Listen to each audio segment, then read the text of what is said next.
Bismillahir Rahmanir Rahim.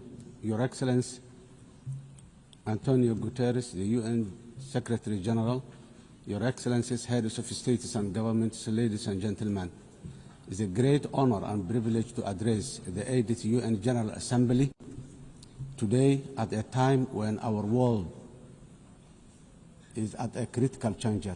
The UN was founded on the principles of advancing peace, security and development, and progress globally after the destruction of the Second World War.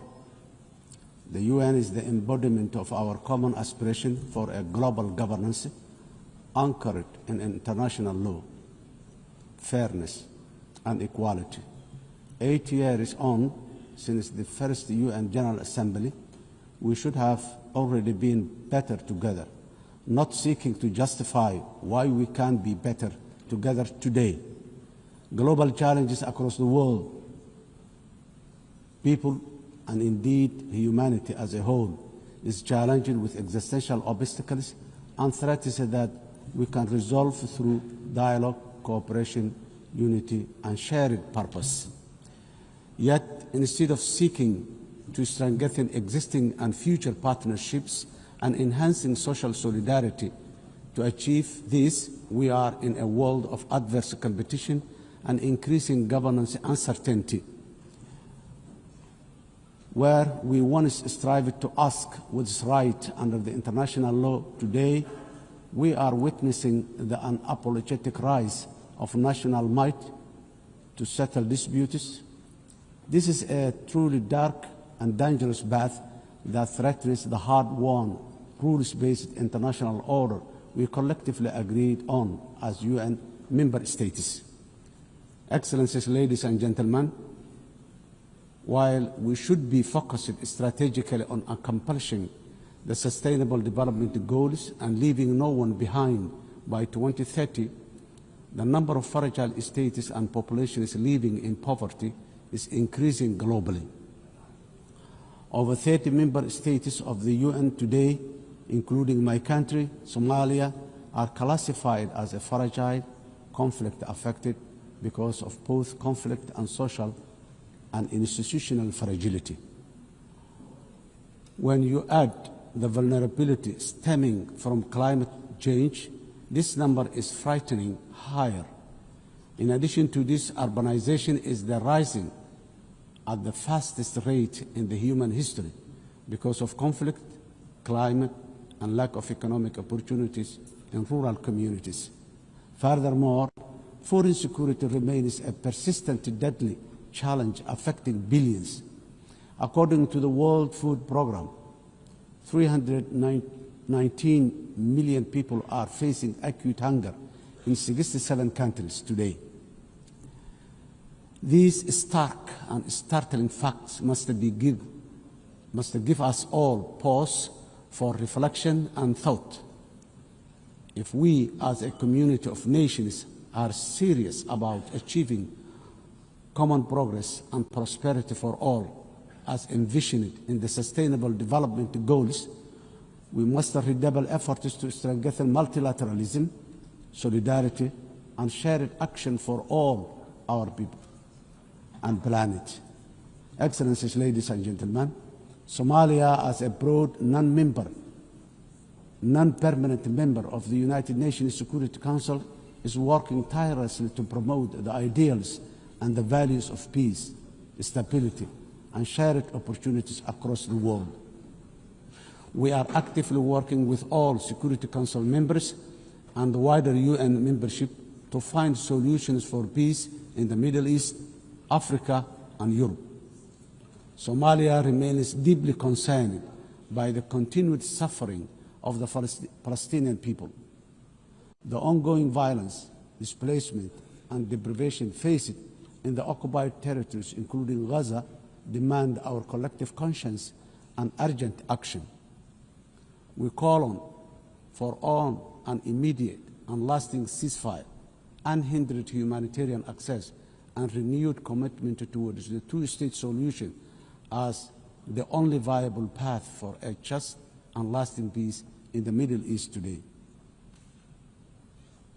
Somalia Security Council Excellencies, ladies and gentlemen, Somalia is a unique history of decisively transitioning from conflict to a brighter socio-economic and political and security future. Starting from 2012 is the history of a real national effort supported by truly committed international partners, many of whom are represented in this room today. In fact, Somalia is an evidence that multilateralism and global solidarity can make the world a better, safer, and progressive place. This lived experience is our own government's inspiration for a determinedly working for a more just, peaceful, and progressive world within the UN Security Council during our membership, because we know that we are truly better together. When we all work in unison at home, we are bravely fighting the last remaining pockets of international terrorism while building a strong and sustainable national security architecture.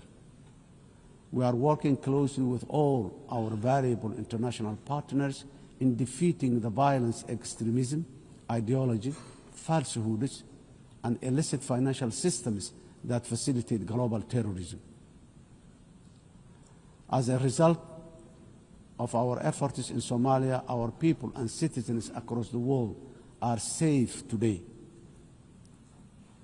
Of course, while we remain grateful for all international support to combat terrorism, I strongly commend the unwavering commitment and courage of Somali security forces and the local community defense forces for their sacrifices, resilience, and success against Al-Shabaab and ISIS, the two most dangerous terror organizations in the world today. This will continue until we achieve complete victory and harmony in our country, our region, our continent, and the wider world. We must never give in to cowardly terrorists. Excellencies, ladies and gentlemen, our government has embarked on a historic journey to undertake universal suffrage elections in Somalia for the first time in 57 years. Somalia was Africa's first democratic nation in the 1960s, and we are proudly returning to that path of inclusive governance once again. Today, our national election registration process is ongoing, and more than 40 independent political associations have registered to participate in the upcoming elections. Our national experience is that nothing is better than a people-centered, a people-led, guided by the rule of law to build a unified and prosperous nation in our country. Financing development, the sustainable development goals are the blueprint for achieving dignity, justice, and equality through real investment in human capital, job creation, and social protection for the most vulnerable in all our communities. However, it was very clear from the fourth financing for development conference in Seville earlier this year that the financing gap between our ambitions and the reality are very far apart. Today, developing nations are facing the terrible shock of high debt burden, higher cost of sovereign borrowing, and expenditure on recurrent shocks, which is impossible to budget for annually. The traditional economic model of forecasting predictable expenditure supported by clear revenue streams is no longer this simple. Governments of the developing nations are also now subjected to real-time investment cuts in core developmental activities, including health, education, and basic infrastructure. This is because of realignment of the already dwindling development assistance they use to receive from the developing nations. This is not sustainable, and if we, as a community of nations, are to achieve collective developmental progress together, Excellencies, ladies and gentlemen, In Somalia, we are taking responsibility of our own economic development by building on the successes of our recent reform based on the debt relief. Today, we are focused on mitigating the excruciating cost of public service investment by continuously raising domestic revenue, strengthening public financial management systems, and enforcing strict expenditure controls while enhancing transparency and accountability. Furthermore, we are committed to benefiting from strategic location and natural resources through trade with our region and the world. In line support of this ambition, Somalia has joined the East Africa Community and is ratifying the African Continental Free Trade Area policies and joining World Trade Organization. Process is going on very well. Climate emergency. We are also resolute in our commitment to combat the devastating impact of climate change in the most vulnerable communities, especially those who are unable to mitigate and adapt effectively. Climate change is wreaking havoc across the world, with the most vulnerable countries suffering systemic and repetitive meteorological and socio-economic shocks. These devastating economies, destroying livelihoods and diverting limited public resources towards mitigating and adaptation responses, which take away from other vital social investment like education and health. The impact of climate change is forcing governments in developing countries, including my own, to make impossible financial trade-offs, which hamper our own aspiration for investing in resilience and development. Around 10% of the developing nations' budgets are diverted to responding to climate change. This needs to be addressed urgently through developed industrialized nations by meeting their financial obligations for climate crisis they continue to exacerbate. The climate crisis that continue to exacerbate. Excellencies, ladies and gentlemen, the resilient Somali people live with the climate crisis every day. For us, climate change is not an abstract. It is a horrible reality of disrupted and destroyed lives. Somalia's contributes almost nothing to global emission, yet we endure some of the harshest consequences. Droughts, floods, and rising seas erode livelihoods and displace families, threatening to undo the progress we are making towards peace and development. As a government, we understand that addressing the adverse impact of climate change is a global public good that requires a strong partnership and genuine burden sharing.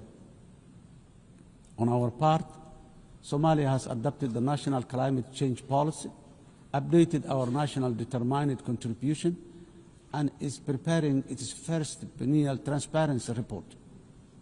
We are also developing a robust national climate finance strategy to guide how we mobilize and manage resources to address the challenge. To ensure these resources are used effectively, we have established the National Climate Fund, a dedicated institution to channel climate financing transparently and directly to the communities on the ground, to the communities on the ground. We are restoring degraded lands, strengthening water security, and piloting nature-based solutions that protect both people and ecosystems. Despite our efforts, accessing climate finance remains too slow and complex. As our government strengthens its domestic revenue capacity and initiates the process for pre-arranging disaster risk financing, we call for financial support that is accessible, affordable, predictable, and just from the international financing institutions and capital markets. Nations on the front line, like Somalia, cannot be left to face this crisis alone, unsupported by the dominant global financial architecture, which is not fit for the purpose in this age of great challenge. Excellencies, ladies and gentlemen, in conclusion, the 80th anniversary of the UN General Assembly is the best possible opportunity to take stock of our global achievement as far as our common commitments to sustainable development are concerned. We quietly transitioned from the Millennium Development Goals to now the Sustainable Development Goals. Now, I wonder, with the clock rapidly ticking very fast towards 2030, what the next acronyms of our global development aspirations will be. For us, being better together means common ownership, common responsibility, and genuine partner sharing on the global achievement of sustainable development through investment in a resilient and fair future for all. I thank you.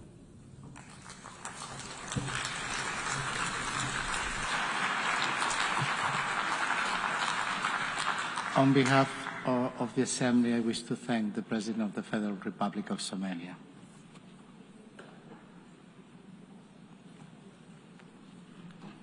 And now the Assembly will hear an address of His Excellency Jakub Mitovic, President of Montenegro. I request protocol to escort His Excellency and invite him to address the Assembly.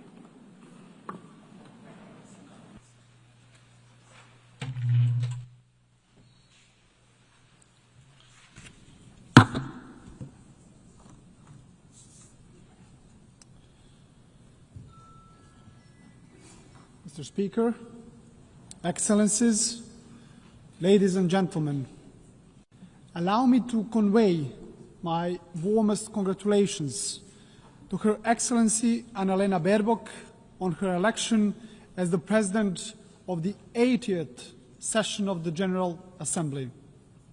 This election is both historic and inspiring, as she is only the 5th woman entrusted with this very high responsibility. We recall Vijaya Lakshmi Pandit from India, who spoke with the voice of a liberated Asia.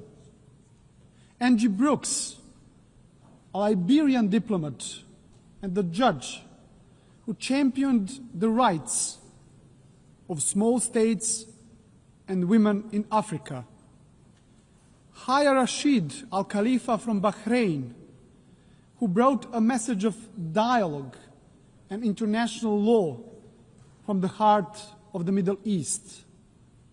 And Maria Fernanda Espinosa from Ecuador, who raised her voice for climate action and indigenous people of Latin America.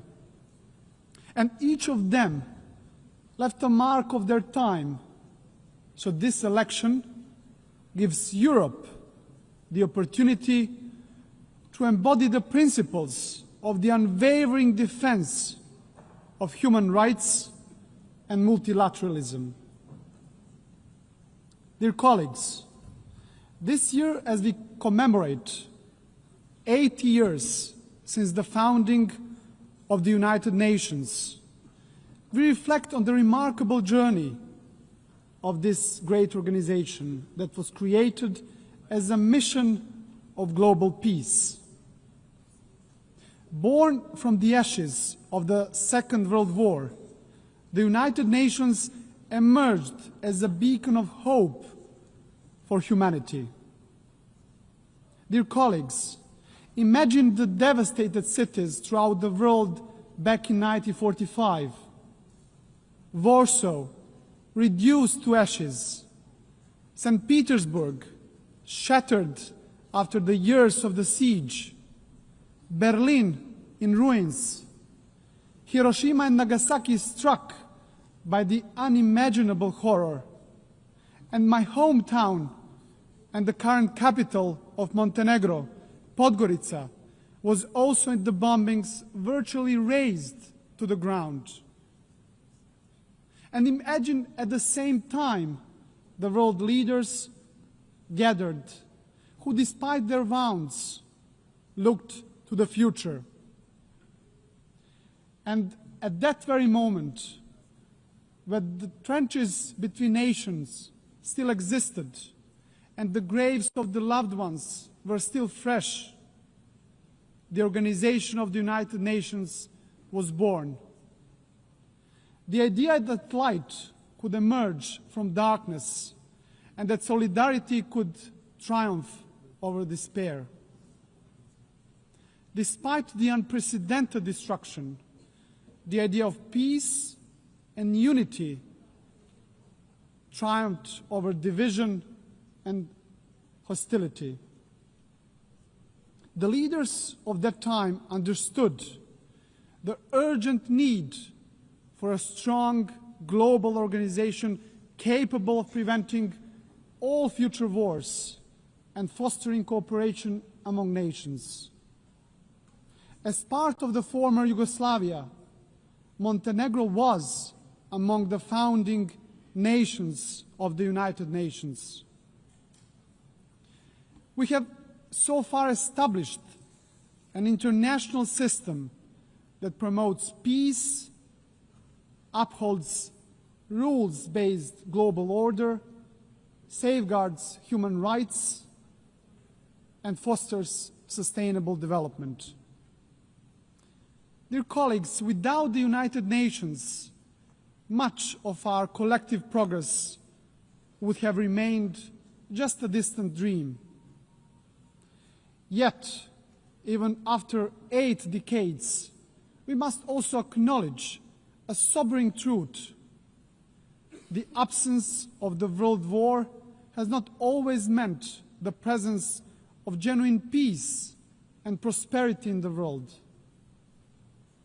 Today, multilateralism is being tested like never before, and our world is confronted with devastating conflicts, rising polarization, grave human rights violations, deep economic inequalities, and the corrosive spread of disinformation. Those challenges remind us of one essential fact.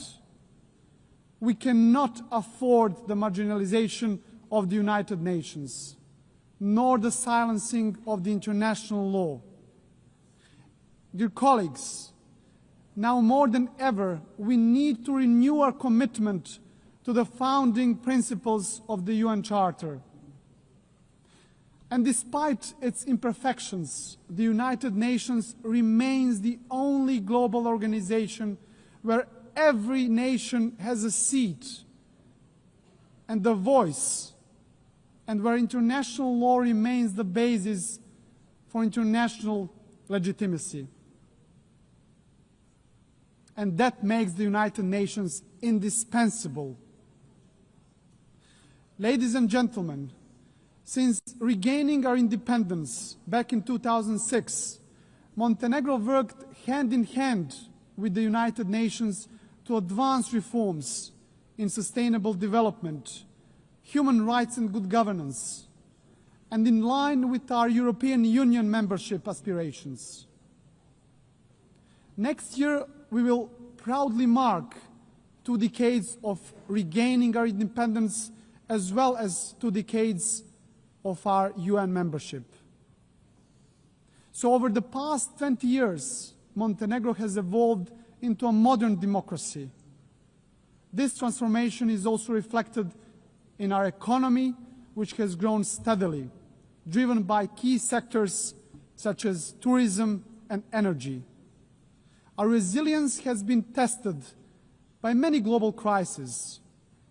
Yet, Montenegro remains firmly committed to building a knowledge-based economy that fosters sustainable development and contributes to regional stability and regional prosperity. Montenegro's commitment to the United Nations and multilateralism remains a cornerstone of our foreign policy, fully in harmony with our European and Euro-Atlantic paths, and our dedication to good neighborly relations and regional cooperation. With NATO membership as the pillar of our security, our strategic focus is now on joining the European Union by 2028. It's an ambitious goal, dear colleagues, yet one that is now firmly within our reach. And as the most advanced EU candidate country, Montenegro remains steadfast in implementing structural reforms and fully aligned with the European Union's common foreign and security policy. We are convinced that the EU integration is a catalyst for lasting progress, stability, and ultimately security of the European continent. And in this process, Montenegro is not only a beneficiary, but also a contributor, demonstrating that enlargement strengthens the European Union as much as it strengthens the candidate countries. Your Excellencies, to strengthen multilateralism, we also must confront its weaknesses. The Security Council is increasingly paralyzed and unable to fulfill its mandate as the primary guardian of peace and security. The latest example is the war in Ukraine, which has brought unimaginable suffering to the people of Ukraine.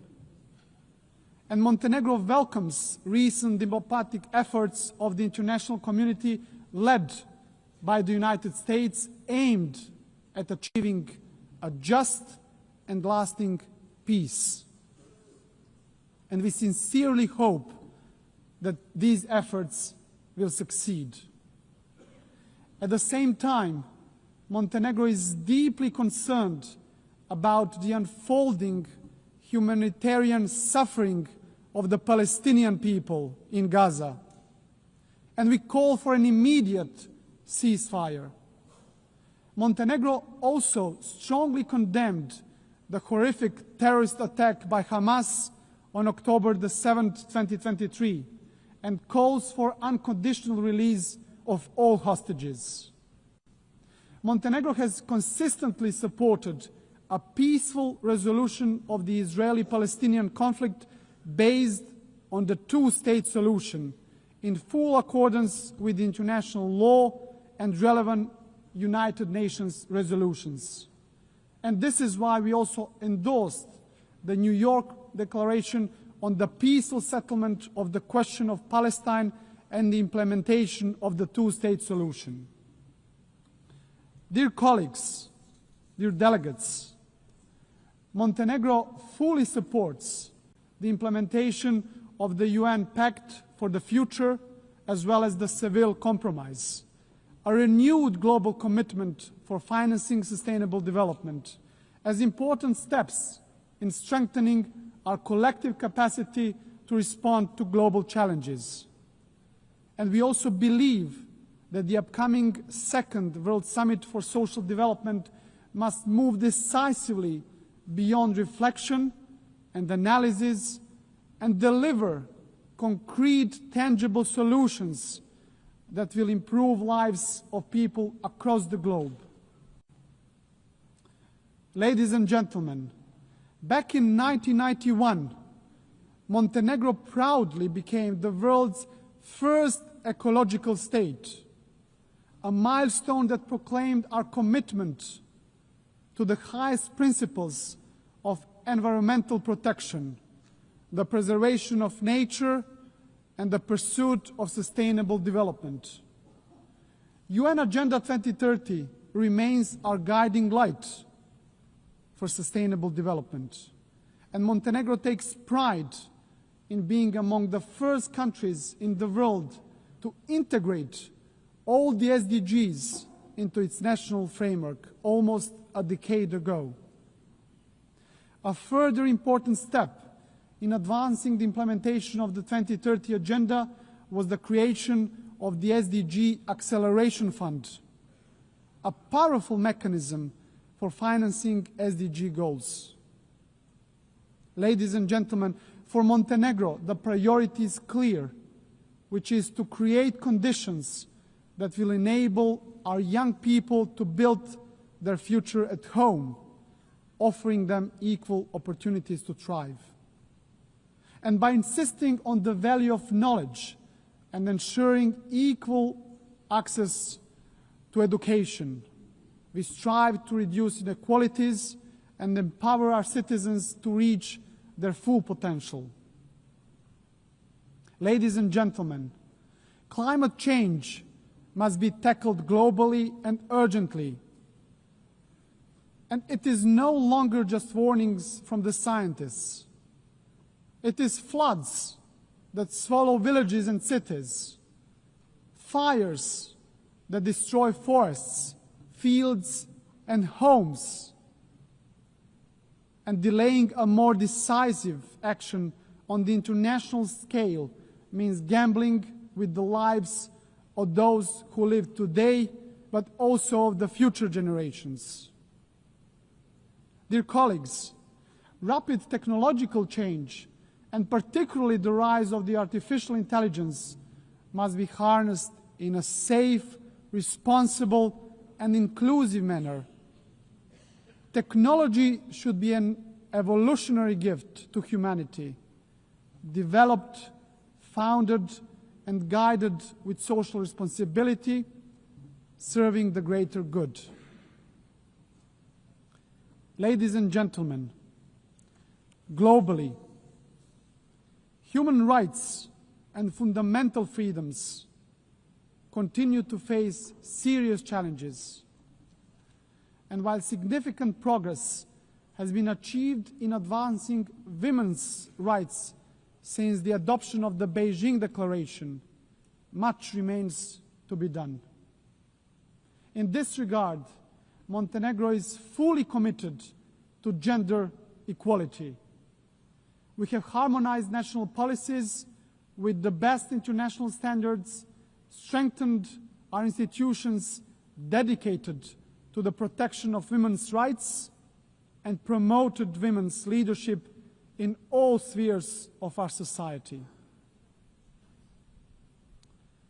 Your Excellencies, as we celebrate today 80 years of shared achievements, our collective task is to reform the United Nations and prepare it for the challenges and opportunities of the future.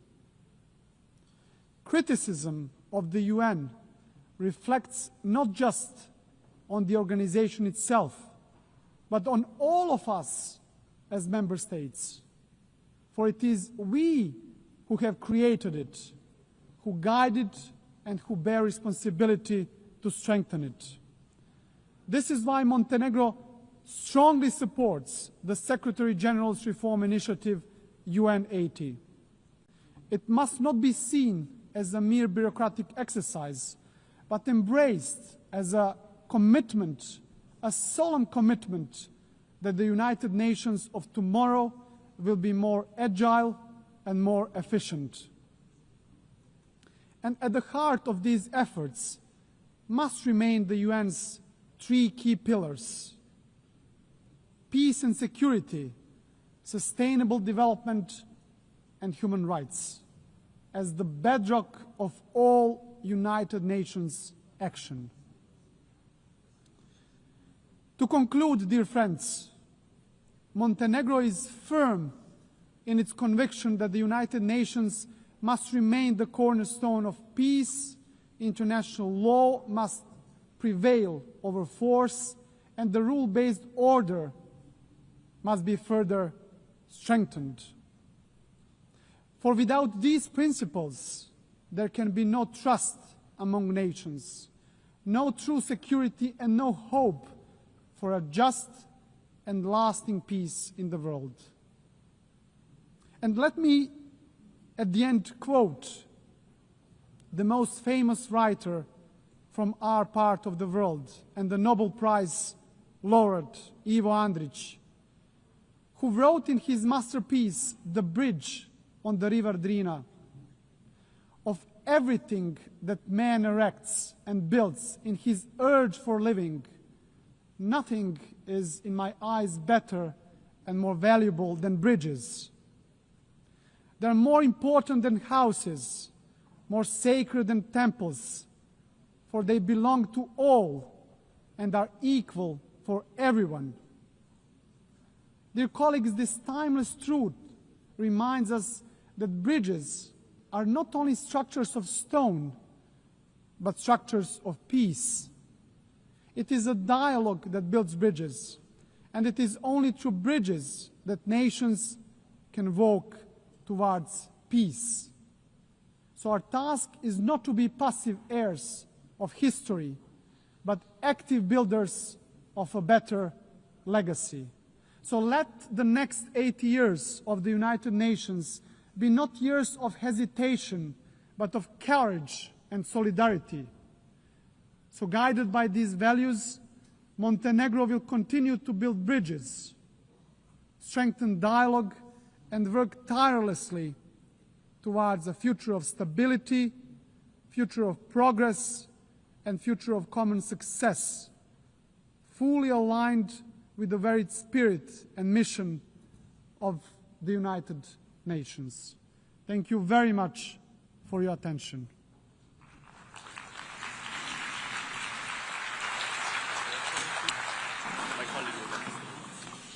On behalf of the Assembly, I wish to thank the President of Montenegro. In accordance with Resolution 80/1 of 19 September 2025, I give the floor to the distinguished observer of the Observer State of Palestine to introduce an address by the head of the state. بسم الله الرحمن الرحيم. سعادة أنالينا بيربوك رئيس الجمعية العامة، معالي أنطونيو غوتيريش الأمين العام للأمم المتحدة، أصحاب الفخامة والسمو ورؤساء الوفود، السلام عليكم ورحمة الله وبركاته. أتحدث إليكم اليوم بعد مرور قرابة عامين يواجه فيها شعبنا الفلسطيني في قطاع غزة حرب إبادة جماعية وتدمير وتجويع وتهجير تشنها قوات الاحتلال الإسرائيلي، قتلت وجرحت خلالها أكثر من 220 ألف فلسطيني، غالبيتهم من الأطفال والنساء والشيوخ العزال، وشردت مئات الآلاف، ومنعت وصول المواد الغذائية والطبية، وتسببت في تجويع مليوني فلسطيني، وفرضت حصارا خانقا على شعب بأكمله، ودمرت أكثر من 80% من البيوت والمدارس والمستشفيات والكنائس والمساجد والمرافق والبنية التحتية. إن ما تقوم به إسرائيل ليس مجرد عدوان، بل جريمة حرب وجريمة ضد الإنسانية موثقة ومرصودة، وستسجلها كتب التاريخ وصحف الضمير العالمي كأحد أكثر فصول المأساة الإنسانية فظاعة في القرنين العشرين والحادي والعشرين. وفي الضفة الغربية بما فيها القدس الشرقية عاصمة دولتنا الفلسطين، تمضي الحكومة الإسرائيلية المتطرفة في تنفيذ سياساتها الاستعمارية عبر التوسع الاستيطاني غير القانوني ووضع مشاريع تضم المستوطنات. كان آخرها خطة البناء في إيوان التي تقسم الضفة الغربية إلى قسمين وتعزل القدس المحتلة عن محيطها، وتقوض خيار حل الدولتين في انتهاك صارخ للقانون الدولي ولقرارات مجلس الأمن ذات الصلة، وعلى رأسها القرار 2334.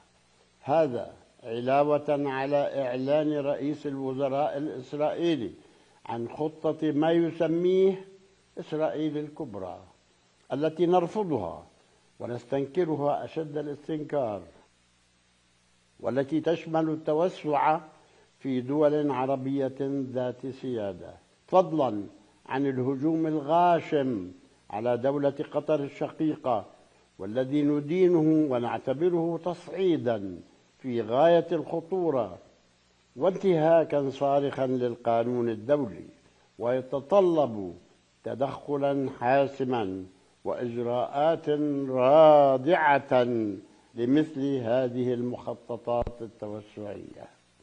وبدعم رسمي وتسهيلات متزايدة يتنامى إرهاب المستوطنين الذين يحرقون البيوت والحقول ويختلعون الأشجار ويهاجمون القرى ويعتدون على المدنيين الفلسطينيين العزل، بل ويقتلونهم في وضح النهار تحت حماية جيش الاحتلال الإسرائيلي. إلى جانب ذلك لم تسلم الأماكن الدينية الإسلامية والمسيحية في القدس والضفة الغربية وقطاع غزة والخليل من الاعتداءات والانتهاكات التي طالت حرمة المساجد والكنائس والمقابر في تعد سافر على الوضع التاريخي والقانوني القائم، وفي مخالفة صريحة لأحكام القانون الدولي. ورغم كل ما عاناه شعبنا، فإننا نرفض ما قامت به حركة حماس في 7 أكتوبر من أعمال استهدفت المدنيين الإسرائيليين وأخذهم رهائن، لأن هذه الأفعال لا تمثل الشعب الفلسطيني ولا نضاله العادل من أجل الحرية والاستقلال. وقد أكدنا وسنظل نؤكد أن قطاع غزة جزء لا يتجزأ من دولة فلسطين، وأننا مستعدون لتحمل كامل المسؤولية عن الحكم والأمن فيه، ولن يكون لحماس دور في الحكم، حيث يتوجب عليها وغيرها أيضا من الفصائل تسليم سلاحها للسلطة الوطنية الفلسطينية في إطار عملية التوجه لبناء مؤسسات الدولة الواحدة والقانون الواحد وقوات الأمن الشرعية الواحدة، مجددين التأكيد على أننا لا نريد دولة مسلحة. السيدات والسادة، جراحنا عميقة وكارثتنا كبيرة، ولا يزال 7 ملايين من الفلسطينيين يعيشون ويلات النكبة والتهجير منذ العام 1948. ولا يزال شعبنا في الضفة الغربية بما فيها القدس الشرقية وقطاع غزة يعيش مآسي العدوان والاحتلال الإسرائيلي منذ عشرات السنين. سنوات يعيشها شعبنا تحت الاحتلال والقتل والاعتقالات والاستيطان وسرقة الأموال والممتلكات والأرض، ولا زالت مستمرة دون رادع أو حسيب. سنوات من القهر والحرمان وحماية المحتل وتمكينه بدلا من حماية الشعب الواقع تحت الاحتلال، والمزيد من الانتهاكات لحقوق شعبنا الفلسطيني في تقرير مصيره في الحرية والكرامة والاستقلال والسيادة على أرض دولة فلسطين المحتلة منذ العام 67 بما فيها القدس الشرقية.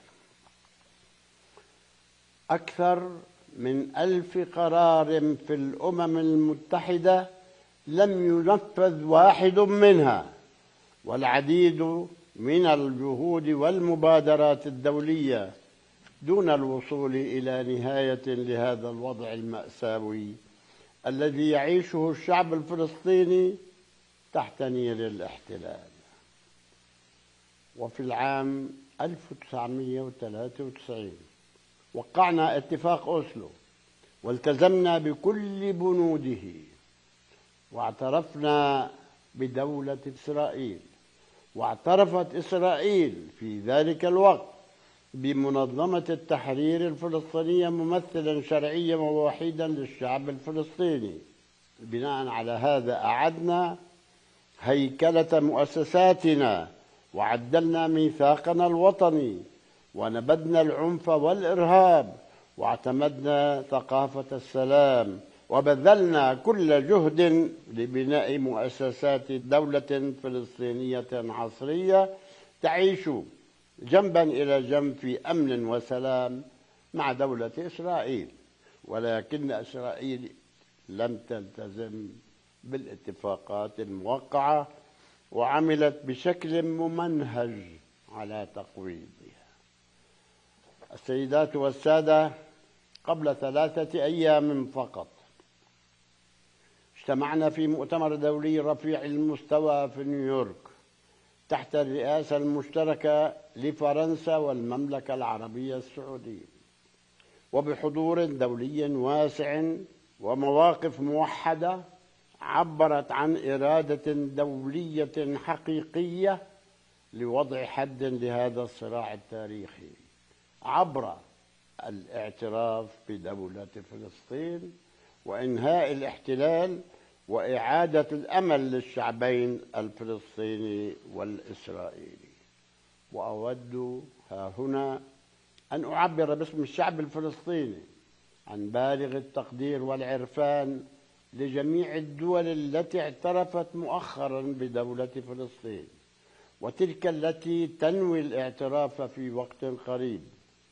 ونحث جميع الدول التي لم تعترف أن تقوم بذلك، ونطالب بدعم حصول فلسطين أيضا على العضوية الكاملة في الأمم المتحدة، علما بأننا سبق وأن اعترفنا بحق إسرائيل في الوجود في عام 1988 وفي عام 1993، ولا زلنا نعترف بها.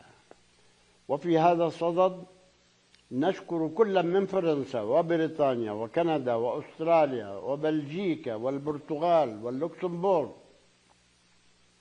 ومالطا وموناكو وسان مارينو وأندورا والدنمارك على اعترافهم بدولة فلسطين. والشكر لجميع الدول 149 التي اعترفت سابقا بدولة فلسطين.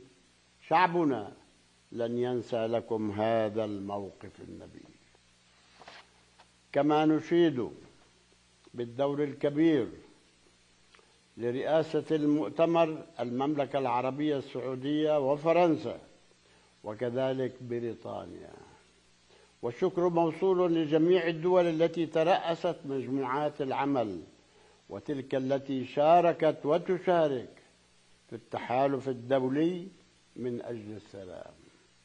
كما نشكر الدول التي تساند جهودنا لوقف الإبادة الجماعية وإنهاء الاحتلال وتحقيق السلام. ونقدر عاليا جميع الشعوب والمنظمات حول العالم التي تظاهرت دعما لحقوق الشعب الفلسطيني في الحرية والاستقلال ولوقف الحرب والتدمير والتجويع. ونرفض الخلط بين التضامن مع القضية الفلسطينية ومسألة معاداة السامية، والتي نرفضها انطلاقا من قيمنا ومبادئنا. وفي إطار ترحيبنا بما صدر عن المؤتمر الدولي للسلام، نجدد اليوم أمام الجمعية العامة تأكيدنا على ما يلي: أولا، ضرورة الوقف الفوري والدائم للحرب في غزة. ثانيا، إدخال المساعدات الإنسانية دون شروط من خلال منظمات الأمم المتحدة بما فيها وكالة الأونروا، ووقف استخدام التجويع كسلاح. ونشكر في هذا الصدد الدول والمنظمات الصديقة والشقيقة التي ترسل المساعدات. ثالثا، الإفراج عن جميع الرهائن والأسرى من الجانبين. رابعا الانسحاب الكامل للاحتلال من قطاع غزة، ورفض مخططات التهجير، ووقف الاستيطان وإرهاب المستوطنين وسرقة الأرض والممتلكات الفلسطينية تحت مسميات الضم، ووقف الاعتداءات على الوضع التاريخي والقانوني في الأماكن المقدسة، وجميعها أعمال أحادية تقوض حل الدولتين في غزة والضفة والقدس. خامسا تولي دولة فلسطين مسؤولياتها كاملة، بدءا باللجنة الإدارية لقطاع غزة التي يرأسها وزير في الحكومة الفلسطينية لإدارة شؤون القطاع لفترة مؤقتة، والربط مع الضفة الغربية، وكل ذلك بدعم عربي ودولي، بوجود عربي ودولي لحماية المدنيين في غزة، ودعم القوات الفلسطينية تحت مظلة الأمم المتحدة ولا يكون بديلا عنها. سادسا ضمان بقاء سكان قطاع غزة في أرضهم دون تهجير، وتنفيذ خطة تعافي وإعادة الإعمار في كل من قطاع غزة والضفة الغربية. سابعا الإفراج عن أموال الضرائب الفلسطينية التي تحتجزها دولة إسرائيل دون حق، ورفع الحواجز والحصار الاقتصادي عن المدن والقرى والمخيمات الفلسطينية. ثامنا دعم جهودنا الوطنية في الإصلاح وإجراء الانتخابات الرئاسية والبرلمانية خلال عام بعد انتهاء الحرب، وقد بدأت الإجراءات العملية بتكليف لجنة صياغة الدستور المؤقت، والتي تنهي أعمالها خلال 3 شهور للانتقال من السلطة إلى الدولة. إننا نريد دولة ديمقراطية عصرية تلتزم بالقانون الدولي وبسيادة القانون والتعددية والانتقال السلمي للسلطة، ونحرص كل الحرص على تمكين المرأة والشباب. تاسعا نعلن استعدادنا للعمل مع الرئيس الأمريكي دونالد ترامب ومع المملكة العربية السعودية وفرنسا والأمم المتحدة وجميع الشركاء لتنفيذ خطة السلام التي أقرت في المؤتمر المنعقد في 22 سبتمبر الماضي، بما يفتح الطريق نحو سلام عادل وتعاون إقليمي. السيدات والسادة، نقولها اليوم بكل وضوح: لن يتحقق السلام ما لم تتحقق العدالة، ولن تكون هناك عدالة ما لم تتحرر فلسطين. نريد أن نعيش بحرية وأمن وسلام كبقية شعوب الأرض في دولة مستقلة ذات سيادة على حدود 67 وعاصمتها القدس الشرقية، في أمن وسلام مع جيراننا. نريد دولة مدنية عصرية خالية من العنف والسلاح والتطرف، تحترم القانون وحقوق الإنسان، وتستثمر في الإنسان والتنمية والتكنولوجيا والتعليم، لا في الحروب والنزاعات. وقد آن الأوان لأن ينصف المجتمع الدولي الشعب الفلسطيني لينال حقوقه المشروعة في الخلاص من الاحتلال، ولا يبقى رهينة لمزاج السياسة الإسرائيلية التي تنكر علينا حقوقنا الأساسية وتواصل الظلم والقهر والعدوان. نحن ماضون في طريقنا، وسنواصل النضال السلمي والقانوني والدبلوماسي من أجل نيل حقوقنا. وفي الختام نقول لأبنائنا وبناتنا في الوطن وفي المنافي وفي الشتات: إن الجراح مهما نزفت وإن المعاناة مهما طالت فإنها لن تكسر فينا إرادة الحياة والبقاء. سيبزغ فجر الحرية وسيرفرف علم فلسطين عاليا في سمائنا، رمزا للكرامة والصمود والتحرر من نير الاحتلال. فلسطين لنا والقدس درة قلوبنا وعاصمتنا الأبدية. لن نغادر وطننا ولن نرحل عن أرضنا، وسيبقى شعبنا متجذرا كالزيتون ثابتا كالصخر، ينهض من تحت الركام ليبني من جديد ويرسل من أرضه المباركة رسائل الأمل وصوت الحق وجسور السلام العادل لشعوب منطقتنا وللعالم بأسره. والسلام عليكم ورحمة الله وبركاته.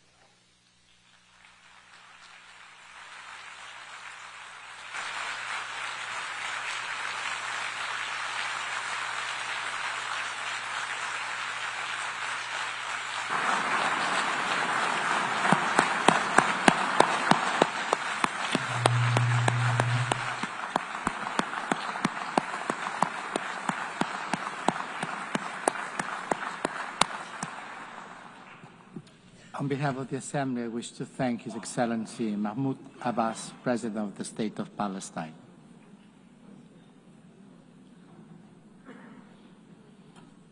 The Assembly will hear an address now by His Excellency Rashad Mohammed Al-Alimi, President of the Presidential Leadership Council of the Republic of Yemen. I request protocol to escort His Excellency and invite him to address the Assembly.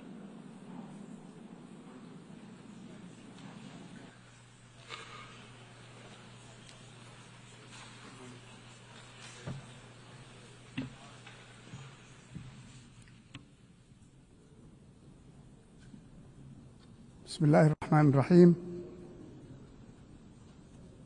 خطابي اليوم سيكون تحت عنوان من أجل اليمن، من أجل العالم. أصحاب الجلالة والفخامة والسمو السيدة رئيس الجمعية العامة للأمم المتحدة، السيد الأمين العام، السيدات والسادة ممثلو الدول الأعضاء، في البداية أتقدم للسيدة أنالينا بيربورك ولبلدها صديق جمهورية الأمانية الاتحادية بخالص التهاني لانتخابها رئيساً للجمعية العامة للأمم المتحدة، متمنياً لها كل التوفيق والنجاح في قيادة أعمال هذه الدورة التي نطمح وفق شعارها إلى العمل معاً من أجل السلام والتنمية وحقوق الإنسان. وأود الثناء والإشادة أيضاً بجهود الأمين العام للأمم المتحدة أنطونيو غوتيريش، مع تطلعنا العمل مع هذا الثنائي على رأس المنظمة الأممية من أجل الانتصار للسلام وحقوق الإنسان في اليمن، بما في ذلك توفير الحماية لموظفي الإغاثة المختطفين من قبل الميليشيات الحوثية الإرهابية المدعومة من النظام الإيراني. كما أغتنم هذه المناسبة لأتقدم بخالص التهاني إلى أبناء شعبنا اليمني العظيم الذين يحتفلون هذا المساء بذكرى إسقاط نظام الإمامة العنصري قبل 63 عاماً، وميلاد النظام الجمهوري القائم على المبادئ الحرية والعدالة وإزالة الفوارق والتمييز بين الطبقات ومشاركة المرأة وضمان الحقوق والحريات.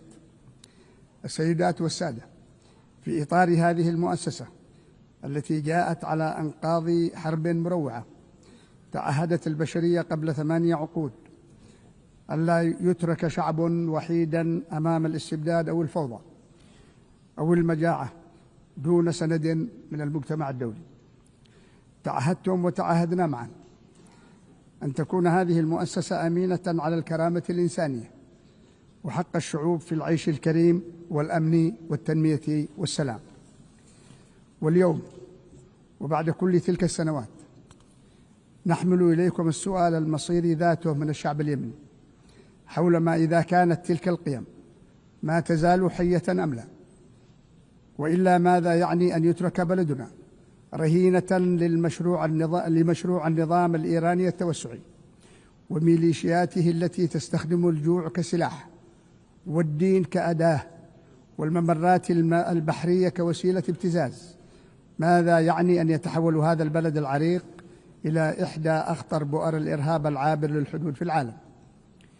لذلك نحن هنا ليس لإعادة عرض مشهد الصمود الأسطوري للشعب اليمني في مواجهة أشد التنظيمات الإرهابية عنفاً وصلفاً على الإطلاق، وإنما للبناء على ما تحقق ودعوة العالم هذه المرة من أجل الفعل لا التذكر، ومن أجل الخلاص الذي وعدنا به شعبنا لا التكرار. السيدات والسادة، اليمن اليوم ليس مجرد أزمة داخلية، بل أصبح اختباراً لمصداقية النظام الدولي.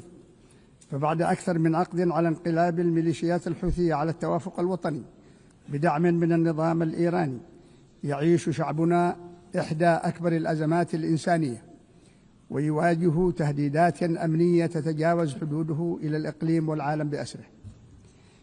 ذلك أن الميليشيات الحوثية لم تعد تلك الجماعة المتمردة في مساحة نائية من البلاد، بل تنظيم إرهابي عالمي مدجج بترسانة إيرانية متطورة، من الصواريخ البالستية إلى الطائرات المسيرة والزوارق المفخخة والألغام البحرية والقذائف الانشطارية وأسلحة نوعية أخرى محرمة دوليا. وفوق ذلك تدعم هذه الجماعة المارقة شبكات تهريب المخدرات وتوطين تكنولوجيا جديدة في التشويش والاتصالات والتوجيه في مسعاها لتحويل اليمن إلى مختبر لتجريب أسلحة داعميها. هذه ليست مجرد أدوات حرب، بل مشروع لإعادة رسم خريطة النفوذ الإيراني في المنطقة. ومن يتهاون مع هذه الجماعة اليوم عليه أن يتخيل كيف سيكون غدا عندما يتحول البحر الأحمر والممرات المائية إلى رهينة دائمة لهذا الإرهاب. لذلك أيتها السيدات أيها السادة، أثبتت السنوات الماضية أن سياسة إدارة الصراع عبر المزيد من الحوافز لم تجلب سوى مزيد من الويلات والدمار، كما أن سياسة الاحتواء منحت الميليشيات الحوثية الوقت والموارد لتوسيع ترسانتها. وحين عجزت الأمم المتحدة عن حماية موظفيها المختطفين في صنعاء أو حماية المنشآت النفطية وسفن الشحن البحري، بدا واضحا أن السلام المنشود لا يمكن أن يستجدى بل يفرض بالقوة. السيدات والسادة، لقد بات واجبا اليوم على العالم أن يعيد النظر في تصوراته تجاه الحالة اليمنية. فمن جهة هناك جبهة وطنية واسعة تؤمن بالشرعية الدولية وتتبنى قيم الشراكة والديمقراطية وتحافظ على التنوع المحلي والمشاركة الشعبية وتعمل على بناء مؤسسات الدولة، وهي الجبهة التي يمثلها اليوم أنا وإخواني أعضاء مجلس القيادة والحكومة العضو في الأمم المتحدة نيابة عن جميع اليمنيين واليمنيات. وفي المقابل ثم تنظيم طائفي إقصائي فاشي لا يؤمن بقواعد الشرعية الدولية ويمارس الإرهاب العابر للحدود ويتبنى نموذجا سلطويا ثيوقراطيا معاديا لحقوق الإنسان، وما تمثله جماعة الحوثي وداعميها. وللأسف فإن تغافل الكثيرين عن جوهر الأزمة اليمنية شجع الميليشيات الحوثية على التمادي نحو تهديد السلم الإقليمي والدولي واستهداف مصادر الطاقة ثم ممرات الملاحة وصولا إلى اختطاف موظفي الأمم المتحدة والتنكيل بهم. السيدات والسادة، لقد تحدثت إليكم من هذا المنبر في مناسبات سابقة، وقد أكدت فيها أن حكومة الجمهورية اليمنية مستعدة دوما لمد يدها إلى سلام شامل، حتى وإن اضطرت إلى تقديم تنازلات مؤلمة طالما كان ذلك في مصلحة الشعب اليمني. لكن وبعد أن فشلت مساعي حفظ السلام فإنه بات ضروريا التحرك بصورة جماعية وحاسمة من أجل فرض السلام، وعليه فإنني أدعو اليوم إلى تشكيل تحالف دولي فعال من أجل استعادة أمن واستقرار اليمن، تحالف يعيد بناء المؤسسات للدولة الوطنية ويحرر البلاد من قبضة الميليشيات والجماعات الإرهابية بكافة أشكالها. السيدات والسادة، إن الجمعية العامة للأمم المتحدة وفي دورتها 80 تبدو بأمس الحاجة إلى أن تثبت لأعضائها بأن القانون الدولي ليس مجرد أسطورة، وأن النظام العالمي القائم على القواعد ليس مجرد دعوة انتقائية. ويظل اليمن وغزة في هذا السياق هما ساحة الاختبار الأخلاقي لهذه المؤسسة العريقة، وهما المسرح الذي يمكن من خلاله تأكيد أن قوة الحق ما زالت قادرة على مواجهة حق القوة. وفي قلب هذه المنطقة تأتي القضية الفلسطينية باعتبارها الجرح النازف في ضمير الإنسانية، وقضية العرب المركزية، وهي تشهد اليوم تحولا تاريخيا من خلال الاعتراف الكاسح بدولتها المستقلة، التي لا ننسى في خضمها توجيه عظيم التقدير للأشقاء في المملكة العربية السعودية على جهودهم الحميدة مع الشركاء الفرنسيين في انتزاع هذه المكاسب السياسية غير المسبوقة. كما نجددها من هذا المنبر دعمنا الكامل للسلطة الوطنية الفلسطينية وحل الدولتين وفق قرارات الشرعية الدولية ومبادرة السلام العربية، وندعو بقية الدول الأعضاء إلى الاعتراف بها والانحياز إلى حق شعبها وكرامته. وفي ذات الوقت نجدد رفضنا متاجرة الميليشيات المارقة بهذه القضية العادلة التي لم تجلب لفلسطين سوى العزلة والخراب. أصحاب الجلالة والفخامة والسمو، في خضم هذه المعاناة التي يعيشها الشعب اليمني على مدى 11 عاما لم يتركنا أشقاؤنا وحدنا، وفي المقدمة المملكة العربية السعودية ودولة الإمارات العربية المتحدة، الذين لم يحموا فقط الدولة اليمنية من الانهيار بل المنطقة كلها من السقوط في قبضة المشروع الإيراني، وقدموا نموذجا عمليا للشراكة الاستراتيجية معنا القائمة على التنمية، وعلى العالم أن يتبنى هذا النموذج لا أن يكتفي بمراقبته. ونهاية الأسبوع الماضي بادر أشقاؤنا في المملكة العربية السعودية مجددا إلى الإعلان عن دعم اقتصادي إضافي للموازنة العامة للدولة والخدمات الأساسية في وقت تواجه فيه الحكومة اليمنية اختناقات تمويلية حادة، ونتطلع من المجتمع الدولي الالتحاق بهذا الجهد من أجل بقاء ملايين اليمنيين على قيد الحياة. سيد الرئيس، السيدات والسادة، كان عنوان بياننا اليوم من أجل اليمن من أجل العالم، إذ أننا لا نناشدكم اليوم من أجل اليمن فقط بل من أجل العالم بأسره. لا يترك اليمن فريسة للابتزاز والإرهاب، يعني فتح الباب لمزيد من الضحايا، وبالتالي ضرب مصداقية هذه المؤسسة ومبادئها في الصميم. إنما نطلبه من هذا الجمع ليس بيانات جديدة بل فعل دولي حاسم إلى جانب الحكومة الشرعية كشريك موثوق على الأرض. لقد آن الأوان لإطلاق تحالف دولي يحرر اليمن من الإرهاب ويعيد بناء دولته الوطنية ويؤمن المنطقة والعالم من خطر متزايد عابر للحدود، وهذا هو عرضنا المتجدد الذي نتطلع أن يقود إلى استعادة سيادة بلدنا وطي صفحة الميليشيات دون تأخير. شكرا لكم وحسن استماعكم. السلام عليكم ورحمة الله وبركاته.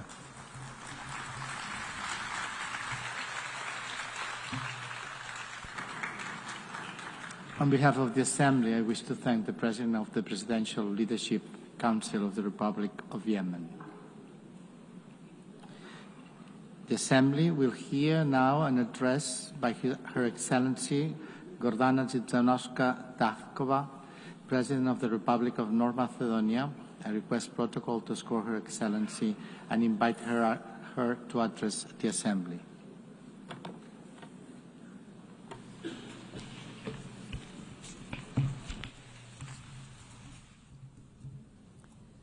Почитувана председателке на Генералното собрание на Обединетите нации, госпоѓа Аналена Барбок, Почитуван генерален секретар на Обединетите нации, господине Гутереш, ценети екселенции, дами и господа.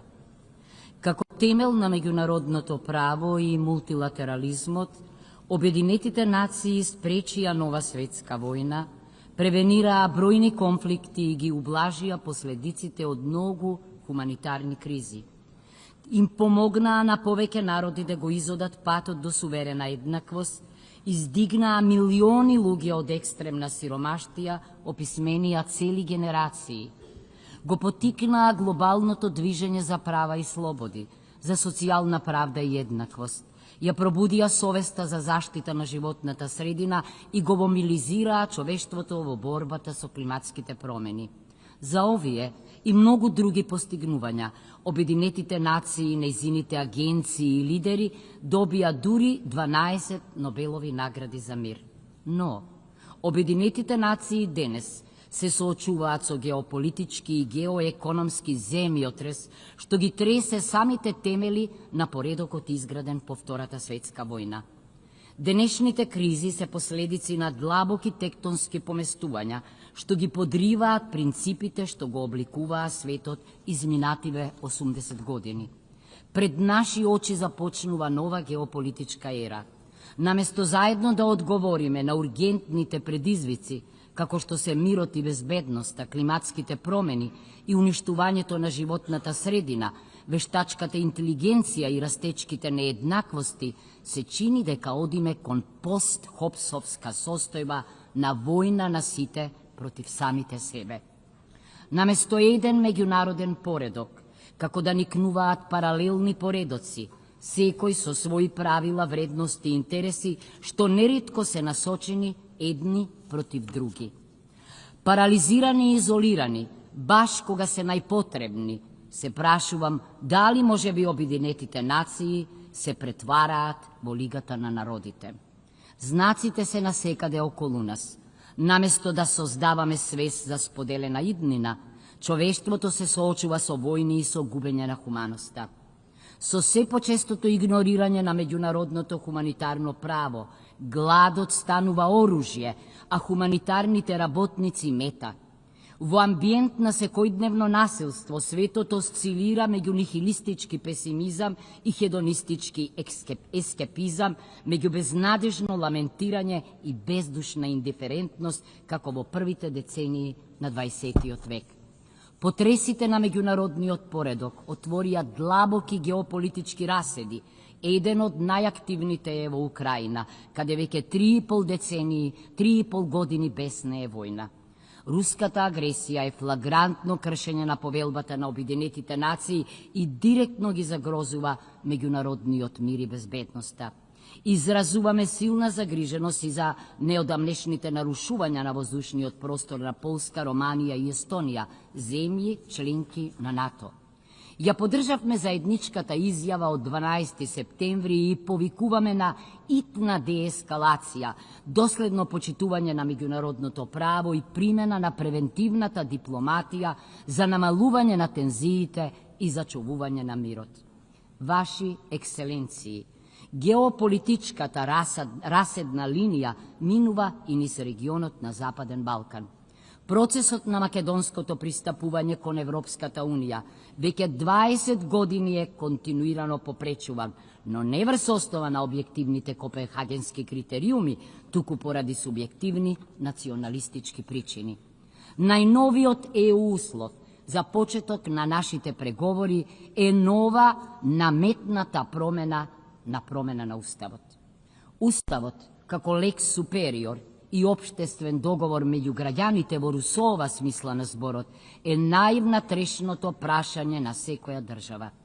Нашиот устав предвидува 4 предлагачи на измени: председателот на Републиката, владата, најмалку 30 пратеници и 150.000 граѓани. Јасно е дека овластен предлагач на амандмани не може да биде наш сосед, ниту Европската Унија.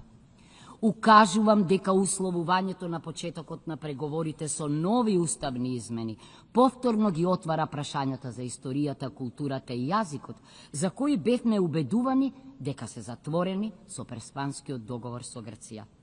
Постојано сме предупредувани дека Договорите мора да се почитуваат.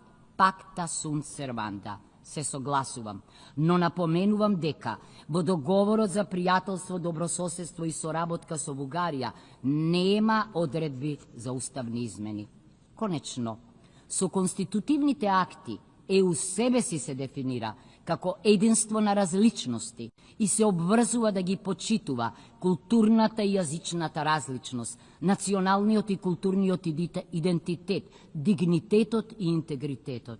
Како е можно тогаш од нас да се бара со сосед да разговараме и преговараме за нашата историја, култура и јазик? По кој знае кој пат потенцираме дека себе си се перцепираме како европјани и длабоко веруваме во европскиот проект, кој што по Втората светска војна донесе мир и економски просперитет. Европскиот идеал останува наша најголема инспирација и стратешка аспирација. Како држава посветена на добрососедството и на регионалната соработка, не сакаме спорови со нашите соседи. Она што го посакуваме е да се интегрираме во Унијата, но без дополнителни и посебни услови и со зачувано национално достоинство. Предупредуваме дека по војната во Украина, блокираната евроинтеграција на Западниот Балкан не е само политичко, туку е безбедносно прашање. Со затворената политичка врата за земјите од Западниот Балкан и широко отворената врата за влијание на трети геополитички центри на мок, иронично е Унијата да повикува на отпорност кон нив. Зарем треба да се најдеме на дневниот ред на Советот за безбедност за ЕУ да го деблокира нашето проширување? Ако Европската Унија сака да биде геополитичка унија, таа не смее да го остави Западниот Балкан во геополитички вакуум. Како што укажа председателката на Европската Унија, Европската Унија мора час поскоро да го скрши оклопот на консензусот, ако сака да ја заврши реунификацијата на Европа и повторно да стане силен геополитички фактор. Почитувана председателке, ценети екселенции, на крајот не можам да не се осврнам на еден од геополитичките најтрусни региони, Блискиот Исток и Газа. Блискиот Исток има древна и богата традиција на меѓурелигиски и меѓуетнички соживот. Историјата покажа дека различноста кога се почитува може да биде извор на културно збогатување и долготраен мир. Но исто така историјата учи дека насилството, без оглед на неговото потекло, ги продлабочува поделбите, го продолжува човечкото страдање и ги оддалечува страните од праведно и сеопфатно решение. Убедени сме дека одржливиот мир на Блискиот Исток мора да се постигне единствено преку диалог и дипломатија во согласност со меѓународното право.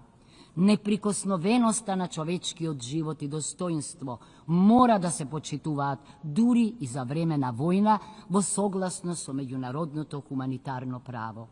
Во тој дух ја реафирмираме нашата поддршка на меѓународните напори насочени кон деескалација, инклузивен диалог и директни преговори. Ценети екселенции, овие геополитички расцепи и тензии недвосмислено упатуваат на следново. Без мултилатерални институции и процедури, без меѓународно право и принципи кои што би ги скротиле силните и заштитиле слабите, ние одново ќе го водиме тукидитовиот мелијански диалог, во кој што за жал силните го прават она што можат, а слабите она што мораат. Помислете на толерирањето на бројните повреди на повелбата на Обединетите нации, што отворија пат за нови повреди.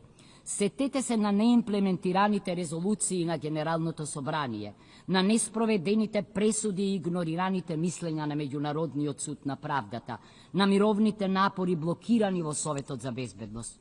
Соочени со нефункционалноста на актуелниот меѓународен поредок, некои реалисти советуваат да заборавиме на меѓународните договори и конвенции како на непотребен товар и да се засолниме во регионалните блокови и сојузи. За нив, кризите најбрзо и најдобро се решаваат надвор од Обединетите нации, без мандат од Советот за безбедност. Но, одстапувањето од универзалните принципи и механизми во полза на прагматичниот опортунизам и посегањето по ад-хок мерки не турка кон неизвестна иднина на растечки геополитички и геоекономски надпревар, па дури и во конфронтација во трката за ресурси. Зарем таков суров свет ќе им оставиме на нашите потомци? Алтернативата е да се обидеме да го ревитализираме мултилатерализмот и да ги направиме неговите институции поотпорни на системските потреси. Почитувани, ценети присутни, младите генерации имаат право на обновена повелба, на реформирани и силни обединети нации, што ќе им овозможат да живеат во мир меѓу народите, но и во мир со природата. Тие реформи не смеат да бидат козметички, туку длабоки, за да овозможат поголема инклузивност, хармонизација меѓу вредностите и механизмите, оптимизација на националните и глобалните интереси, силни и функционални институции. Реформите на Обединетите нации зависат од тоа дали на нив се гледа како на можност за обнова на меѓународниот поредок втемелен на право и правила или како оспорување на привилегиите на некои земји членки. Но, која е поентата да се биде привилегирана земја членка на нефункционална, нерелевантна, маргинализирана меѓународна организација? За ефективни Обединети нации потребно е да се реформира Советот за безбедност, за да биде поинклузивен, поотчетен и поодговорен за одржувањето на меѓународниот мир и безбедноста. Генералното собрание мора да прерасне во представнички орган за креирање политики, наместо да остане дебатен клуб. Имплементацијата на пресудите на Меѓународниот суд на правдата мора да стане задолжителна за сите земји членки, обезбедувајќи владење на правото. Реформата е потребна не само заради старите, туку и заради новите предизвици. Вештачката интелигенција носи огромни можности, но и несогледливи ризици за нашата цивилизација. Таа не е обичен технолошки скок. Незиното влијание може да биде и поголемо од индустриската и дигиталната револуција. Свесни за ова, мојата држава и јас го поддржуваме предлогот вештачката интелигенција да биде еден од приоритетите на 80-та седница. Следната година ќе бираме нов генерален секретар на Обединетите нации. Потребна ни е личност, со лидерски вештини, со богато дипломатско искуство, со способност да ги премостува разликите и да гради консенсус, но и да биде длабоко хумана и посветена на ранливите. Идниот прв дипломат на светот мора да има многу знаење, трпенија и такт. По 80 години од основањето, крајно време е за жена генерален секретар на Обединетите нации. Во свет доминиран од силни мажи, често со оружје, потребни ни се силни жени со мудрост и емпатија. Верувам дека жените, кои заедно со децата се најголемите и најбројни жртви на војните, имаат неотуѓиво право и обврска да посегнат по нивна превенција. Анархичниот меѓународен поредок е закана за сите, а најмногу за малите држави. Природно е малите и средни држави да бидат најголемите поддржувачи на реформите на Обединетите нации.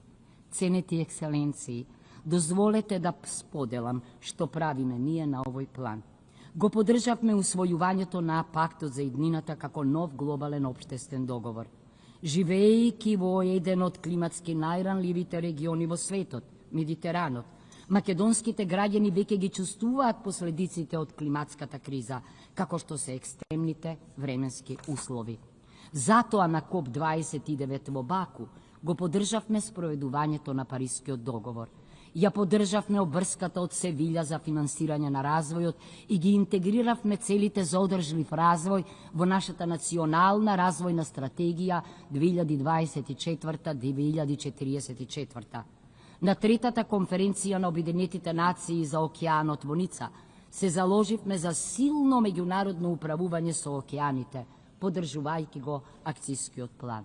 Вложуваме големи напори за промоција на женското лидерство и имплементацијата на агендите за жените, мирот и безбедноста.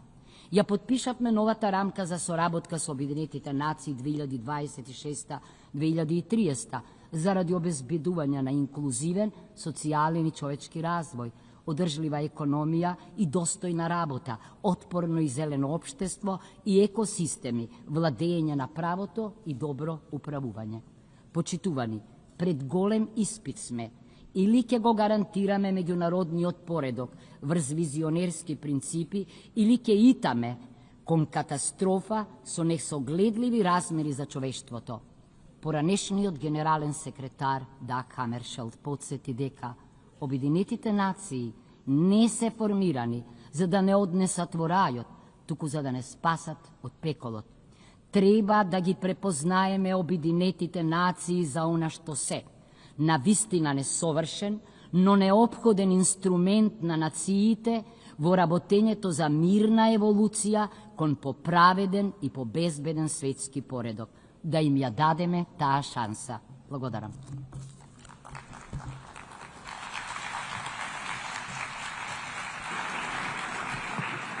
On behalf of the Assembly, I wish to thank the President of the Republic of Macedonia.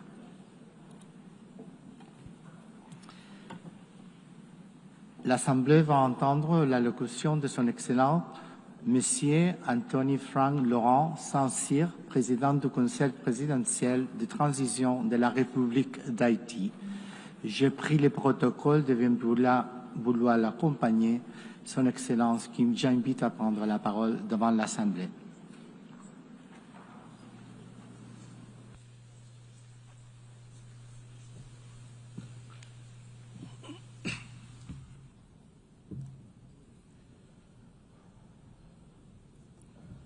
Madame la Présidente de l'Assemblée générale, Monsieur le Secrétaire général, Excellences, Mesdames, Messieurs les chefs d'État et de gouvernement, Mesdames, Messieurs les chefs de délégation, distingués délégués, c'est avec gravité et beaucoup d'espoir que je porte la voix d'Haïti et les salutations d'un peuple digne et résilient qui, malgré les épreuves, revendique pour lui-même et pour l'humanité entière trois promesses universelles: le développement, le respect de la dignité humaine et la paix.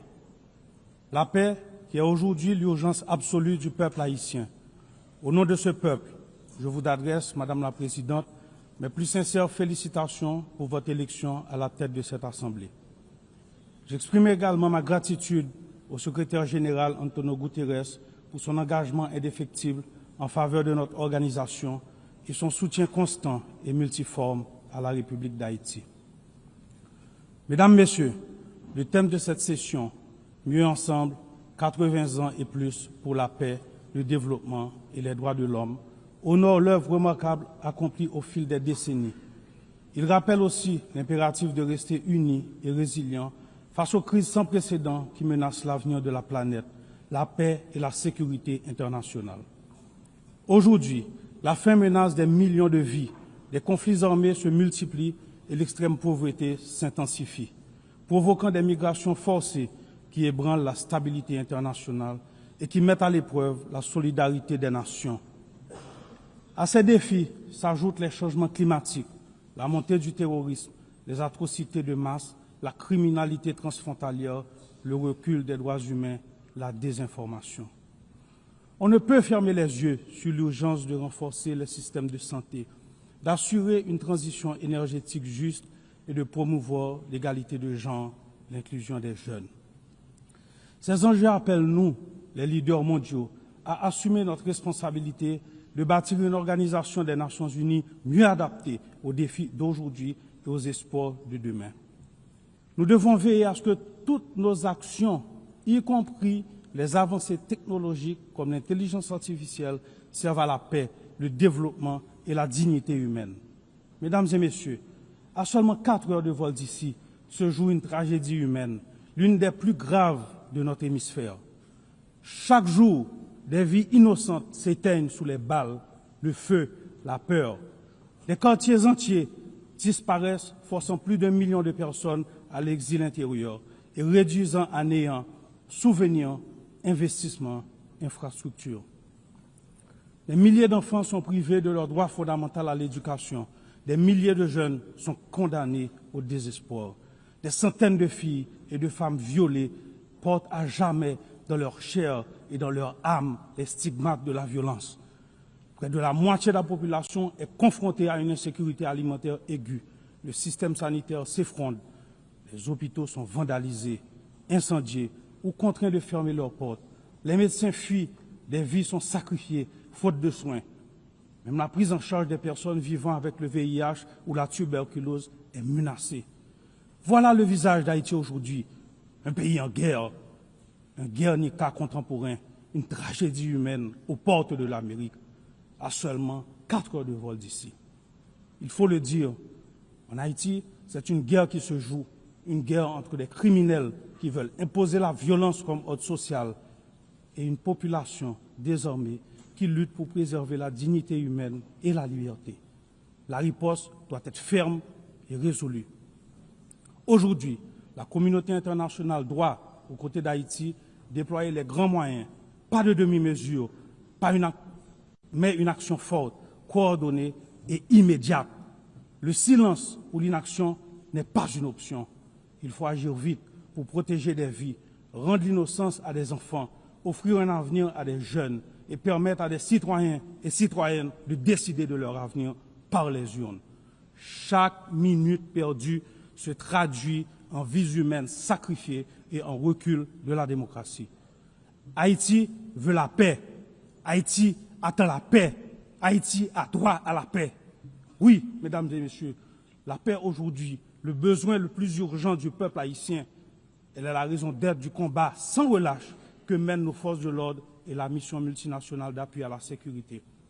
Beaucoup de policiers et soldats sont tombés dans la guerre contre les groupes criminels. Hommage à ces héros haïtiens et kenyans qui ont payé de leur vie, leur engagement pour le rétablissement de la paix et de la sécurité en Haïti. Aujourd'hui, des 2500 initialement requis et promis, il y a sur le terrain seulement 1 millier de membres de la mission multinationale. Leur bravoure, conjuguée à nos propres efforts, n'a pas réussi à contenir la crise sécuritaire. Pourtant, nous avons augmenté de 40% le budget des forces de l'ordre, recruté de nouvelles promotions, renforcé nos effectifs, acquis du matériel et des équipements. Nous devons nous rendre à l'évidence. Haïti se trouve à l'épicentre d'une menace régionale inédite. Des réseaux criminels puissants et lourdement armés cherchent à déstabiliser le pays et à dominer les économies de notre espace commun. La nouvelle ligne de front de ce combat se trouve chez nous, en Haïti. Si nous échouons, les affronter sur notre sol, il sera illusoire de les contenir ailleurs dans la région. C'est pourquoi nous devons afficher la même détermination, la même fermeté et la même unité que celle dont nous avons fait preuve dans la lutte contre le terrorisme. Haïti ne peut et ne pourra relever seul un tel défi. Aujourd'hui, il est impératif de mobiliser une force robuste disposant de mandats clairs et de moyens matériels, logistiques et financiers adéquats. En cette matière, les leçons de l'expérience de la MMAS et les recommandations des experts haïtiens doivent être mises à profit. Nous avons également besoin d'une coopération internationale renforcée, fondée sur le partage de renseignements et de contrôles douaniers rigoureux afin de stopper le flux d'armes, de munitions, de drogue et de financement vers les gangs. La paix ne pourrait être restaurée que si nos partenaires de la région veillent par des mesures concrètes à ce que leur territoire ne serve plus de point de départ ou de transit à ces trafics. Les approches qui n'ont pas porté de fruits hier ne sauveront pas Haïti aujourd'hui.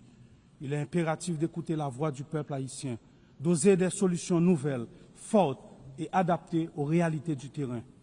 En ce sens, nous souscrivons pleinement aux efforts engagés pour transformer la mission multinationale d'appui à la sécurité. Nous appelons également à la solidarité de toute la communauté internationale et plus particulièrement l'engagement des membres du Conseil de sécurité pour un vote favorable à la résolution établissant une force de suppression des gangs.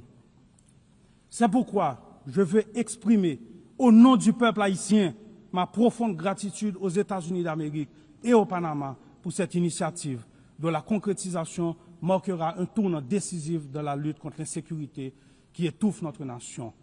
J'adresse également mes remerciements à l'administration du président Trump pour les efforts déployés afin d'apporter soutien et ressources dans notre lutte commune contre les gangs. ces ennemis qui menacent à la fois Haïti et toute la région. Aujourd'hui, la complexité de la crise haïtienne ne doit pas servir de prétexte à des plaidoyers sans fin, à des négociations interminables ou à des blocages dictés par des considérations géopolitiques. Chaque jour, des décisions profitent aux groupes criminels. L'urgence commande d'être proactif, de s'élever au-dessus des divisions pour agir ensemble, au service des valeurs qui nous rassemblent, la paix et la dignité humaine. Haïti accueillera avec intérêt l'organisation d'une rencontre de haut niveau afin d'aplanir les obstacles et d'avancer concrètement. À cet effet, nous saluons les pays de la région qui ne cessent de nous apporter leurs inestimables soutiens, notamment à travers des déclarations au sein de diverses organisations régionales telles que l'OEA et la CARICOM. Nous apprécions à leur juste valeur leur démarche auprès des partenaires du Conseil de sécurité pour une réelle solution à la crise sécuritaire en Haïti. Nous rendons également hommage à tous les États qui, lors des crises passées, se sont tenus à nos côtés et exprimons l'espoir de pouvoir compter à nouveau sur leur engagement. Ensemble, nous pouvons et nous devons résoudre cette crise qui a trop duré. 12 millions d'hommes, de femmes et d'enfants attendent cet engagement. Mesdames, Messieurs, le Conseil présidentiel de transition est né d'un consensus politique issu d'intenses négociations entre les forces vives de la nation. Ce Conseil, dont la mise en place a été appuyée par d'importants partenaires internationaux et facilité par les éminentes personnalités de la CARICOM, dispose d'un agenda clair, au cœur duquel figure l'organisation d'élections libres et crédibles. Je répète, d'élections libres et crédibles. En dépit des multiples défis liés à la crise sécuritaire, le processus électoral pour lequel le CPT et le gouvernement font preuve d'une volonté politique réelle connaît des avancées significatives. Le Conseil électoral provisoire a déjà identifié plus de 85% des centres de vote, mobilisé plus de 70% du personnel électoral et un financement national de 65 millions de dollars est garanti. Le Conseil présidentiel de transition collabore étroitement avec la mission multinationale d'appui à la sécurité, l'OEA, la CARICOM et le BINU pour préparer des élections libres, transparentes et inclusives, reflétant la volonté souveraine du peuple haïtien et garantissant la participation pleine et effective des femmes, des jeunes, des personnes en situation de handicap et des groupes marginalisés. Dans le souci de maintenir une cohabitation politique productive, des efforts constants sont entamés et poursuivront pour élargir le dialogue avec différents secteurs de la vie nationale, pour renforcer le consensus et prévenir un vide qui serait fatal à la démocratie et à la stabilité. Le peuple haïtien doit pouvoir choisir ses dirigeants. L'État veut organiser des élections crédibles. Notre plus grand obstacle demeure le rétablissement de la sécurité. L'appel urgent et solennel que nous venons, une fois de plus, de lancer pour résoudre la crise sécuritaire en Haïti ne doit pas rester lettre morte, ni se perdre dans des discours ou des promesses non tenues. En Haïti, la paix ne peut plus attendre. Mesdames et messieurs, la période transitoire ne permet pas d'engager toutes les grandes réformes structurelles dont le pays a besoin, mais la crise humanitaire actuelle doit être adressée. À ce jour, l'État haïtien a fourni 72% de l'aide d'urgence destinée aux personnes déplacées internes et accompagne la relocalisation des familles. Nous exprimons notre profonde gratitude aux partenaires internationaux mobilisés à nos côtés de la réponse humanitaire et accueillons avec un vif intérêt les initiatives porteuses de ceux qui, comme l'Association des États de la Caraïbe, choisissent de rejoindre cet élan. Mais notre stratégie ne se limite pas seulement à l'assistance immédiate. Nous devons impérativement passer de l'aide à l'investissement. En ce sens, la volonté du gouvernement est d'initier le développement de deux grands pôles économiques, le Grand Nord et le Grand Sud, autour de filières stratégiques telles que l'agro-industrie, le textile, l'énergie renouvelable, le tourisme et les services. Haïti entend continuer à compter sur ses partenaires clés pour traverser cette période difficile et relancer son économie. Nous appelons à leur soutien à travers la mise en place de mécanismes concrets tels que le renouvellement de la loi Hope Help ou le lancement de projets de rénovation urbaine qui permettront de créer des emplois, de sortir durablement de l'impasse humanitaire et de réduire les pressions migratoires haïtiennes dans la région. Mesdames et Messieurs, 2025 marque le bicentenaire de l'ordonnance imposant à Haïti le paiement d'une rançon pour la reconnaissance de son indépendance. Notre voix s'élève pour réclamer réparation, non pas dans un esprit de revanche ni d'acrimonie, mais avec un souci de justice et de vérité. Nous avons accueilli avec satisfaction la déclaration de la présidence française qui reconnaît la nécessité d'ouvrir des espaces de dialogue et de vérité historique, ainsi que la résolution du 5 juin 2025 de l'Assemblée nationale française reconnaissant l'injustice de cette rançon. Haïti a mis en place le Comité national de réparation et de restitution. Nous demandons que ces avancées soient suivies d'actions concrètes. La France, patrie des droits de l'homme, a aujourd'hui l'opportunité d'écrire une nouvelle page de son histoire avec Haïti en honorant les idéaux de liberté, d'égalité et de fraternité qui nous unissent. Mesdames et Messieurs, je me dois de souligner l'apport inestimable de la diaspora haïtienne à travers le monde et le sort souvent difficile qui lui est réservé. Qu'ils vivent en Amérique, en Europe, en Afrique ou ailleurs, les millions d'Haïtiens à l'étranger contribuent au développement d'Haïti. Alors que nous traversons une crise multidimensionnelle, nous appelons à la patience et à la compréhension de nos partenaires et amis, afin que nos ressortissants soient toujours traités avec respect et dignité. Derrière chaque migrant, il y a un visage, une famille, une histoire et une contribution au pays d'accueil. Haïti réaffirme son attachement au dialogue et à la coopération bilatérale dans l'esprit du bon voisinage et du respect mutuel, afin d'identifier des solutions équilibrées et durables aux problèmes de l'île. La circulation sûre et régulière des biens et des personnes, notamment par voie aérienne, est essentielle à un avenir partagé et à une prospérité commune. Mesdames et Messieurs, l'Haïti de demain mérite la paix et la prospérité, un avenir fondé sur un système judiciaire indépendant, une éducation universelle, des soins de santé accessibles à tous et une économie qui offre à chacun les mêmes chances de réussir. Cet avenir exige réforme courageuse, justice indépendante et fin de l'impunité. Nous avons le 16 avril 2025 promulgué un décret instituant 2 pôles judiciaires spécialisés. Un pour la répression des crimes et délits financiers complexes et l'autre pour la répression des crimes de masse et des violences sexuelles. Nous avançons sur leur effectivité. Nous sommes prêts à continuer sur cette voie. Ce n'est pas le moment d'éprouver ce sentiment de Haiti fatigue. La communauté internationale n'a pas le droit de détourner le regard de la situation d'Haïti. Face à l'ampleur de cette crise, le silence ne serait pas neutralité, il serait complicité. Mesdames et Messieurs, permettez-moi de rendre hommage au peuple haïtien. Le représenter ici est le plus grand honneur de ma vie. Au-delà de fonction de président du Conseil présidentiel de transition d'Haïti, je suis un citoyen haïtien authentique, engagé et profondément attaché à cette terre. Une terre de liberté et de dignité, de courage et de talent. Haïti n'est pas une nation de résignés. Nous sommes un grand peuple, un peuple solidaire, des femmes et des hommes qui se sont sacrifiés pour leur patrie et pour l'humanité. Haïti n'est pas un territoire livré aux criminels armés, mais une nation debout, composée de familles dignes et résilientes, qui chaque jour, malgré les pires épreuves, luttent pour un avenir meilleur. Je rends hommage à mes compatriotes, qui sont sans conteste parmi les peuples les plus résilients de la terre. Ils méritent mieux. Leur redonner espoir est ma seule mission. C'est pourquoi, en ce moment, je vous appelle à vous tenir aux côtés d'Haïti. Nous devons bâtir la paix en Haïti, pour la Caraïbe, pour les Amériques, pour l'humanité entière. Je vous remercie.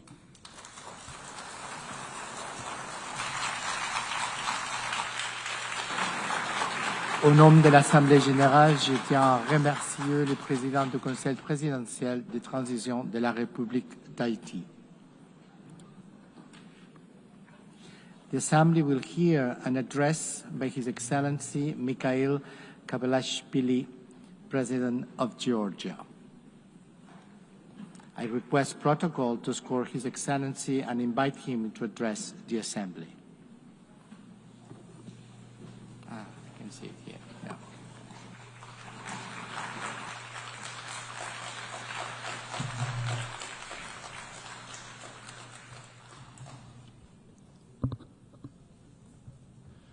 ქალბატონო პრეზიდენტო, ბატონო გენერალურო მდივანო, პატივსემულო კოლეგებო, ქალბატონებო და ბატონებო.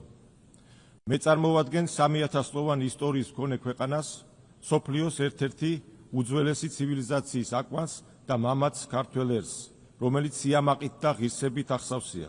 ქვეყანას, რომელსაც სოფლიოში უნიკალური დამწერლობა, უძველესი ენა და 17 საუკუნოვანი ქრისტიანობის ტრადიცია გააჩნია. საქართველოს ისტორია, ეს არის დამპყრობლების წინააღმდეგ ჩვენი ხალხის თვითგადარჩენისთვის ბრძოლის უწყვეტი ქრონიკები, რის შედეგადაც ჩვენ სასწაულებრივად შევძელით ჩვენი კულტურული თვითყოფადობის, ტრადიციების და ეროვნული იდენტობის შენარჩუნება. საუკუნეების მანძილზე დამპყრობლებთან უწყვეტი ომიანობის მიუხედავად საქართველოში არსებული კულტურული გარემო ყოველთვის გამოირჩეოდა უცხოსადმი განსაკუთრებული შემწყნარებლობით, ჰუმანიზმითა და მოყვასით სიყვარულით. ტოლერანტობა, უცხოს მიმღებლობა, მათთან ერთად ჰარმონიული თარაასებობა და მრავალფეროვნება ჩვენი უძველესი კულტურის ქვაკუთხედს წარმოადგენს, რაც ბრწყინვალე და აღბეჭდილი ქართულ პოლიფონიაში, ჩვენს ეროვნულ ტრადიციებსა და ყველასათვის კარგად ცნობილ ქართულ ეპოსში, შოთა რუსთაველის ვეფხისტყაოსანში. საქართველო ის ადგილია, სადაც ისტორიის მანძილზე ეთნიკური თუ რელიგიური ნიშნით არასოდეს მომხდარა არც ერთი ადამიანის ჩაგვრა ან მისი დევნა. პირიქით, ჩვენ ყოველთვის გამოგვარჩევდა სამართლიანობის მძაფრი განცდა. მე წარმოვადგენ ქართველ ხალხს, რომელმაც იცის როგორც ომის ფასი, ასევე თავისუფლებისა და მშვიდობის მნიშვნელობა. ხალხს, რომელიც უფრთხილდება თავის მდიდარ ისტორიას და ტრადიციებს, მაგრამ ამავდროულად თვალს უსწორებს და უმკლავდება იმ გამოწვევებს, რომლის წინაშეც ჩვენი ქვეყანა დგას. სწრაფად ცვალებადი გეოპოლიტიკური ლანდშაფტისა და უპრეცედენტო გლობალური გამოწვევების პირობებში, როგორიცაა მიმდინარე კონფლიქტები, კლიმატის ცვლილება, იდეოლოგიური პოლარიზაცია, კულტურული გაუცხოება, ომით გამოწვეული ჰუმანიტარული კრიზისები, საქართველო მტკიცედ დგას დიალოგის, მშვიდობის, სტაბილურობისა და მდგრადი განვითარების სადარაჯოზე. ჩვენს გარშემო არსებული მრავალი გამოწვევის მიუხედავად, ჩვენ შევძელით ჩვენი ხალხის უსაფრთხოების უზრუნველყოფა. საქართველოს ხელისუფლების ძირეულ ფილოსოფიად რჩება შევინარჩუნოთ მშვიდობა და რაც არ უნდა დაგვიჯდეს, ჩვენ ხალხს თავიდან ავარიდოთ ომი. უკვე მეოთხე წელია, რაც უკრაინაში საშინელი სისხლისმღვრელი ომი მიმდინარეობს, რომელსაც კატასტროფული შედეგები და უზარმაზარი ადამიანური მსხვერპლი მოჰყვა. 2008 წლის ომის მწარე გამოცდილების გათვალისწინებით, რომლის იარები დღემდე არ მოუშუშებია ქართულ ხალხს, ჩვენ ბევრზე უკვე გვესმის ის ტკივილი, რასაც დღეს უკრაინელი ერი განიცდის. დღესაც, როგორც უწინ, საქართველო უკრაინელი ხალხის მიმართ მტკიცე და ურყევი მხარდაჭერას გამოხატავს. იქიდან გამომდინარე, რომ მშვიდობის მნიშვნელობას სიღრმისეულად ვაცნობიერებთ, საქართველოს თავისი წვლილი შეაქვს სამხრეთ კავკასიის რეგიონის ტრანსფორმაციაში და ცდილობს ის კონფლიქტების რეგიონის ნაცვლად ცივილიზაციათა დიალოგისა და ეკონომიკური კეთილდღეობის სივრცე დაქციოს. მივესალმებით პრეზიდენტ დონალდ ტრამპის სამშვიდობო ინიციატივას სომხეთსა და აზერბაიჯანს შორის, ისევე როგორც მის ძალისხმევას მალე დასრულდეს რუსეთ-უკრაინის სისხლისმღვრელი ომი.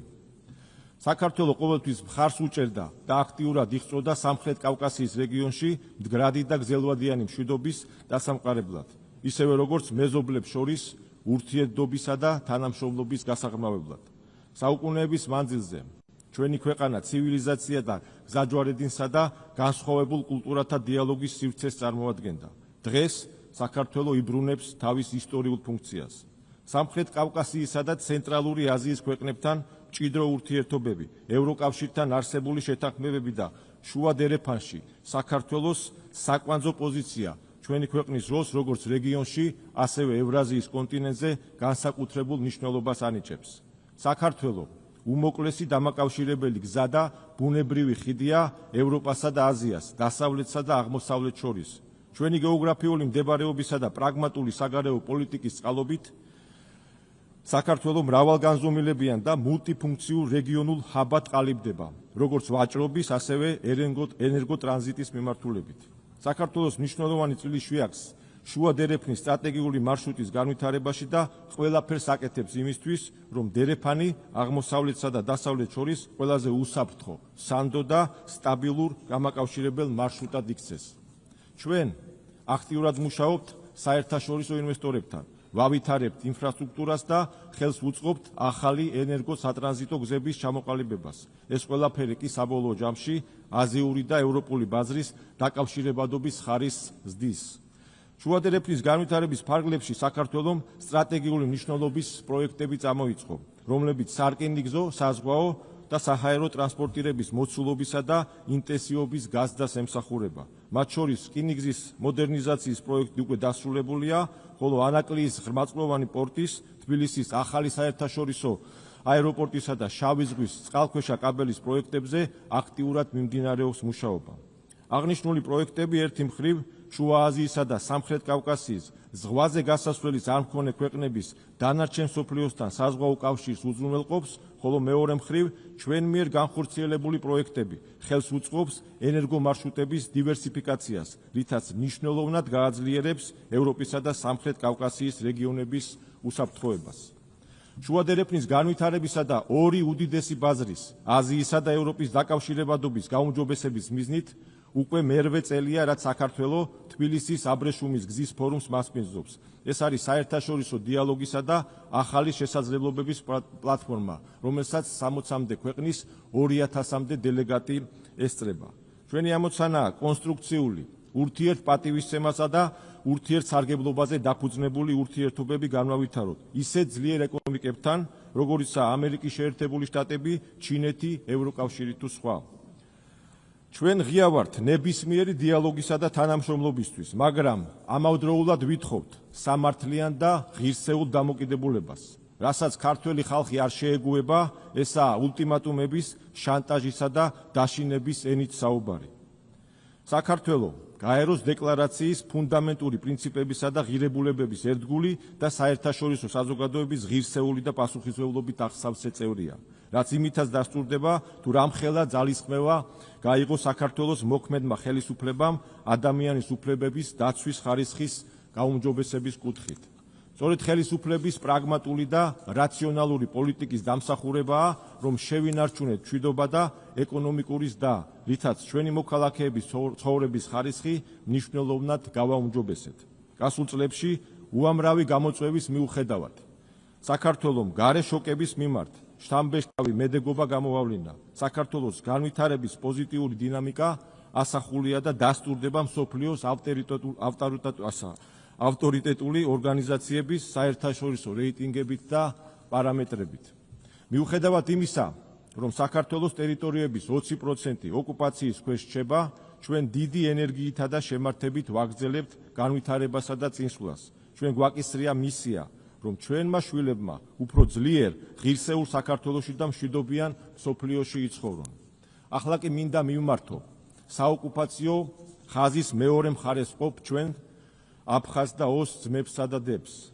საუკუნეების მანძილზე ჩვენ ერთად ვწერდით საქართველოს ისტორიას, რომელიც სავსეა ჩვენი წინაპრების გმირობებით, საერთო ბრძოლით, ჩვენი ერის თვითგადარჩენისა და სამშობლოს სიყვარულისთვის. ჩვენ არასდროს ყოფილვართ დიდი იმპერია, რომელიც სხვებს საკუთარ წესებს თავს მოახვევდა. ჩვენ ყოველთვის ვიყავით ქვეყანა, რომელიც ამაყობდა საკუთარი მრავალფეროვნებით. საქართველო არის ადგილი, სადაც ცივილიზაციები საუკუნეების მანძილზე ხვდებოდნენ, ერწყმოდნენ და აბალანსებდნენ ერთმანეთს. ჩვენი კულტურა კი ამ რთული და მუდმივი სინთეზის პირმშუა. ჩემო აფხაზო და ოსო ძმებო და დებო. ჩვენი კულტურული კოდი არ შეცვლილა. ჩვენთვის მრავალფეროვნება არა პრობლემა, არამედ კვლავ არსებობის აუცილებელი ფორმულაა. ამიტომ საოკუპაციო ხაზის მიღმა მყოფ თანამოძმეებს ყოველთვის ღია გულით და გაშლილი ხელით შეგხვდებით. ჩვენი ვალია, რომ ერთობლივი ძალისხმევით გადავლახოთ ხელოვნურად შექმნილი დაბრკოლებები, აღვადგინოთ ჩატეხილი ხიდები, წარსული წყენები კი, როგორც გამორჩეულ სუგრძელმა ხალხმა წარსულს მივაბაროთ. მე მწამს ერთ დღესაც ჩვენ შვილებთან ერთად, ერთიან, ბედნიერ და განვითარებულ საქართველოში ვიცხოვრებთ, სადაც ჩვენს ჰარმონიულ თანაცხოვრებას ხელს ვერაფერი შეუშლის. აქვე მინდა მადლობა გადაუხადო საერთაშორისო საზოგადოებას, საქართველოს სუვერენიტეტისა და ტერიტორიული მთლიანობის ურყევი მხარდაჭერისთვის. საქართველო ისევე როგორც მთელი მსოფლიო თანამედროვე ისტორიის საკვანძო მომენტს გადის. ჩვენ ცხოვრობთ გარდამავალ ეპოქაში, სადაც ჯერ კიდევ ბუნდოვანია თუ როგორი იქნება მომავალი საერთაშორისო წესრიგი. გაერთიანებულმა ერების ორგანიზაციამ უნდა უზრუნველყოს ჩვენი პლანეტის ტრანზიცია მშვიდობიან, სტაბილურ და სამართლიან მრავალპოლუსიან საერთაშორისო წესრიგზე. საქართველო როგორც საერთაშორისო საზოგადოების პასუხისმგებლიანი წევრი მზადაა ხელი შეუწყოს გაერთიანებული ერების ორგანიზაციას გახდეს ომის გარდაუვალი ალტერნატივა და მშვიდობის მთავარი გარანტორი. კიდევ ერთხელ აღვნიშნავ, რომ ჩვენ მზადყოფნას გამოვთქვავთ და ღია ვართ ჩვენი ეროვნული ინტერესების გათვალისწინებით დიალოგი ვაწარმოოთ გლობალური თუ რეგიონალური მნიშვნელობის საკითხებზე უკლებლივ ყველა ქვეყანასთან. არსებული რეალობა ჩვენგან მოითხოვს, რომ რთულ საკითხებს თვალი გაუსწოროთ და დავიწყოთ ღია, პრაგმატული და შედეგებზე ორიენტირებული დიალოგი. ვფიქრობ, მხოლოდ ასე შევძლებთ გლობალური გამოწვევების დაძლევას და ახალი შესაძლებლობების გახდას ჩვენი ქვეყნების, ხალხების და მომავალი თაობების სასარგებლოდ. დიდი მადლობა ყურადღებისთვის, ღმერთი ფარავდეს კაცობრიობას. დიდი მადლობა.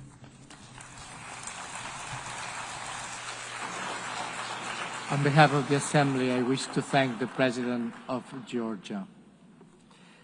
La Asamblea escuchará ahora un discurso del excelentísimo señor Luis Alberto Arce Catacora, presidente constitucional del Estado Plurinacional de Bolivia. Pido a protocolo que acompañe a su excelencia, a quien invito a dirigirse a la Asamblea.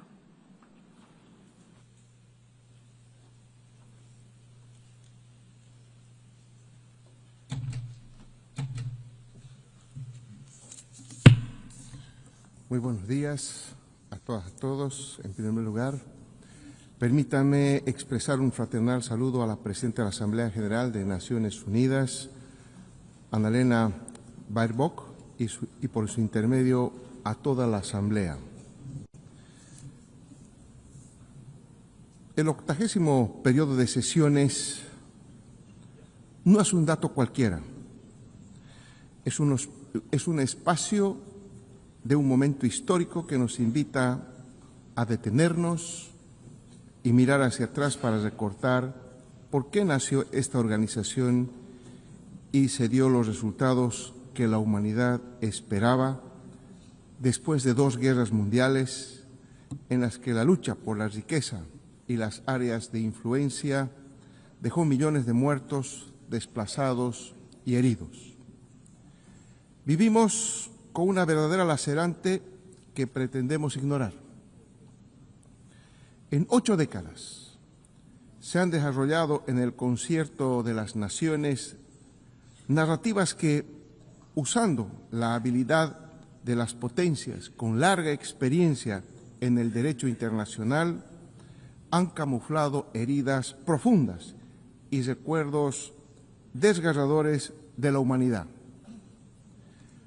Empleando inteligentes cuerpos normativos que predican el deber ser de las Naciones Unidas, registrados en costosos materiales impresos y audiovisuales, que son poco efectivos ante problemas flagrantes como el neocolonialismo en todas sus expresiones, ocupación territorial, genocidio, injerencia política, económica y cultural, el racismo, la discriminación, el armamentismo y la violencia que lleva implícito, sin contar otros aspectos como el hambre, la crisis climática, energética, alimentaria y las cada vez más frecuentes crisis financieras.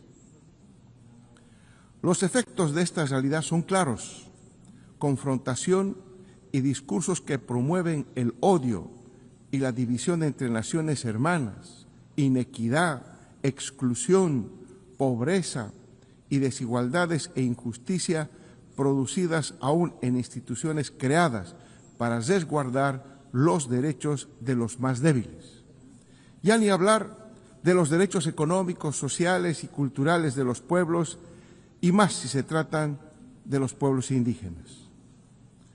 Una evaluación sincera nos lleva a confirmar que a 80 años los resultados no son los esperados. Por consiguiente, no estamos bien. El mundo actualmente está igual de dividido y confrontado más que hace 80 años atrás. En el mundo existe mayor inequidad en la distribución de la riqueza que hace 80 años atrás. Las cifras de pobreza, desigualdad e injusticia, en lugar de reducirse, cada vez son mayores.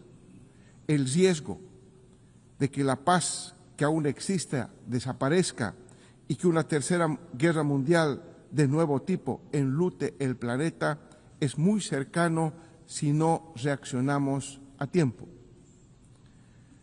El peligro de que el irrefrenable desarrollo de las fuerzas productivas en el capitalismo, con un mal empleo de la inteligencia artificial, incremente la crisis climática, liquide al planeta y convierta a la inmensa mayoría de la población en innecesaria, es también algo no muy lejano. No estamos bien. La ONU se erigió sobre las osamentas que entre el 50 y 70 millones de vidas que perecieron en el Holocausto y la destrucción de naciones que quedaron en ruinas, no solo físicas, sino también morales, debido a la violencia que aplicó el fascismo, pero también el naciente imperialismo con el uso de 2 bombas atómicas. Uno de los objetivos con que nació las Naciones Unidas fue no repetir la barbarie de la guerra. Hoy suenan los ecos de tambores de guerra en todos los continentes. Se practica el genocidio por la sola decisión de 2 países, de negarle el derecho a ser libre y soberano a un pueblo. Se usan armas sofisticadas en clara señal de provocación contra un país soberano y se impulsa una mayor militarización de una región con la doble moral de la lucha contra las drogas. Y en esa misma región se mantiene un criminal bloque contra un pueblo y su Estado por el solo hecho de haber conquistado su plena independencia hace más de 6 décadas.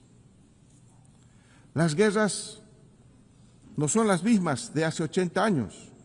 Las guerras ahora son multidimensionales, articulando mecanismos de guerra económica, financiera, mediática, información, cibernética, sin dejar de aplicarse la guerra propiamente militar, que ahora abarca también a la guerra desde el espacio, la guerra biológica y otras técnicas que se siguen desarrollando impunemente en base a una tecnología de la guerra.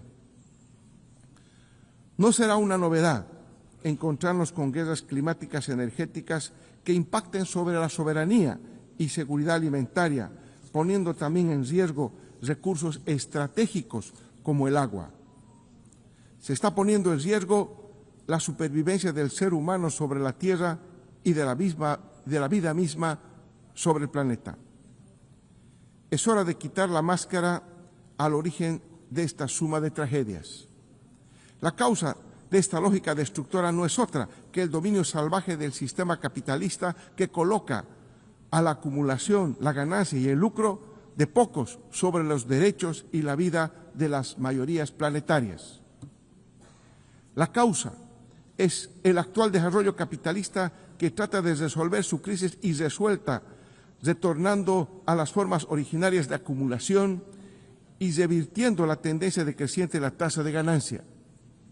El capitalismo, en su fase imperialista, está recurriendo de nuevo al despliegue de la violencia, el saqueo de los recursos naturales, al asalto de los estados soberanos y al derramamiento de sangre para cumplir con las 2 lógicas de acumulación con las que nació: el poder político y militar de una parte y el control territorial de otra. Y se suma una tercera causa, más inmediata, y es el obsesivo afán de la nueva administración de Trump de devolverle a los Estados Unidos su condición de hegemón a una costa de poner en tela de juicio el propio sistema liberal, el llamado libre comercio, la globalización y de ocasionar dolor y muerte. ¿Para qué? Para apropiarse de los recursos naturales, tomar el control de las materias primas para beneficio de una burguesía imperial y subordinar a la mayor parte de los países a su sed insaciable de riqueza y privilegios, y para tratar de mantener un orden unipolar a toda costa. La reciente publicación de la Estrategia de Defensa Nacional de Estados Unidos de Norteamérica plantea un repliegue de sus tropas en el mundo para asentarlas en su país y área de influencia, Canadá, Alaska, el Caribe, Centro y Sudamérica. La experiencia histórica con nuestros vecinos nos hace concebir que esa no es otra cosa que una nueva forma de aplicar el monroísmo, doctrina que vuelve a plantear que América es de los norteamericanos, generando condiciones para un nuevo momento de neocolonialismo. Señora Presidente, estimados y estimados jefes de Estado, desde el Abya, nombre indígena del continente americano y del Caribe, nos declaramos zona de paz en la segunda cumbre de la CELAC en 2014 en La Habana. Las naciones de nuestra región cumplimos ese mandato que nos autoimpusimos, aún teniendo en cuenta nuestras diferencias ideológico-políticas en varios temas y respecto de problemas fronterizos y de ocupación territorial hasta ahora no resueltos. Podemos decir, invirtiendo la ecuación de los estrategas del Pentágono, que es la paz y no la guerra lo que guía nuestras relaciones internacionales.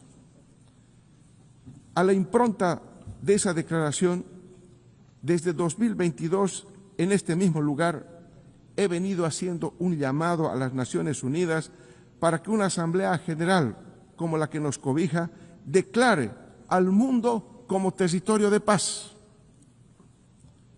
Han pasado 11 años desde aquella histórica declaración de la CELAC y 3 años desde ese periodo que hice en esta Asamblea, y no solo que no hemos declarado al mundo como zona de paz, sino que enfrentamos la dura realidad de ver cómo la muerte en el sello que se va usando con normalidad en las relaciones internacionales. También sentimos la amenaza del fascismo en cualquiera de sus variantes para explotar y dominar a los pueblos en la hora presente. La amenaza de muerte acecha América Latina y el Caribe. La quinta flota norteamericana, dependiente del Comando Sur, está movilizada con un potencial bélico que contempla desde lanchas patrulleras hasta misiles, pasando por aviones, helicópteros y submarinos, usando el pretexto de que ese espacio marítimo está siendo utilizado contra la seguridad nacional de los Estados Unidos, a partir de la introducción ilegal de cocaína por parte de bandas criminales pertenecientes a carteles de drogas. Más allá de violaciones de derechos internacionales, esta acción provocadora del imperialismo tiene dos intenciones. Primero, la intervención sobre nuestra hermana República Bolivariana de Venezuela, que desde 1999 levanta en alto las banderas de la independencia efectiva, la libertad de su pueblo y la soberanía de su Estado, y que posee importantísimos recursos naturales, especialmente petróleo, que desde el norte se pretende controlar y apropiar. Segundo, intentar reconquistar el control de América Latina y el Caribe sobre la base de minar la democracia liberal, impulsar la militarización y emplear otras prácticas colonialistas que debemos llamar por su nombre. El imperialismo dice que interviene para luchar contra el tráfico de drogas y combatir el crimen organizado, lo cual es una falacia, pues si fuera verdad empezaría a enfrentar efectivamente ambos hechos dentro de su propio país, donde la demanda de consumo de todo tipo de drogas es alta y en ascenso, y donde se plasman distintas modalidades de crimen organizado. Lo que en realidad pretende Estados Unidos es darle a nuestra región el papel de dique de contención a la edificación de un mundo multipolar y sometido a sus intereses. A estas acciones militares, cuyas imágenes se han visto en todo el mundo, se suma otro tipo de acciones devastadoras como las orientadas a endurecer el bloqueo económico contra Cuba. Ya son miles de millones de dólares que Estados Unidos le debe al Estado cubano por los efectos de estas unilaterales medidas y que se explican por el rechazo del imperialismo a la primera revolución socialista de la región, que no ha sido ni será destruida. La amenaza de la muerte también recorre Oriente Medio. En el Oriente Medio, el dolor de millones de familias por la muerte de decenas de miles de palestinos a manos del poderoso ejército israelita no encuentra consuelo ni se detiene. Toda esta violencia cuenta, hay que decirlo, con el apoyo incondicional de los Estados Unidos, que quiere acelerar el desplazamiento del pueblo palestino en el menor tiempo posible. La paz será una palabra vacía mientras el pueblo palestino siga siendo sometido a prácticas de genocidio y no cuente con territorio propio y soberanía plena con Jerusalén Este como su capital. Pero en esta región, eso no es lo único que ocurre. La frágil estabilidad política y geopolítica está amenazada por ataques preventivos contra la República Islámica del Irán y contra la pequeña nación de Yemen, muy al estilo del que empleara en su momento el expresidente George Bush. La amenaza de muerte también está en Euroasia. En la zona de Eurasia, a pesar de los intentos intermitentes de lograr una salida política, la ambición expansionista de la OTAN, que no es otra cosa que el brazo militar del capital concentrado, apuesta a la prolongación del conflicto militar utilizando a Ucrania como punta de lanza contra la Federación Rusa. La amenaza de muerte no excluye a Asia. El mar de China Oriental, área de gran importancia geoestratégica y económica, presenta al menos dos problemas que puedan incidir no solo en la región, sino en el mundo.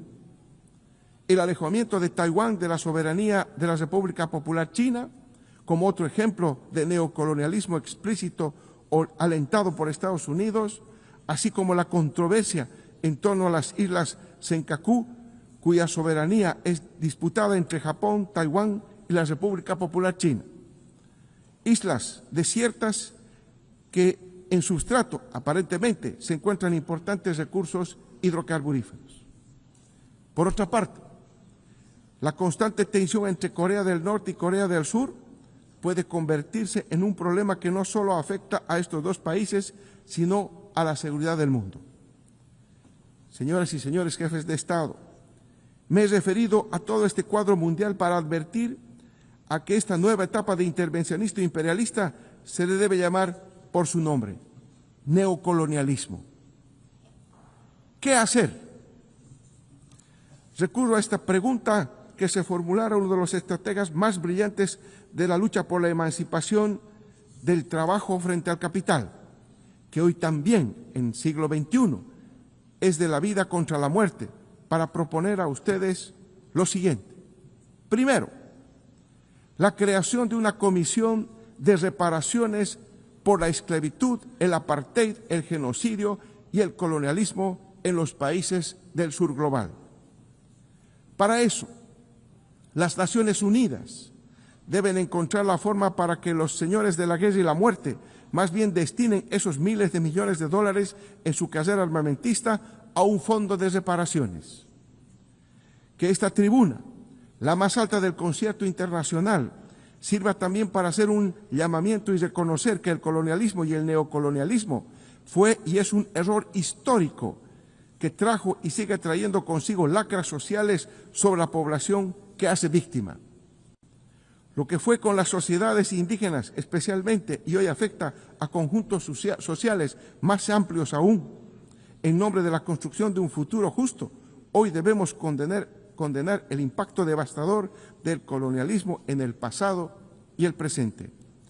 Hago un llamamiento a los jefes de Estado de la CELAC y de la Unión Africana para que unan sus esfuerzos y se opongan a las consecuencias negativas del colonialismo.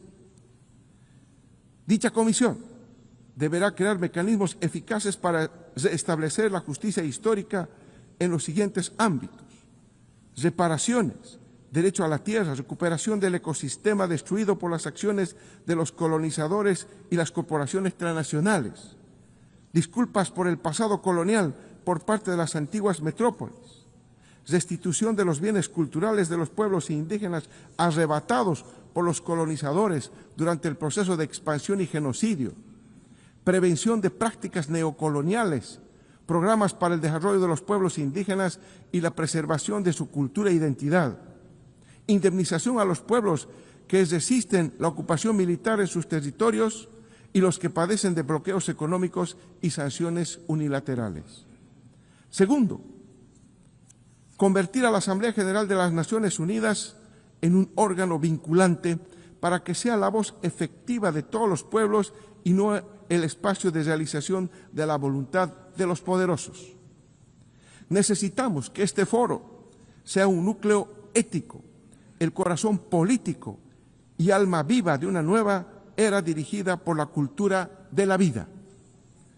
Necesitamos que las resoluciones aprobadas en la Asamblea de las Naciones Unidas no sean vetadas por ninguna superpotencia y sean de cumplimiento efectivo. Esto implica la vigencia efectiva y no formal del multilateralismo. Tercera, declarar al mundo como territorio de paz e impulsar la desmilitarización hacia donde sea posible.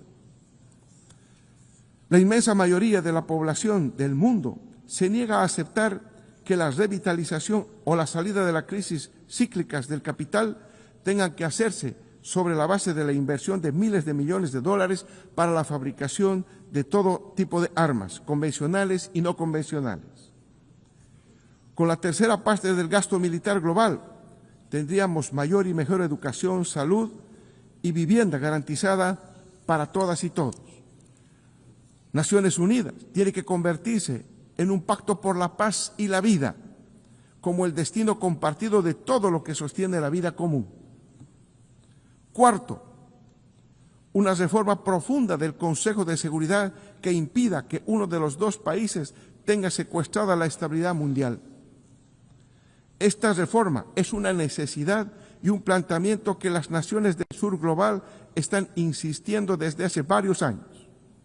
Democratizar el Consejo de Seguridad es hacer efectivo el principio de igualdad jurídica de los Estados y es democratizar el futuro.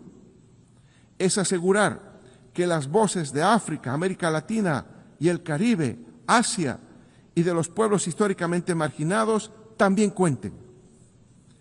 Quinto, avanzar hacia la Declaración Universal de los Derechos de la Madre Tierra. Bolivia, junto a los pueblos amazónicos, levanta la voz para recordar la necesidad urgente de la cooperación internacional para fortalecer la conservación de la Amazonía, desde el fortalecimiento de la soberanía de los países amazónicos sobre el bioma estratégico para el mundo. Defender la Amazonía significa defender la vida. Sexto, rechazar todo tipo de guerra comercial y trabajar por la disminución de las brechas económicas y sociales entre los países del capitalismo central y los países de la periferia. Las guerras comerciales afectan no solo a las empresas, sino al inmenso mundo del trabajo y disminuye a niveles alarmantes la posibilidad de que las clases subalternas accedan a una alimentación aceptable. Las pugnas intercapitalistas, y mucho menos las ambiciones hegemonistas, no tienen el menor derecho de ahondar las relaciones de intercambio desigual y mucho menos de ir reduciendo a límites inimaginables al derecho al trabajo, la alimentación y la educación de las clases trabajadoras. Apreciados concurrentes a la sesión de la Asamblea General de las Naciones Unidas, agradezco profundamente que en ocasión de este aniversario de creación de Naciones Unidas, haber escuchado el análisis y la prospección del Estado plurinacional de Bolivia sobre problemas globales críticos en nuestros días en la perspectiva de trabajar en pro de la paz, el desarrollo y los derechos humanos colectivos. El pueblo boliviano, a quien le hemos garantizado un tránsito democrático como no se vio en 28 años en nuestro país, estará vigilante y atento a los cambios que deben darse en el marco de las Naciones Unidas en procura de garantizar la paz mundial. Muchísimas gracias. Gracias. On behalf of the Assembly, I wish to thank the Constitutional President of the Plurinational State of Bolivia. The Assembly will hear an address by His Excellency Brice Clotaire Oligui Nguema, President of the Gabonese Republic, Head of State and Head of Government. I request protocol to escort His Excellency and invite him to address the Assembly.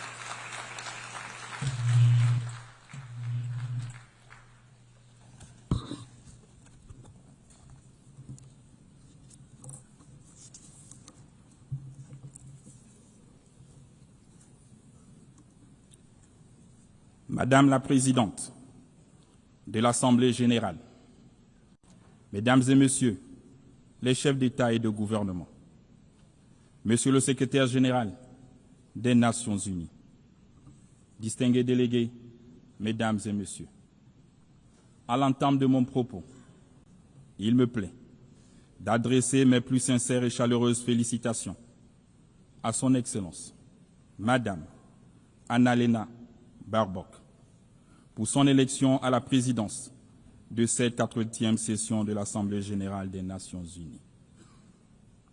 Madame la Présidente, votre expérience vous permettra, j'en suis convaincu, d'accomplir avec efficacité les missions inhérentes à votre haute fonction.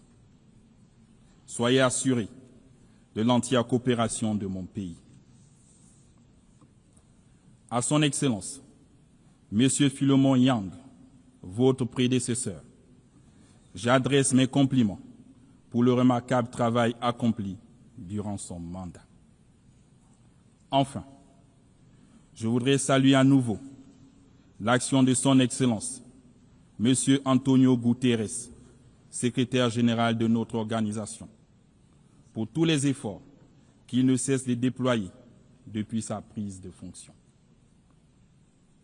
Le Gabon, mon pays, est particulièrement attentif à l'initiative ONU 80 qui vise l'efficacité opérationnelle face aux défis mondiaux et à la rationalisation des mandats au sein du système des Nations unies. Madame la Présidente, il y a un an, devant cette auguste Assemblée, en qualité de président de la transition de la République gabonaise, je présentais le processus politique entamé dans mon pays depuis le coup de la libération opéré le 30 août 2023.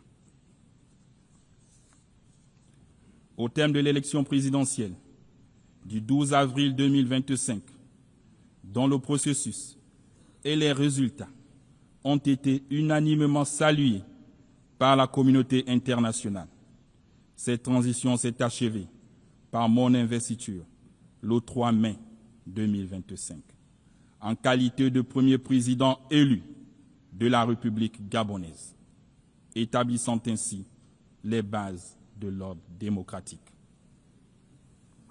Comme vous le savez, le Gabon a connu une transition pacifique et exemplaire, marquée par l'inclusion de l'ensemble des forces vives de la nation. Cette transition apaisée, ouverte à un dialogue national inclusif et à un référendum constitutionnel est conforme au chronogramme qu'il s'est fixé, lequel se poursuivra par l'organisation des élections législatives, locales et sénatoriales, libres et transparentes. Pour ce faire, le premier et le second tour des élections jumelées, législatives et locales, se tiendront le 27 septembre et le 11 octobre 2025. En ce qui concerne l'élection des sénateurs, celle-ci aura lieu le 8 novembre et le second tour est fixé au 29 novembre 2025, en vue d'un retour définitif à l'ordre constitutionnel dès janvier 2026. Nous pensons légitimement ce processus pacifique et historique pourrait d'ailleurs faire l'objet d'enseignements et d'études dans divers milieux. Le peuple gabonais a puisé les ressorts de ce succès dans son histoire, sa culture de paix et sa vision partagée du futur. C'est l'occasion pour moi d'exprimer au nom du peuple gabonais et au mien propre nos sincères remerciements à l'Organisation des Nations Unies pour son accompagnement multiforme. Je sais également pouvoir compter sur l'appui de l'ONU dans le cadre de la mise en œuvre du plan de croissance et développement du Gabon. Ce plan met l'accent sur l'augmentation de notre capacité énergétique, le renforcement des infrastructures, le développement du numérique et l'employabilité des jeunes. Mesdames et messieurs, le Gabon revient devant vous avec un message clair. Notre pays a changé. Après des décennies de tensions et de dérives politiques et économiques, le peuple gabonais a choisi la voie de la réconciliation et du renouveau, devenant ainsi le symbole et la preuve qu'il est possible de transformer l'épreuve en espérance, la dépendance en unité, la division en unité, le tout sans effusion de sang. Aujourd'hui, le Gabon n'est plus un pays en suspens. Il est de retour aux côtés des autres États, debout, digne et prêt à assumer toute sa place dans le concert des nations.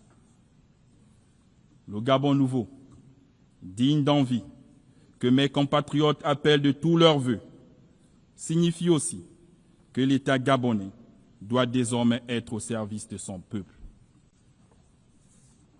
Mais notre renaissance nationale serait vaine sans évolution de l'ordre international.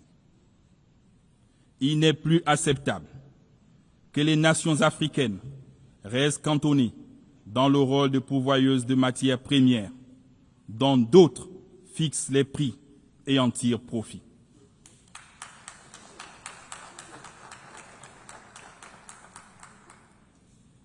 C'est donc le lieu pour moi d'inviter les investisseurs publics et privés à nous accompagner dans le cadre de partenariats gagnant-gagnant.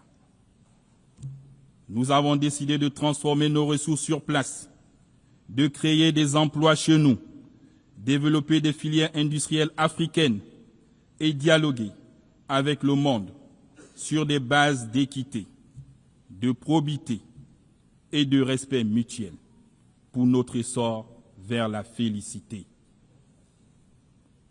Dans sa marche vers le développement, le Gabon, pays de paix et d'opportunités, continuera d'être une terre d'accueil pour tous ceux qui s'engagent à respecter nos lois, nos valeurs républicaines et à contribuer de manière exemplaire à l'essor national.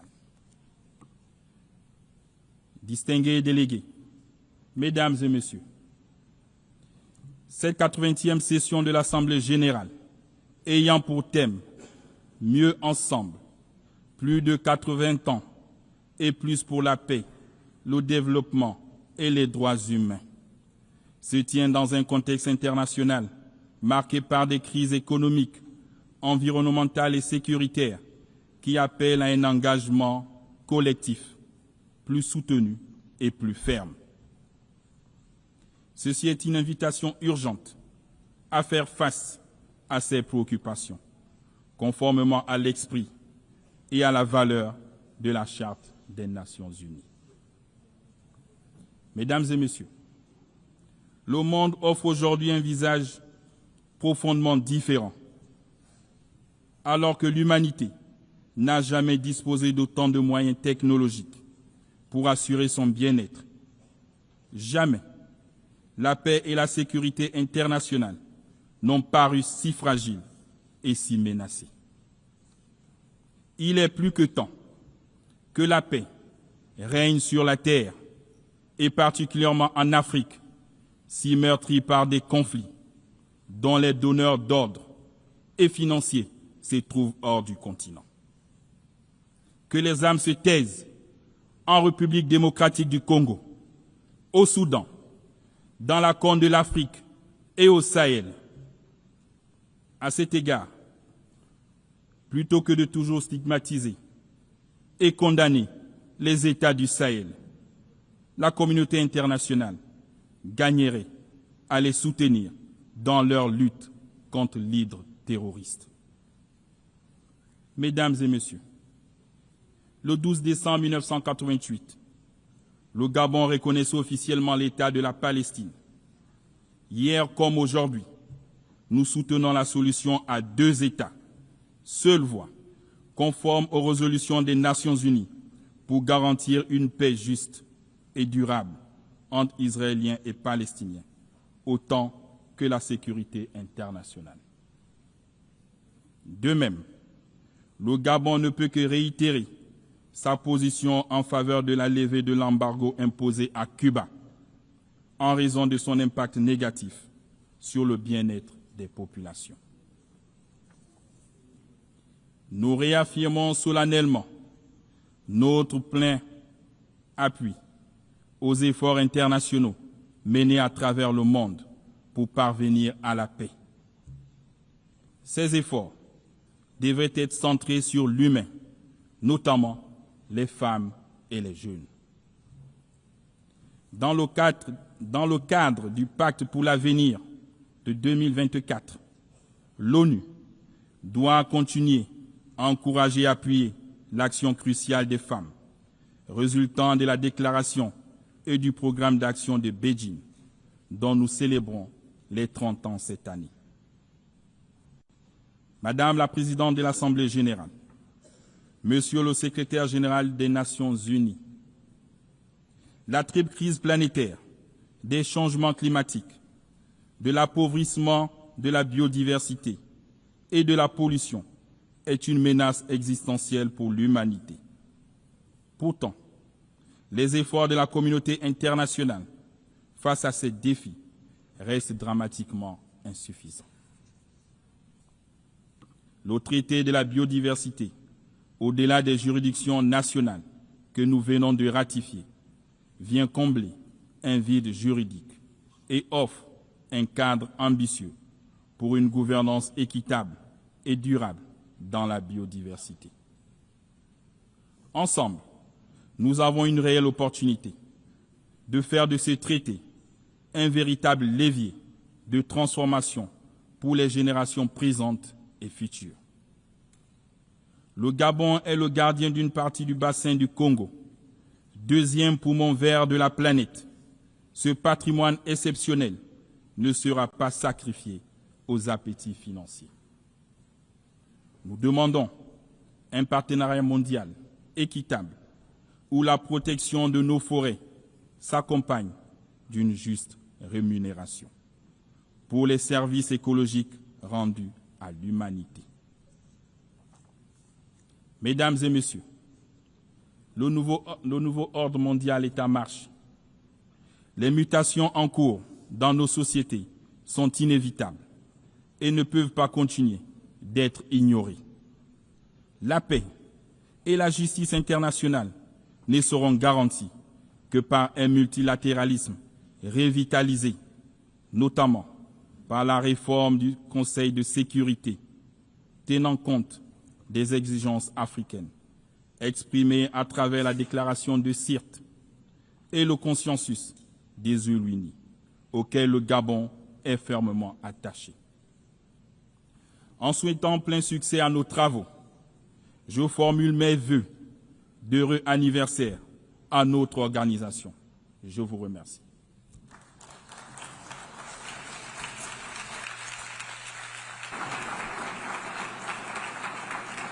I thank you and happy birthday to all of us. On behalf of the Assembly, I wish to thank the President of the Gabonese Republic, Head of State and Head of Government. The Assembly will hear an address by His Excellency John Dramani Mahama, President of the Republic of Ghana. I request protocol to escort His Excellency and invite him to address the Assembly.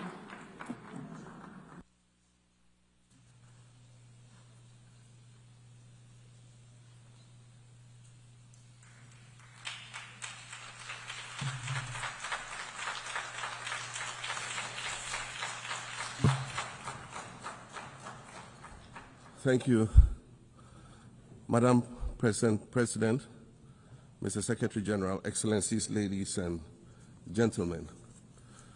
At this 80th session of the United Nations General Assembly, I'd like to speak about Africa's role in the future of this organization. However, it's impossible to do that without first considering the collective role that Africa played in its founding, which was small and relatively insignificant. Of the 51 member states involved in the founding of the United Nations in 1945, only 4 were African: Egypt, Ethiopia, Liberia, and South Africa. It is important to point out that the United Nations came into being in the aftermath of World War II because of the inability of its predecessor, the League of Nations, to avert a large-scale global conflict, which had been its guiding purpose when it was founded in 1920 at the end of the First World War. Out of the 42 founding member states of the League of Nations, only 3 were African: Liberia, the Union of South Africa, and Ethiopia. Egypt was to join later in 1937. Africa's overall participation in the organization's founding was minimal and relatively unimportant. That's because before all the other talks and meetings, representatives from a group of 14 nations gathered in Berlin for a series of discussions that began in 1884 and which led to the partitioning and formal colonization of the African continent, which is also called the Scramble for Africa. It has famously been written that past is prologue. Well, in the past, the majority of the 54 nations that now comprise Africa were never offered a seat at the table where plans for a new world order were being drawn. But, Madam President, as fate would have it, the tables are turning, and Africa's role in the authorship of whatever is yet to come for this world is going to be huge, and it will be consequential. According to this organization's own projections, by the year 2050, more than 25% of the world's population is expected to come from the African continent. Additionally, by 2050, 1/3 of all young people aged between 15 to 24 will be residing on the African continent. So you see, the future of this world is African. Allow me to say this once again a little louder for those of you in the back. The future is African.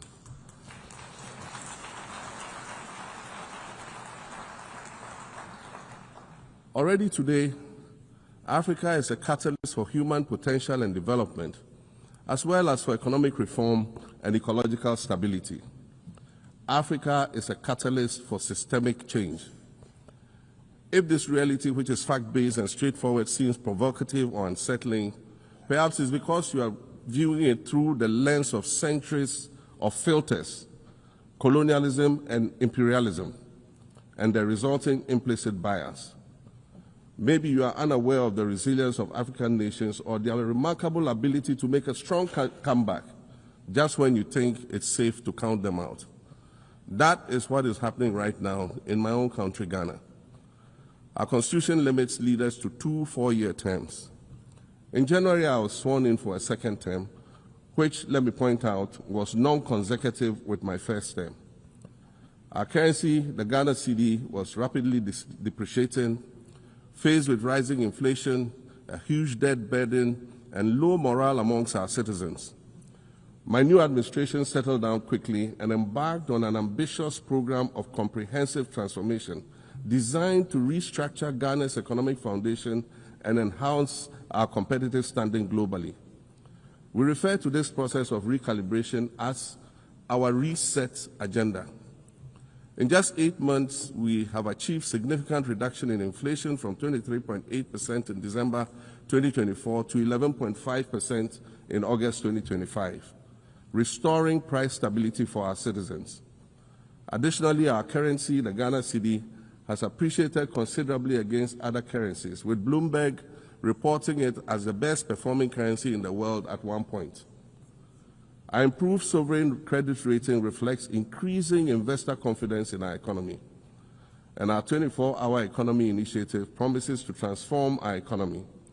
And there's a renewed willingness amongst our people to trust that their elected officials have Ghana's interests at heart and that we're progressing together. Madam President, I believe that in honor of this milestone celebration, the United Nations should also embark on a process of serious recalibration and establish its own reset agenda. Since the organization's founding, the number of UN member nations has nearly quadrupled. And quite frankly, it is not the same world that it was back then when the UN was formed. I mentioned earlier that I began my second non-consecutive term as president this past January. My first term ended in January 2017. In that span of time, 8 years, the world has changed with such ferocity. My first days in office after my return felt as though I had just awakened from a Rip Van Winkle-style sleep. Now, no, that was only after 8 years. Imagine then what it would be like after 80 years since the founding of the United Nations. In 1945, the sun had not yet set on the largest empire in history. The most common mode of international travel was by sea. The personal computer had not been invented, let alone made portable. And television, a new convenience, was still in its infancy, albeit in black and white color. Relations between the US and the Soviet Union were turning frosty, with Winston Churchill declaring that an iron curtain has descended across the European continent. Fast track 80 years on, in today's world, hundreds of thousands of commercial flights take off and land every day. Libraries have been digitized so that volumes of literature can exist on a small device, small enough to fit inside your pocket. We live in a world of cryptocurrency, artificial intelligence, social media, the internet and its dark hidden dungeon of the dark web, all of which carry a potential threat to global peace and security. Climate change is real, and we're fighting a losing battle against the loss of Maldives and other island nations to the rising sea level, against the loss of Timbuktu to desertification and the Amazon forest to global warming and deforestation. Madam President, the UN Founding Charter is outdated when it comes to representation in this August Assembly. The most powerful post-World War II nations are still being rewarded with an almost totalitarian guardianship over the rest of the world. And yet, the first sentence in Chapter 2, Article 1 of the UN Charter declares that the organization is based on the principle of sovereign equality of all its members. If this were true, and was the case, a continent as large as Africa, with its numerous UN member states, would have at least one permanent seat on the Security Council.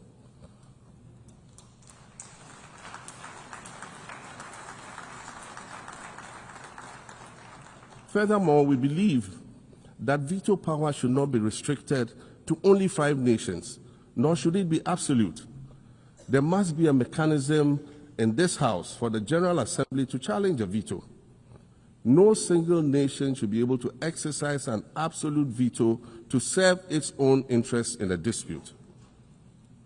In 1995, during the 50th anniversary of the United Nations, Nelson Mandela stood in this very spot, and he said, "The United Nations has to reassess its role, redefine its profile, and reshape its structures.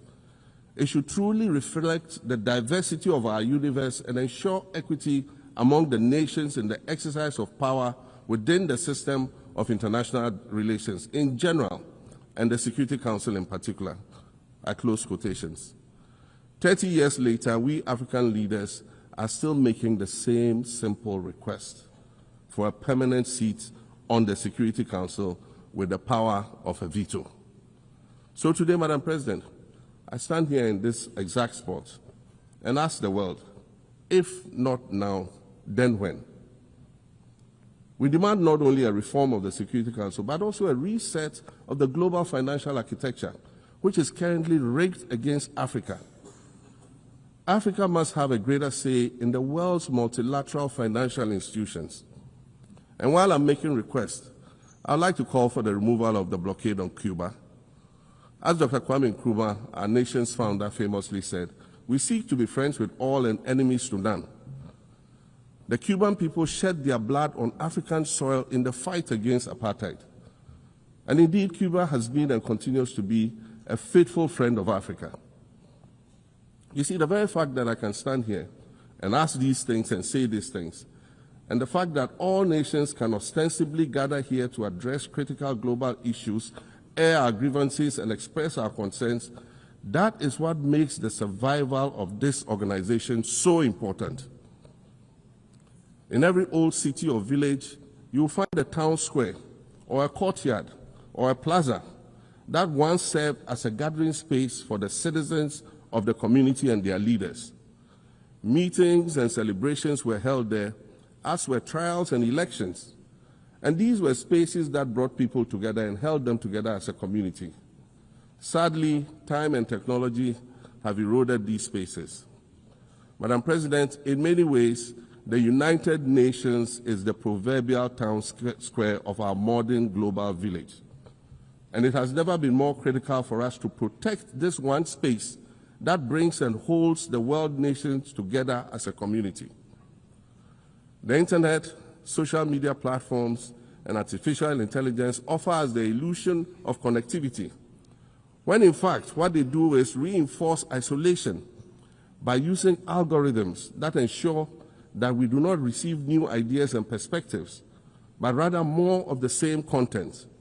We are served alternative facts and manipulated images, making it easy to disseminate disinformation and sow seeds of division amongst communities. Madam President, these are dangerous times. Our world is currently experiencing a rise in nationalism and economic instability. There's a general breakdown of multilateralism. Various acts of aggression have been committed against the sovereignty of others, and nations are attempting to circumvent the very safeguards that were put in place to prevent large-scale global conflict. These conditions are all too similar to the ones that led to the League of Nations' failure in fulfilling its mandate. The denial of visas to President Abbas and the Palestinian delegation sets a bad precedent and should be deeply worrying to all member nations of the United Nations. Ghana recognized the state of Palestine in 1988 and supported a two-state solution to the conflict since then. And I say, contrary to the claims of some, a two-state solution would not be a reward for Hamas. It would rather be a reprieve for the hundreds of thousands of innocent women and children and people who are facing collective punishment and forced starvation for no reason other than the fact that they are Palestinian. For nearly 2 years and for the fear of reprisals, we here in this General Assembly have been playing hide and seek with language to find the right words to help us avoid or excuse what we all know is taking place in Gaza. But here's the thing, it doesn't matter what you call it. If it looks like a duck, it swims like a duck, and quacks like a duck, well, then it must be a duck. The crimes in Gaza must stop.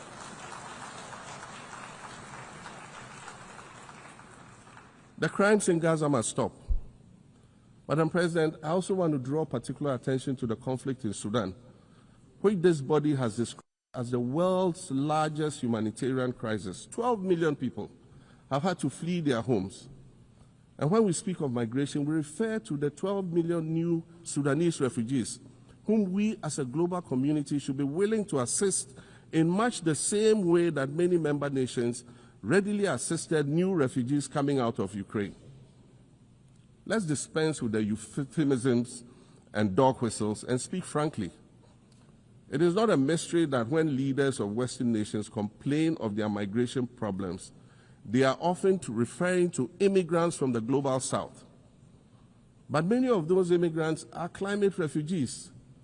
And interestingly, the global north emits 75% more greenhouse gases than the global south. However, the effects of climate change are more severe in the global south because we lack the resources to address them effectively.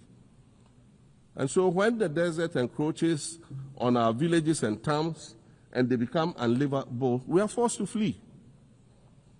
Wassan Shire, a Somali-born prophet, a Somali-British poet born in Kenya to Somalian refugee parents, was London's first youth poet laureate.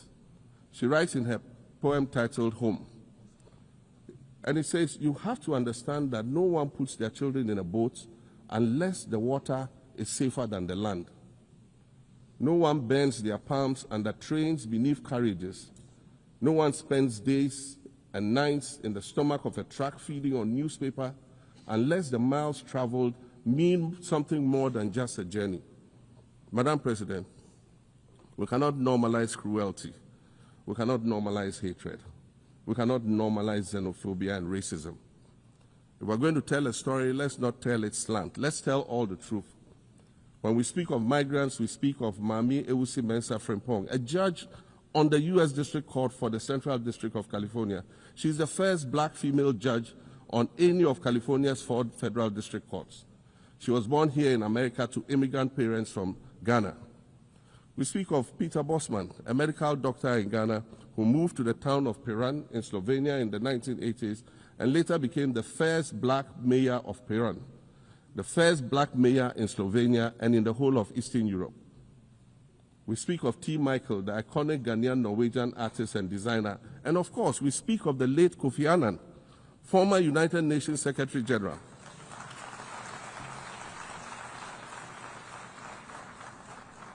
Former United Nations Secretary General and Nobel Peace Prize recipient, who was born in Ghana but spent his adulthood in various places in America and Europe.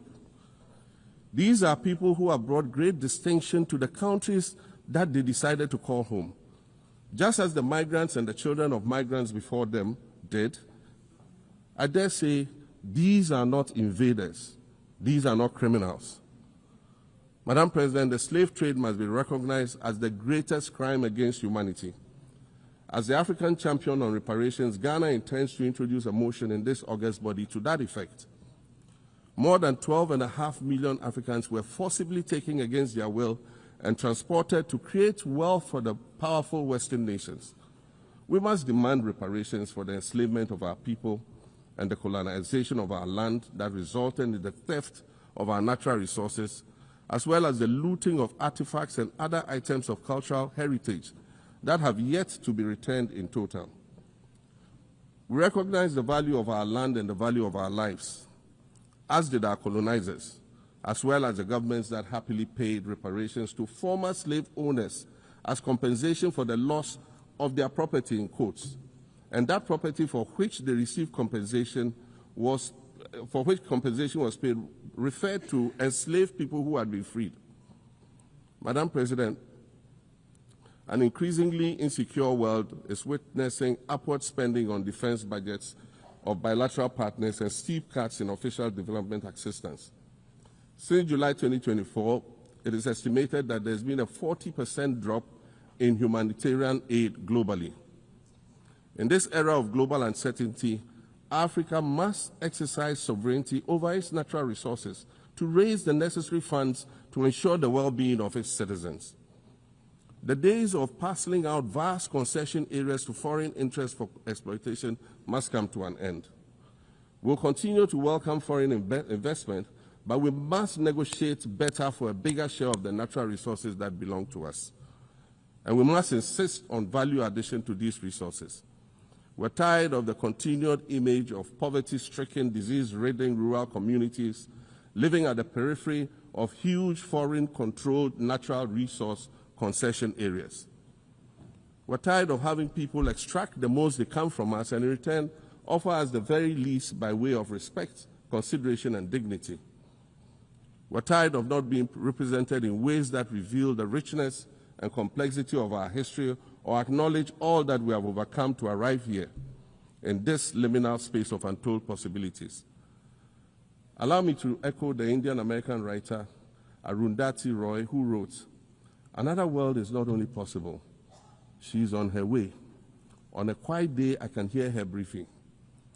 I want to add that for the sake of Africa, and quite selfishly for the sake of my 18-year-old daughter, I hope that this new world that is arriving is a place of safety and equality for women and girls. To succeed, we must empower everyone, including women and girls, to reach their full potential. In closing, Madam President, I'd like to congratulate you on your election to preside over this historic 80th General Assembly and on being the 5th woman to hold this distinction. I'd also like to congratulate Her Excellency Nana Jane Opoku-Agyeman on being the first woman Vice President of Ghana.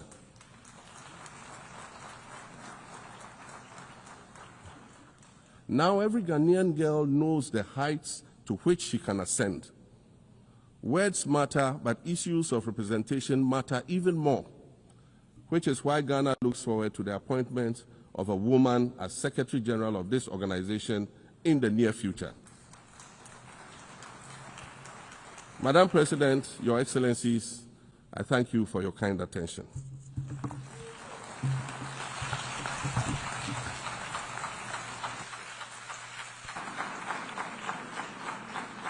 On behalf of the General Assembly, I wish to thank the President of the Republic of Ghana.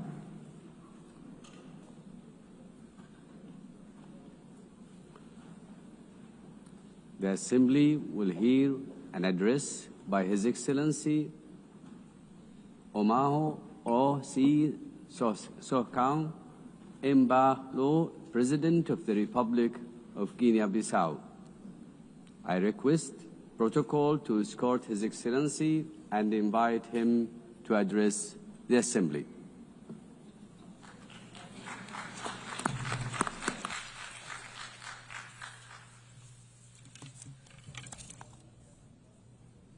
Senhora Presidente da Assembleia Geral, ilustres chefes de Estado e de Governo, Senhor Secretário-Geral, minhas senhoras e meus senhores. Permitam-me iniciar a minha intervenção felicitando a senhora Anela Bariboc pela sua eleição à presidência da 80ª sessão da Assembleia Geral das Nações Unidas. Agradeço ao presidente cessante, Philomene Yang, pelos serviços prestados à comunidade internacional. Ao senhor secretário-geral António Guterres, quero retirar o pleno apoio da Guiné-Bissau pelos seus esforços incansáveis em prol da paz mundial, da cooperação internacional, do multilateralismo e do desenvolvimento sustentável. Excelências, minhas senhoras e meus senhores, há 80 anos, os fundadores da ONU comprometeram-se a preservar as gerações futuras do flagelo da guerra. Essa promessa, infelizmente, não foi plenamente cumprida. Todavia, esse compromisso, assumido por cada um de nós ou dos Estados-membros ao aderir à Carta das Nações Unidas, continua válido. E ele perpetua-se através do empenho de cada capacete azul e de cada trabalhador humanitário que muitas das vezes faz a diferença entre a vida e a morte em zonas de conflito ou na sequência de um desastre natural. As suas agências, nomeadamente a OMS, UNESCO, UNICEF, FAO, PAM, HCR, PNUD e outras tratam-se de educação, vacinam, alimentam e protegem todos os dias milhões de seres humanos e contribuem na luta contra a pobreza e as discriminações contra as mulheres e meninas em todas as partes do mundo. A ONU continua, portanto, a ser relevante numa época marcada por profundas incertezas e crises a nível global. Continua a ser a única mesa onde todas as nações, grandes e pequenas, têm um lugar e uma voz. Excelências, minhas senhoras e meus senhores, vivemos num mundo confrontado com múltiplas crises. Estamos perante o que o secretário-geral António Guterres chamou de por crises. Os conflitos na Ucrânia, Gaza, no Sudão e outras regiões persistem.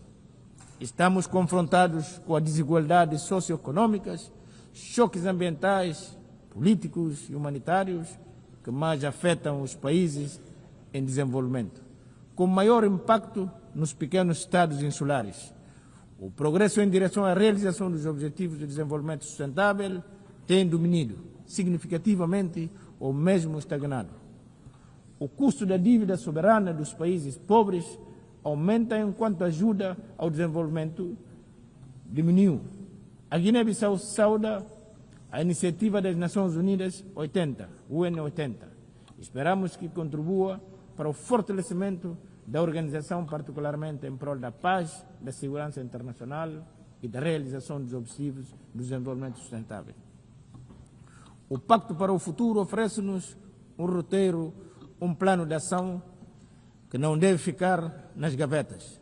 Senhora Presidente, Excelências, minhas senhoras e meus senhores, a Guiné-Bissau acolheu em julho passado a 15ª Conferência de Chefes de Estado e do Governo da Comunidade dos Países da Língua Portuguesa, CPLP, e assumi a presidência da organização para o biênio 2025 e 2027.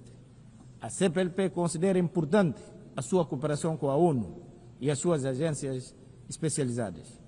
Durante o nosso mandato, continuaremos a trabalhar com todos os parceiros e organizações multilaterais com vista à implementação dos compromissos assumidos ao nível global, no que nomeadamente o Acordo de Paris sobre alterações climáticas e a 3ª Conferência das Nações Unidas sobre o Oceano e a 4ª Conferência das Nações Unidas sobre o Financiamento para o Desenvolvimento realizada em Sevilha em julho passado.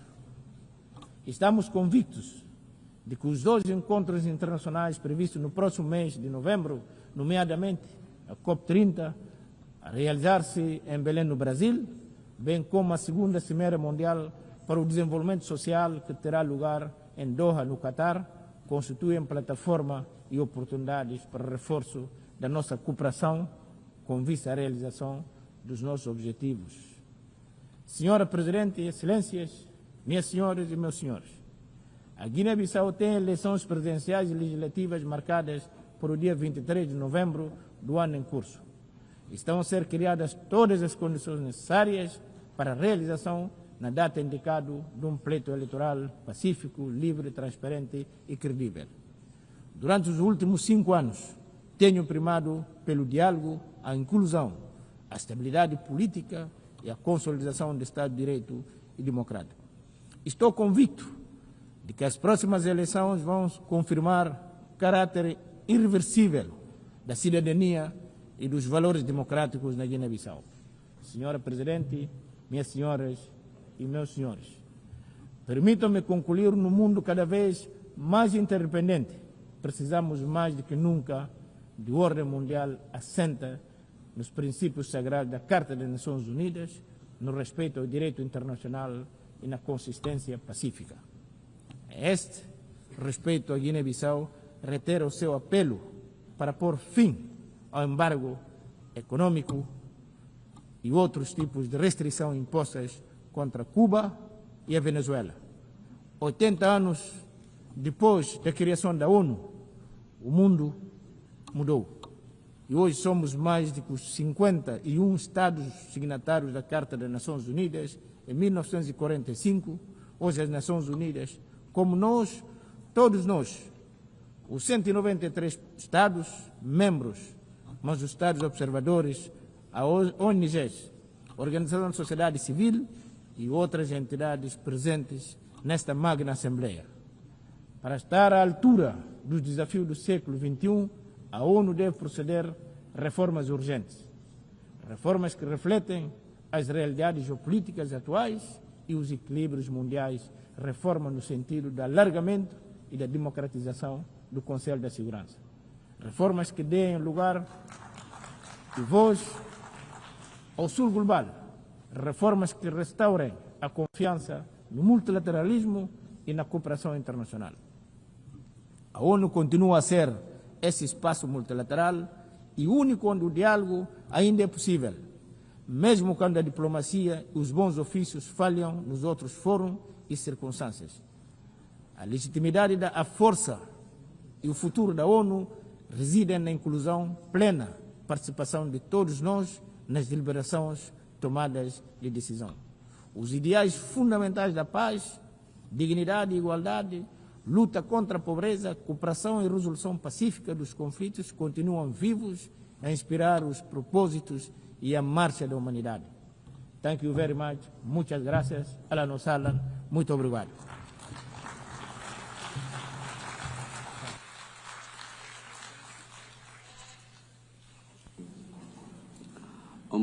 On behalf of the Assembly, I wish to thank the President of the Republic of Guinea-Bissau.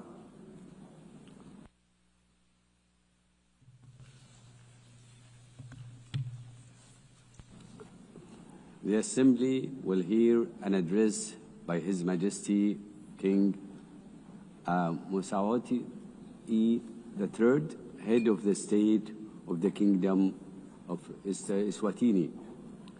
I request protocol to escort His Majesty and invite him to address the Assembly.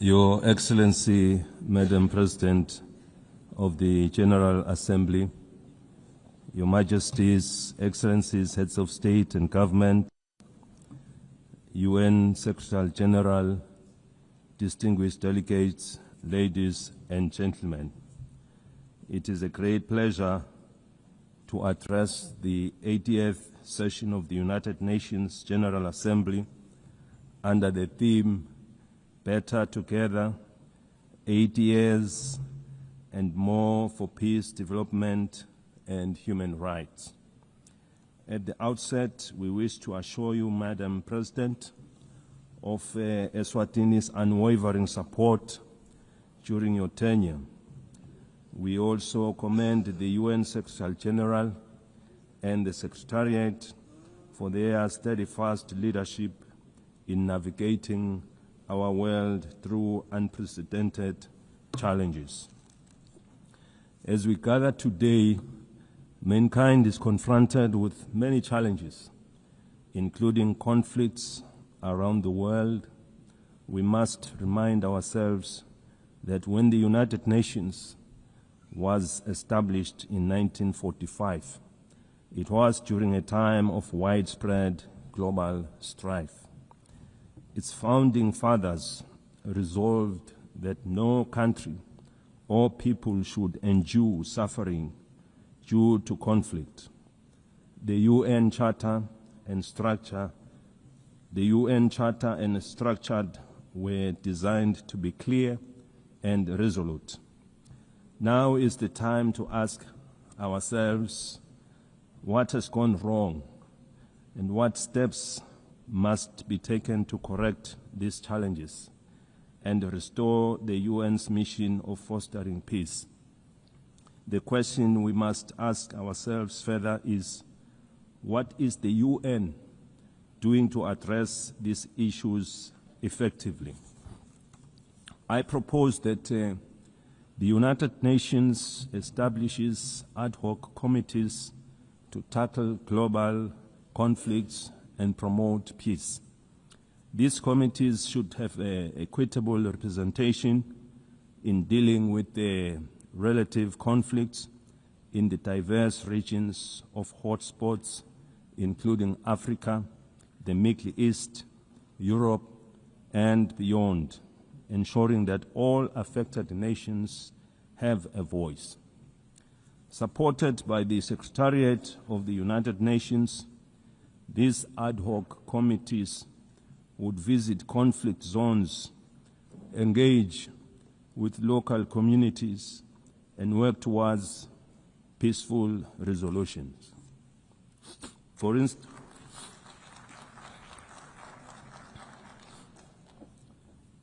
instance, in Africa, the conflicts in Sudan, South Sudan, Somalia, the Sahel, and the Great Lakes need the intervention of these ad hoc committees. In the Middle East, they should facilitate dialogue with all parties involved. The team could ask the Palestinians what it will take to release the hostages, given the fact that the Israelis would remain aggrieved as long as their loved ones are not with them.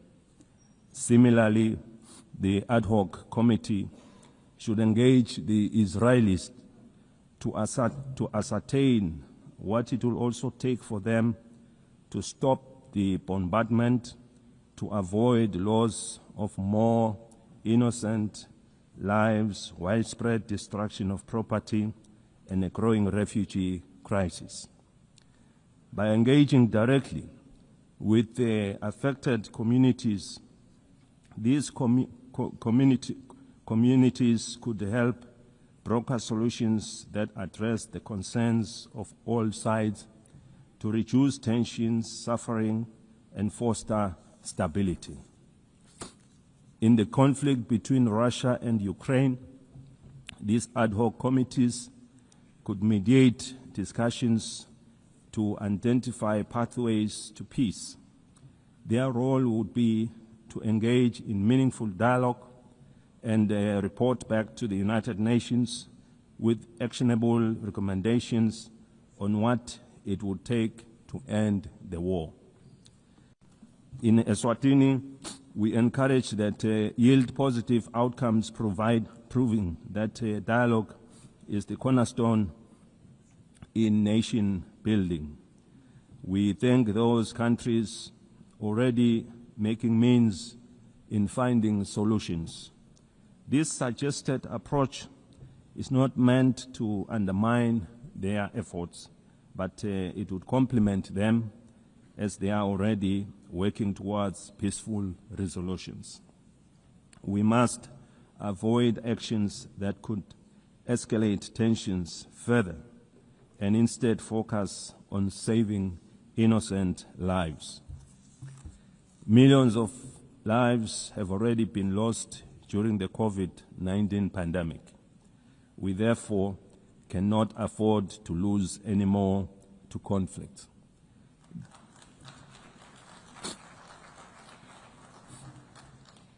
The UN must now focus on supporting the building of economies of the world to address issues of poverty and the global financial crisis which we experienced after the COVID-19 pandemic. By investing in these areas, we can create conditions for lasting peace. We therefore need one another in building and supporting our development initiatives in our respective countries. The time for action is now.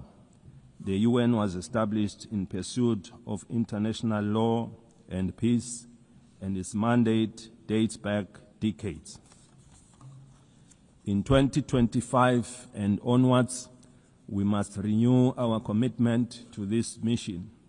By forming these ad hoc committees and making informed, inclusive decisions, we can work towards a world where peace prevails and no nation or people suffer needlessly. We have been calling for the restructuring of the United Nations as a body representing all member states. It must lead with decisions that are inclusive and widely respected as no one will question the process taken. These reforms should be fully representative of all countries through the regions of the world in the Security Council to create an all-inclusive structure. Without such reform, the legitimacy and effectiveness of this body will remain incomplete. We have been encouraged to witness UN high-level meetings prior to the General Assembly being held to address various issues. These include the Seville and Awaza declarations on financing for development and socio-economic challenges faced by landlocked countries. We are aware that for any growth to take place, nations must have enough resources to achieve sustainable development goals. As we convene to advance international cooperation and to uphold human rights and fundamental freedoms for all, we are reminded that our work is both urgent and indispensable. The theme Better Together underscores the imperative of delivering on the United Nations Sustainable Development Goals and reinvigorating global cooperation. Eswatini continues to believe that working together remains our most powerful tool for addressing global challenges that transcend borders. The world stands at a critical juncture in pursuit of Agenda 2030. With only 5 years remaining, we must face the reality that progress on the SDG is far off track. This is a sobering reminder that our collective efforts must be redoubled and that international solidarity, cooperation, and shared responsibility are more urgent than ever before. Through my national call to all Eswatini, to all Emaswati of Ngwe, for a greater sense of agency in the pursuit of sustainable development, the Kingdom has made important strides in advancing Agenda 2030, particularly in the areas of the economy, in various sectors, health, education, and gender equality, to mention a few. Furthermore, the country's literacy rates have improved, reflecting our investments in education, while the nation continues to be empowered through targeted programs that strengthen their role in our society and economy. These achievements demonstrate what is possible when determination and partnership come together. While we have witnessed the GDP growth of our economy, we remain with a number of challenges to address, and we count on the UN for support to become one of the advanced economies of the world.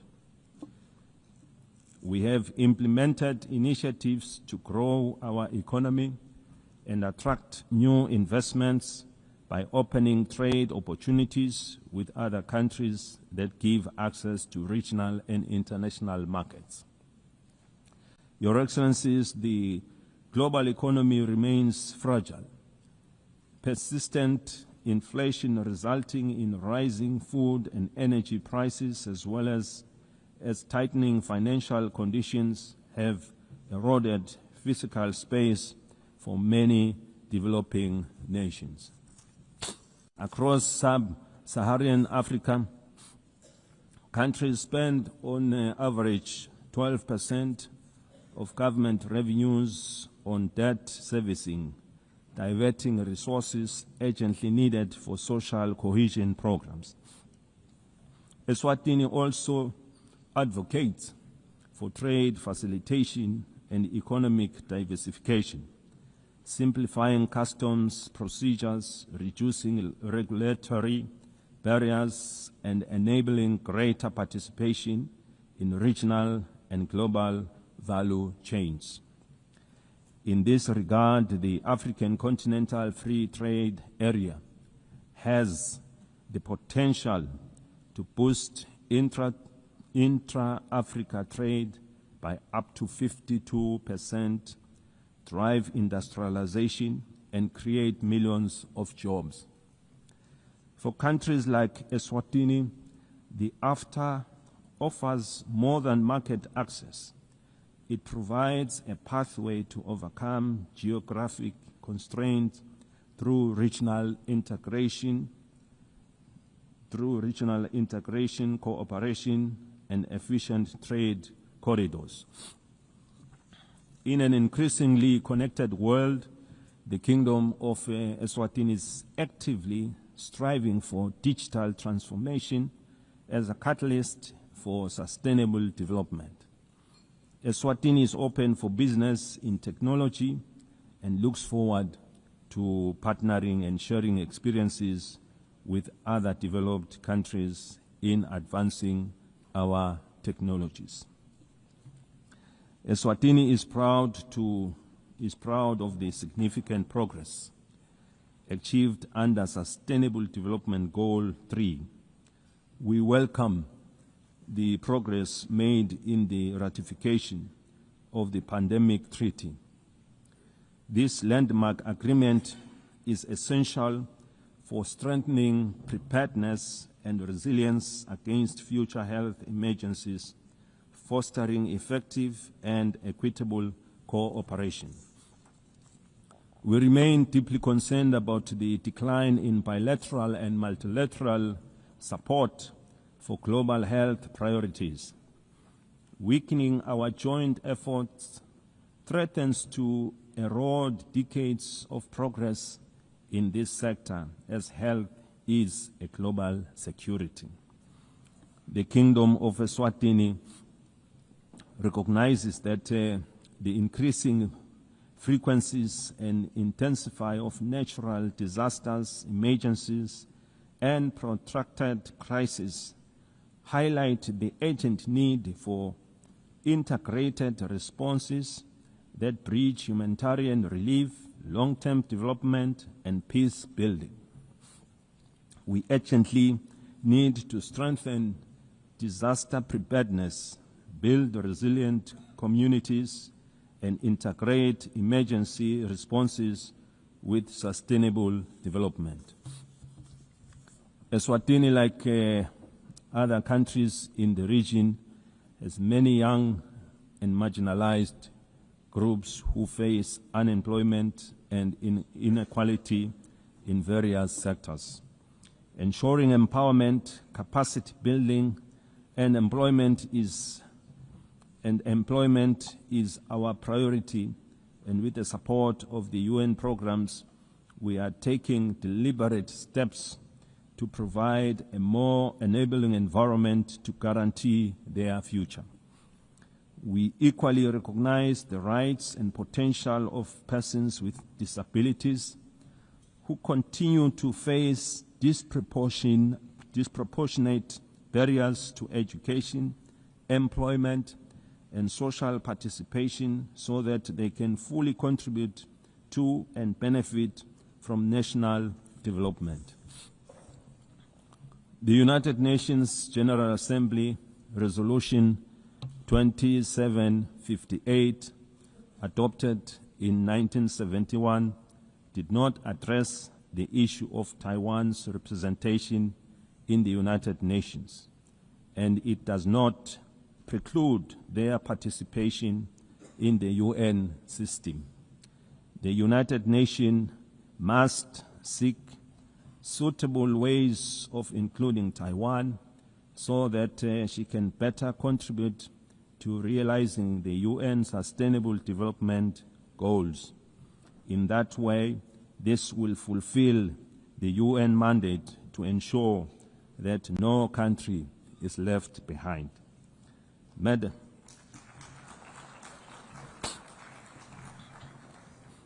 Madam President, in conclusion, we are entrusted with the hopes of our people and the future of our children.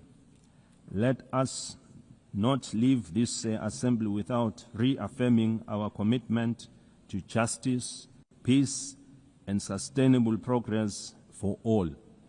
The Kingdom of Eswatini stands ready to play its part. The international community must remain united in addressing shared global challenges, from hunger and malnutrition to climate change, under the guiding spirit of better together. I thank you. May Almighty God bless us all.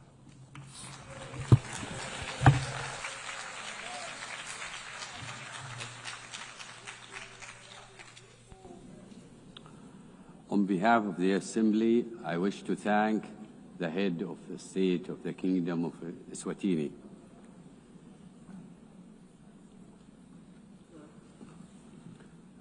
The Assembly will hear an address by His Excellency Solang Jilweb, President of the Republic of Palau.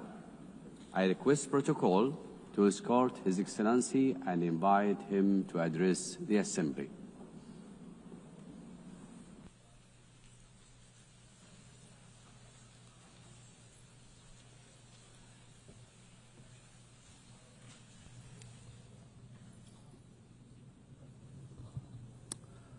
Madam President, Secretary General, Excellencies, distinguished guests, delegates, it is my great honor to address this Assembly at a milestone moment, the 80th anniversary of the United Nations.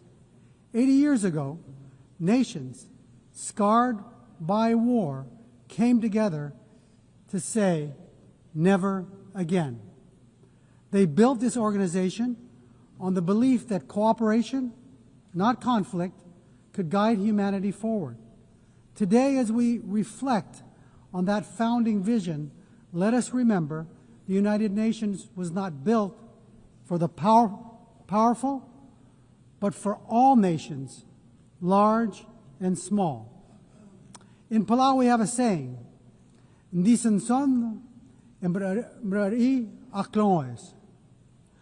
Small twigs banded together can light the fire that can bring the pot to boil.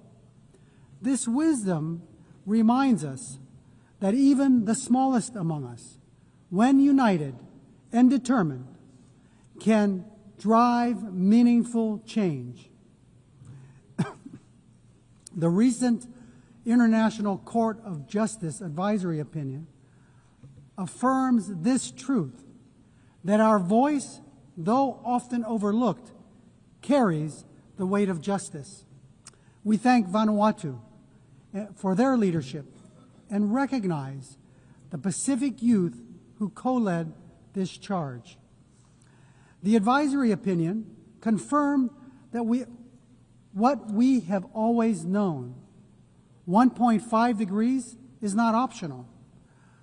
It is now the benchmark for international law. Let us defend this limit as the political, moral, and legal anchor of the Paris Agreement. The world is at war. Defense spending is at an all-time high, approaching $3 trillion annually. We have many problems. And now more than ever, we need to come together. We are also at war. Our shores are being invaded by seawater. Our homes are being blown away by storms. Our roads are being washed away by torrential rains. Our reefs are overheating. Our fish are disappearing. And our land is on fire. This is our daily battle. and ahead of COP30 in Belém, we must see new nationally determined contributions submitted without delay, particularly from major emitters, and they must be aligned with the 1.5-degree trajectory. We applaud Australia's leadership in setting incredibly ambitious and achievable 2035 emissions reduction targets and developing clear strategies to reach its net zero emissions pathway by 2050. Australia leads the way in supporting Pacific Islands in accelerating the energy transition. This is a testament to the kind of leadership needed to defend and ensure a safe and prosperous future for all. However, ambition without implementation is an empty promise. For SIDS, the fight depends on climate finance. Too often, our countries are trapped in systems that are overly complex, slow, inaccessible. Finance must be predictable and adequate. It should not create new debt. It should free us to implement our NDCs, adapt to climate change impacts, and address loss and damage. The 1.5 degrees Celsius limit remains our lifeline, and finance is the key to achieving it. We need investment, not in defense, but for us to combat our greatest threat, climate change. It is not aspirational. It is the scientifically grounded guardrail that protects the most vulnerable from the worst climate impacts. Madam President, our region has served as the world's moral compass on climate justice. We have helped secure the 1.5-degree goal in Paris. We have pushed for a mechanism on loss and damage.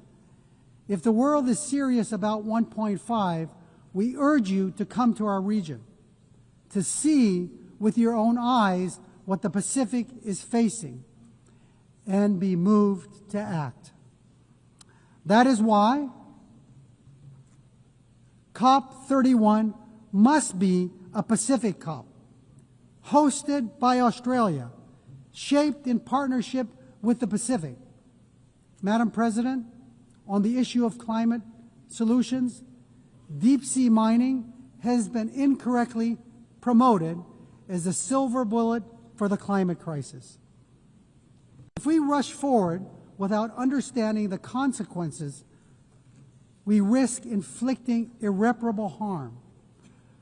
The loss of biodiversity, the release of carbon, damage to our water column, and the destruction of fisheries that sustain our people is unfathomable.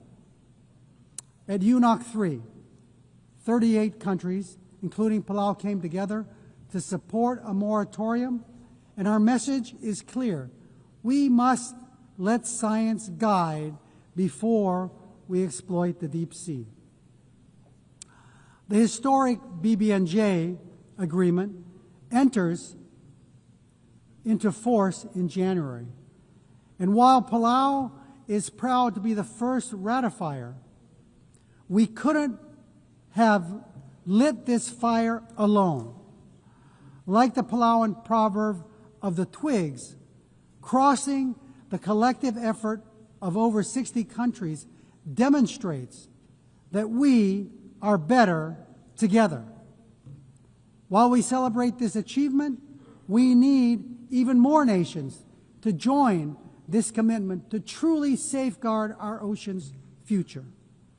Colleagues, the BBNJ agreement presents an unprecedented opportunity to design new ocean governance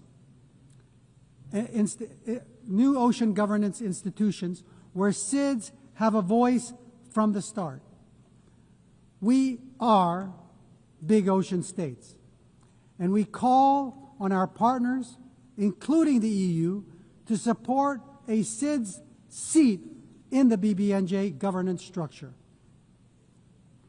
Excellencies, the stakes for SIDS could not be higher.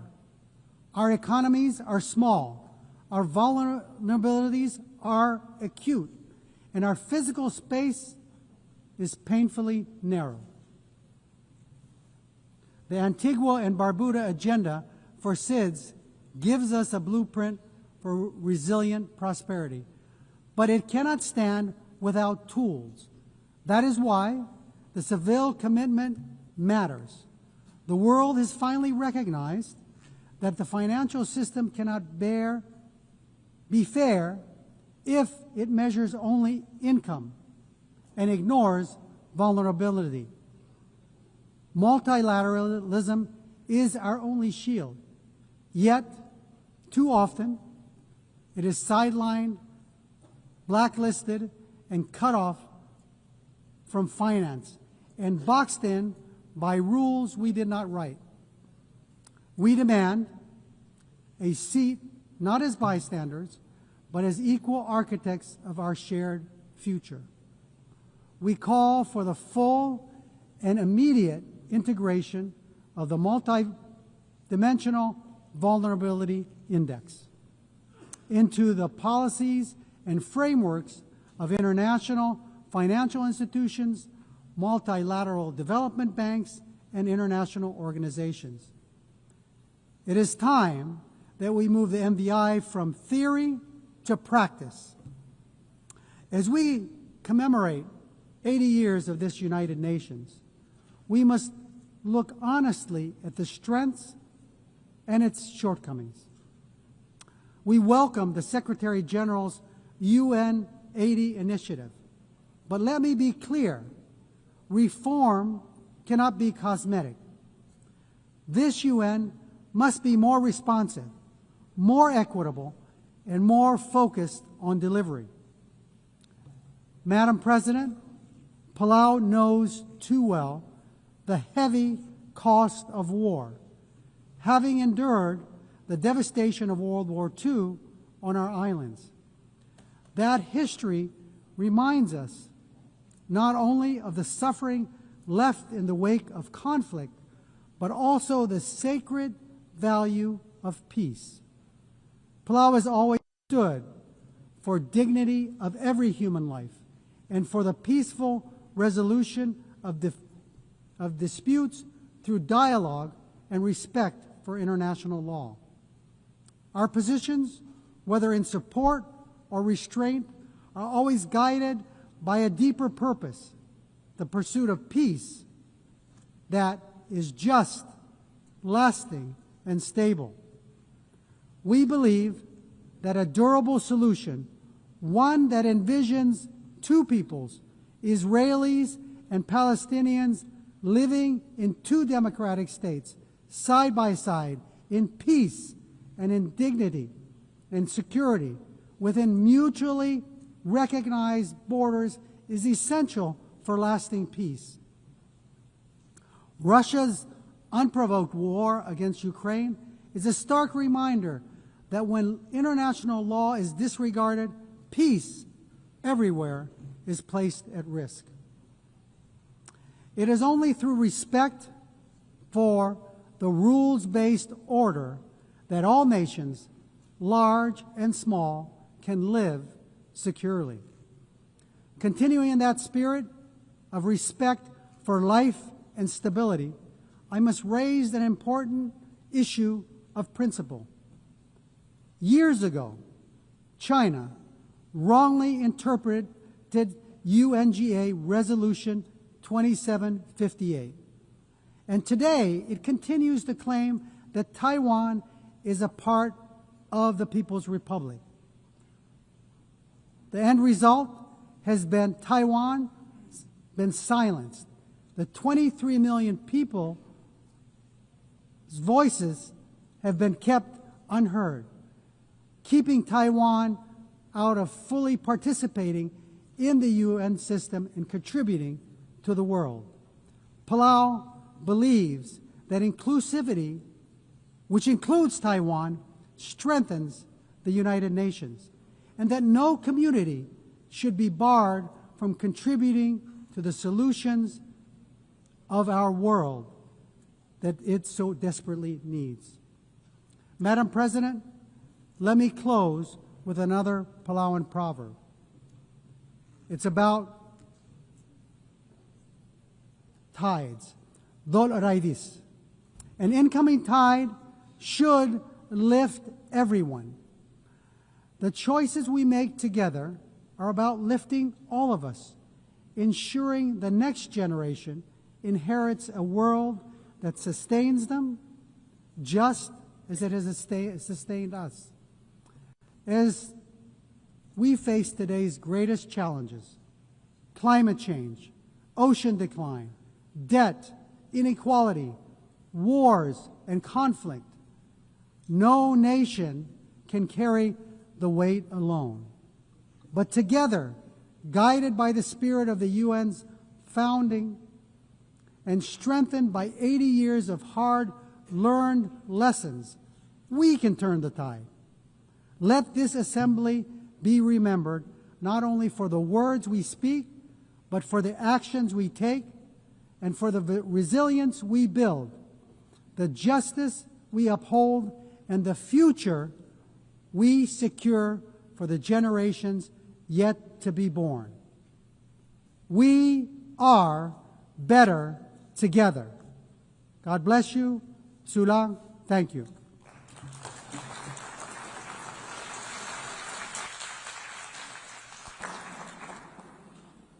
On behalf of the Assembly, I wish to thank the President of the Republic of Palau. The Assembly will hear an address by His Excellency Ilhamu Haydar Ogolo Aliou, President of the Republic of Azerbaijan. I request protocol to escort His Excellency and invite him to address the Assembly.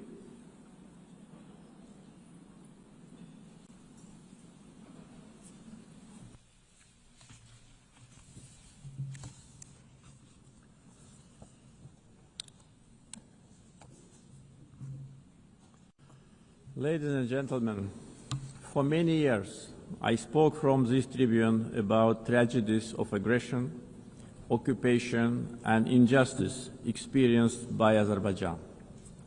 Today I will speak about our long road to victory and peace, and a new era in Azerbaijan's history, about how we managed to end the occupation through a liberation war and how we won peace by political means. For nearly 3 decades, almost 20% of Azerbaijan's sovereign territory remained under military occupation by Armenia. 1 million of Azerbaijanis were expelled from their homes as a result of the policy of ethnic cleansing and war crimes conducted by Armenia. Their fundamental human rights were grossly violated. 4 United Nations Security Council resolutions adopted in 1993 demanded immediate, complete and unconditional withdrawal of Armenian armed forces from the occupied territories. Sadly, these resolutions were never implemented.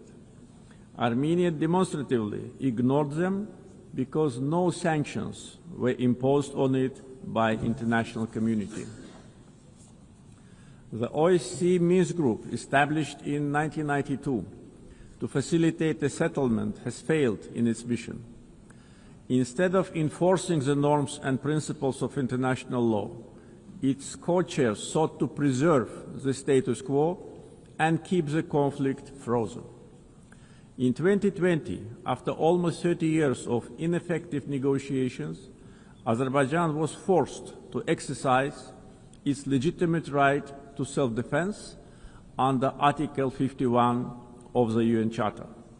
During the war, Armenia shelled our towns and cities with ballistic missiles and cluster munitions, killing more than 100 of innocent civilians. Azerbaijan, in its turn, conducted the war in strict compliance with international humanitarian law. We ensured protection of civilians and refrained from targeting non-military infrastructure. In 44-day patriotic war, our armed forces liberated occupied territories and restored Azerbaijan's territorial integrity in accordance with international law and relevant UN Security Council resolutions. The 10 November 2020 marked the capitulation of Armenia and restoration of Azerbaijan's territorial integrity after nearly 30 years of occupation. Right after our victorious war, Azerbaijan declared its readiness to open a new page in relations with Armenia, based on mutual recognition of territorial integrity and sovereignty. We proposed 5 basic principles rooted in international law. We tabled the proposal for a peace treaty. Then we initiated a negotiation process on its draft text, which lasted from October 2022 to summer 2025. Despite several attempts to derail the process, the negotiations produced positive results as they were conducted on a strict bilateral basis, free from any kind of external interference. On August 8 this year, the foreign ministers of Azerbaijan and Armenia in Washington, in the White House, in presence of the leaders of the United States, Azerbaijan and Armenia, initialed the text of peace agreement. The same day, the President of Azerbaijan and the Prime Minister of Armenia signed the joint declaration. President of the United States, Donald Trump, also signed it as a witness.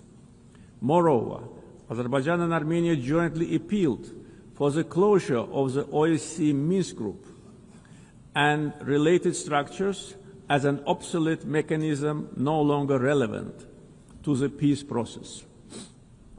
Accordingly, on 1 September, the OSCE adopted a decision to permanently close these structures.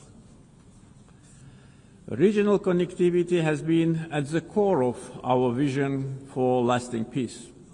Another key outcome of the Washington summit is the Trump Route for International Peace and Prosperity, TRIP, which will ensure unimpeded access through the Zangezur corridor and foster regional connectivity.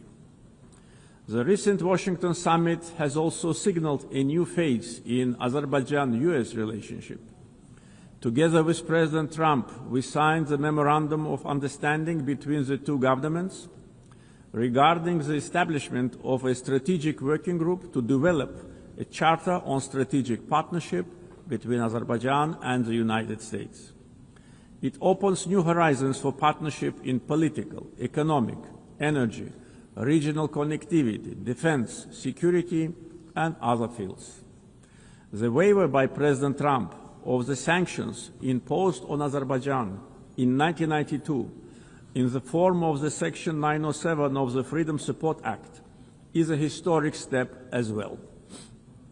The permanent removal of Section 907 by the US Congress would eliminate a legacy of double standards and help strengthen trust and cooperation at a time when Azerbaijan is contributing to global security and stability. Overall, the agreements reached during my August visit to the United States carry historic significance. I want to express my gratitude to President Donald Trump for opening a new chapter in the US-Azerbaijan relationship, for his decision to elevate it to the strategic partnership level, and for his support to the peace process between Azerbaijan and Armenia. Right after the victory in the patriotic war of 2020, Azerbaijan started a large-scale reconstruction program in the liberated territories. During the time of occupation, Armenia leveled to the ground hundreds of Azerbaijani cities and villages, deliberately ruined 65 mosques. That was a policy of Armenia which was ruled by war criminals for almost 30 years. We are rebuilding villages and cities razed to the ground. Under the Great Return Program, already more than 50,000 people live, work, and study in the liberated territories. One of the gravest humanitarian challenges facing Azerbaijan in the post-conflict period is landmine contamination during the time of Armenian occupation. Since November 2020, more than 400 Azerbaijani civilians and military personnel were killed or seriously injured by landmine explosions. This massive contamination obstructs the safe return of displaced persons and delays reconstruction projects. Similarly, the tragic fate of nearly 4,000 Azerbaijanis who went missing during the Armenian aggression and occupation since the early 90s continue to require close attention and action. Ladies and gentlemen, coming to the global challenges we are facing, we believe that response must be inclusive, fair, and universal. Through its many initiatives, Azerbaijan has shown its clear commitment to advancing sustainable solutions.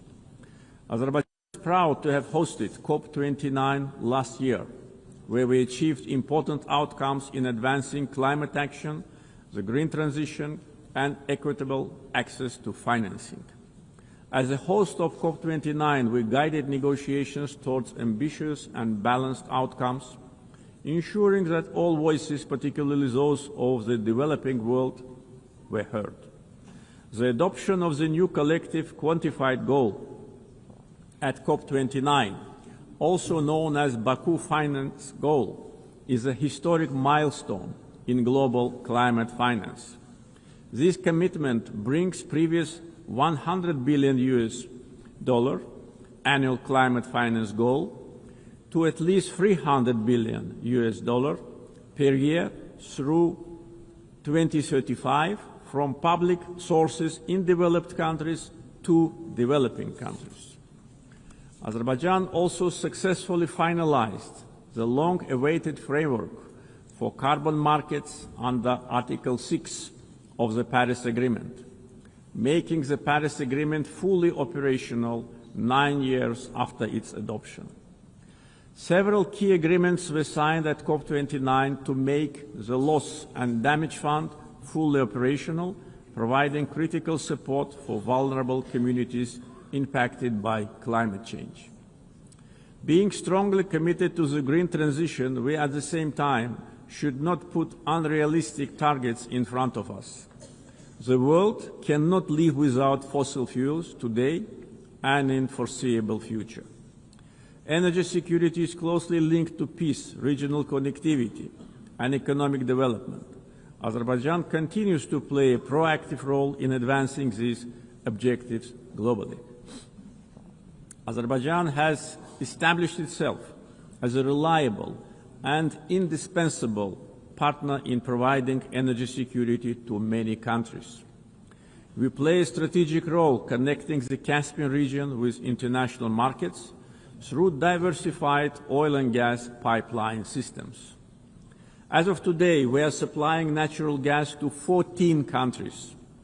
This ranks Azerbaijan as a top country in the world in terms of number of countries it supplies with pipeline gas. This reflects our strategic role in enhancing energy security and diversifying supply routes across Europe and beyond. Moreover, Azerbaijan and Syria have recently strengthened their bilateral partnership, focusing on energy supply, infrastructure development, and post-conflict reconstruction. Since August this year, Azerbaijan started to supply Syria with natural gas via Turkey, significantly reducing its electricity shortages. Azerbaijan also attracts large investments in renewable energy sources, like solar, wind, and hydropower. Almost 40% of our energy will be generated by renewables by 2030. Connectivity projects like East-West and North-South corridors cross our country. We have witnessed almost 90% growth in cargo volumes through the Middle Corridor since 2022. the transit time along the corridor have been significantly reduced. The biggest trade fleet in the Caspian, Alat International Trade Port, with its annual capacity reaching 25 million tons in the near future. The Baku-Tbilisi-Kars Railroad, 9 international airports, the biggest air cargo company in the region, and many other factors have turned Azerbaijan into one of international transport hubs. There is a great potential for cooperation in digital connectivity. Azerbaijan leads the Digital Transformation Initiative through such ambitious projects as the Digital Seaway. This project includes plans for the advanced fiber optic cable network under the Caspian Sea, establishing Azerbaijan as a key regional digital hub. Azerbaijan achieved significant economic growth by focusing on diversifying its economy beyond oil and gas, developing the non-oil sector and improving the investment climate through reforms and transparency. Reducing poverty and unemployment to the historic low of 5% is another achievement of our country. Recently, 2 major international rating agencies, Moody's and Fitch, have increased Azerbaijan's ranking. Azerbaijan was provided with favorable investment-grade status, citing very strong external balance, low public debt, and substantial sovereign wealth assets as a key strength. This underscores our economic resilience, strong fiscal discipline, and favorable investment climate. Our foreign debt is only 6.5% of GDP, which is one of the lowest in the world.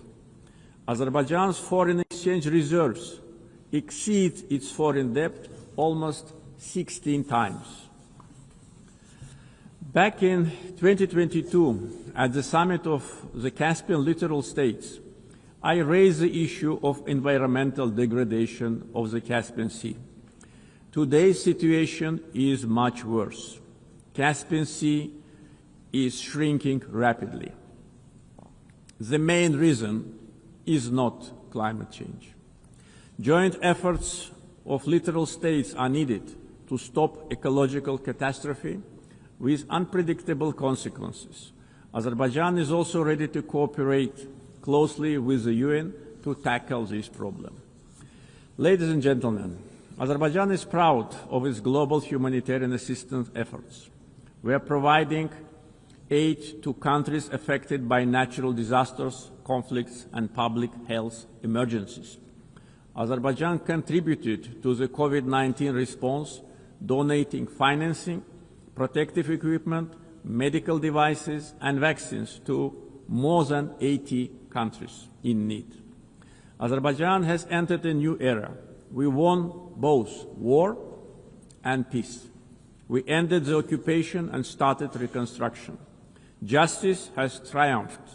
Sovereignty has been consolidated, and peace is de facto reached. We stand prepared to share our positive experience. The achievements of the recent years are not only a victory and success of Azerbaijan, they are also a demonstration that international law must ultimately prevail. Our vision is clear: peace and development based upon international law, non-interference in internal affairs of states, mutual respect and cooperation. Let us together build a world without double standards, where justice is not selective, the rule of law is respected, and peace is achieved not through words alone, but through actions. Thank you.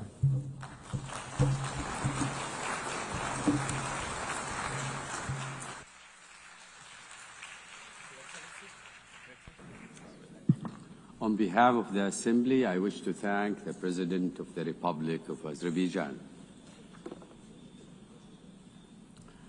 The Assembly will hear an address by His Excellency Zirkol Kohesic, Chairman of the Presidency of Bosnia and Herzegovina. I request protocol to escort His Excellency and invite him to address the Assembly.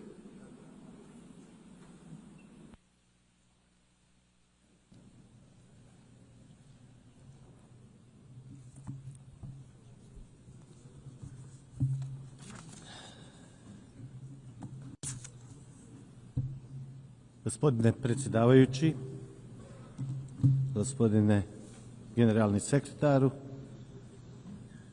drage kolege, ekscelencije, dame i gospodo.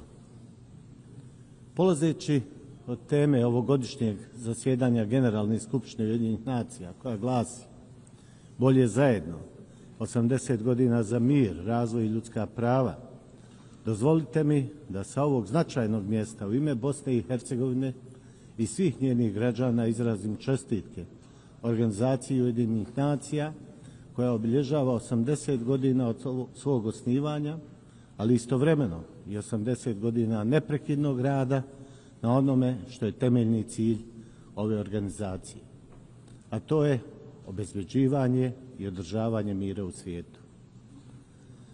Koliko je u tome bilo uspjeha u prethodnom periodu, kao i u rezultatima rada i učešća više generacija u samim Ujedinjenim nacijama, u njenim tijelima, organizacijama, svakako će konačni sud dati istorija.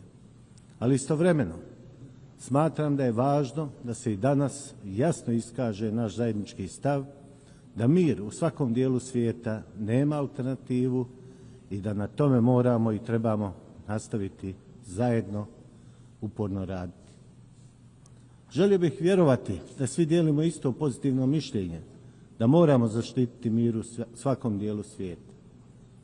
Međutim, realnost i ono što se danas dešava u različitim dijelovima naše planete jasno nam ukazuje da mir u svijetu često nije interes pojedinih geopolitičkih aktera kojima je sukob ili rat sredstvo za realizaciju njihovih političkih i ekonomskih interesa koji u najvećoj mjeri odudaraju od ciljeva utvrđenih u Povelji Ujedinjenih nacija.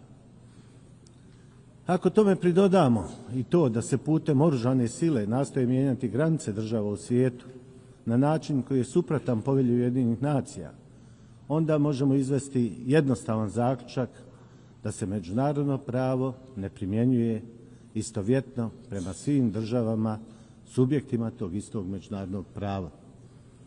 Svjedočimo da se u proteklom periodu svjesno i planirano isprovocira određeni oružani sukob, da bi se zatim kroz korištenje značajne oružane sile koja se neka država sa manjom ili slabijom oružanom silom ne može oduprijeti. Nakon toga se od napadnute države zahtjeva da sjedne za pregovarački stol i potpiše odricanje od dijelova svoje teritorije, navodno u ime mira, a zapravo u ime sile. Vjerujem da svi mi u ovoj sali znamo da Povelja Ujedinjenih nacija omogućava mijenjanje državnih granica, ali isključivo dobrovoljnim dogovorom između država, ali bez upotrebe oružane sile ili političkog pritiska iza kojeg stoji oružana sila. Međutim, ako se oružana sila koristi da bi druga strana se prisilila da pristane nametnuti dogovor u kojem gubi dio svoje teritorije, onda tu nema dobre, iskrene volje, već ima samo prisile, što je u suprotnosti sa više akata međunarodnog prava. U ovom konkretnom slučaju mislim na Ukrajinu, na pritiske kroz koje ona kao suverena država prolazi, a u kojima se od nje traži da se odrekne dijelova svoje teritorije radi postizanja navodno trajnog i održivog mira. Jesmo li u tom konkretnom slučaju sudionici promjene svjetskog poretka u kojem se mir ne postavlja kao konačni cilj, već se rat i oružana sila pojavljuju kao legitimno sredstvo za postizanje političkih ciljeva velikih geopolitičkih aktera? Mijenjanjem granica, upotrebom oružane sile kojom se stvara politički pritisak sa ciljem da se pojedine države odreknu dijelova svoje teritorije, stvara se opasan presedan u međunarodnom pravu koji lako može postati pravilo, a to u konačnici znači da bismo živjeli u nestabilnom svijetu u kojem mir više nema vrijednost. To svakako nije željen ishod niti bi takvo nešto moglo biti opravdano bilo kojim stavom iz Povelje Ujedinjenih nacija ili drugih akata međunarodnog prava. Jednako neželjenu situaciju danas imamo i u pojasu Gaze, gdje se nad lokalnim stanovništvom vrši takvo nasilje koje svojim oblikom ukazuje na postojanje više elemenata genocida, kako je to utvrđeno u Konvenciji o sprečavanju i kažnjavanju zločina genocida.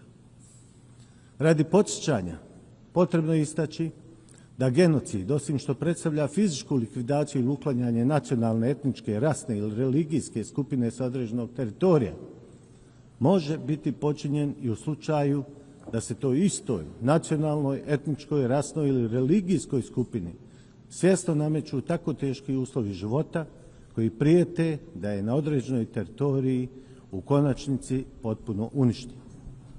I u konačnici, takav agresivan genocidni pristup koristi se kao sredstvo za nasilno zauzimanje i preuzimanje teritorije koja po međunarodnom pravu ne može pripadati onome koji inicira i proizvodi agresiju. To je ovo što danas imamo u pojasu Gaze, gdje se narod Palestine suočava sa ova dva elementa genocida, propisana pomenutom konvencijom i o sprečavanju i kažnjavanju genocida, gdje jedan dio svjetske političke javnosti zatvara oči i prešućuje ovu neizmjerno strašnu činjenicu. Ne postoji politički interes ili čak onaj ekonomski interes pokrenut namjerom za iskorištavanjem prirodnih resursa kao što je to nafta ili prirodni gas u tom dijelu Mediterana, koji može opravdati ovako visok stepen genocidnog nasilja nad lokalnim palestinskim stanovništvom. Osim što je takvo nasilje neopravdano i prihvatljivo, na isti način je neprihvatljiva šutnja, a povremeno i odobravanje koje dolazi iz različitih političkih krugova u svijetu.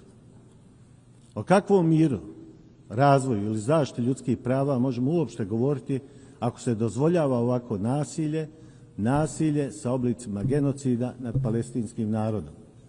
Da li tako nešto znači da su politički interesi pojedinih zemalja ili interesi korporativnog kapitala snažniji i značajniji od naše zajedničke obaveze da zaštitimo mir u svakom dijelu svijeta, a i time pretpostavke za razvoj, samoodrživost različitih društava, te paralelno tome da zaštitimo i ljudska prava svakog pojedinca u svijetu? Ovdje se radi o velikom izazovu sa kojim se danas suočavamo i od njega ne možemo bježati, niti ga zarad nekih viših oportunističkih interesa kontinuirano prešućivati. Podsjetimo se samo one sintagme. Šutnja je zapravo izraz ili kukavičluka ili odobravanja. Poštovani, dozvolite mi da ukratko kažem nešto i o mojoj državi Bosni i Hercegovini. Prije nešto više od 30 godina Bosna i Hercegovina je bila suočena sa agresijom koja je dolazila iz susjednih zemalja. U to vrijeme Organizacija Ujedinjenih nacija formirala je mirovne vojne snage pod nazivom UNPROFOR, u čijem sastavu su učešće uzele zemlje koje su za tako nešto izrazile interes. Uloga UNPROFOR-a bila je takva da su oni u najvećoj mjeri bili puki posmatrači niza ratnih zločina, etničkog čišćenja, pa na kraju i genocida koji su agresori na Bosnu i Hercegovinu počinili. Naravno, bilo je i pozitivnih primjera aktivnosti UNPROFOR-a, što svakako ne treba zaboraviti i na tome smo iskreno zahvalni. Ali je, nažalost, ostala mrlja na toj misiji Ujedinjenih nacija, jer pojedini zapovjednici UNPROFOR-a nisu htjeli aktivirati zračne udare kako bi se spriječilo etničko čišćenje, a posebno genocid počinjen u Srebrenici u julu 1995. godine. Nažalost, genocid u Srebrenici je počinjen. Stotine hiljade građana širom Bosne i Hercegovine tokom agresije izgubili su živote. Još više ih je ranjeno, dok je više od 1 milion građana raseljeno širom svijeta. Želim vas ukratko podsjetiti da je pred Međunarodnim krivičnim sudom u Hagu, kojeg su osnovale ove Ujedinjene nacije, Utvrđena krivica više lica za počinjeni genocid kao i za postojanje niza udruženih zločinačkih poduhvata koji su svi imali isti cilj. Etničko čišćenje sa stvaranjem etničkih čistih dijelova teritorija u Bosni i Hercegovini kako bi se ti dijelovi odvojili od Bosne i Hercegovine i pripojili susjednim državama. Prije nešto više od godinu dana ovdje u Ujedinjenim nacijama zajedno smo izglasali rezoluciju o genocidu počinjenom u Srebrenici, što smatram velikim iskorakom i važnim dokumentom ne samo za Bosnu i Hercegovinu, već i mnogo šire. Jer je snaga te rezolucije u njenoj namjeri sprječavanja eventualnog počinjenja nekih novih genocida koji se mogu desiti bilo gdje u svijetu. Iako smo bili suočeni sa lobiranjem više država da se takva rezolucija ne usvoji, ona je ipak donesena, čime se stvorio jedan novi ambijent da se kroz kulturu sjećanja preventivno djeluje kako se genocid kao najstrašniji zločin nikada više ne bi dogodio. Tada smo vidjeli da postoje i one države koje radi vlastitih političkih razloga ili političkog komoditeta nisu bile spremne da podrže tekst rezolucije koji je bio oslonjen na već donesene presude Međunarodnog krivičnog suda iz Haga, a kojeg su, ponovit ću još jednom, osnovale ove Ujedinjene nacije. Neka takvo odbijanje podrške tekstu rezolucije služi na čast onima koji su lobirali protiv njenog usvajanja i onima koji joj nisu dali jasnu podršku. Želim vas podsjetiti da je u tom periodu, 90. godina prošlog stoljeća, međunarodna zajednica kroz organe Ujedinjenih nacija uvela embargo Bosni i Hercegovini na kupovinu odbrambenog naoružanja i time spriječila odbranu naše države od dvostruke agresije. To bi u svakom slučaju značajno skratilo trajanje ratnog sukoba, mnogi životi bi bili spašeni jer bi se mnogo prije došlo do mirovnog sporazuma, za što je bio neophodan uslov stvaranje balansa u vojnoj moći između Bosne i Hercegovine i dvije susjedne zemlje koje su počinile agresiju. Radi tog embarga agresija na Bosnu i Hercegovinu je trajala skoro 4 godine i nepotrebno izgubljen veliki broj ljudskih života. Takav ratni sukob okončan je potpisivanjem Dejtonskog, odnosno Pariškog mirovnog sporazuma koji je donio neophodan mir i na tome smo također zahvalni, ali je istovremeno stvorio takav sui generis politički sistem u Bosni i Hercegovini koji danas, 30 godina nakon njegovog stvaranja, predstavlja problem za normalno funkcionisanje države Bosne i Hercegovine. Takav politički sistem ne sadrži demokratiju, već neki njen devijantni oblik, nezabilježen u praksi bilo gdje u svijetu, u kojem se etnička pripadnost stavlja u prvi plan i time u cijelosti negiraju osnovna ljudska prava, te paralelno tome podriva demokratija u tolikoj mjeri da ona više skoro i ne postoji. Taj politički sistem možemo nazvati incidentnim političkim sistemom koji neprekidno destabilizuje državu Bosnu i Hercegovinu. Zašto ovdje spominjem demokratiju? Iz najmanje 2 razloga.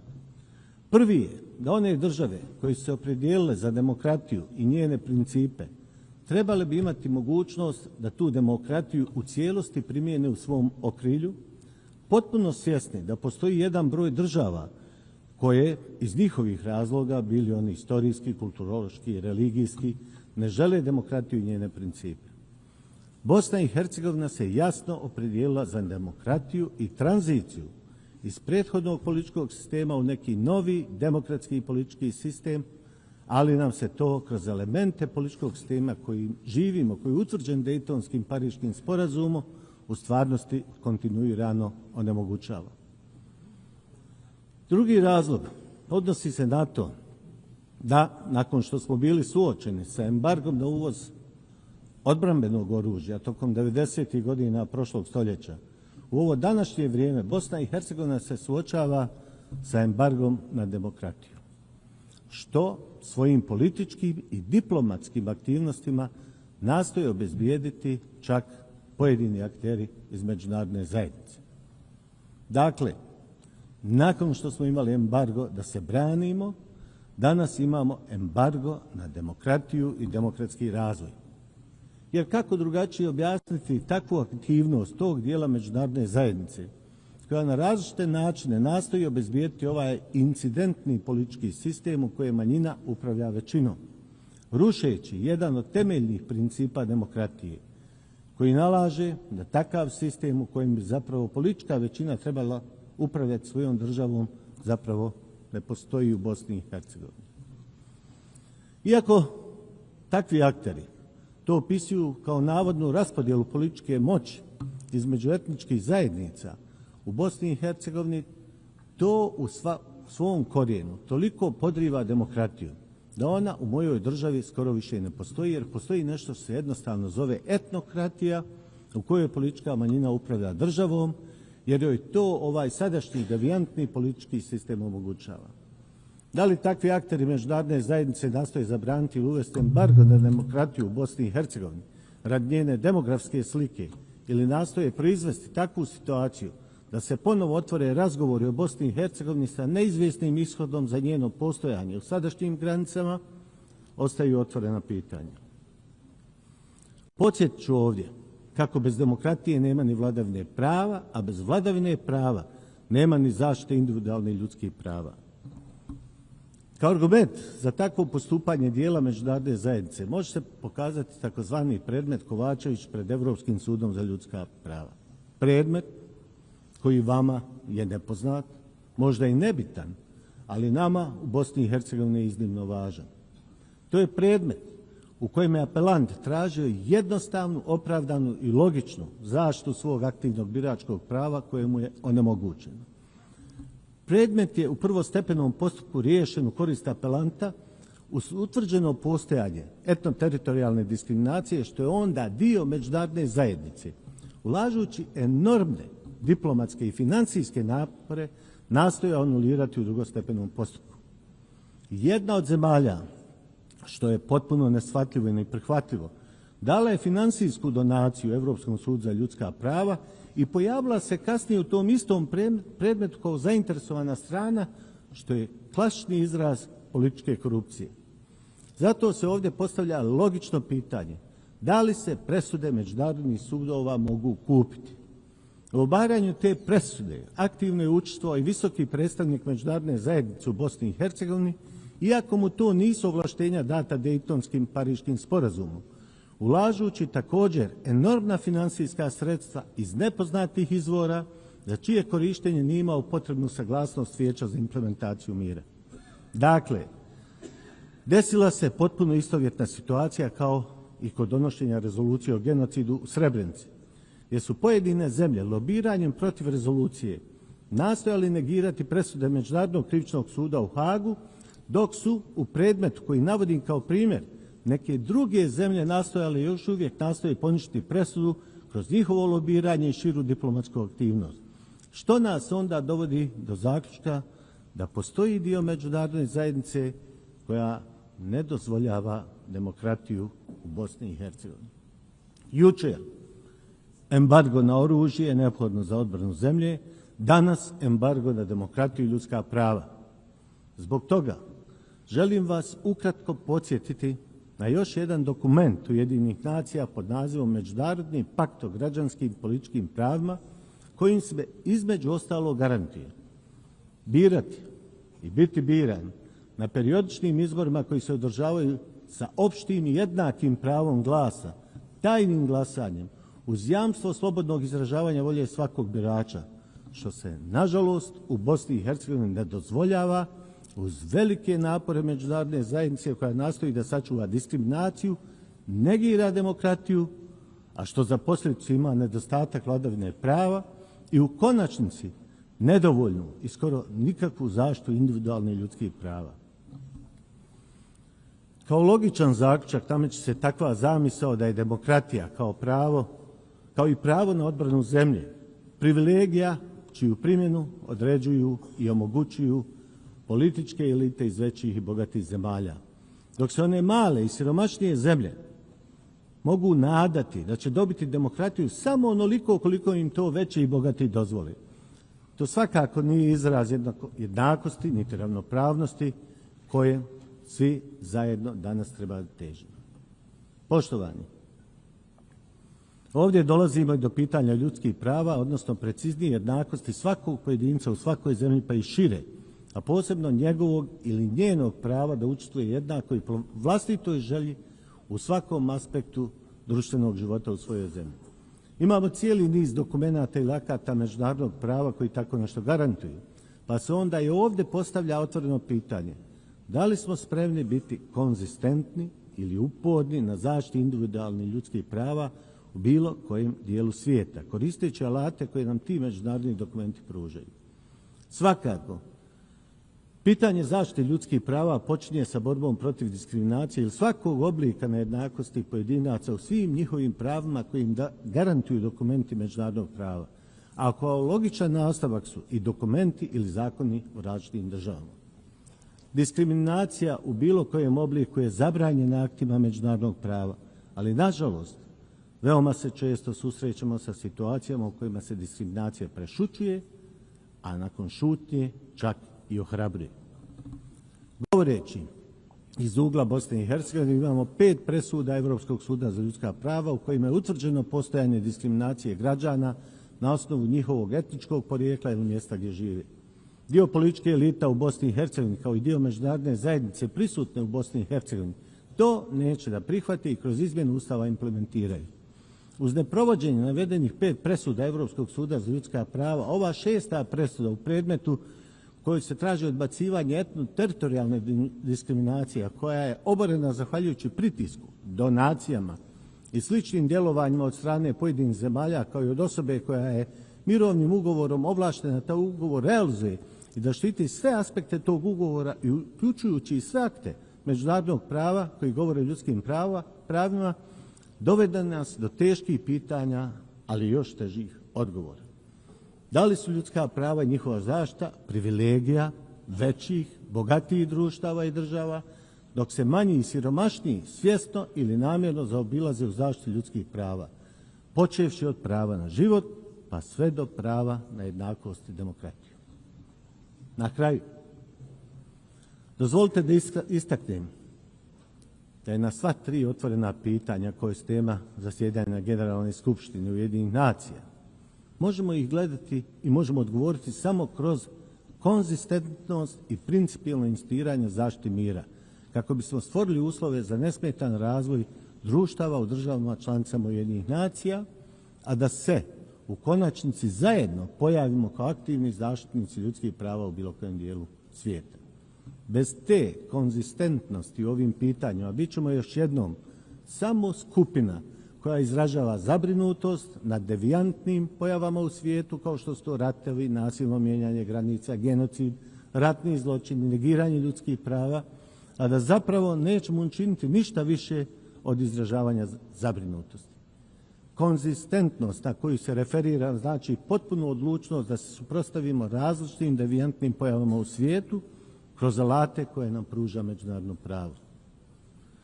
Moramo biti odlučni i nepokolebljivi namjerama da zaštitimo temeljne vrijednosti Ujedinjenih nacija, bez pravljenja bilo kakve razlike među državama kao subjektima međunarodnog prava. U toj odlučnosti pozivam vas da ne pravimo razliku među nama, dijeleći nas na velike i male države, na bogate i siromašne, već da zajedno kao organizacija aktivno tražimo i omogućimo rješenje za sva otvorena pitanja koja se pojavljuju u svijetu. Mir nije privilegija. Mir je obaveza svih nas da ga u svakom trenutku i na svakom mjestu obezbijedimo. Isto tako, ljudska prava nisu privilegija, već trajna civilizacijska obaveza koju moramo kontinuirano ispunjavati. To je svakako trajan izazov sa kojim se suočavale generacije i prije nas i sa kojim će se suočavati generacije koje dolaze nakon nas. Naša misija je takva da im ostavimo svijet boljim nego što je on sada, a za takav cilj potreban je uporan i neprekidan i efektivan rad. Dame i gospodo, ekscelencije, hvala vam na pažnji.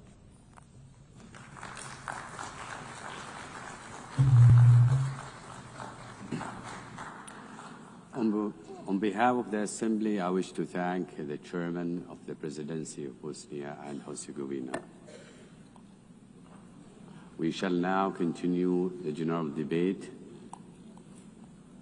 The Assembly will hear an address by His Excellency Teodoro Ngoma Obiang Mangui, Vice President in charge of National Defense of State Security of the Republic of Equatorial Guinea.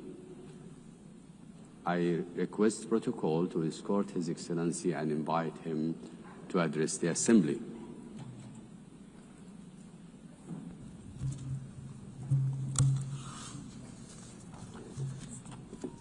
Excelentísima señora Annalena Baerbock, Presidenta de la 80 Asamblea General de las Naciones Unidas.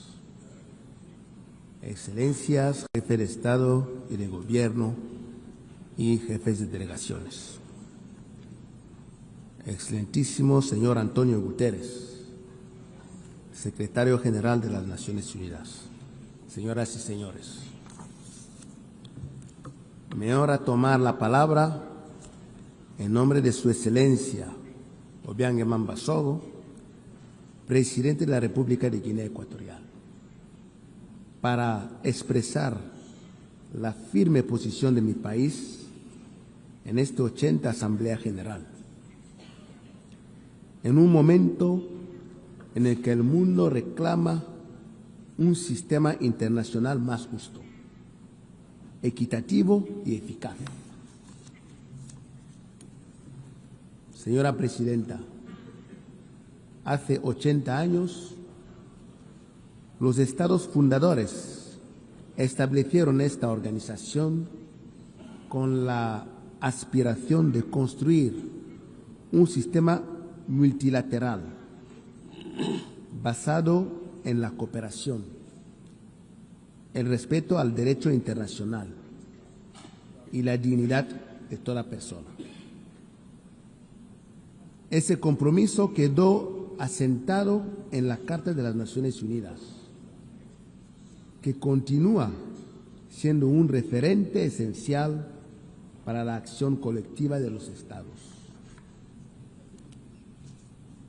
Hoy, bajo el tema Mejor Juntos, 80 años y más por la paz, el desarrollo y los derechos humanos, celebramos logros importantes.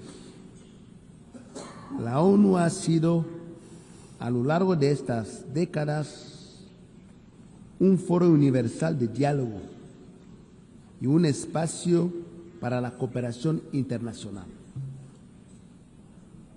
Ha ayudado a evitar conflictos, ha acompañado procesos de descolonización, ha promovido el desarrollo sostenible y ha servido en la conciencia moral en defensa de los derechos humanos. Sin embargo, este aniversario debe ser ocasión de reflexión crítica. Sería un error limitarnos a la conmemoración y no reconocer las profundas deficiencias que enfrenta nuestro sistema multilateral. Excelencias, los pueblos del mundo confían en la ONU para actuar frente a los grandes desafíos de nuestra época: los conflictos armados y la violencia, el cambio climático, las desigualdades crecientes, las crisis migratorias, la amenaza cibernética y la falta de transferencia de tecnología.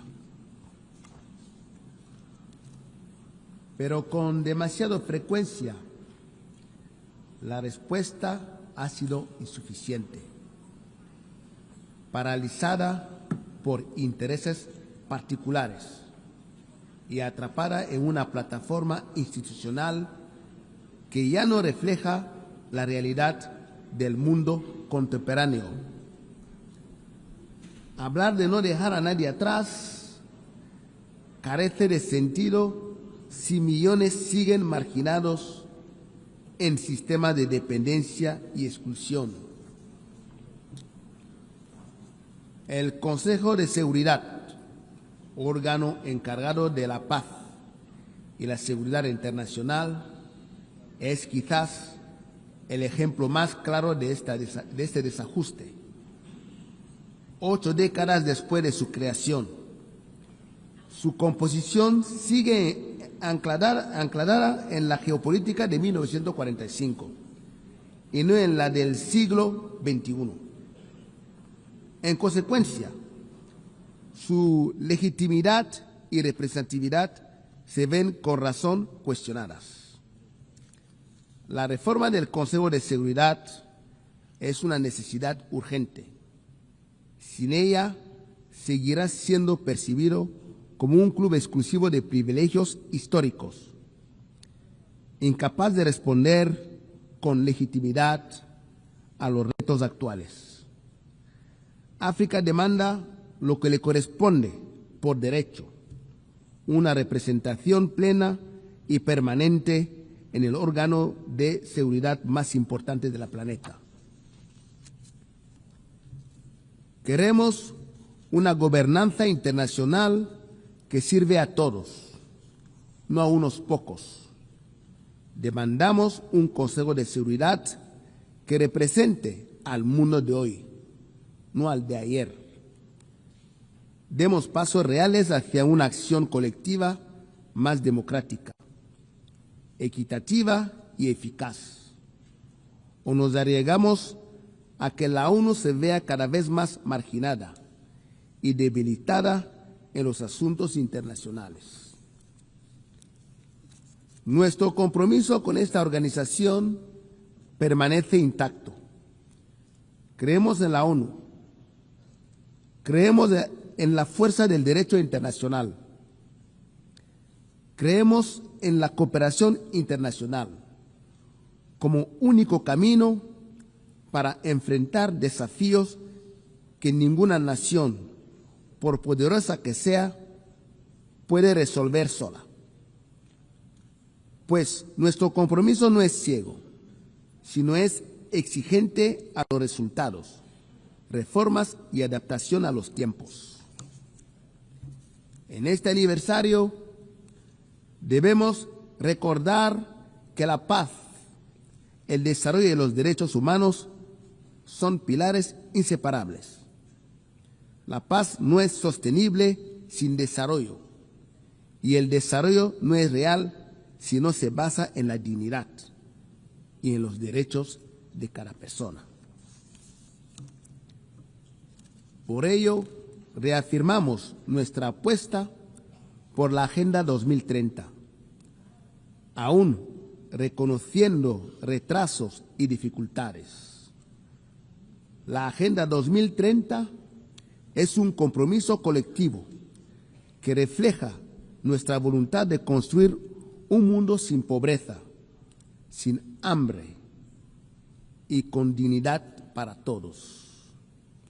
Sin embargo, nos queda menos de una década para cumplirla y los avances son demasiado lentos. Excelencias, el cambio climático es la mayor amenaza de nuestro tiempo. Las naciones más vulnerables pagan un precio desproporcionado, mientras los grandes emisores posponen compromisos. La justicia climática no es un gesto, es una obligación moral y jurídica. Guinea Ecuatorial defiende también el principio de la soberanía de los estados. Cada pueblo tiene derecho a diseñar su propio modelo de desarrollo sin injerencias ni sanciones arbitrarias que socaven su independencia. Debemos crear un mundo de paz, donde ningún país sea considerado enemigo por ser amigo de otros. Permítanme compartir un ejemplo reciente de la contribución de Guinea Ecuatorial a la paz internacional. El histórico acuerdo con la República de Gabón sobre la soberanía de las islas de Mbaye, Cocoteros y Conga. Durante décadas, Su Excelencia Obiang Mambasogo condujo este diferendo con paciencia y diálogo hasta resolverlo pacíficamente bajo el amparo de la Corte Internacional de Justicia. Este caso no solo crea un precedente histórico en el continente africano, sino que demuestra que los conflictos pueden resolverse con el espíritu de la Carta de las Naciones Unidas y la voluntad política de los Estados. Excelencias, la promoción de la dignidad humana es una responsabilidad compartida. Guinea Ecuatorial reafirma su compromiso con la protección de los derechos de la infancia y de las personas con discapacidad. Los derechos de la seguridad alimenticia, a la vivienda, al agua potable y a la explotación soberana de los recursos naturales forman parte inseparable de los derechos humanos. Sin dignidad material, la libertad es un ideal vacío. Fieles a los principios de una comunidad internacional inclusiva, insistimos en que se levante el embargo económico, comercial y financiero impuesto contra la República de Cuba. Mantener este tipo de medidas no solo afecta gravemente el desarrollo de una nación soberana, sino que también contradice los principios fundamentales de la Carta de las Naciones Unidas. Excelencias, para terminar, quisiera dirigirme también a los hombres y mujeres de negocios para invitarles a descubrir Guinea Ecuatorial como un destino seguro y atractivo para la inversión. Nuestro país ofrece un marco de estabilidad política, ventajas fiscales y una visión clara del futuro a través de nuestra agenda al desarrollo Horizonte 2035. Les animamos a acompañarnos en este camino, que no solo generará beneficios compartidos, sino que también consolidará un desarrollo inclusivo y sostenible en nuestra nación. Muchas gracias.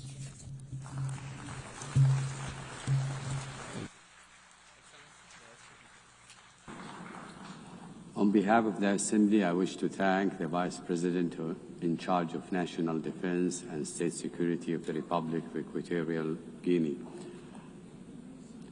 The Assembly will hear an address by Her Excellency Josephine Joseph Rago, Vice President of the Republic of South Sudan. I request protocol to escort Her Excellency and invite her to address the Assembly.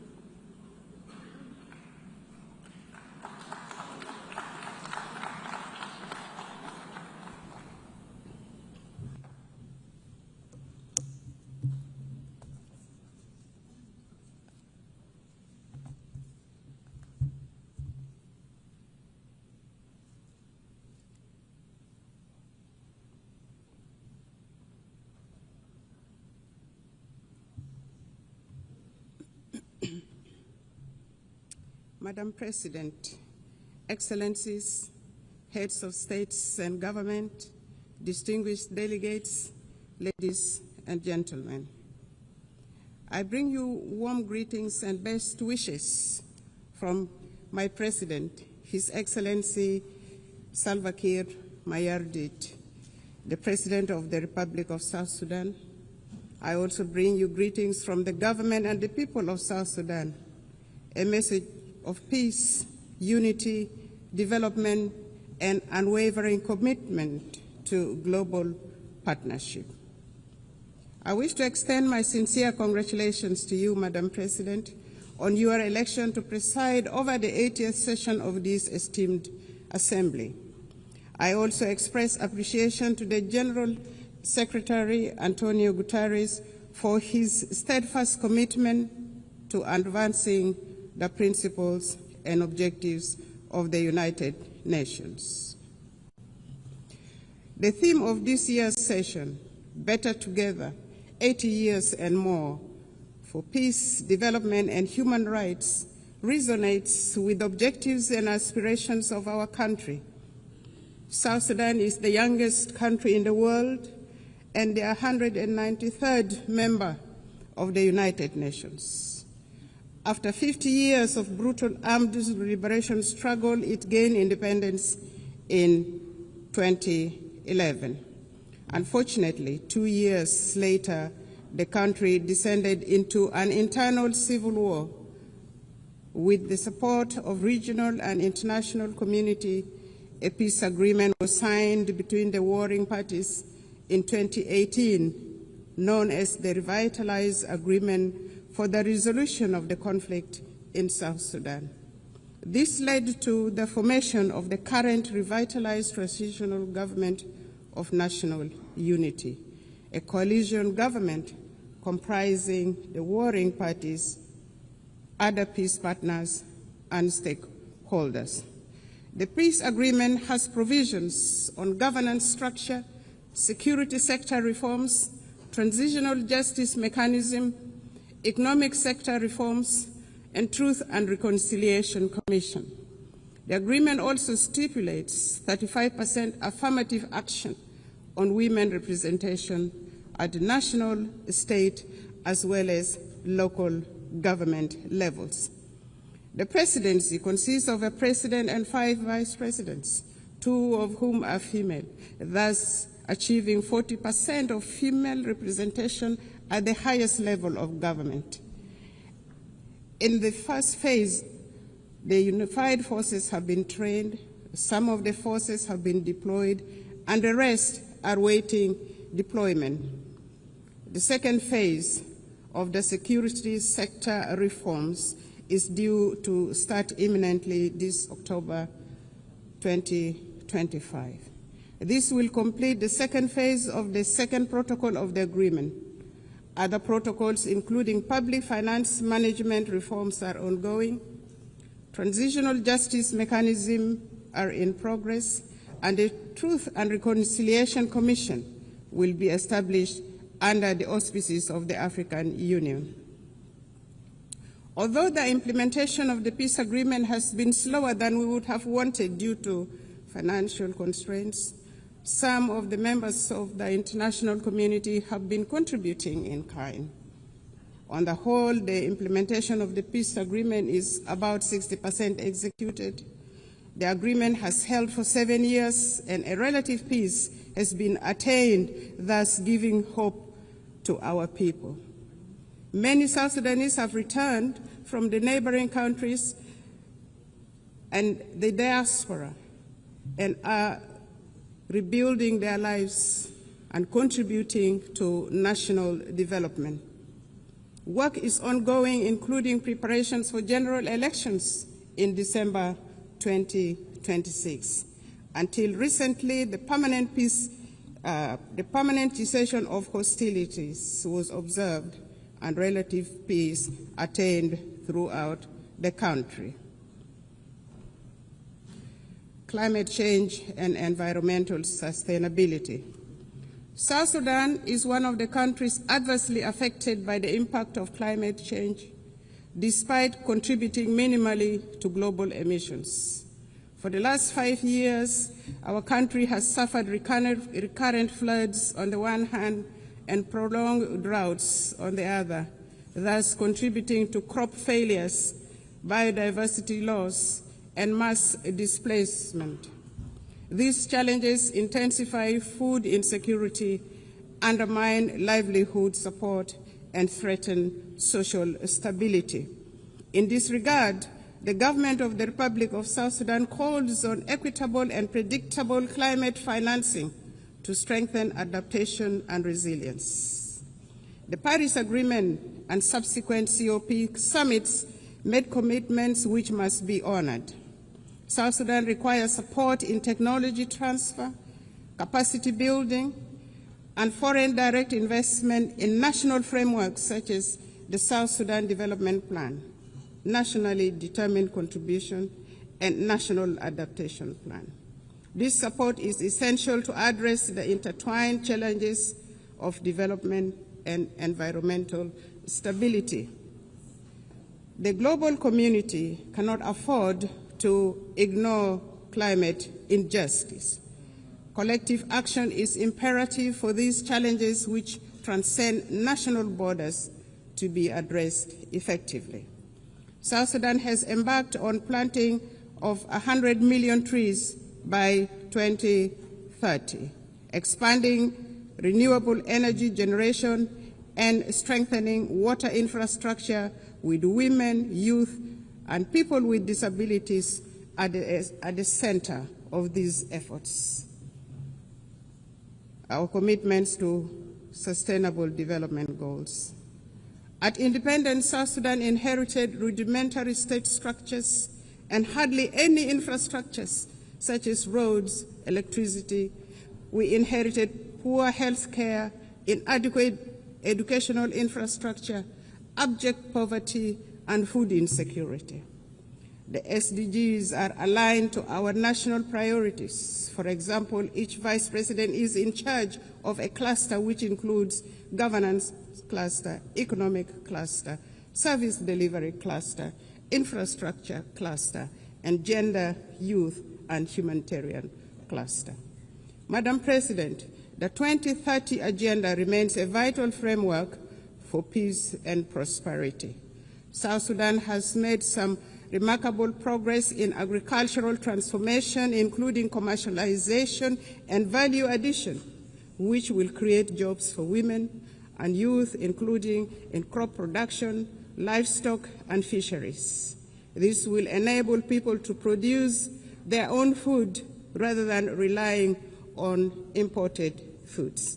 Our policy is, let us produce what we eat. And as a consequence, some states in our country now are self-sufficient in food production, which contributes eminently to reduction of poverty, thus the attainment of SDG 1 and SDG 2. In collaboration with our development partners, government is providing health care, building health care infrastructure, improving maternal and child care, raising awareness about communicable diseases, and providing vaccinations for diseases such as cholera, mpox, and malaria. Access to clean water and sanitation is being improved.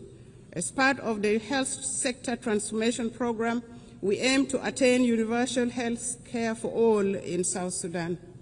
The recent pandemic outbreaks around the world revealed the urgencies of strengthening health systems and equitable vaccine access.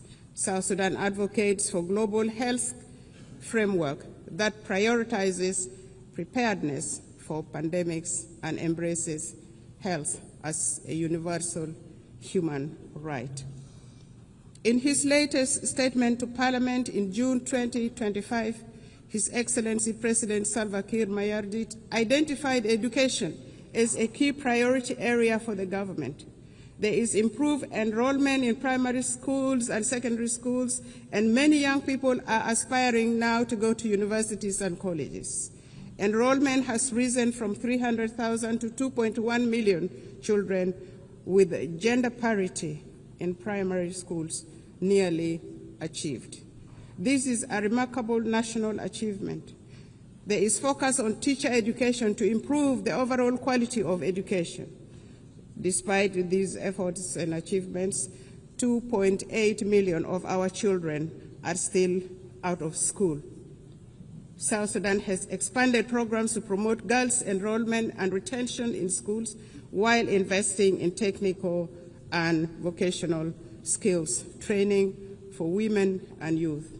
Our government would like to take this opportunity to appreciate all those countries that have offered scholarships for our young people to study in their countries and those supporting girls' education in particular, and vocational training to provide employable skills for our young people. But more clearly needs to be done. South Sudan is a young population. Over 60% of the population is under the age of 30 years. In any society, the youth are the future of the country and the future of the society. Our youth are a source of great pride. South Sudan's recent participation in the Olympics Games in Paris last year was a unifying moment for the people of South Sudan and Africa at large. South Sudan athletes showcased talent, discipline, and resilience, embodying the spirit of a nation determined to rise. Sports have become a powerful force for unity, inspiring hope, and bringing communities together across our young nation. The South Sudan basketball team emerged as the best team in the continent of Africa during the last Olympic Games and nearly beat the defending champion in the world. Since independence, and in line with the Transitional Constitution 2011 as amended, we have taken steps to integrate gender equality into our governance and development agenda. Notably, South Sudan has enshrined 30% of women participation in public life at all levels of government. In addition to the 2 female vice presidents, our cabinet, the national cabinet, and state cabinets comprises of 30% of female representation. And our speaker, the Speaker of the National Transitional Assembly, is also a female. We have adopted national gender policies to advance women's rights and are working to harmonize our laws with international commitments. Efforts have been made to address gender-based violence through new legislation and establishment of a special court. We have mainstreamed gender into the National Adaptation Plan and nationally determined contributions for climate change. We are committed to advancing women's economic empowerment by improving access to land rights and credit facilities while creating opportunities for women entrepreneurs. To achieve the SDGs, we must shift from commitments to action, emphasizing multilateral cooperation, fair trade, debt relief, and tailored support for fragile and conflict-affected states. South Sudan has been advocating for debt cancellation and the support of the international community to complement these efforts will be appreciated. Financing for development. Transforming aspiration into results require adequate financing. We urge developed nations to scale up contributions to the International Development Association, which plays a central role in protecting vulnerable populations, reducing poverty, and financing sustainable development in fragile states. South Sudan supports reforms of international financial institutions to enhance the representation of developing nations, ensuring that financing mechanisms align with objectives of development priorities.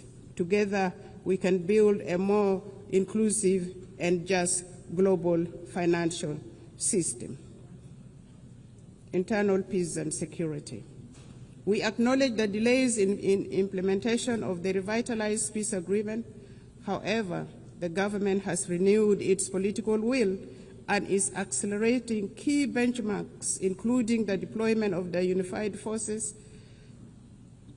electoral legislation, and launching of national civic education campaigns. His Excellency President Salva Kiir Mayardit announced on several occasions that he will not take this country back to war. And this became a theme of our engagement to restore peace and stability in the country. We reaffirm our commitment to world peace and security. In South Sudan, peace and stability remain our highest priority. Since the 2018 revitalized peace agreement, government has been working to consolidate peace through implementation of the peace agreement, transformation of the governance system, and security sector reforms. Additionally, government is also engaged in promoting peace building at subnational and community levels using the principles of people-to-people peace initiatives. The civil society, women's group, youth group, and faith groups are all actively involved in peace-building activities supported by UNIMIS, the United Nations mission in South Sudan, among others. The security sector reform is progressing well. In phase 1, the first batch of unified forces are already trained, as mentioned earlier. The second phase is ongoing. At the same level, the governments at state levels are disarming civilians to bolster security. The aim is to have one national army under one commander-in-chief, contrary to the current state of affairs where the country has several commanders-in-chief, which in itself is a source of insecurity. In general, there has been relative peace and security throughout the country, with the exception of the recent attack by the White Army militia associated with the first Vice President, Dr. Riek Machar, on South Sudan People's Defense Forces in Nasir, which led to his detention and the detention of the co-accused. This matter is now being handled legally, and it will take due process, with assurance of a fair trial in a competent court. The government is committed to following due process to achieve justice in this matter. It should be noted that the arrest of the first Vice President, Dr. Riek Machar, and his co-accused was not politically motivated, but had endangered the peace process and constitutional order in the country. Notwithstanding the legal proceedings, Dr. Riek Machar and others have been formally charged and presented to court. Their legal rights have been respected, including granting access to their legal team, and they appear on their behalf in court. South Sudan remains open to meaningful dialogue with other holdout groups. In this regard, the government is considering resumption of the Tumaini Peace Initiative and welcomes facilitation from regional and other partners. We urge regional and international communities to urge the holdout groups to renounce armed violence and engage in political dialogue. Furthermore, we appeal to the international community to continue supporting South Sudan's efforts and democratic process through provision of technical assistance, capacity building, and development support. It is worth mentioning that consolidating peace in South Sudan is not only vital for our people, but also for stability across the Horn of Africa, the Great Lakes, and beyond. Since our last statement to this General Assembly, South Sudan has embarked upon a transformative journey. We have launched the South Sudan Development Plan 2026 to 2036, a forward-looking 10-year blueprint to diversify our economy, fortify our institutions, and reduce reliance on oil. This plan is anchored in the principles of transparency, inclusivity, and resilience. It guides comprehensive reforms in public financial management and service delivery. We have initiated independent audits, strengthened procurement oversights, and recommitted ourselves to the fiscal reforms outlined in the 2018 Revitalized Peace Agreement. We are determined to foster a culture of integrity, accountability, and good governance. Determined to shift from oil dependency to a green, sustainable economy, South Sudan is investing in the future of its land and people. The Agriculture SME Grant Initiative 2025 now empowers farmers, agro-processors with vital tools, training, and market access. Our investment in irrigation, seed distribution, and post-harvest technologies are boosting productivity and strengthening food security. We have successfully established effective governance structures both at the national and local level, including establishment of relevant commissions such as the Constitutional Review Commission, the Judicial Review Commission, among others.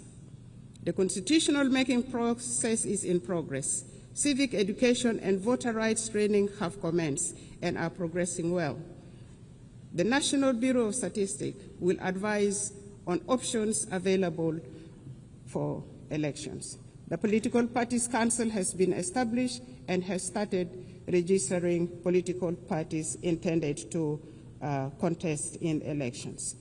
Therefore, with these positive developments, the government of the Republic of South Sudan appeals for the removal of targeted individual sanctions and the arms embargo on South Sudan.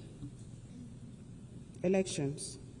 According to the peace agreement, the transitional period must end with the conduct of general elections currently scheduled for December 2026.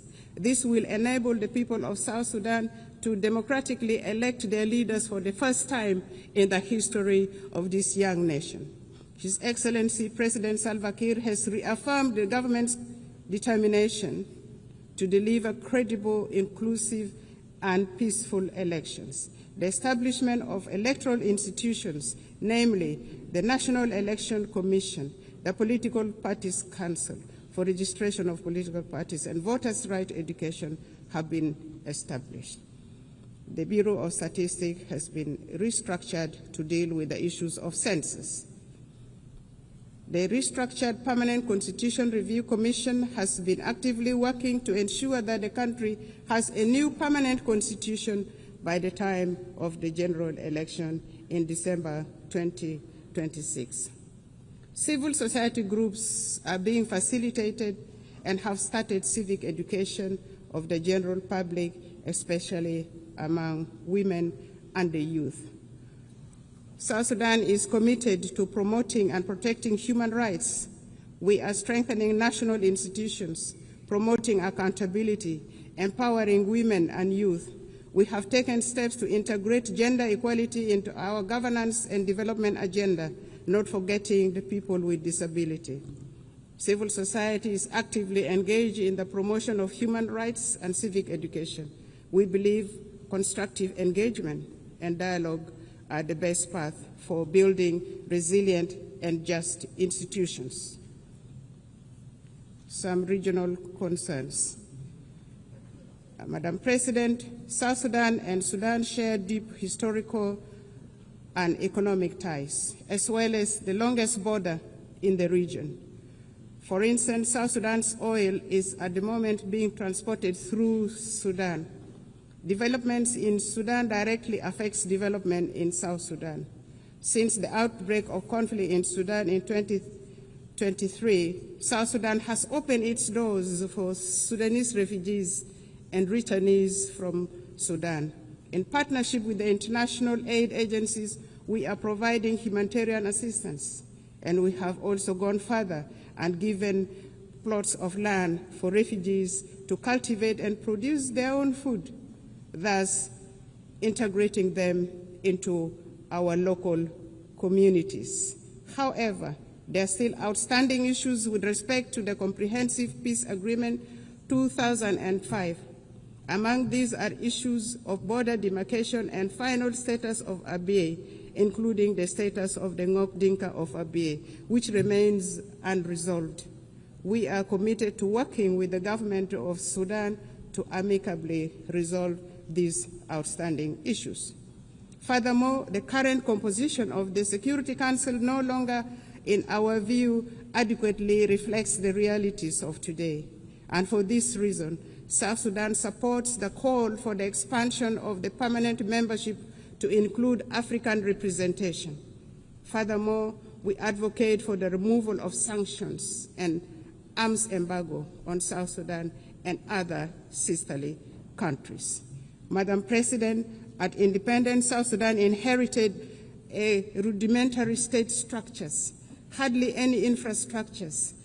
The government is now working simultaneously on nation building, state building, provision of services including healthcare, education, capacity building, poverty reduction, and food security. South Sudan is seeking to transition from humanitarian aid to development aid. What we are asking for is for the international community to continue supporting South Sudan, a country with immense potential, abundant natural resources, and a young population. We are actively empowering women and young people for the country to become a useful and productive member of the international community. And we are already seeing signs of progress. To conclude, Madam President, Excellencies, and distinguished guests, the United Nations was founded on the belief that humanity is stronger together. The theme of this 80th session, Better Together, is a reminder of our shared responsibility for survival and progress.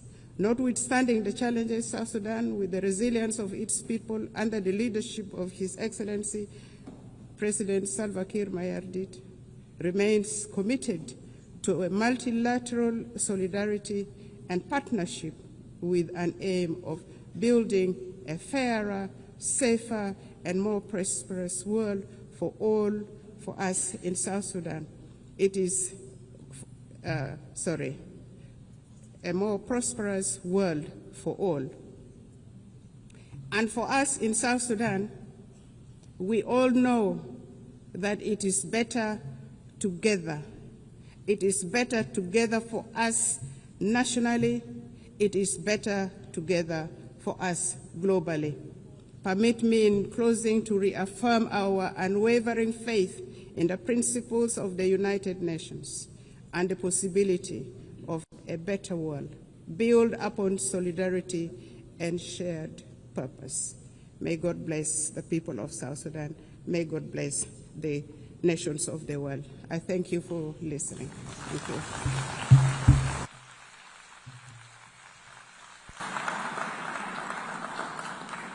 On behalf of the General Assembly, I wish to thank the Vice President of the Republic of South Sudan. The Assembly will hear an address by His Excellency Mohamed Jalo, the Vice President of the Republic of Gambia. I request protocol to escort His Excellency and invite him to address the Assembly.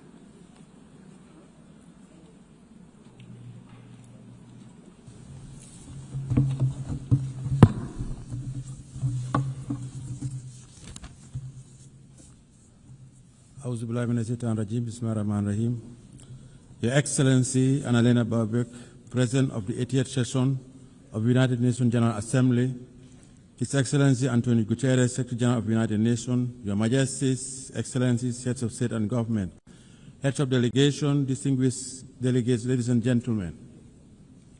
As we commemorate the 80th anniversary since the founding of the United Nations, it is with great honor and profound sense of commitment that I stand before you to deliver this statement on behalf of His Excellency, Mr. Adama Barrow, who could not be here due to circumstances beyond his control.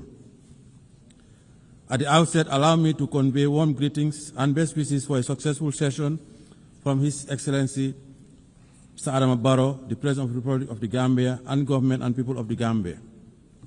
Madam President, let me also use this opportunity to congratulate you on behalf of the government of the Gambia on your election as President of the 88th Session of the United Nations General Assembly. Your election is a testament to the importance our organization attaches to gender mainstreaming and the empowerment of women. It constitutes an affirmation that more than ever, women are capable of leading organizations like the United Nations and achieving remarkable success.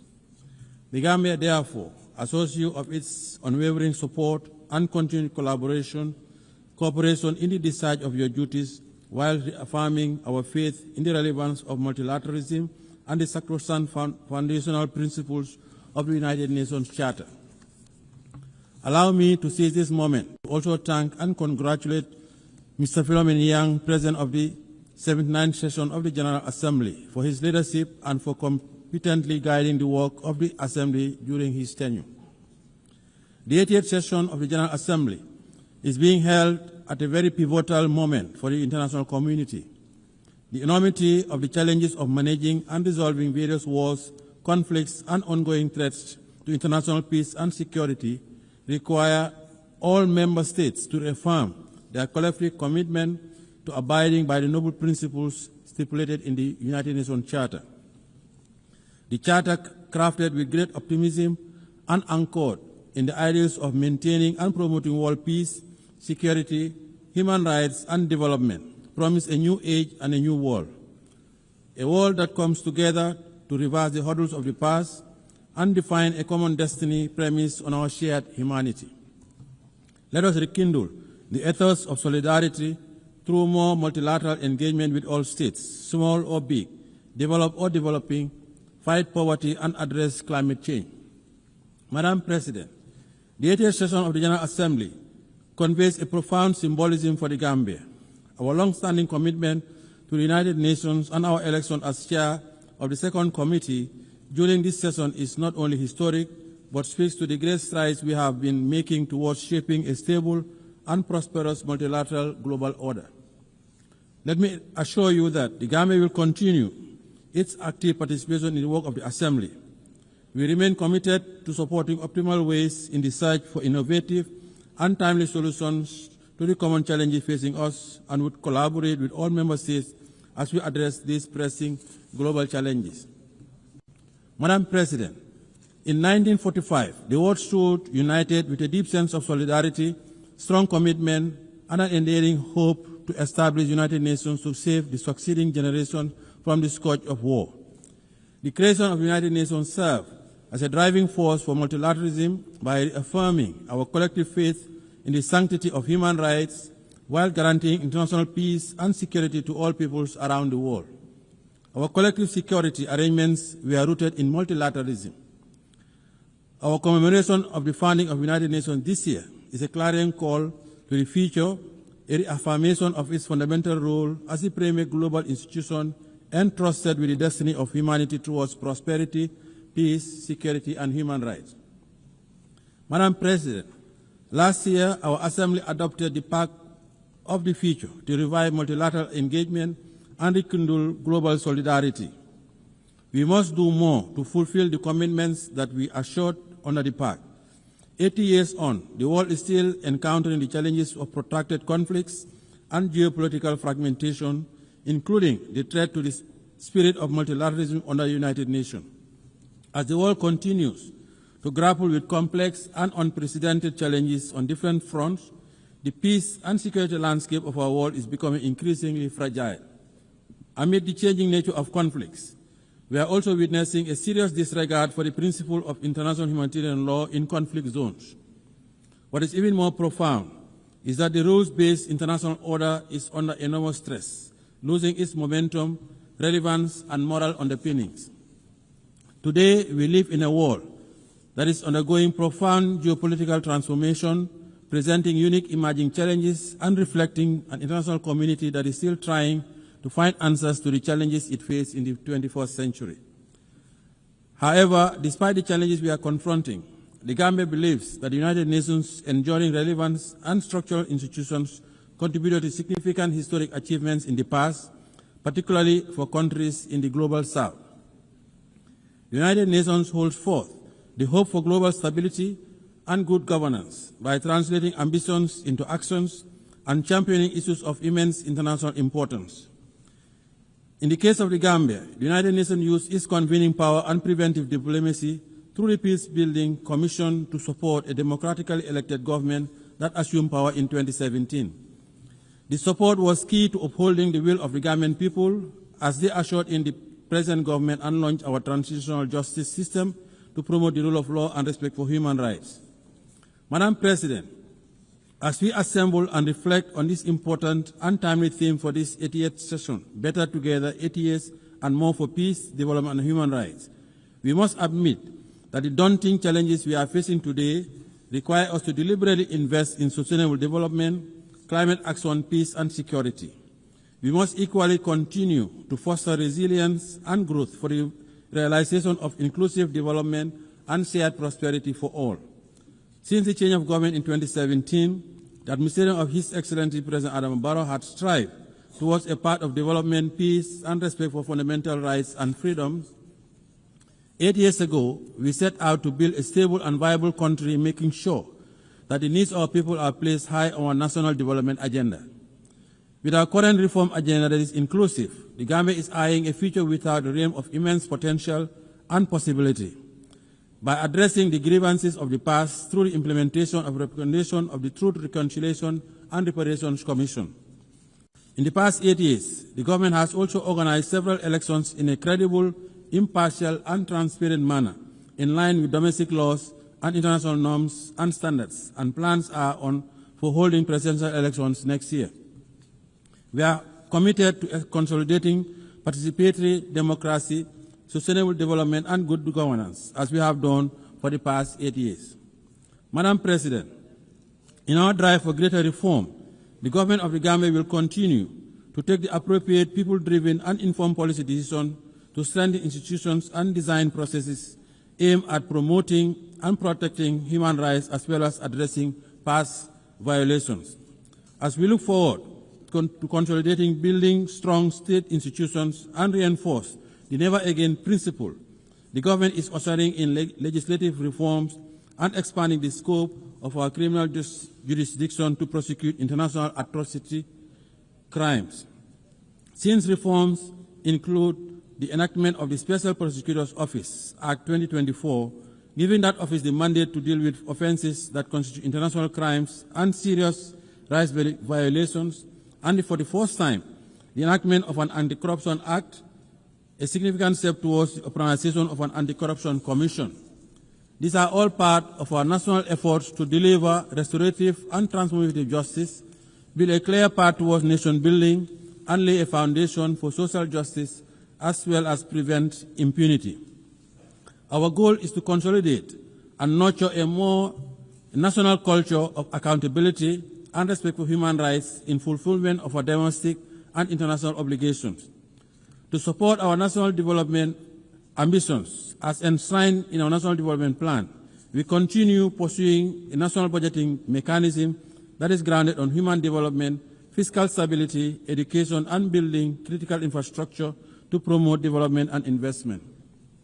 Madam President, our primary social contract with the Gambian people is to meet the demands of our socio-economic challenges, whilst at the same time encourage citizen participation and engagement in democratic governance.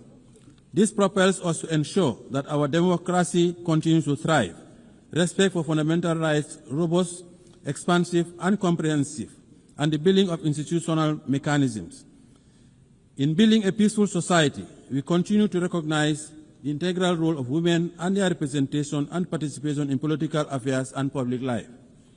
We also continue to promote media freedom and the right to assembly and freedom of expression as guaranteed inherent rights through coordinated and sustained actions. As a government, we encourage constructive engagement with our citizenry, particularly the young people, and respect their rights to participate in democratic functioning of the state. In view of our own experience with governance challenges, we value the need for addressing the consolidation of democracy and good governance in our neighborhood. It is in this spirit the Gambia recently hosted the Sahel Governance Forum, which seeks to galvanize a multi-stakeholder convergence to address the governance challenges that continue to hamper regional peace, stability, and development. We are confident that such forum will provide the right opportunity for systematic discussion on finding definitive solutions to the rising tide of violence, insecurity, and instability of the Sahel. Madam President, with its strong commitment to the promotion and protection of international peace, security, and human rights, the Gambia continues to be a member of the African Union Peace and Security Council, the United Nations Human Rights Council, and a police and troop contributing country to UN, AU, and ECOWAS peacekeeping missions around the world. By serving on this important council of the continent and taking part in peacekeeping operations, the Gambia continues to prioritize the maintenance of international peace and security including the consolidation of political and democratic governance and strengthening partnership for African security. It is significant that the African Union and the United Nations continue to work together to address regional peace and security matters, including the recalibration of our preventive diplomacy tools for maximum impact. We need to strengthen the early warning mechanisms as well as prioritize the protection of children affected by armed conflict.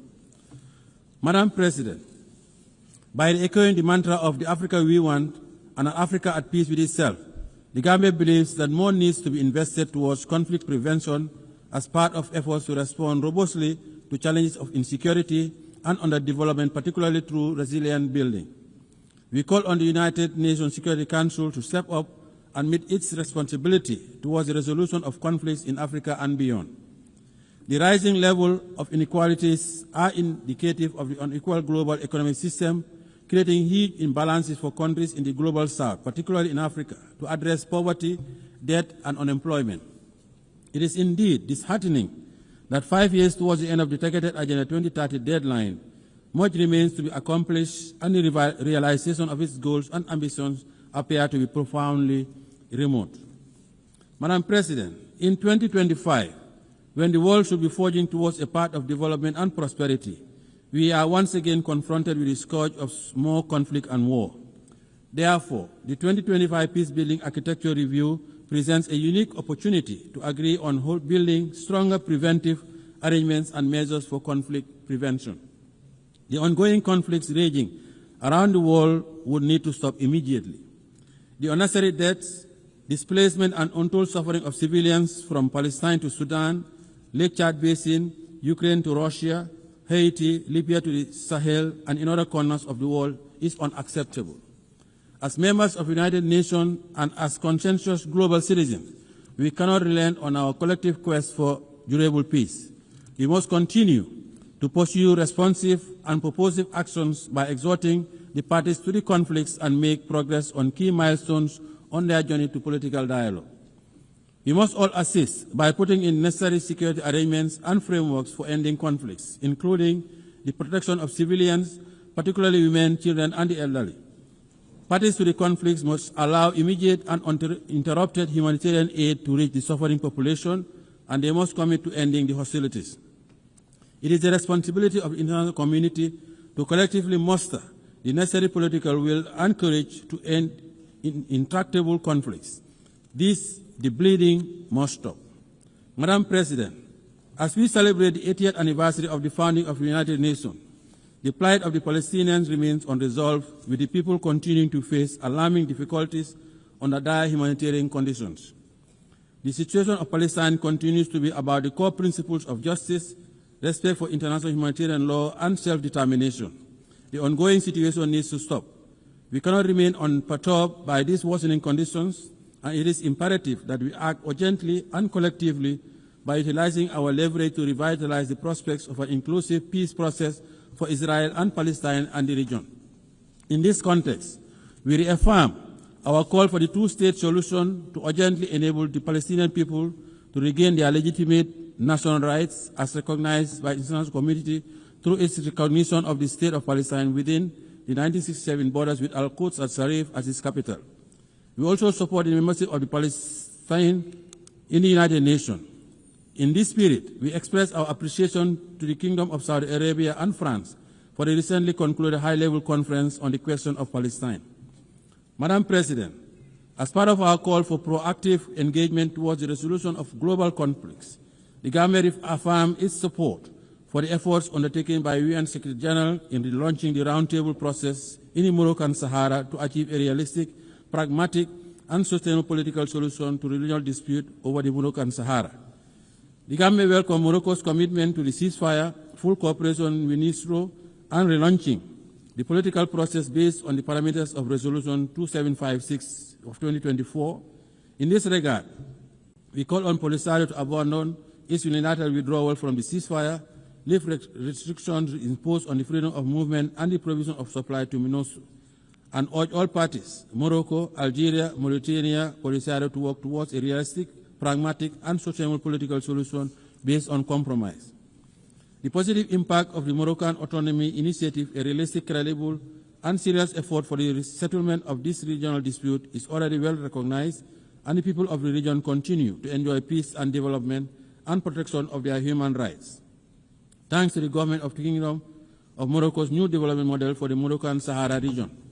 Furthermore, the Gambia also lauded the launch by His Majesty Mohammed VI, King of Morocco, of the Morocco-Nigeria gas pipeline, the Atlantic African Initiative, and the Sahel countries' access to the Atlantic. The three regional royal initiatives would give new impetus to the Moroccan Sahara region by establishing it as a new platform for security, stability, and co-development in the Atlantic, the Sahara, African, and Mediterranean areas. Madam President, the Gambia also continues to stand with the government and people of the People's Republic of China on the One China policy. China's commitment to international cooperation and support for the critical spaces of development in different sectors demonstrate that the sustainable development of South-South and triangular cooperation are possibilities. The Gambia continues to reiterate the call for the lifting of economic embargo against the brotherly people of Cuba. The embargo continues to inflict undue hardship and economic devastation, occasioning substantial challenges for the government and people of Cuba. We believe it should come to an end now. Friendly cooperation is the way forward. Madam President, as we mark 25 years since the adoption of Security Council Resolution 1325 on women, peace and security, we should take a moment to renew our firm conviction that the attainment of sustainable development and the consolidation of peace and security are anchored in the full and inclusive representation of women in all spheres of political and decision-making processes. While considerable progress has been made towards the realization of women's inclusion, women's participation in the consolidation of peace and security, there continues to be significant impediments that we must overcome. Women must always have a seat at the negotiating table. They usually bear the brunt of conflicts.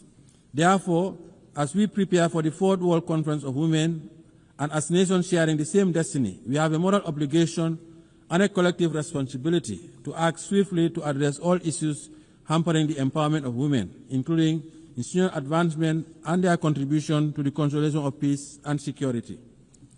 Madam President, in view of the outcome of FFD4, it is our hope that international financial architecture and mechanism will change for the better, as the current international financing architecture, especially as it relates to debt restructuring, continues to hamper the development aspirations of developing countries. Due to limited fiscal space exerted by debt distress, developing countries find it hard to make significant investment in the social sector. The challenge is even more profound when it comes to investment in the productive base of their economies to engender growth, employment, and development. This situation significantly contributed to the dismal attainment of only 17% of the SDGs. Therefore, to accelerate the full and effective implementation of the SDGs within the targeted framework, we must enhance international finance cooperation and review of the international financial architecture to create arrangements, facilities, and mechanisms that would cater for targeted investments, industrialization, mechanized agriculture, provision of quality education, energy, health, and water. Madam President, the Pact of the Future adopted last year at the 79th session of the General Assembly presents a unique opportunity to review our realities, invigorate the implementation of the SDG Agenda 2030, and intensify our efforts towards confronting the pressing challenges of our time. The Pact is about advancing our advanced prosperity. The Gambia supports the convening of the preparatory process for the review of the Pact in 2028 to align effectively with the prevailing and upcoming intergovernmental processes such as the 2025 Peacebuilding Architecture Review, the high-level plenary meeting to commemorate the 30th anniversary of the World Programme of Action on Youth and the World Social Summit. The success of these reviews will depend primarily on our commitment and concerted push to build a more equitable and resilient global governance framework that supports the attainment of our global goals. Madam President, our reform agenda is still incomplete without reform of the Security Council. The Gambia supports the reform of the United Nations Security Council and the Common African Position on the reform of the Council as set out in the CIRT Declaration and the Isilwini Concession. We strongly believe that the ongoing review and reform process of the United Nations needs to make good progress and Africa's underrepresentation in the permanent and non-permanent categories of the Security Council is a historical injustice that urgently needs to be corrected. Africa has always contributed to global peace, and Africans also paid the ultimate price during the 2 world wars. Hence, the Gambia believes that the time has come for the international community to support Africa's call for meaningful representation in the Security Council. The reform of the Council guarantees its legitimacy and credibility as the body responsible for the maintenance of international peace and security. We commend the AU Committee of 10 heads of state and government on the United Nations Security Council reforms, chaired by His Excellency President of the Republic of Sierra Leone, for their leadership in this legitimate quest. Madam President, as the world continues to witness heightened level of insecurity, the threat of climate change continues to aggravate security challenges, especially in the Sahel. We must address the impact of the climate crisis as part of the vital resilient measures that mitigate climate-related risks where they intersect with political, social, and economic factors. The Gambia would like to acknowledge the progress made at COP29 in Baku, Azerbaijan, for moving from $100 billion to the new collective quantified goal, which is still not adequate to finance all the mitigation and adaptation actions, especially for countries in special circumstances. We need to take concrete decisions at COP30 in Belém, Brazil, to galvanize support for more climate financing. The Gambia calls for more ambitious, nationally determined contributions by all states due to their submission this year to achieve net zero emissions by 2050. Madam President, as I conclude, allow me to call on member states to use this 88th session of the General Assembly to forge a new consensus to confront our new reality, a consensus that unites us behind our shared determination to make the United Nations a potent instrument to serve our common purposes and aspirations as one human family. This is our only planet. Let us preserve it for posterity. The Gambia is ready to play its part in making our world a better place for all. On behalf of His Excellency President Adama Barrow, the government and people of the Gambia, I wish you all fruitful deliberation towards advancing the theme of the 88th session of the General Assembly. I thank you for your kind attention.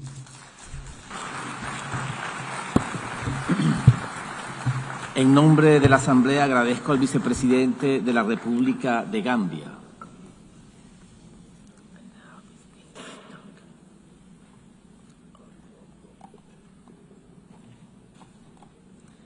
Doy ahora la palabra a la excelentísima señora Sabine Monauni, Viceprimera Ministra y Ministra de Asuntos Exteriores, Medio Ambiente y Cultura de Liechtenstein.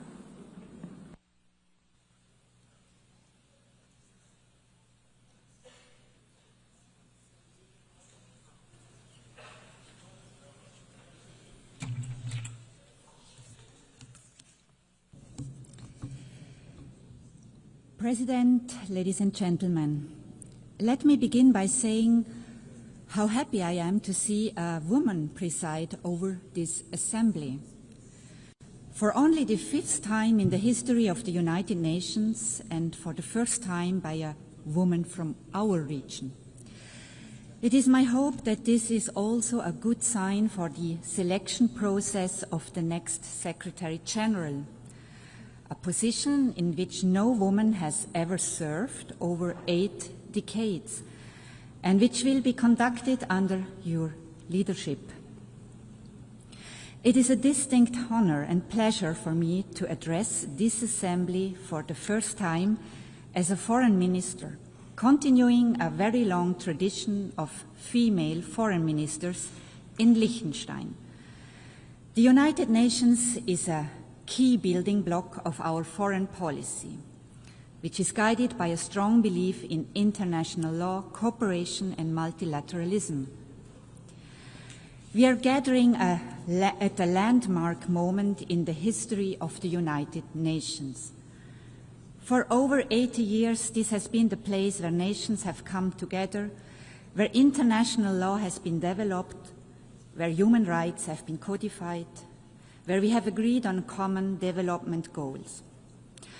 Of course, it has also been the source of many disappointments. Too often people around the world have been looking to this assembly and at the Security Council chamber next door in the hope of decisive action to secure peace. The key purpose of this organization, only to realize that political paralysis was shattering these expectations, justified as they were. In Ukraine, our system has allowed the aggressor to veto collective action supported by the vast majority of the House. In Gaza, we have become bystanders, despite the fact that the two-state solution was one of the first decisions of the United Nations many decades ago. We are merely witnesses to the unprecedented and unjustifiable suffering of civilians in spite of our pledge to end and prevent atrocity crimes.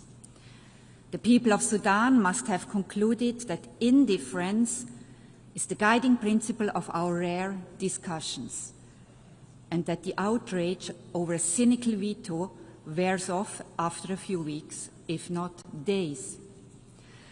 These challenges to the credibility of the United Nations would be massive enough in and of themselves. But if we are looking at a completely uncertain future for this organization today, it is for largely different reasons.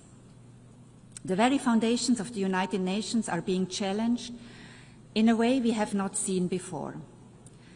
Such efforts threaten to undermine our joint commitments to solve common problems together on the basis of the principle of sovereign equality, the principle that we set ourselves rules that apply to us all equally and that they are enforced equally, and the belief in the value of international law as the common ground that allows us to govern world affairs in a way that is predictable, equitable, and fair. For us in Liechtenstein, the United Nations, which we joined 35 years ago, occupies a special place. It has been instrumental in our progress towards gender equality. Our membership in the organization has helped to put human rights at the center of our foreign policy. The Sustainable Development Goals have been embraced by civil society and the private sector. Most essentially, the Charter of the United Nations is the guarantor of our sovereignty. The United Nations is also our window to the world and the one place where we can connect with everyone. And it offers a unique foreign policy platform where we can present our initiatives and ideas as a sovereign equal. We have done so with commitment and enthusiasm, and I believe with some success. Today we feel a special bond with every other state, which is small in size, but not small in ambition and vision. Today we realize more than ever that we need this organization. We need a world based on rules that we have all agreed to. And especially now, those who share these views need to join together in common purpose to safeguard our common interests. The times we live in are fast-paced and full of challenges that can seem incredibly daunting. Many years ago, we identified climate change as the biggest threat to us all, big and small, wherever we are located on the globe. And yet, we are ever closer to the climate abyss and ever further away from agreeing on a path away from disaster. Artificial intelligence is developing with lightning speed, largely unchecked, with obvious risks to our social fabric, but without any agreement on rules and boundaries. In my part of the world, priorities have shifted dramatically in the last 3 years. We are now mostly preoccupied with the fallout of the destruction of the European security architecture by the Russian Federation and with preserving our trade relationships, which we had believed were on a firm basis. Liechtenstein is no different to our neighbors in this regard, and any responsible state will prioritize imminent challenges as we have to. But none of this will be meaningful if it is not embedded in a larger vision, if we do not give ourselves the space to tackle the long-term risks and dangers. The place for us to do this is the United Nations, and we are committed to doing this together with all of you represented in this room. President, today the continued existence of the United Nations is at stake. This is a sobering observation, certainly. But we must find the opportunity that lies in this moment of existential crisis. We have allowed a system to grow that is plagued by duplication, inefficiency, and poor governance. The UN 80 process is the chance, the only chance that we will have to make the organization leaner, more effective in its use of resources, and more productive in generating meaningful outcomes. When we adopted the Pact for the Future a year ago, Liechtenstein made a clear call for this organization to embrace its original purpose as the guardian of peace and security. For our people, our parliamentarians, our civil society, the United Nations is a peace organization. We have to find a way to make it effective in fulfilling this task. If the Security Council is unable to carry out its charter responsibility, as is regularly the case due to the veto power of its permanent members, there are ways for us to take collective action elsewhere, beginning in this hall. We are equally committed to the other pillars of the work of the United Nations, development and human rights, which are existential for the dignity and well-being of the people on whose behalf we serve, and pivotal for more peaceful, just, and inclusive societies. President, the rule of law is the guiding principle of Liechtenstein's work at the United Nations.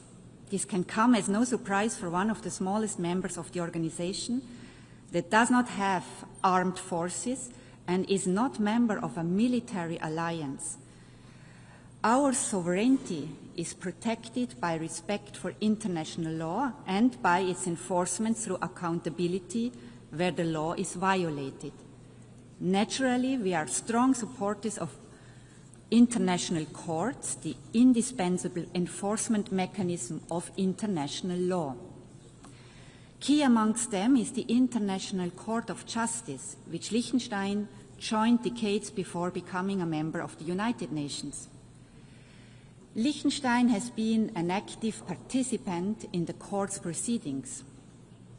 We are very pleased to see the attention the court's work has been given, particularly in recent years, and the high respect its decisions enjoy among governments and beyond. The recent advisory opinion on the question of climate change stands out in various ways. The initiative to ask for such an advisory opinion originated in the youth climate movement. The mandate to request it was adopted by this Assembly by consensus, and Liechtenstein is proud to have been among the states drafting the text of the decision. The proceedings before the court found unprecedented attention inside and outside the courtroom. Finally and importantly, the advisory opinion was agreed on unanimously by all 15 judges, giving it further authority. We have welcomed this decision, in particular its focus on the area of human rights, where important questions remain unaddressed, and we look forward to working with all of you to put it to the most productive use possible. For us, the International Criminal Court is a complementary and equally important institution. It is the first permanent court in the history of humankind that has jurisdiction over the crimes that are defined as the most serious ones under international law: genocide, crimes against humanity, war crimes, and the crime of aggression. Almost 2/3 of all states have joined this project, the most ambitious treaty since the adoption of the Charter itself. Its central statement is unique and also uniquely important for the rule of law. Nobody is above the law. Nobody is protected from investigation and prosecution for what we have all agreed are the most serious crimes under international law. As we look at the flashpoints around the globe, be it Ukraine, the Middle East, or Sudan, we see how the basic rules of international law are violated, not just frequently, but systematically. This is why we have created the International Criminal Court, to offer protection for the victims and the vulnerable, but also to safeguard international peace and security. Today, the court finds itself under significant political attack and is targeted by unprecedented sanctions.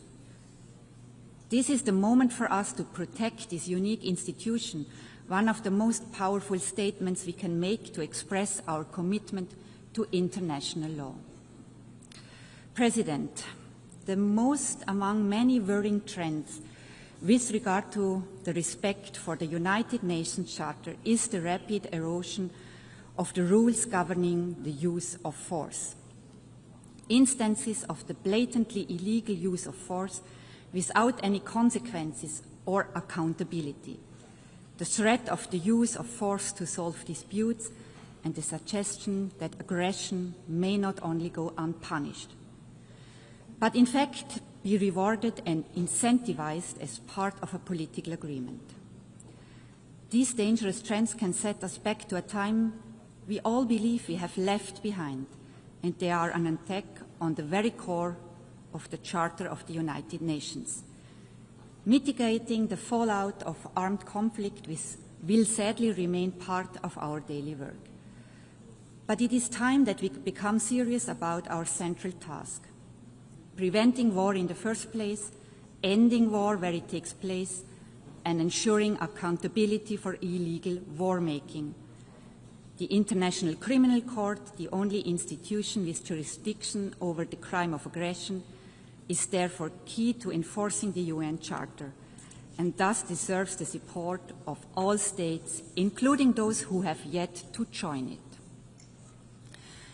President, our world is in a very difficult place today, with the forces of destruction and indeed self-destruction on the rise.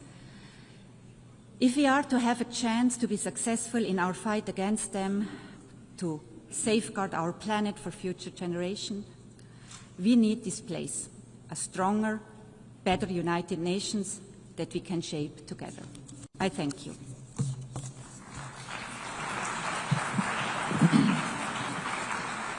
Muchísimas gracias a la viceprimera ministra y ministra de Asuntos Exteriores, Medio Ambiente y Cultura de Liechtenstein.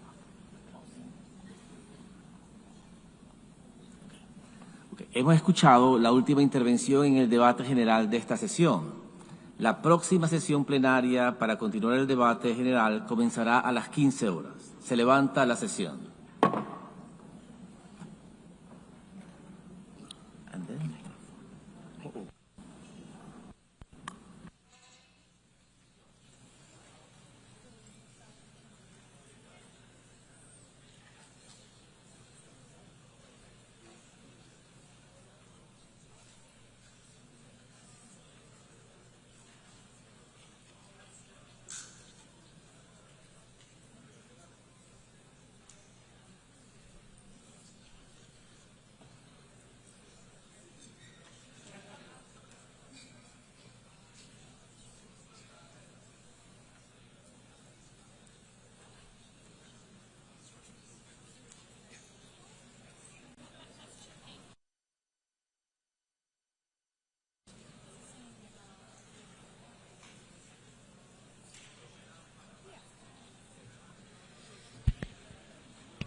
Declaro abierta la 9ª sesión plenaria de la Asamblea General. La Asamblea escuchará ahora un discurso del excelentísimo señor Mohamed Yunus Menfi, presidente del Consejo Presidencial de Estado de Libia. Pido a protocolo que acompañe a su excelencia, a quien invito a dirigirse a la Asamblea.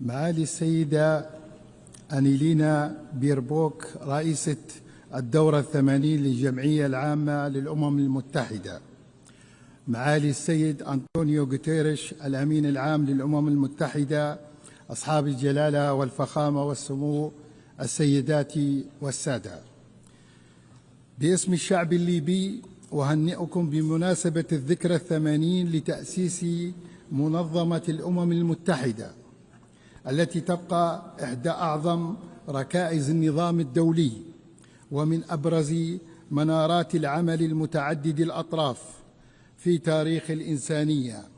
كما نعرب عن تقديرنا لانعقاد هذه الدورة تحت شعار السلام والتنمية وحقوق الإنسان، وهي مبادئ نؤمن بها إيمانا راسخا ونعمل على ترسيخها في وطننا وفي محيطنا الإقليمي والدولي. وفي الوقت الذي نحتفل فيه بهذه الذكرى الدولية، فإننا نحيي كذلك الذكرى 70 لانضمام ليبيا إلى عضوية الأمم المتحدة. لقد كان ذلك تتويجا لنضال الشعب الليبي حين ارتفعت أصوات رجاله من بين جدران هذه القاعة مطالبة بالحرية والاستقلال بعد عقود من الاستعمار، واستجابت المنظمة لهذا النداء العادل وأصدرت القرار التاريخي الذي أفضى إلى استقلال ليبيا عام 1951 تأكيدا لحق الشعوب في تقرير مصيرها. السيدات والسادة، اليوم أقف أمامكم ممثلا لإرادة شعب لا يزال متمسكا بالأمل، مؤمنا بقدراته على صياغة مستقبل مستقر ومزدهر. ليبيا ليست جغرافيا للصراعات، وليست ساحة لتصفية الحسابات أو تصدير الأزمات، بل وطنا يتمتع بثروات طبيعية وعمق اجتماعي متماسك وطاقات شبابية هائلة تشكل العمود الفقري لبناء الدولة الحديثة. منذ ولادتها ارتبطت ليبيا بالأمم المتحدة بعلاقة تاريخية قامت على الشراكة والاحترام المتبادل، واليوم في لحظة مفصلية جديدة نتطلع إلى دور فاعل ومتكامل من المنظمة في دعمنا للعبور من الأزمة نحو مسار مستدام من الاستقرار والديمقراطية. فبرغم التحديات ومخاطرها التي تحيط ببلادنا، فإن شعبنا على يقين راسخ هو أيضا بأن ذاكرته الوطنية وروابطه الاجتماعية المتنوعة وتاريخه العريق عوامل صمود وقدرة على تجاوز الأزمات.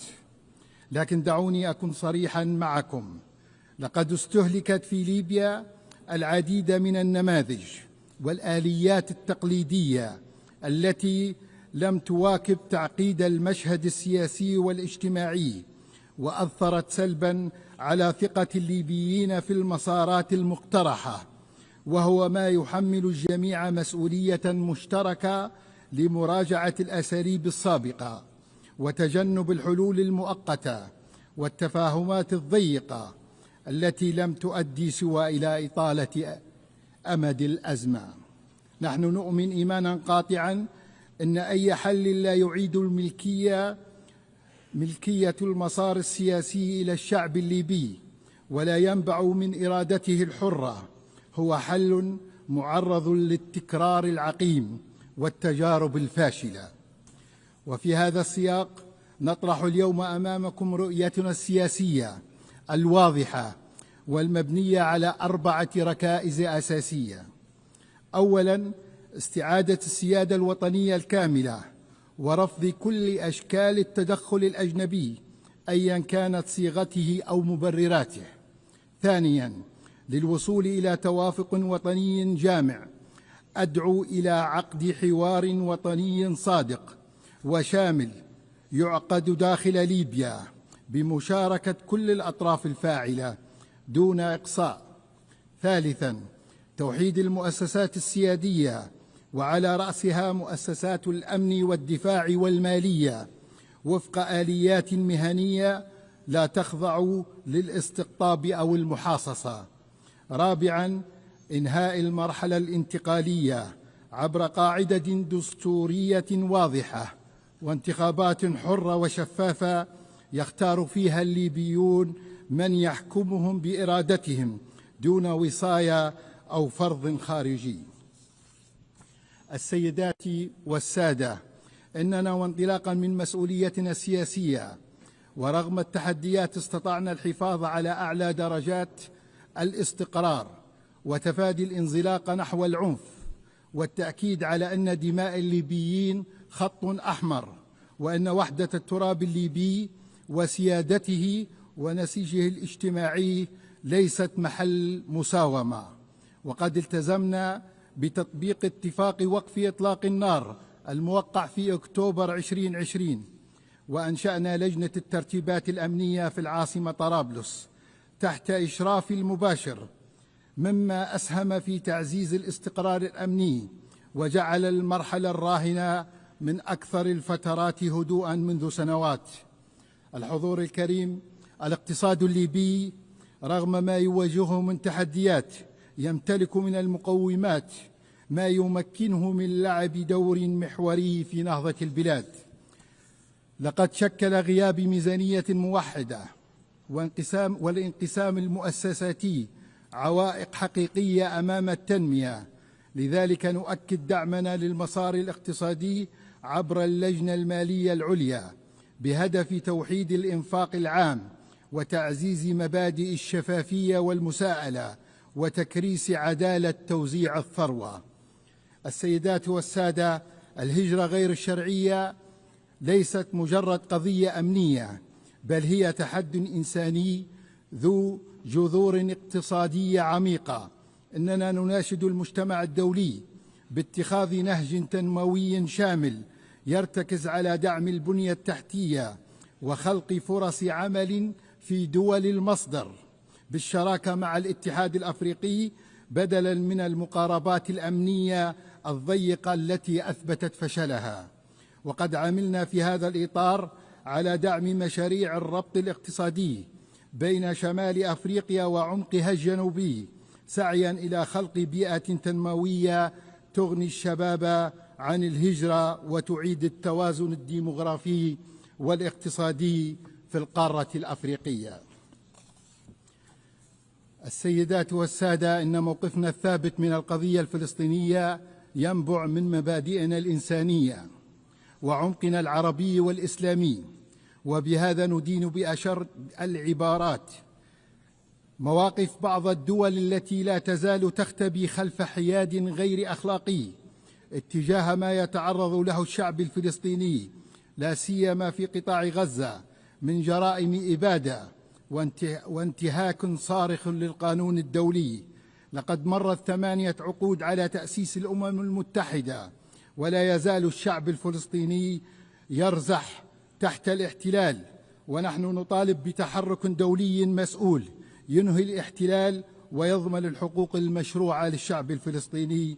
الحضور الكريم، رغم كل ما مرت به ليبيا من صراعات وانقسامات، فإن الشعب الليبي لا يزال متمسكا بخياره الديمقراطي، مؤمنا أن دولة القانون والمؤسسات ليست حلما بل هي حق مشروع.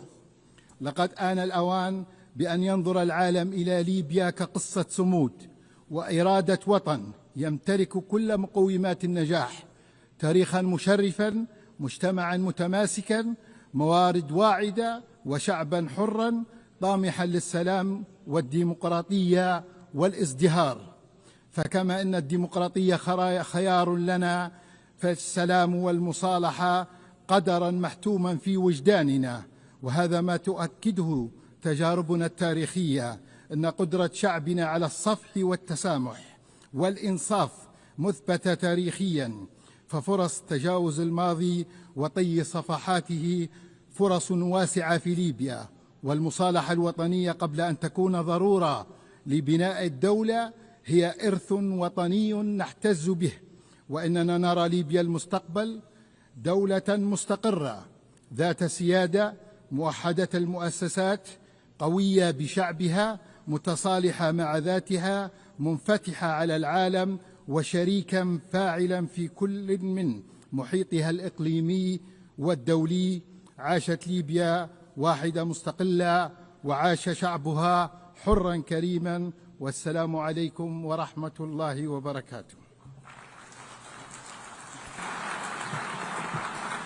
En nombre de la Asamblea agradezco al presidente del Consejo Presidencial del Estado de Libia. La Asamblea escuchará ahora un discurso del excelentísimo señor Duma Gideon Boko, presidente de la República de Botsuana. Pido a protocolo que acompañe a su excelencia, a quien invito a dirigirse a la Asamblea.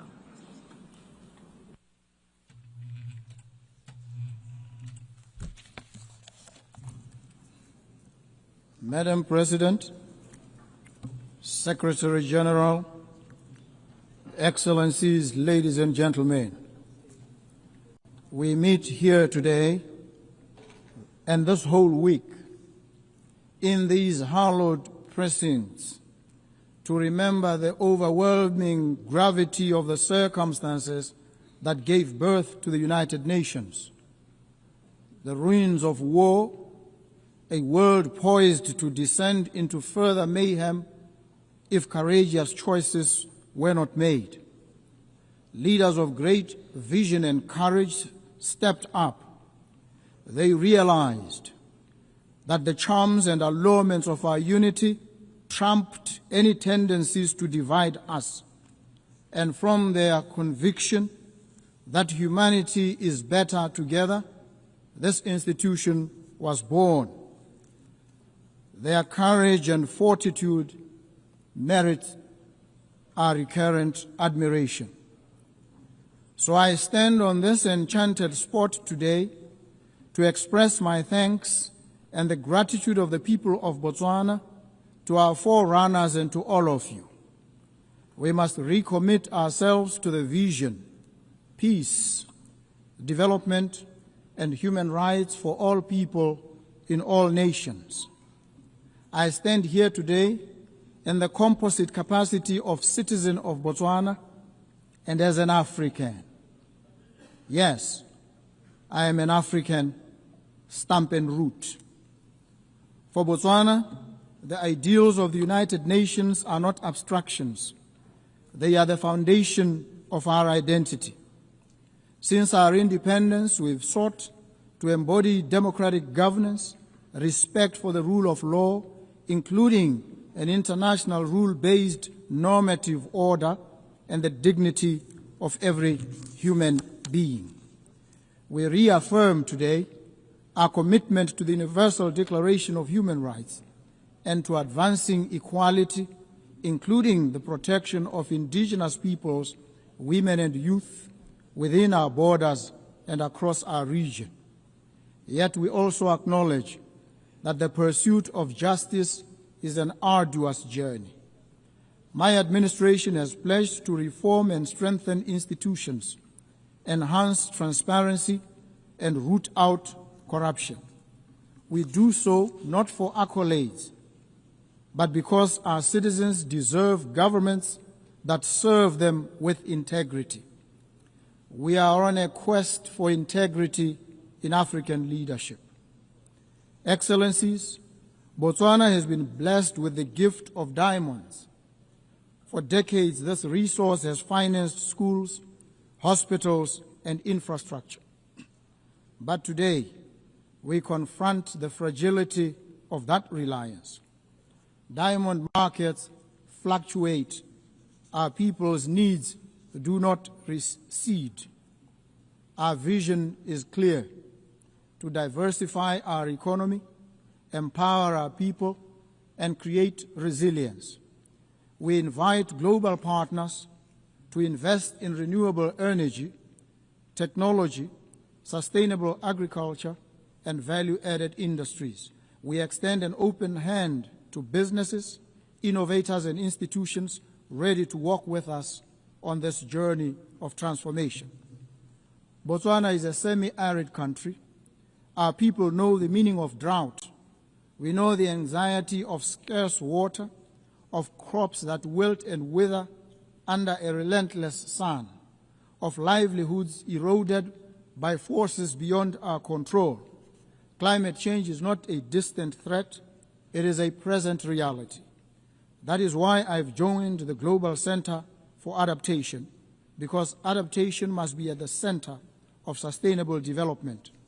I call on this Assembly to scale up financing for climate adaptation. Let us invest in water infrastructure, early warning systems, and climate-smart agriculture. Let us ensure that the promise of the Paris Agreement is not confined to paper, but realized in the lives of farmers, of herders, and children across the global South. Earlier this year, Botswana faced an acute shortage of essential medicines. This crisis exposed not only the vulnerabilities of our supply chains, but the wider inequities of the global health system. Access to medicines is a human right, not a privilege. We call upon the United Nations, international financial institutions, and the private sector to work with us to build resilient health systems. Together, let us explore local production, regional supply hubs, and fairer mechanisms to ensure that no nation is left to face health emergencies alone. As an African, I stand here as one of the trumpet voices of Africa, a continent all too often treated with affable indifference. Africa's voice is not heard. This United Nations cannot be truly international. It cannot be truly together and will not be better until our continent, home to 1/5 of the population of the world, is afforded an equal voice at the highest body of this organization. Friends and partners in the Permanent Five, it is time to make good on your promise to a continent. Agree a permanent seat on the UN Security Council for Africa for 80 years, the only continent without one. I also appreciate the decision by Britain, Australia, Canada, and France, among others, to give heightened attention and consideration to the Palestinian crisis. The carnage in Gaza, it must prick our collective consciences. We stand in solidarity with the Palestinian people in their pursuit of a home and of dignity. So too, we affirm our support for the sovereignty and territorial integrity of Ukraine. We urge all parties to stop the war and seek a peaceful resolution. Distinguished delegates, the theme of this General Assembly is better together. This is not a slogan, it is a truth. We are better together in combating pandemics, better together in adapting to climate change, better together in securing peace, and better together in ensuring that human dignity is not a preserve of the few, but the inheritance of all. Let us therefore recommit ourselves to multilateralism, not as a matter of convenience, but as a matter of deep necessity. For none of us can weather the storms of this century alone. As Botswana looks to the future, we do so with humility, but also with determination. We stand ready to contribute, to partner, and to lead where we can. Together, let us ensure that when future generations mark 100 years of the United Nations, they will say of us, they were a generation that turned words into action, promises into progress, and hope into reality. I thank you. Thank you so very much. En nombre de la Asamblea, agradezco al presidente de la República de Botsuana. La Asamblea escuchará ahora un discurso de la excelentísima señora Sylvanie Burton, presidenta del Commonwealth de Dominica. Pido a protocolo que acompañe a su excelencia, a quien invito a dirigirse a la Asamblea.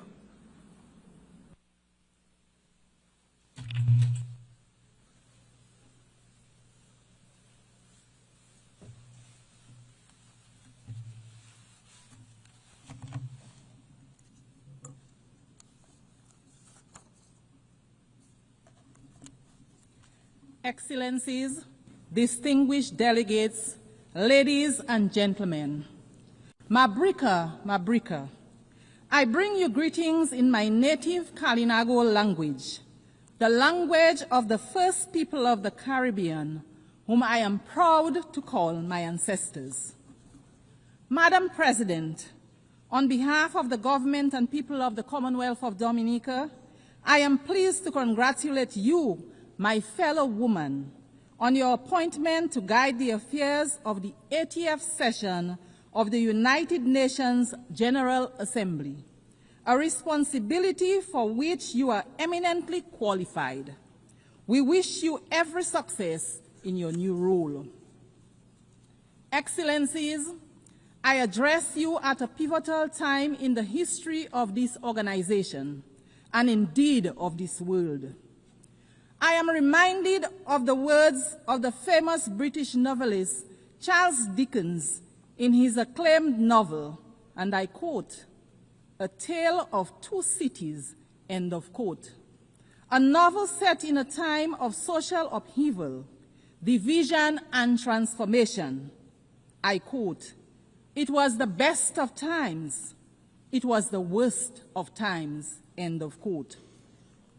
Although this novel was written over 160 years ago, these words remain relevant today. As we celebrate 80 years of the existence of the United Nations, we are living a tale of two worlds. For some, it is indeed the best of times. Strong economies, access to education, medicines, top-class healthcare, clean water, sanitation, and housing. They are at the frontier of the artificial intelligence and other emerging technologies with expanding digital infrastructure and rising standards of living. But for many, it remains the worst of times. Persistent poverty, growing hunger, displacement, instability, and war. Nations on the front lines of climate change, enduring the worst impacts and debt crises, not of their own making, but a price they pay for the excesses of others. Unfortunately, this is not fiction, but our shared reality. If we as the United Nations do not confront this duality, this inequality, we will write a catastrophe of our own. It bears restating that the UN was created 80 years ago to prevent wars, to promote peace and international cooperation. based on ideals of mutual respect, human rights, and the rule of law. It has championed multilateralism, recognizing that no one country has the answer for the world's problem, that the world is interconnected, and to maintain peace, we should operate a rules-based and not power-based approach.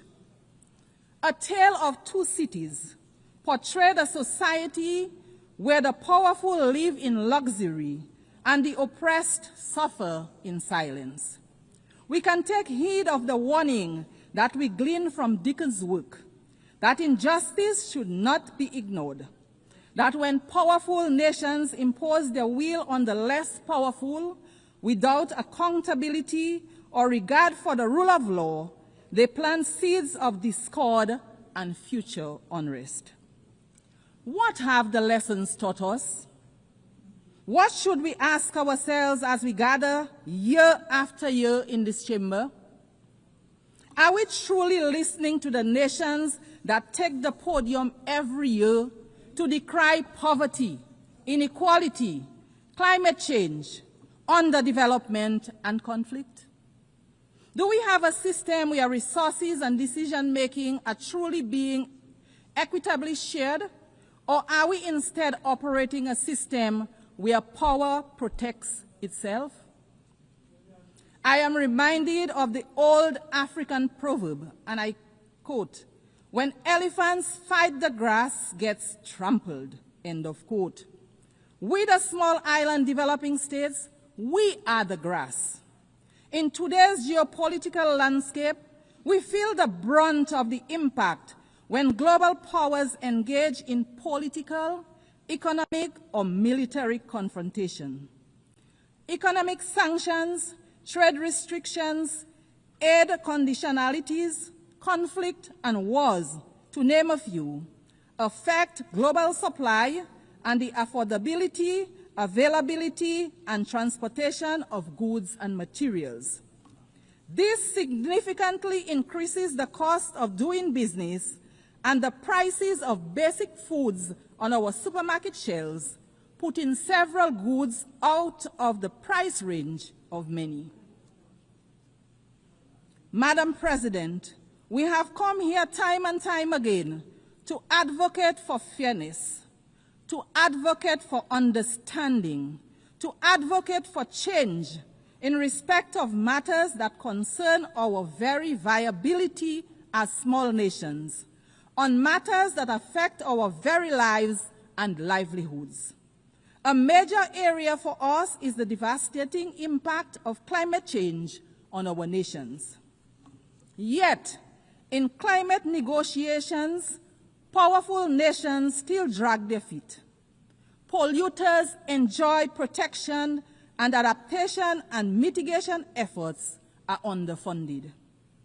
Meanwhile, our countries, which everyone accepts contribute the least to the climate crisis, continue to risk extinction from rising seas, extreme flooding, devastating storms, drought, amongst many other negative impacts of climate change. Madam President, how can this be fair? How can this be morally defensible? While we complain about these things, equally horrifying is the indiscriminate and deliberate loss of life that we see around the world from bombings, from induced hunger, from sanctioned violence and genocide. We do not have the power to prevent the storms and to bring the rains where there is drought, but we do have the power to limit further climate change and help countries adapt and mitigate its impact. So too, we have the power to end wars and not start new ones. We have to be willing to talk to each other, to empathize with each other. We should return to the founding principles of the United Nations. Wherever there is conflict, be it in the Horn of Africa, the Middle East and Southeast Asia, or sad to say, in the Caribbean, major powers engaging in geopolitical conflicts result in civilians becoming collateral damage, economies collapsing, increase in prices and instability. I want to emphasize here today that there is no place in the Caribbean for war. The Caribbean is a zone of peace. Any military conflict in the Caribbean will have significant negative impacts on the Caribbean and Latin America. There is a better way to resolve differences. We urge the powers that be to find another way. And so, Madam President, I return to our tale, where a man dismissed by society gives his life for another. Are the wealthiest nations willing to give up dominance for fairness, to make sacrifices to ensure justice, equity, and climate resilience for all? Will we choose compassion and empathy over control and indifference? Madam President, we stand in solidarity with the people of Haiti. We insist, like other CARICOM member states, that the current crisis being confronted by our sister CARICOM state in no way nullifies the entitlement of its people to the recognition of their sacred sovereignty and their right to be central in the search for a fair and durable peace in their country. The government of Dominica remains convinced that our sister CARICOM state, Haiti, faces major challenges today, in part because of the glorious contribution Haiti made to the quest for justice and freedom in our region and the world. Indeed, the current complexion of this august body would have been unimaginable without the heroic struggles of the Haitians. As such, the crisis in Haiti is much more than a Caribbean crisis, and its solution requires a united response and the support of the United Nations to resolve. My delegation unreservedly supports the position of CARICOM on the situation in Haiti, a position that rightly calls for a Haitian-led and owned transition process to bring across systematic changes for the benefit of the Haitian people. Let us provide them with all the support that they need. Nothing less is demanded of us.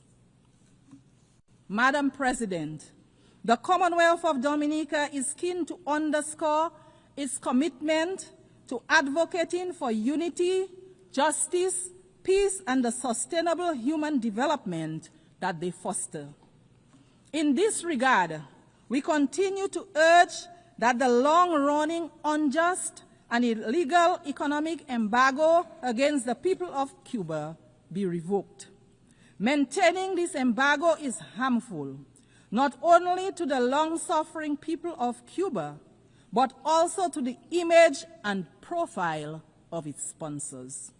Cuba, like every other country, has a right to its self-determination. Dominica continues to stand in solidarity with Cuba. The trade and economic embargo imposed against our brothers and sisters in Cuba continues to be of great concern to us in the Caribbean.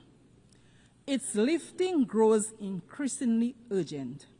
Therefore, the Commonwealth of Dominica once again joins its voices with the voices of the overwhelming majority of members of this global organization to call for the immediate lifting of trade restrictions and export bans imposed on the good people of Cuba.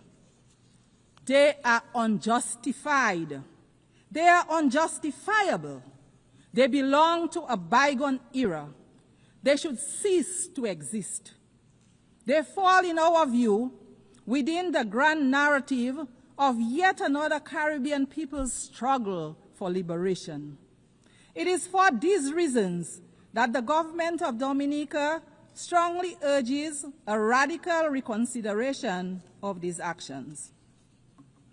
Madam Speaker, our steadfast advocacy for respect for the United Nations norms of sovereignty and non-interference impels us as well to urge that the right of the government and people of Venezuela to resolve internal challenges without outside interference be respected.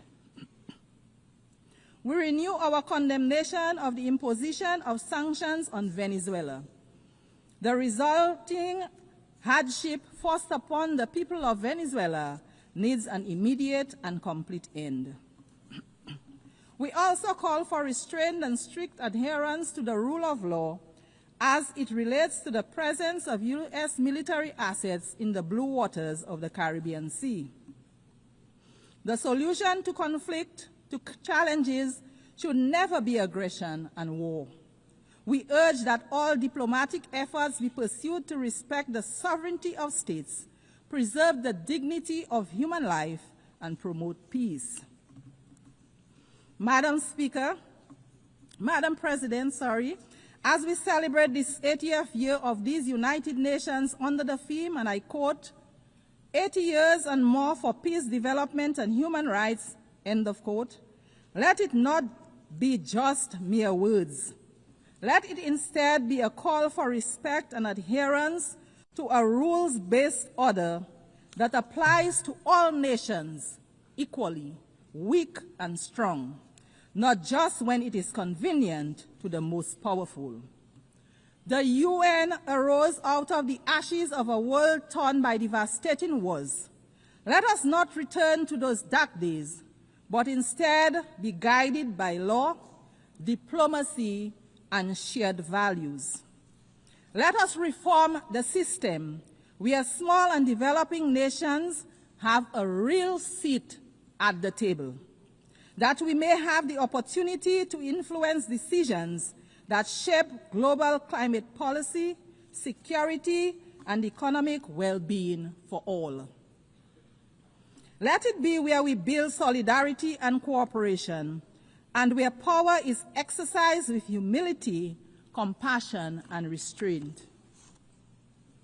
Madam President, let the history books say that in this chamber, in our time, we chose a better path.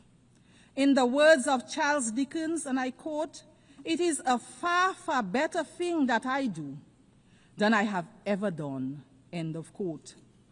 Let those words not only be the end of a novel, but also the beginning of a new era for us, the beginning of our collective resolve, where our actions are guided by the desire for true peace, by respect for others and the rule of law, for upholding the sanctity of human life, of ensuring true development and prosperity for all.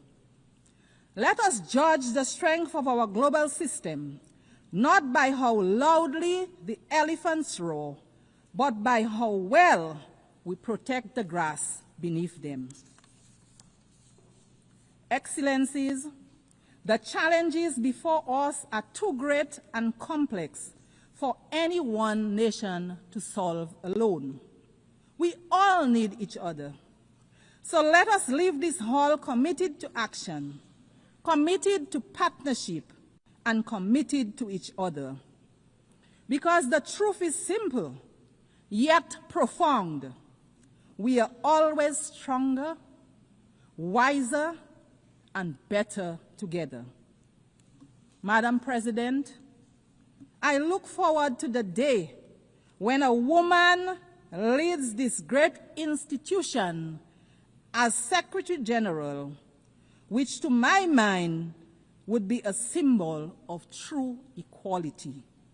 I thank you for the courtesy of your attention. Thank you. Muchísimas gracias a la presidenta de Commonwealth de Dominica. La Asamblea escuchará ahora un discurso del excelentísimo señor Wesley Simina, presidente y jefe de gobierno de los Estados Federados de Micronesia, Pido a protocolo que acompañe a Su Excelencia, a quien invito a dirigirse a la Asamblea.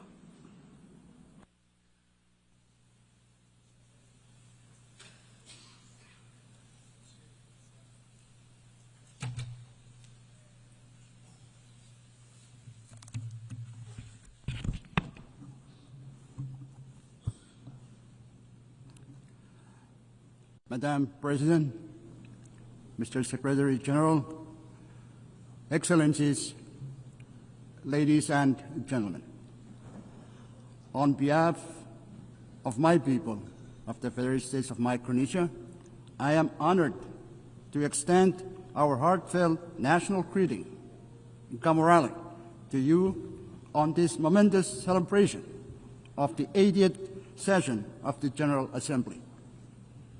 Congratulations, Madam President, on your election to preside over this distinguished assembly.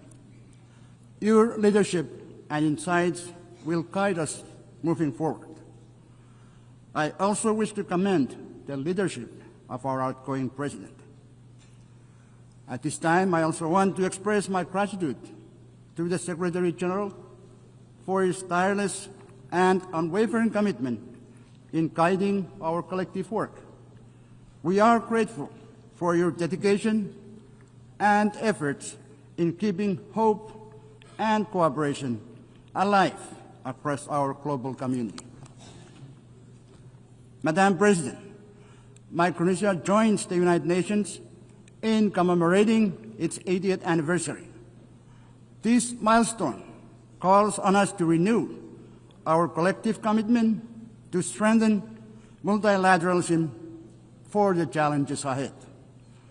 Reiterating our commitment to multilateralism and inclusive reform, Micronesia emphasizes that any measures taken under the UNAID initiative must reflect the delicate balance and unique vulnerabilities faced by small island developing states. It is paramount that structural adjustments must enhance, not limit our access to critical support and representation. We urge that reforms ensure the continued resilience, tailored assistance, and participatory voice of small island developing states in the evolving UN system, so that no one is left behind. Madam President, the climate crisis is not up for debate. We all know that. The only question now is whether we, as leaders, will act with the urgency it demands. The landmark ICJ's advisory opinion reminds us that climate action is not only a moral imperative, but also a legal one. It affirms that all states, particularly those who are parties to the UNFCCC and Paris Agreement, must do their fair share to limit warming to 1.5 degrees Celsius, and that major emitters carry the primary duty to act and keep 1.5 alive. It also underscores the obligations of developed countries to support the adaptation efforts of countries like mine, who live with the impacts of climate change every day. It confirms that not meeting these obligations can lead to legal consequences under international law. This points to the simple truth that at the core of this climate crisis lies the pursuit of justice, justice for the most vulnerable, justice for future generations, and justice for our shared planet. I call on the General Assembly to adopt a resolution endorsing the ICJ's opinion so that together we send an unmistakable signal that upholding climate obligations under international law is the shared duty of all nations. Pacific Island leaders have spoken with one voice in our recent Pacific Islands Forum communique.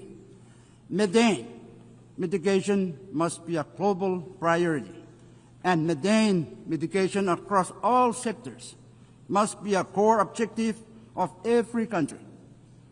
Cutting methane now could prevent 0.3 degrees Celsius of warming by the 2040s, slowing ocean heating and buying us time for long-term decarbonization. This is the only scalable near-term solution that can protect vulnerable nations and peoples today, while we build the future of clean energy tomorrow. The COP30 will be the first opportunity since the ICJ's advisory opinion for us to take ambitious and aggressive actions to put the world back on track for 1.5 degrees. There is no time to waste. After 3 decades of COPs, and now with the clearest pronouncement by the ICJ, let us get to work. Madam President, Micronesia remains committed to achieving an ambitious global agreement to end plastic pollution, including the marine environment. Micronesia actively participated in the Intergovernmental Negotiating Committee on Plastic Pollution. We are proud to have stood with over 100 countries, making clear that the pollution emitted from the full life cycles of plastics requires a full life cycle approach to address all pollutions from plastics, from the production and design stages all the way through the waste management and remediation. This pollution, including climate warming greenhouse gases and thousands of other toxic chemicals, severely impacts our health, our environment, and our economies. Despite the failure of the INC to produce a plastics treaty in Geneva, we are not giving up. The plastic pollution crisis is far too dire to ignore. Madam President, the year 2025 is an important year for the ocean.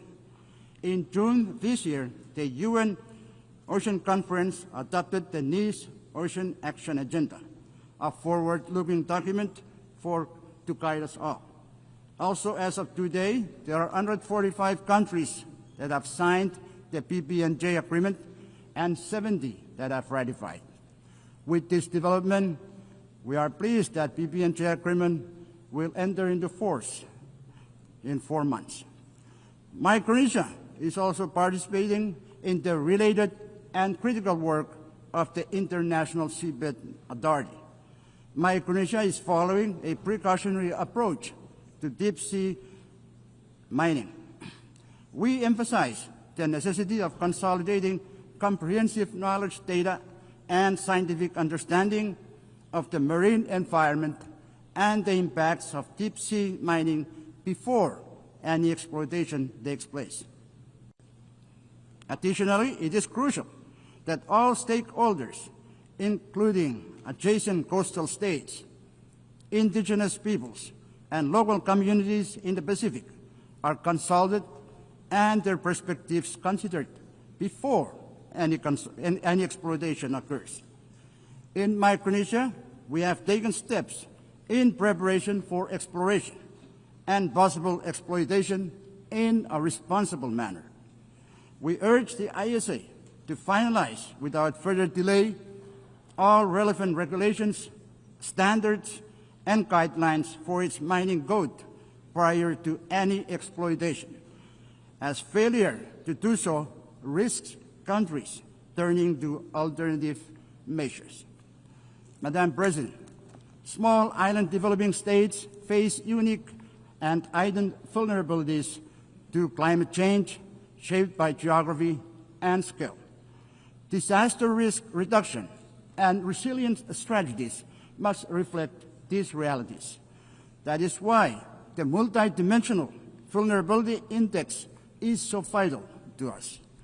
It recognizes our economic, environmental, and social fragilities, and it ensures that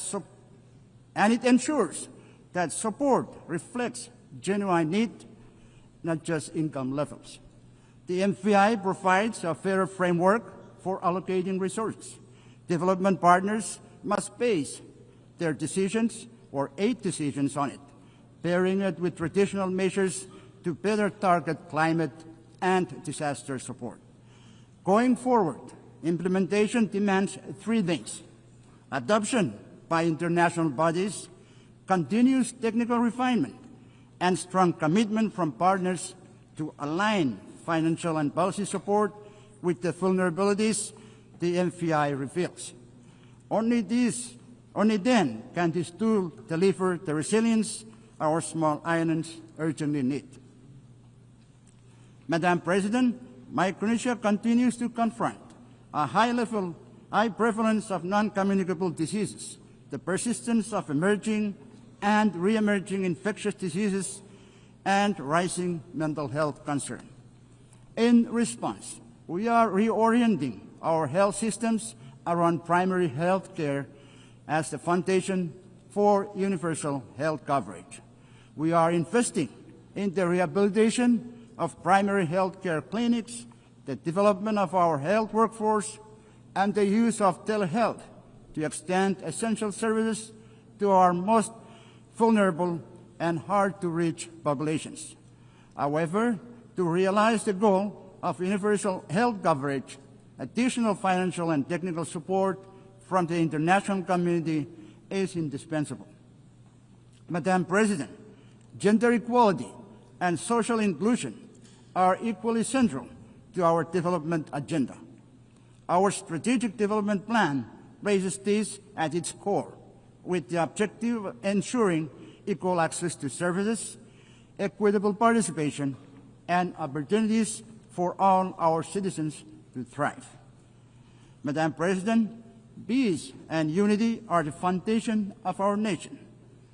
Our FSM Constitution, or Micronesian Constitution, reminds us that we must, and I quote, live together in peace and harmony, to preserve the heritage of the past and to protect the promise of the future, end quote. Today, as conflicts continue to unfold across the world, we hold hope that they may be resolved through leadership rooted in peace. In our region, while we uphold peace and unity as guiding values, we find ourselves navigating the geopolitical and geostrategic competition among major powers. As leaders of the Pacific Islands Forum, we recently adopted the Ocean of Peace Declaration at the 54th annual meeting in Honiara. In doing so, we affirmed that no single member state can face the growing threats to peace and security alone.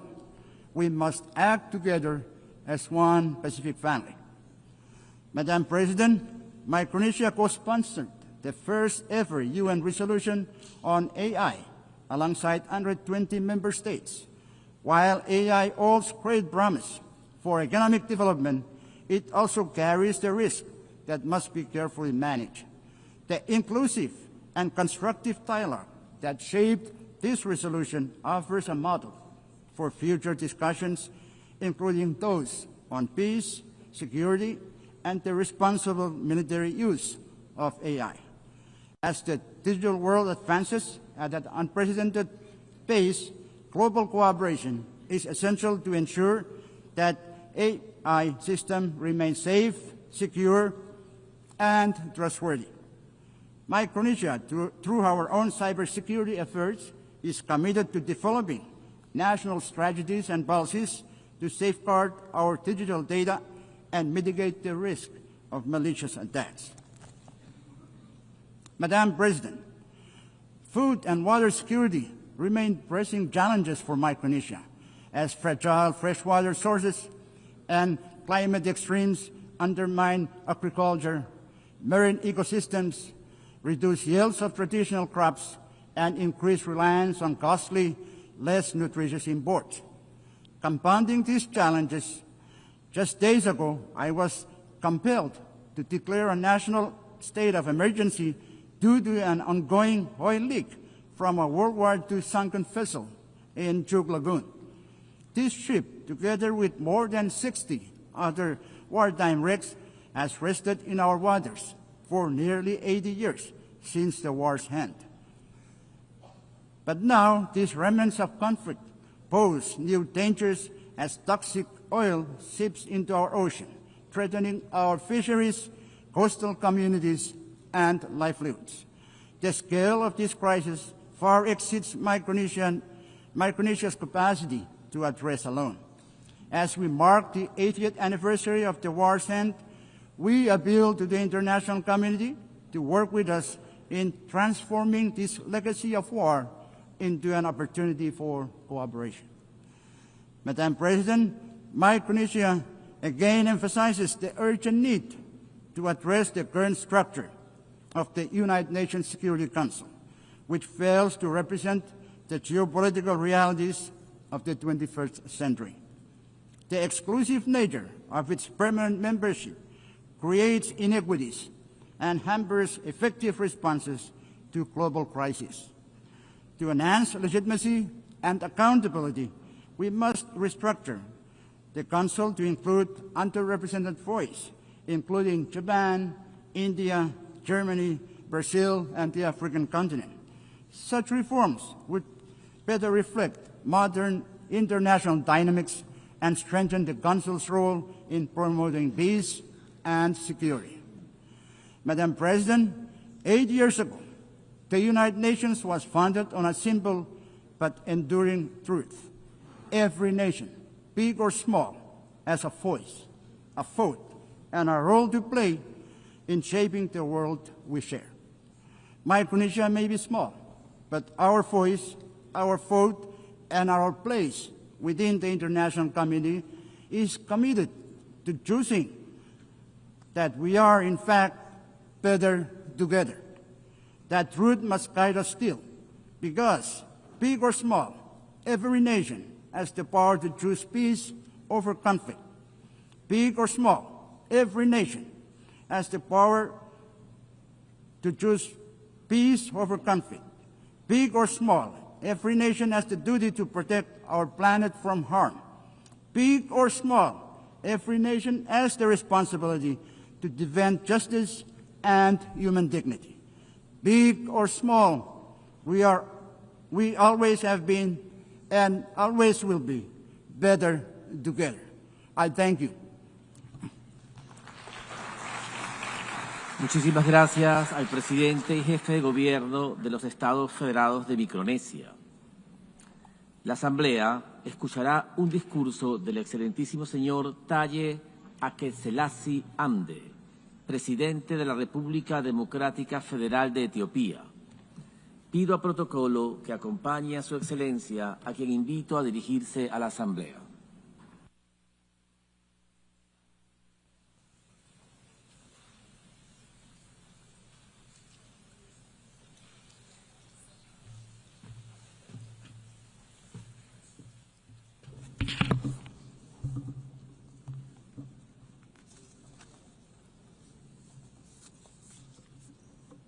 ክብርት የጠቅላላ ጉባኤው ፕሬዝዳንት፣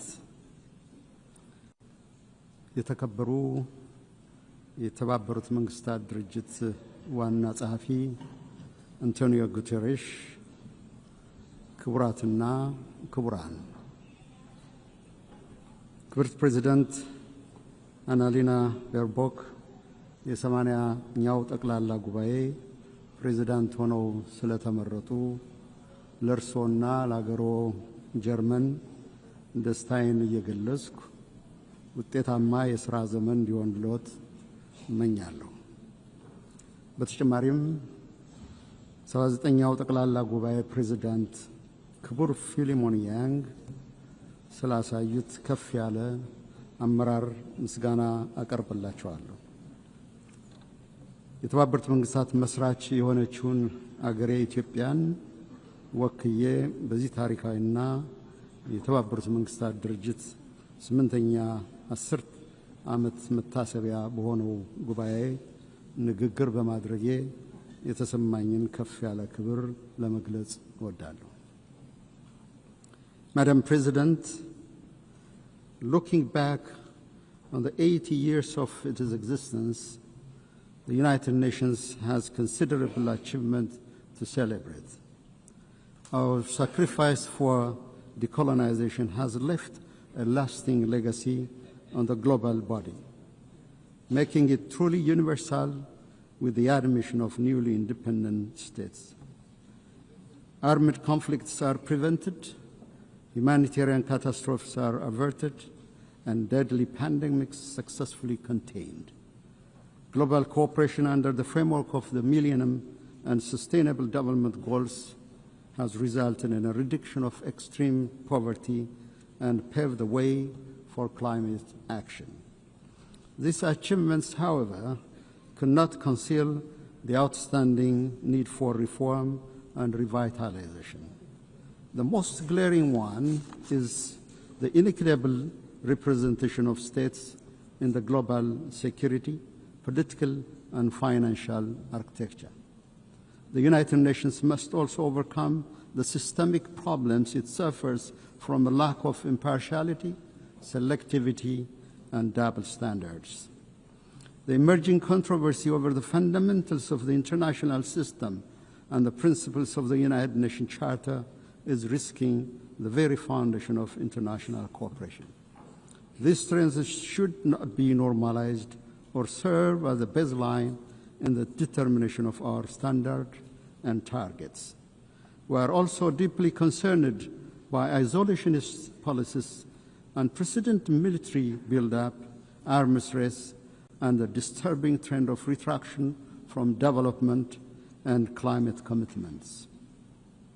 These worrying trajectories are counterproductive to the collective progress of humanity and undermine the very premises of peaceful interstate relations. It is Ethiopia's conviction that the remedy lies within our reach. No state can single-handedly manage global challenges. We therefore call on fellow member states, especially developed countries that have historical responsibilities, to reverse recent downward trends and intensify efforts towards the collective public good of development and peace. Madam President, Ethiopia supports the peaceful resolution of all conflicts. The path of violence must yield to the power of diplomacy. We affirm our historic position on the right of the Palestinian people for self-determination. Direct negotiation among the warring parties is an immediate necessity. Humanitarian assistance must reach to all the people in need. This is not a political preference, but a moral imperative. As Ethiopia has pronounced in its position during the adoption of the resolutions on the two-state solution, the international community should join hands to end the vicious cycle of violence and stalemate in order to give peace a chance. We wish to underscore any proposed peace and reconstruction plan in the Middle East should not create complications to adjacent countries and regions. More than any time before, the United Nations is indeed called upon to face events that greatly exceeds its powers and capabilities. It was in 1949, at the fourth session of the General Assembly, the Ethiopian delegation forewarned the risks of ineffectiveness and intrusion into the mandates of the General Assembly. This was caused by the excessive number of bodies and mechanisms created. It is in this light that we see the ongoing reform process under the UN80 initiative as an opportunity to preserve the mandate of the General Assembly by rectifying its dispersion to a multitude of other bodies. Ethiopia reiterates Africa's long-standing call that there should be more decentralization and deployment of institutional and financial capacity to the global south, especially to the African continent, where the United Nations has most of its programs. Madam President, Africa, guided by Agenda 2063, is advancing development as its preferred security policy. The continent is scoring a higher rate of economic growth. Domestic revenue mobilization is on the rise. Africa's climate action in renewable energy development, emission reduction, and afforestation is indeed unmatched in any other parts of the world. Efforts to enhance public welfare, combat transnational threats, and decrease inequality are being intensified. Despite these achievements, the global crisis continues to impact Africa's capabilities to deliver on development aspirations. Chief among this is the compounding debt crisis. In line with the Addis Ababa Action Agenda and civil outcome document, we emphasize the need to advance an ambitious agenda on development finance. Coercive measures and trade restrictions, in particular those targeting Africa, must be lifted immediately. More importantly, Ethiopia calls for a new global action for debt cancellation, restructuring, and suspension. Madam President, it is our view that the national security of states, especially those in the same region, is indivisible and interdependent. To this effect, we will intensify our efforts to combat global terrorists operating in our region.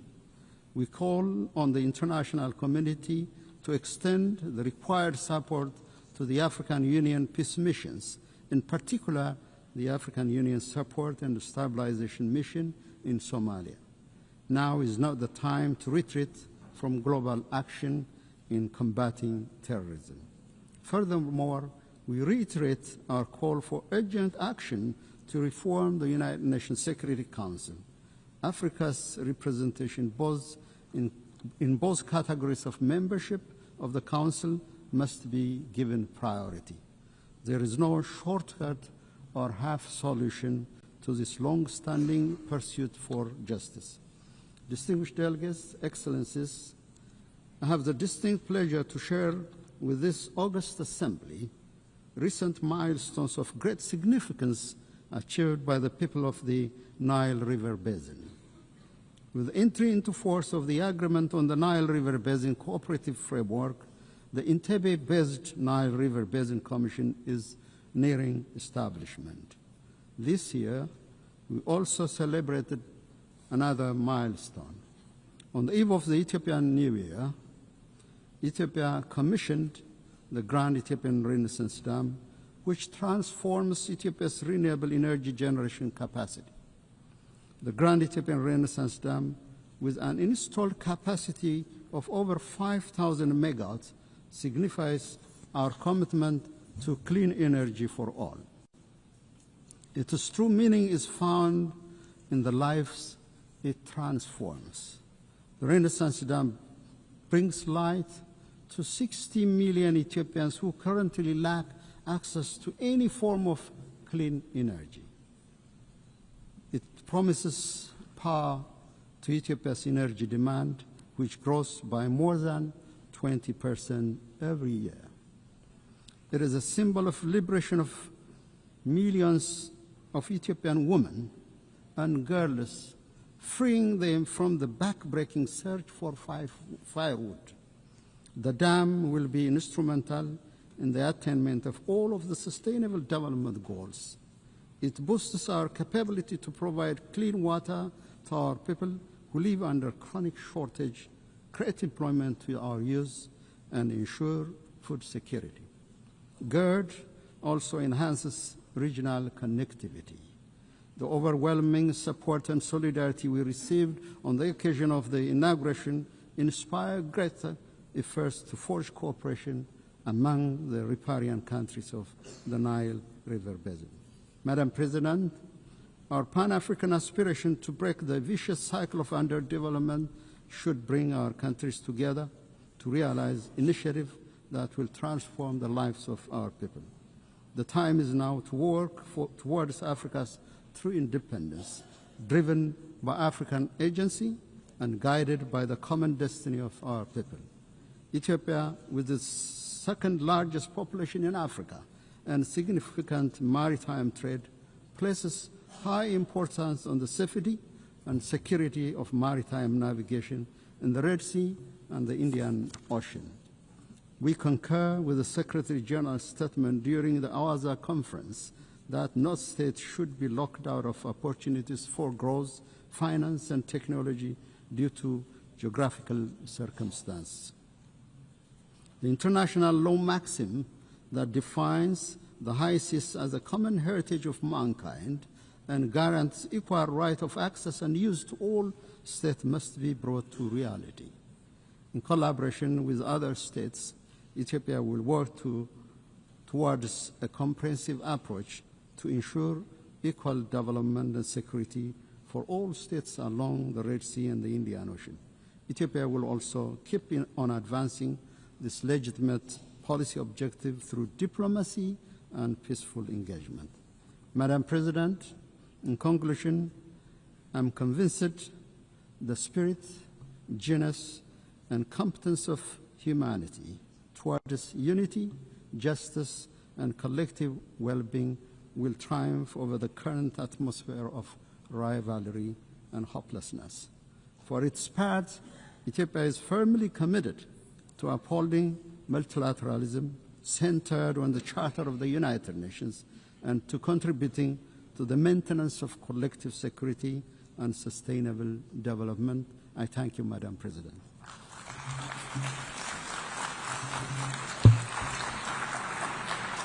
On behalf of the Assembly, I wish to thank the President of the Federal Democratic Republic of Ethiopia.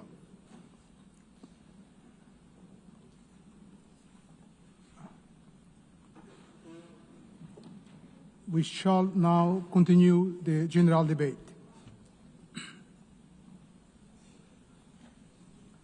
The Assembly will now hear an address by His Excellency Antonio Costa, President of the European Council of the European Union. I request protocol to escort His Excellency and invite him to address the Assembly.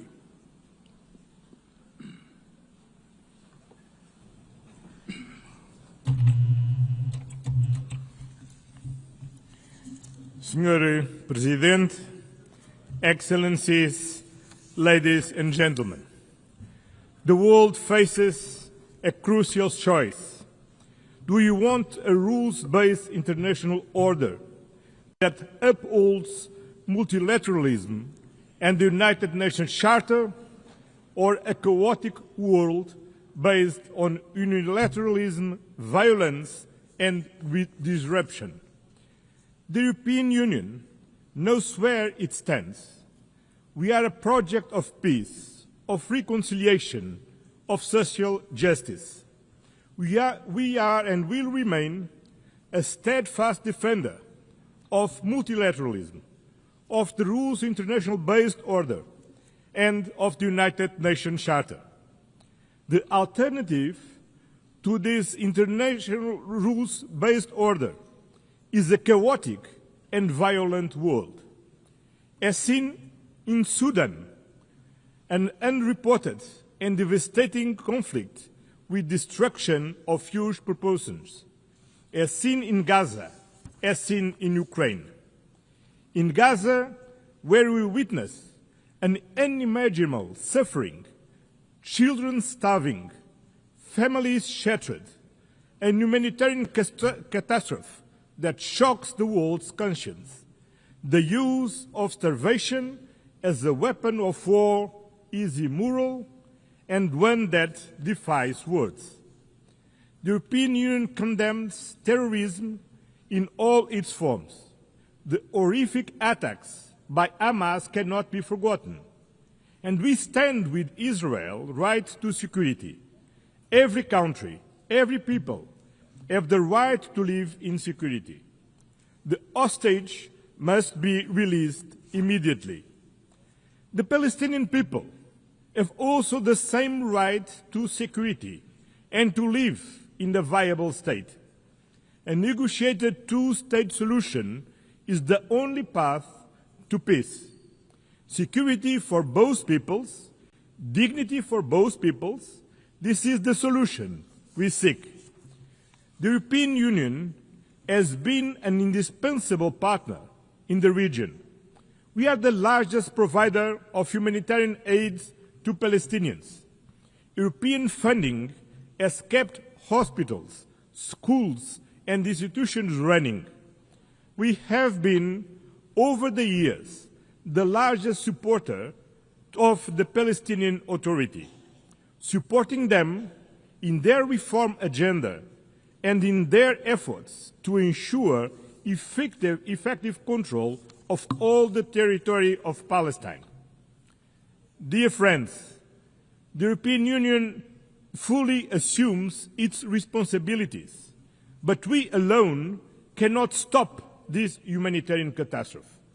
Peace in the Middle East requires a collective response, and we need everyone to assume their responsibilities.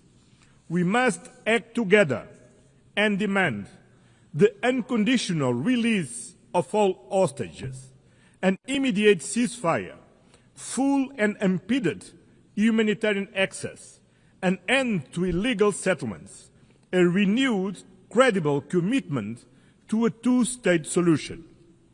This was the strong message from the two-state conference hosted on Monday by France and Saudi Arabia, to which the European Union is fully committed. In Ukraine, a sovereign nation was brutally attacked by a permanent member of the Security Council, in clear violation of the United Nations Charter, a clear violation of sovereignty, territorial integrity, the respect of internationally recognized borders, and the right to choose its own destiny. Principles that bind all the members of the United Nations. This aggression threatens not only Ukraine, it threatens every nation in this assembly. If we accept Russia's invasion of Ukraine, no country will ever be safe. There is only one root cause to this war: Russia's refusal to accept Ukraine's right to choose its own destiny. For over 3 years, this war has claimed innocent lives, destroyed cities, and fueled global insecurity. Our collective security is tied to Ukraine's resilience.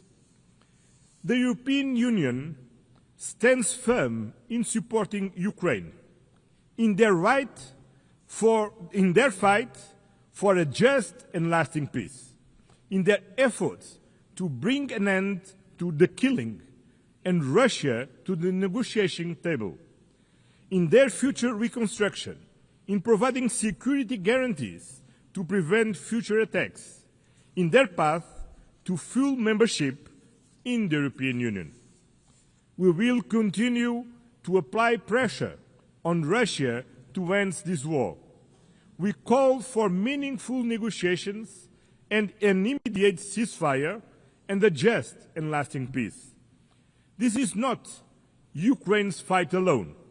It is a fight for the principles we all hold dear.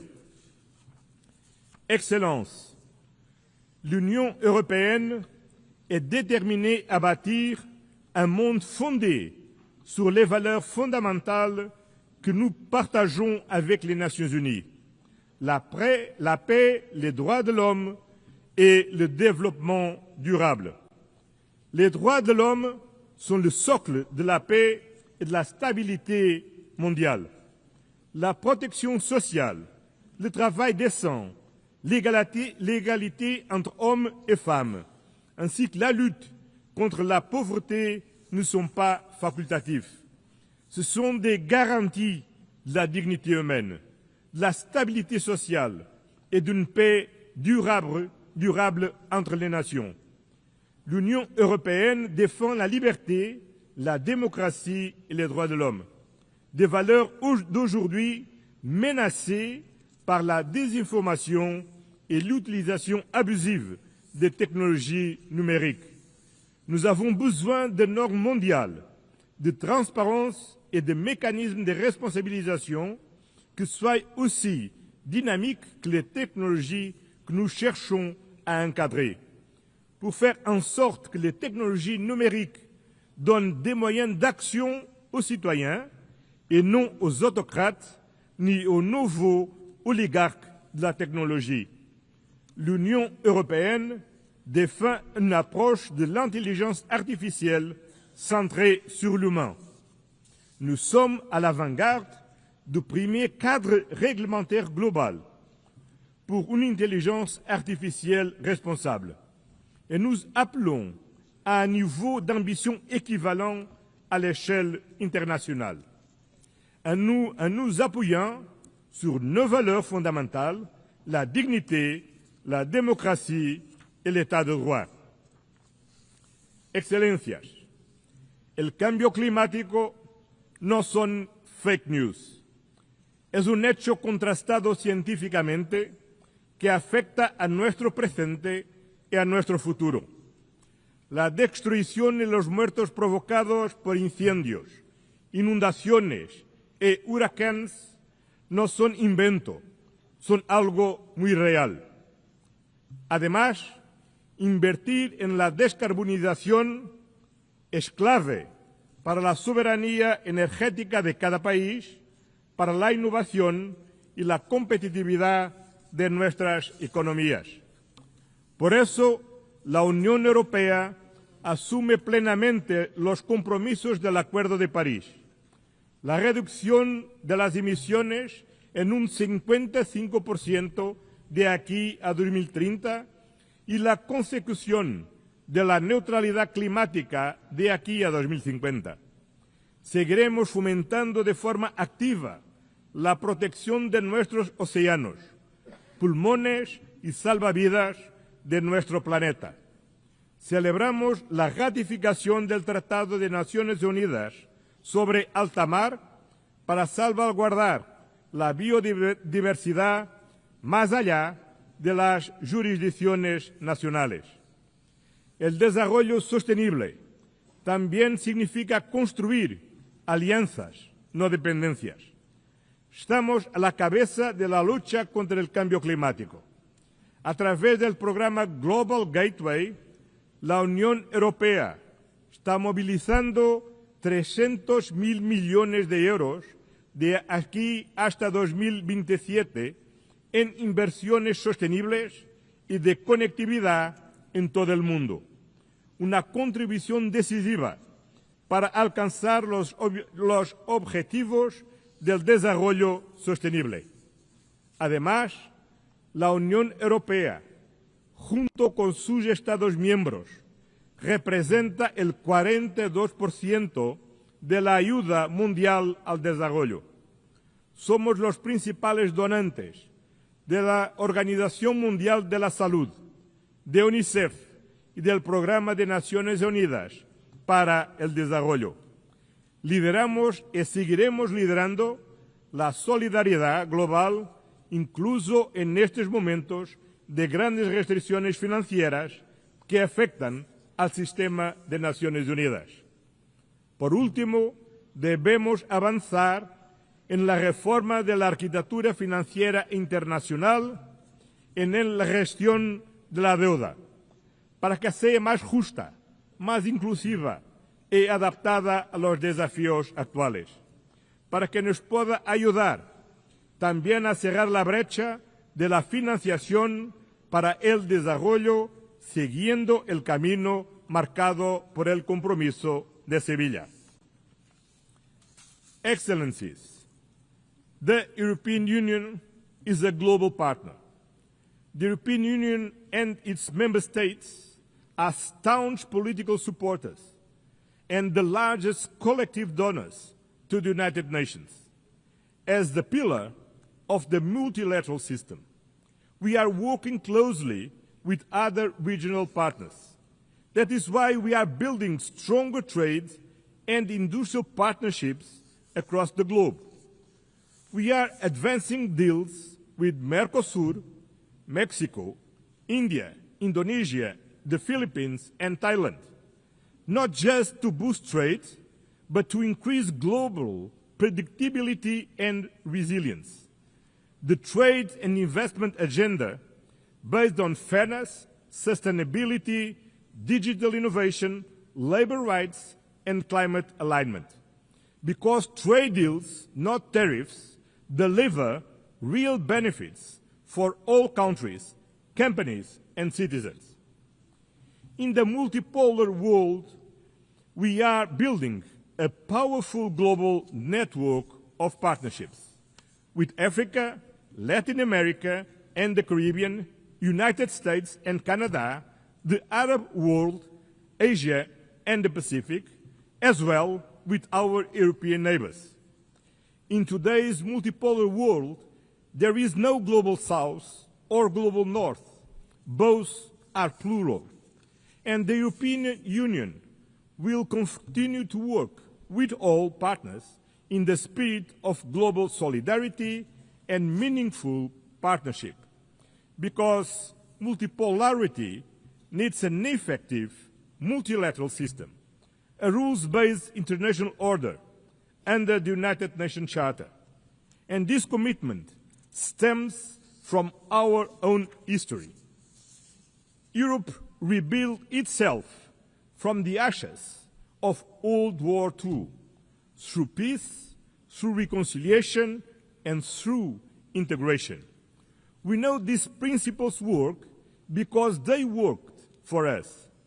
At a time when international cooperation is being tested, the value of reliable partnerships has never been greater.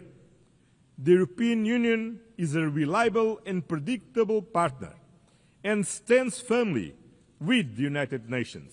We will defend its principles, support the reforms of the United Nations Secretary General Antonio Guterres, work to make the United Nations more inclusive, more representative, and more effective, with the UN80 reform initiative and the implementation of the Pact for the Future.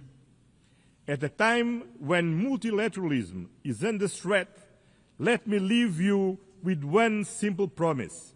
You can count on the European Union. Count on us to stand for peace, for multilateralism, for justice, for human dignity, for sustainability. The time has come to choose clearly: peace over war, law over force, accountability over impunity, solidarity over division, sustainability over crisis, justice over inequality. The European Union has no doubts about where we stand, and you cannot have any doubt about where we are. Thank you very much.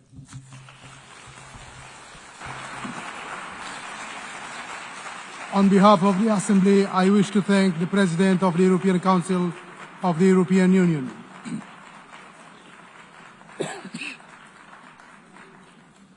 The Assembly will now hear an address by His Excellency Philip Isdor Mpongo, Vice President of the United Republic of Tanzania. I request protocol to escort His Excellency and invite him to address the Assembly.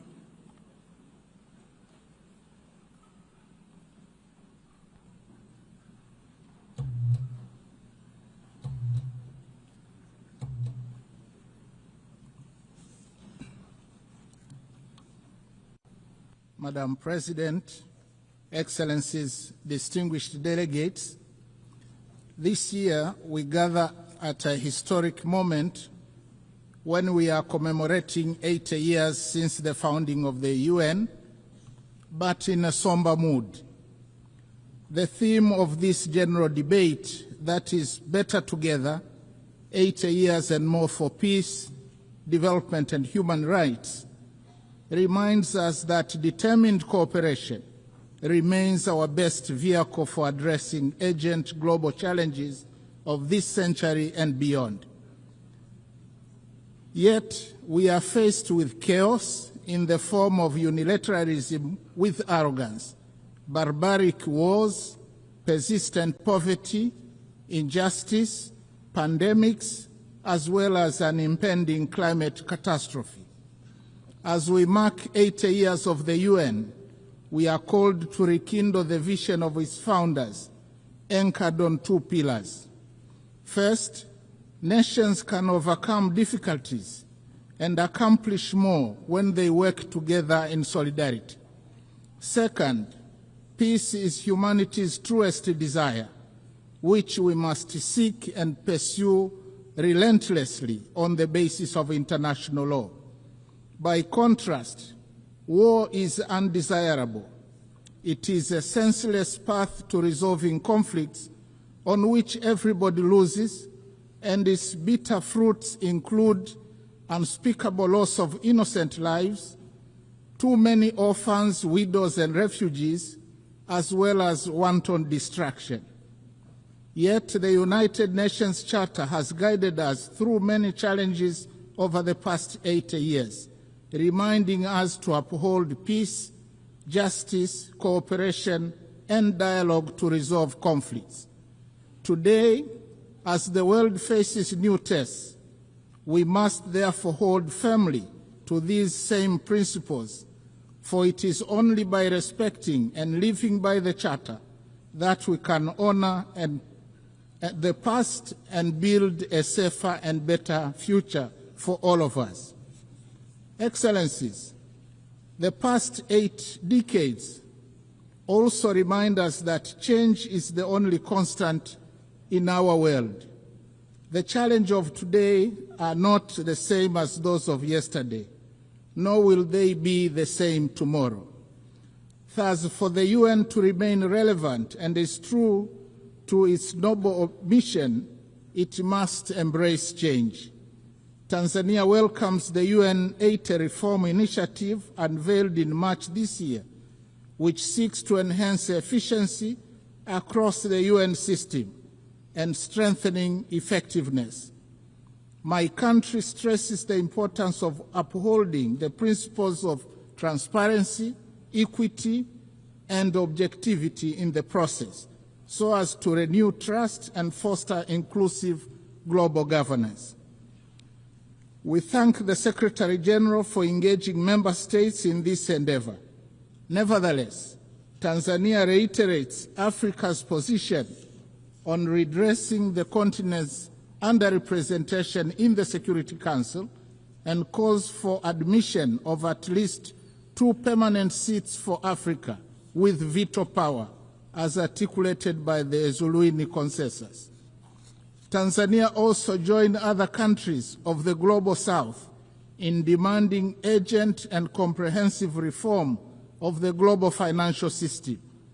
While we support the outcomes of the 4th International Conference on Financing for Development held in Seville, Spain this year, we renew the call for scaling up long-term concessional financing, revising sovereign credit rating frameworks, and rethinking debt sustainability assessments in order to unlock capital for investment in infrastructure, education, health, and climate adaptation. We reiterate our demand for increased voice and representation of Africa in the governance structures of the IMF and the World Bank. These noble demands have gone unheeded for a very long time and must be addressed now. Excellencies, SDGs remain our common plan for a better world. Yet, with only 5 years left before 2030, it has been established that over 80% of the targets are off track, with progress on more than half of the goals being weak and insufficient. The big elephant in the room, suffocating progress, is an estimated financing gap of $4 trillion per annum. Nevertheless, Tanzania remains committed and has made strides in implementing the 2030 agenda, with overall performance estimated at 60%. Examples include SDG 3, where maternal mortality declined from 750 deaths per 1,000 live births in 2000 to 104 in 2022. For SDG 6, access to clean and safe water increased in both rural and urban areas from 32% and 55% in 2000 to 79.9% and 94% respectively by 2024. On affordable clean energy, SDG 7, the number of villages connected to electricity increased from 8,587 in 2000 to 12,318 in 2024. Only 15 villages remain without electricity. However, significant challenges remain, especially on environmental sustainability, that is SDGs 13, 14, and 15. Going forward, we urge the international community to strengthen collective response to climate change, seizing the opportunity presented by COP30 in Belém, Brazil, prioritizing delivery on the pledges for climate action, including capitalization of the Loss and Damage Fund. We call for increased long-term concessional financing, technology transfer, and fairer trade terms to complement our zeal in domestic revenue mobilization, reversing capital flight, and pursuit of win-win partnerships in the exploitation of our natural resources. I am glad to inform the Assembly that in June 2025, we launched the Tanzania Vision 2050 that articulates our long-term development aspirations and dovetails quite well with the SDGs agenda. Excellencies, peace is not a bonus. It is a prerequisite for socio-economic development. We must therefore seek and pursue peace tirelessly. We commend the efforts of the UN Secretary General, world leaders and organizations that are active in conflict mediation and resolution in countries and regions such as Eastern DRC, Sudan, Russia, Ukraine, and the Middle East. As we commemorate the Beijing +30 and celebrate the progress made in promoting gender equality and the empowerment of women, we call for full involvement of women in the quest for peace. In this regard, I must say Her Excellency Dr. Samia Suluhu Hassan, the first woman president of Tanzania, has shown the way in articulating policies and actions that strengthen the role of women across all sectors of our society. Regionally and internationally, she has been a champion of peace, justice, security, and clean cooking. Tanzania, as a member of the African Union Peace and Security Council, and in our then role as chair of the SADC organ on politics, defense, and security cooperation over the past year, actively contributed to peace initiatives and supported measures to prevent and resolve conflicts. In this spirit, Tanzania announces its candidacy for a non-permanent seat on the UN Security Council for the term 2029-2030, reaffirming our commitment to global peace and security. Excellencies, Tanzania opposes the continued imposition and proliferation of unilateral coercive measures which undermine the principles of sovereign equality and peaceful coexistence enshrined in the UN Charter. Such measures, often applied without mandate of the Security Council, represent a form of economic aggression that disproportionately harms innocent civilians by depriving them of essential needs such as food, medicines, and capital goods. In this context, Tanzania reiterates its principled solidarity with nations, including Zimbabwe and Cuba, and the peoples who continue to endure the adverse effects of the long-standing economic embargo and sanctions. We stress that these embargoes and sanctions contravene international law. Similarly, Tanzania stands in solidarity with the people of Palestine and Sahrawi, who continue to be denied the fundamental rights of freedom, sovereignty, and self-determination. Tanzania also strongly condemns all forms of terrorism carried out within or across national borders.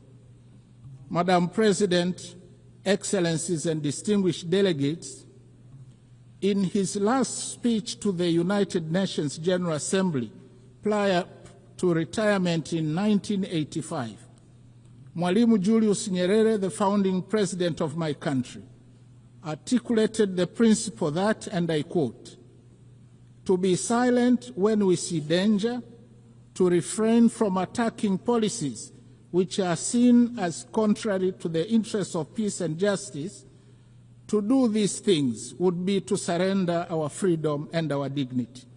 That we shall never do." End of quote.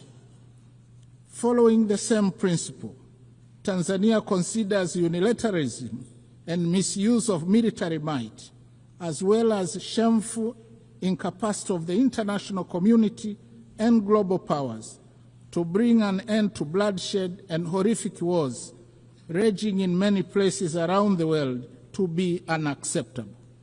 Similarly, Tanzania condemns the resurging use of the law of the jungle as a means of resolving conflicts, as well as committing atrocities that cast shame on the whole of humanity, particularly extreme violence against children, women, the sick, and the elderly in conflict situations, as well as imperial attitudes, including that of regarding Africa as a free mine to be exploited and ample land to be plundered.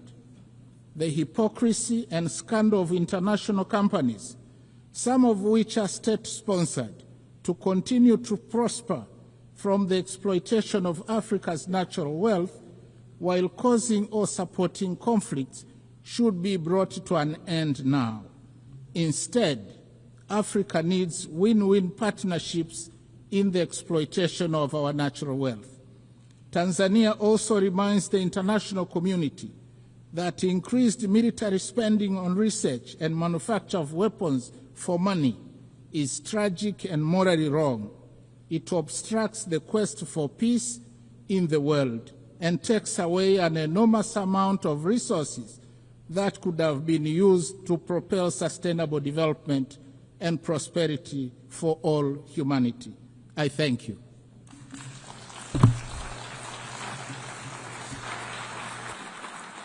On behalf of the Assembly, I wish to thank the Vice President of the United Republic of Tanzania. The Assembly will now hear an address by Her Excellency Jessica Rose Epelalupo, Vice President of the Republic of Uganda. I request protocol to escort Her Excellency and invite her to address the Assembly.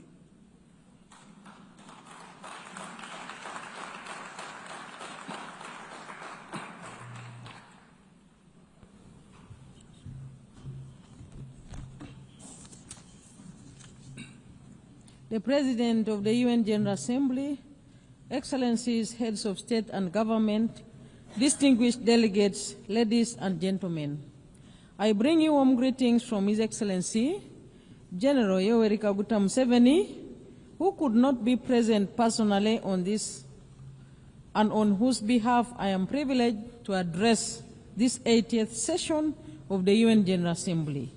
Madam President, let me begin by warmly congratulating you on your election as the President of the 80th session of the UN General Assembly. Uganda assures you of its full support throughout your tenure, and I also extend our appreciation to His Excellency Philomen Yang for his capable leadership during the 79th session. We commend the Secretary General, His Excellency Antonio Guterres, for his continued commitment to the roles and responsibilities of the United Nations. This year marks 80 years since the founding of the United Nations, born out of the devastation of the Second World War, with the aim of preventing future wars and promoting global cooperation. This anniversary is timely and is a reminder of our shared responsibility to uphold multilateralism and strengthen global solidarity in addressing common challenges. The theme of this year's General Assembly, Better Together, resonates well with our national objectives. Uganda firmly believes that multilateralism remains an essential framework for building collective solutions to global problems. We reaffirm our commitment to the Charter of the United Nations as the cornerstone of multilateralism, international diplomacy, and cooperation with the global mechanisms to promote and support the intertwined values of humanity, namely peace and security, human rights, and shared prosperity. We are equally committed to fast-tracking the achievements of the 2030 Agenda on Sustainable Development and implementation of the Pact for the Future. Madam President, Uganda continues to play an active role in advancing peace, stability, and security within our region, e.g. in Somalia, South Sudan, DRC, and the Sudan. Uganda remains committed to the peaceful resolution of regional conflicts. We remain the largest troop contributor to the African Union mission in Somalia since 2007, which has been succeeded by the African Union Transition Mission in Somalia, and now the African Support and Stabilization Mission in Somalia. As a country, we have invested both human and financial resources in promoting peace and stability unreservedly. These efforts require reliable and predictable funding. We therefore call on the international community to commit adequate resources for peace-building and peacekeeping missions to ensure that their sustainability, effectiveness, and success becomes a reality. In South Sudan, Uganda continues to support the peace process as one of the guarantors of the Comprehensive Peace Agreement, contributing to efforts aimed at restoring stability and unity in the country. On the peace efforts in the eastern part of the Democratic Republic of Congo, Uganda has been working with regional leaders on the Nairobi and Luanda processes aimed at finding a lasting solution, and we also remain supportive of other complementary efforts by the international community. Madam President, we urge greater international support for regionally led peace-building and stabilization initiatives, recognizing them as vital foundations for inclusive and sustainable development. We also call for enhanced global cooperation in tackling the root causes of conflict, including inequality, climate change, pandemics, new technologies, transnational crime, and terrorism. Madam President, Uganda calls for the comprehensive reform of the United Nations Security Council to address the imbalance in its current configuration and make it more equitable, just, and democratic. We demand for Africa's representation on the Council as a special case, as a matter of urgency in both the permanent and non-permanent categories, in line with the common African position enshrined in the Eswatini Consensus and SATE Declaration. Africa must have 2 seats in the permanent category with all rights and privileges, and 2 additional seats in the non-permanent category. On the question of Palestine, we urge the international community to give renewed priority to the realization of the internationally endorsed 2-state solution. We appeal to the United Nations Security Council to play a decisive and just role in resolving the Palestinian issue, which is crucial for lasting peace in the Middle East and central to global peace and security. We join the international community in the long-lasting call to end the embargo on Cuba that has been tightened recently with unfair designation as a state sponsor of terrorism. Uganda is recognized globally for its progressive refugee policies. Madam President, we host the largest number of refugees in Africa, currently standing at 1.9 million. Uganda allocates land to refugees and integrates them into our national systems, sharing public services such as education and healthcare, etc. However, this model is under serious pressure due to declining international support amidst rising global geopolitical tensions. The drop in partner funding has strained our already limited resources, affecting both host communities and our ability to meet national development targets, including SDGs. Uganda remains committed to upholding its obligations, but we cannot do this alone, as it diverts vital resources from our national development needs. Madam President, we therefore urge the international community to meet its obligation and support host countries like Uganda.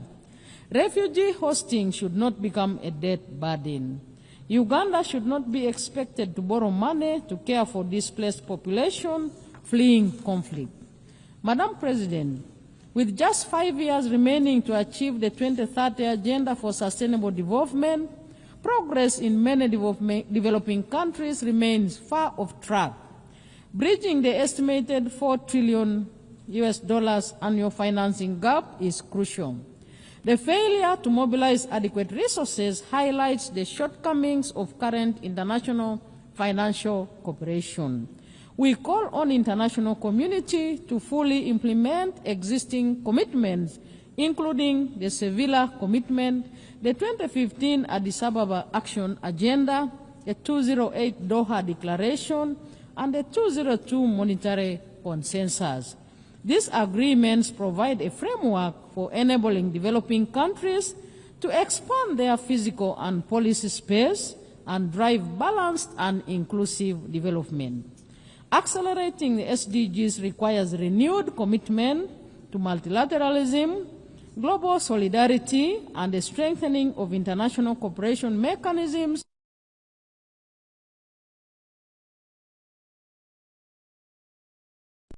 of human rights remain central to our national development agenda.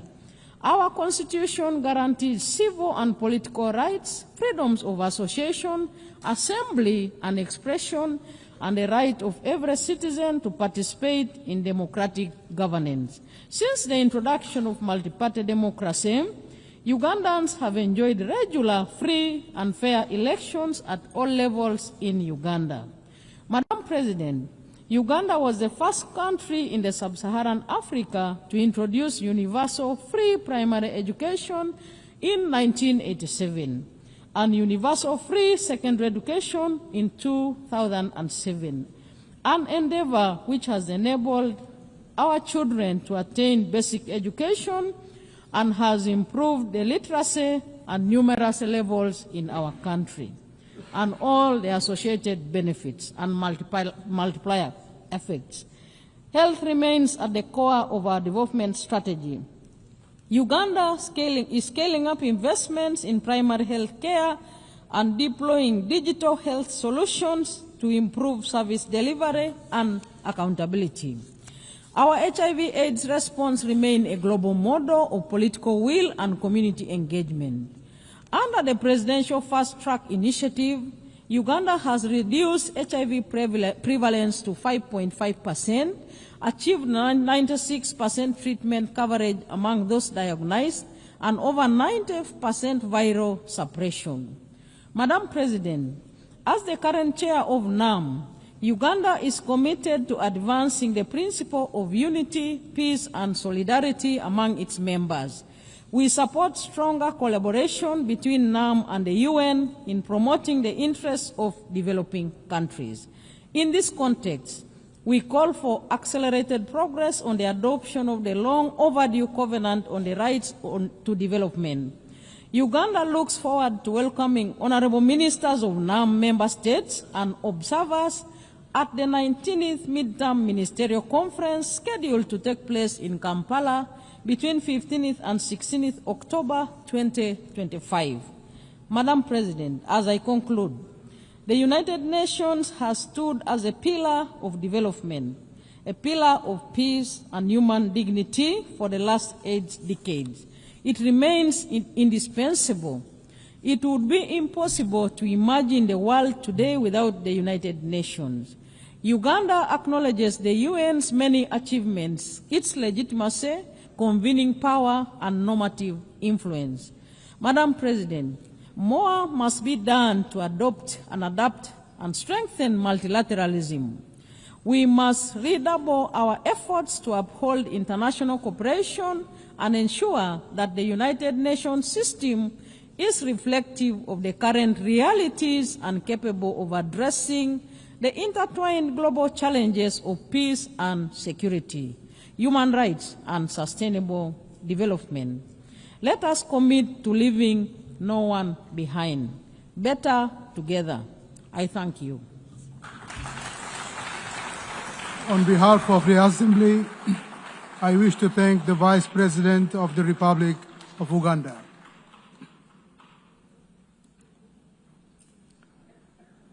The Assembly will now hear an address by His Excellency Dick Schoof, Prime Minister of the Kingdom of the Netherlands. I request protocol to escort His Excellency and invite him to address the Assembly.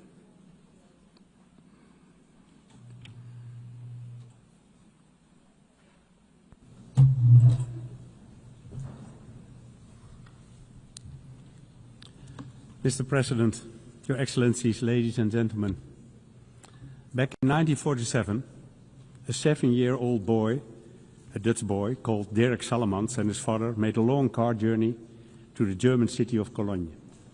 When they arrived, Dirk couldn't believe his eyes. It was a shocking sight, he said in a recent newspaper interview. Rubble everywhere, people living in abject poverty, the entire city flattened by bombing.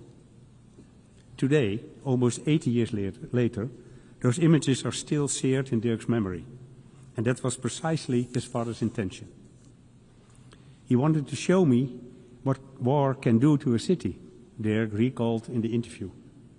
At the same time, he added, we were also hearing radio reports about the establishment of the United Nations in New York, and all my father's hope was invested in that. When the interviewer asked what exactly the hope was based on, Dirk recalled the opening words of the United Nations Charter, we the peoples.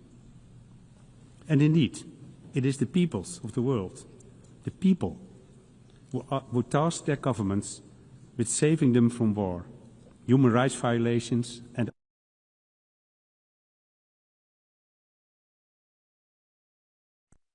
inspired Dirk Salemans to embark on a career as a UN diplomat that spanned almost 30 years. And it is those same words, 80 years on from the UN Charter, that still remind him and us of that task. Of course, the world has changed dramatically since then, and unfortunately we must acknowledge that the mission, No More War, has failed. In fact, this year, even as we celebrate the United Nations 80th anniversary, we have heard it said that the UN can no longer justify its existence. Anyone who says that, however, has forgotten where we came from. Without the UN, there will be no disarmament treaties, no International Court of Justice, no climate agreements on sustainable development goals. Without the UN, which is often the only organization capable of supplying aid in the toughest places on the earth, millions of people would be deprived of food, clean water, and medical aid. Over the past 80 years, we've taken the UN's achievement for granted. We've neglected to look back on where we've come from and all the milestones we have achieved along the way. And although the situation right now might be especially difficult, I know this too. It has never been easy. Every achievement was preceded by the lengthy consultations. Countries were often at loggerheads, and sometimes it was tempting to throw in the towel. But that never happened. And the reason can only be that, despite our many differences, we all understand what's at stake. That's the context in which I view the increasingly frank debate on the UN future. Yes, the world has changed. Yes, international relations have changed. And yes, the way we work together has changed. But I believe that this can lead us to only one conclusion, that we must change with times. And that's exactly what we're doing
the mission of the United Nations. I thank you. On behalf of the Assembly, I wish to thank the Prime Minister of the Kingdom of Belgium. The Assembly will now hear an address by His Excellency Allah Maye Halina, Prime Minister and Head of Government of the Republic of Chad. I request protocol to escort Her Excellency and invite her to address the Assembly.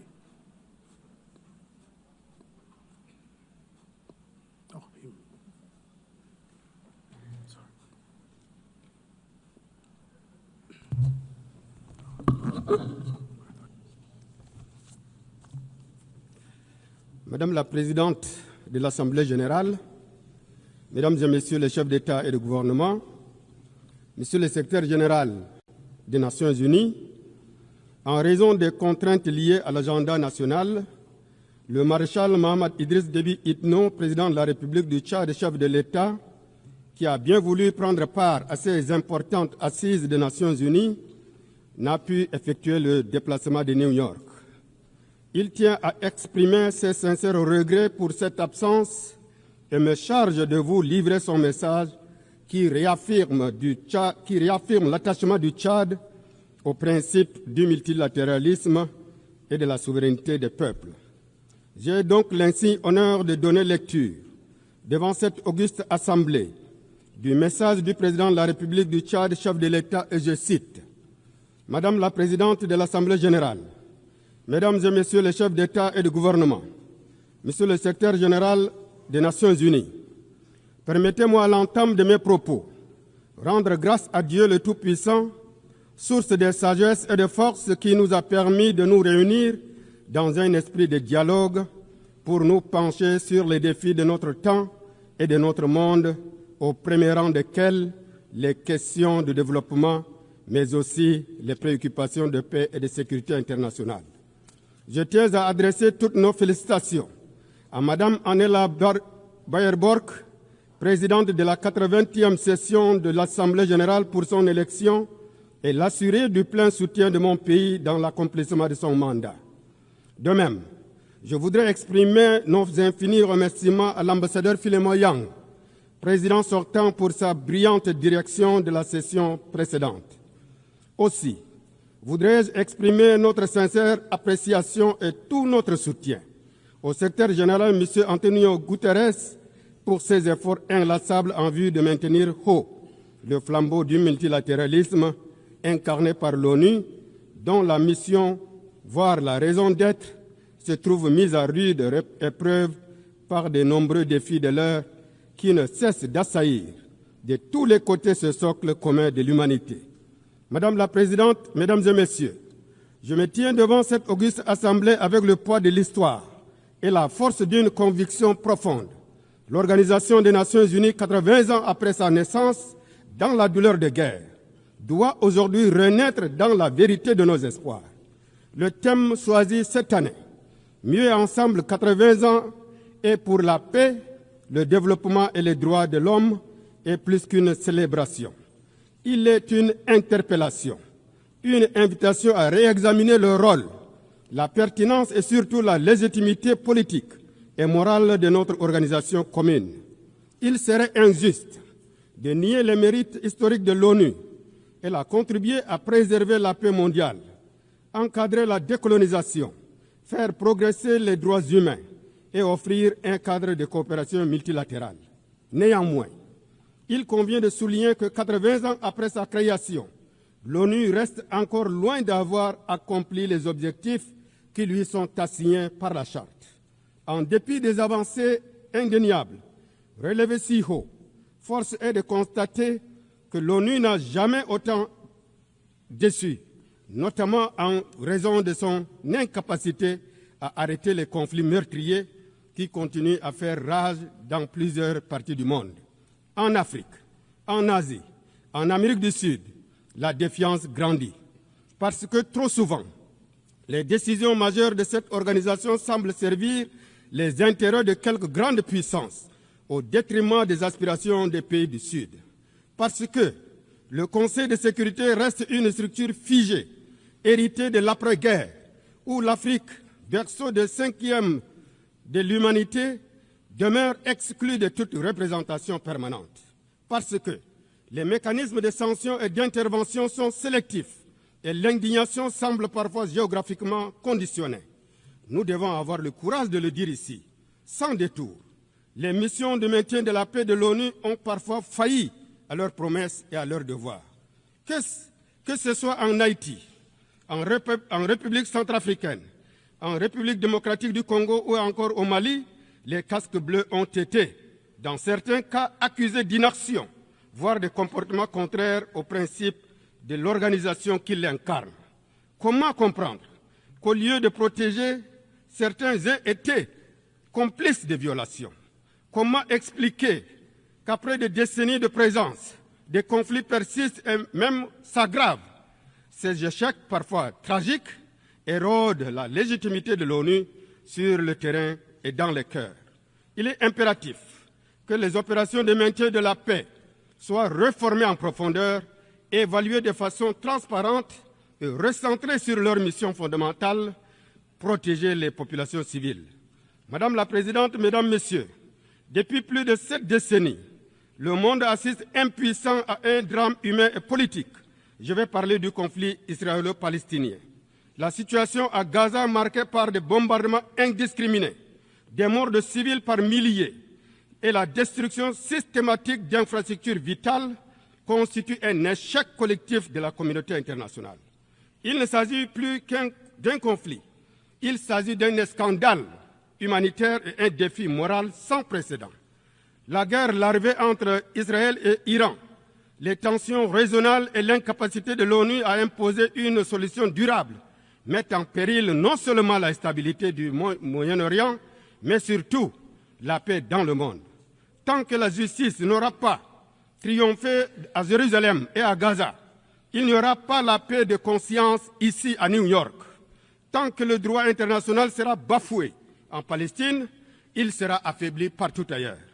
Nous appelons, comme chaque année depuis des décennies, à la reconnaissance effective de l'État palestinien dans les frontières de 1967, la fin immédiate de colonisation illégale et une solution politique garantissant la coexistence des 2 États viables, libres et sécurisés.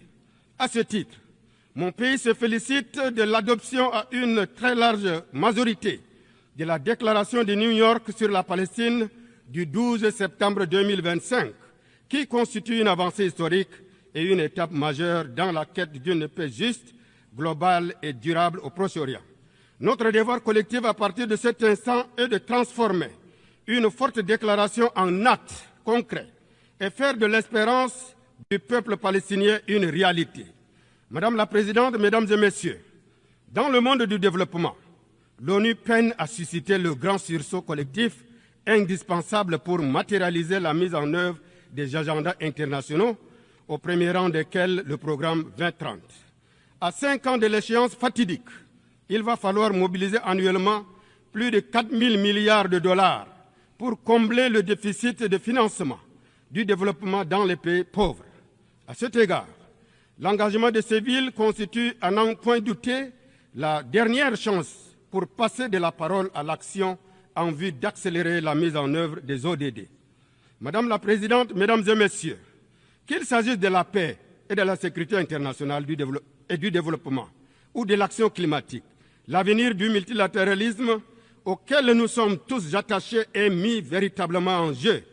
Il nous faudra pour cela un engagement sans faille, une détermination sans relâche et une action collective plus solidaire et vigoureuse dans la mise en œuvre des objectifs communs qu'on s'est fixés tels que l'agenda 2030, l'engagement de Séville, l'accord de Paris, le pacte pour l'avenir ou encore le plan d'action de Doha en faveur des paiements, le plan d'action d'Antigua et Barbuda pour les petits États insulaires en développement et le plan d'action d'Awaza en faveur des pays en développement sans littoral. Oui, la réussite de l'ONU sera aussi et surtout jaugée à l'aune de notre capacité collective à aider les pays vulnérables, tels que les pays africains et les pays en situation spéciale, à relever les défis afin que personne ne soit laissé de côté. Madame la Présidente, Mesdames et Messieurs, en dépit des frustrations légitimes à l'égard de l'ONU, au vu des défis qui se démultiplient et qui se complexifient de jour en jour, il est également certain que jamais le monde n'a eu autant besoin de l'ONU et du multilatéralisme. Tant ces défis ne peuvent être appréhendés et traités qu'à travers la concertation, la coopération et l'action collective. Les aspirations du peuple du monde à une vie paisible, une planète saine, des opportunités équitables pour l'accès au bien-être et la prospérité dans le respect des droits humains de tout un chacun, y compris à vivre dignement dans une société équitable et en sécurité, ne peuvent être pleinement assurées qu'à travers le multilatéralisme. C'est donc à juste titre que l'engouement suscité par le pacte pour l'avenir et l'engagement de Séville sont la traduction parfaite de cette soif pour l'ONU. Celle-ci n'a donc pas le droit de décevoir ou de trahir les aspirations des peuples du monde. Nous n'avons pas le droit de faire cavalier seul et briser l'élan collectif. Bien évidemment, nous sommes pleinement conscients des turbulences que traverse le monde en ce moment en raison de la montée de réflexes unilatéralistes et des tensions géopolitiques. Dans ce contexte que l'aide au développement connaît des coupes drastiques affectant considérablement les pays et les communautés les plus vulnérables, mais aussi frappant de plein fouet les opérations de tous les systèmes des Nations Unies. Des agences et entités de l'ONU ont cru devoir supprimer des services vitaux dont bénéficiaient les couches les plus vulnérables dans les pays et les contrées les plus fragiles. Des réfugiés, des femmes, des enfants, des malades, notamment du sida, se sont retrouvés du jour au lendemain privés de soins ou de services sans lesquels leur vie est en danger. Toutefois, il importe de souligner l'absolue nécessité de préserver les acquis en procédant avec minutie dans l'exécution de cette réforme afin de ne pas finir par porter un coup fatal à ce que l'ONU a de plus noble, l'assistance aux plus vulnérables. Madame la Présidente, Mesdames et Messieurs, la préservation et le renforcement du multilatéralisme que nous appelons de notre vœu passe également par la réforme tant attendue de la gouvernance mondiale. À cet égard, mon pays appelle à la mise en œuvre rapide de recommandations du pacte, notamment la réforme de l'architecture financière internationale et celle de l'ONU par l'amélioration des méthodes de travail et le renforcement de l'Assemblée générale, mais aussi et surtout la réforme du Conseil de sécurité dont l'urgence n'est plus à démontrer. Il va sans dire que s'il y a un organe qui cristallise toutes les frustrations, qui symbolise l'injustice, la politique de 2 poids 2 mesures et l'incapacité de l'ONU à répondre aux attentes des peuples, c'est bien le Conseil de sécurité. Il est inadmissible que l'Afrique, berceau de l'humanité, poumon démographique du monde et moteur stratégique du XXIe siècle, demeure marginalisée dans les hautes sphères de la gouvernance internationale. Cette exclusion n'est pas seulement une aberration politique, elle est une injustice historique. Elle doit être réparée sans délai. Depuis plusieurs années, l'Afrique revendique avec constance et dignité ce qui lui revient de droit. 2 sièges permanents au Conseil de sécurité des Nations Unies, assortis du droit de veto conformément au consensus des Ulwani. Ce n'est ni une faveur, ni une concession, c'est une exigence de justice et de représentativité et de cohérence. Le monde ne peut prétendre à la paix, à l'équilibre et à la légitimité tant que plus d'1 milliard d'êtres humains sont tenus à l'écart des décisions vitales pour l'avenir de la planète. L'Afrique ne demande pas la permission, elle affirme sa voix, sa vision et sa conviction. En Afrique, beaucoup partagent malheureusement la conviction que le monde fait preuve d'une certaine indifférence face aux malheurs des Africains et le Conseil de sécurité ne fait qu'assurer le service minimum. Souvent, ces multiples réunions consacrées aux problèmes du continent restent sans grand impact sur la situation des populations. Les faits pouvant attester ce sentiment ne manquent pas. Par exemple, 14 ans se sont écoulés et la Libye se trouve toujours dans l'impasse politique et repoussant ainsi la paix aux calendes grecques. Au Soudan, les populations civiles sont abandonnées à leur triste sort parce que le Conseil de sécurité n'a pas su ou voulu assumer sa responsabilité en amenant les belligérants à une cessation des hostilités et à un règlement pacifique de leurs différends. Cette incapacité du Conseil des Nations Unies à jouer pleinement son rôle de garant de la paix et de la sécurité internationale est une raison de plus d'accélérer sans délai sa réforme pour l'adapter à la réalité du monde aujourd'hui et le rendre plus inclusif, plus représentatif, plus démocratique et donc plus efficace. Madame la Présidente, Mesdames, Messieurs, dans un monde en perpétuelle mutation, où les interdépendances se multiplient et les défis transcendent les frontières, mon pays, le Tchad, réaffirme du haut de cette tribune une vérité fondamentale. La souveraineté des États demeure le socle de l'ordre international. La souveraineté n'est ni un privilège, ni une concession. Elle est un droit inaliénable inscrit dans la Charte des Nations Unies, qui garantit à chaque peuple la maîtrise de son destin, la libre détermination de ses choix politiques, économiques et culturels et le respect de son identité propre. Dans le concert des nations, chaque État est une note singulière qui enrichit l'harmonie mondiale. Aucun ne doit être réduit au silence. Aucun ne doit être contraint à l'uniformité. La souveraineté est la condition même du dialogue, de la paix et de la justice internationale. C'est pourquoi nous appelons à une gouvernance mondiale plus équitable, où les États du Sud, les nations émergentes, les voix longtemps marginalisées puissent pleinement exercer leur droit à la parole, à la décision et à la dignité. L'Afrique exige sa place dans la gouvernance mondiale. Les Nations Unies ne peuvent plus se contenter d'aménagements politiques. Une refonte institutionnelle profonde et équitable s'impose.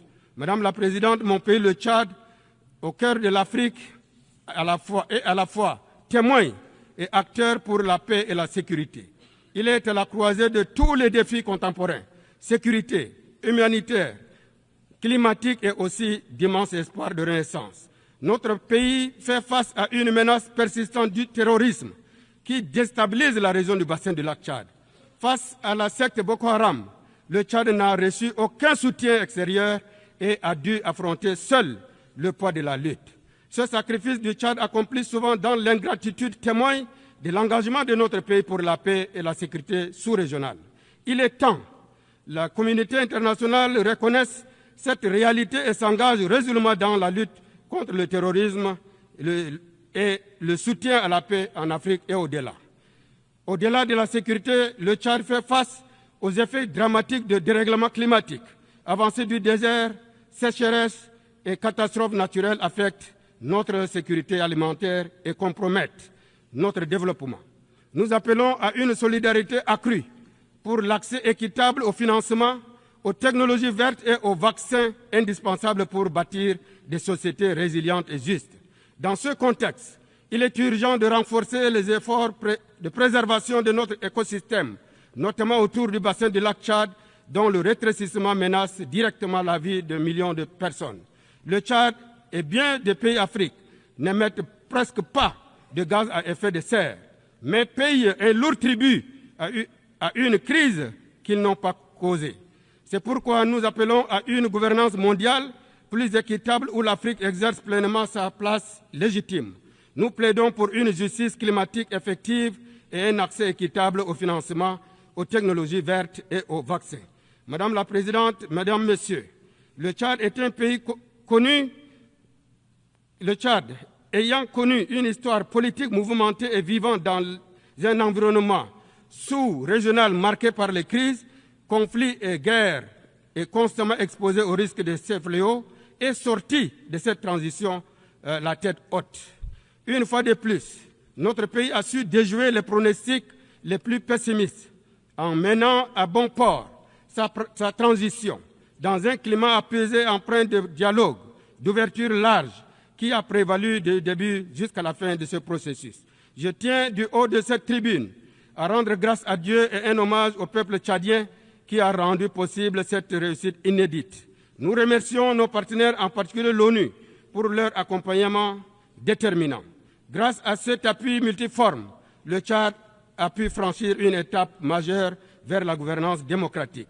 Je suis confiant que mes compatriotes continueront avec cet élan et ensemble nous allons gagner le combat que nous avons engagé dans l'après-transition, à savoir poursuivre le dialogue et la réconciliation nationale, consolider la paix et l'unité nationale, défendre notre territoire et à relever le défi du développement socio-économique. Toutes ces actions sont ancrées dans le programme politique sur la base duquel j'ai été élu en mai 2024. Dans ce sillage, le gouvernement vient d'adopter le nouveau plan national de développement pour la période 2025-2030 intitulé Tchad Connexion 2030.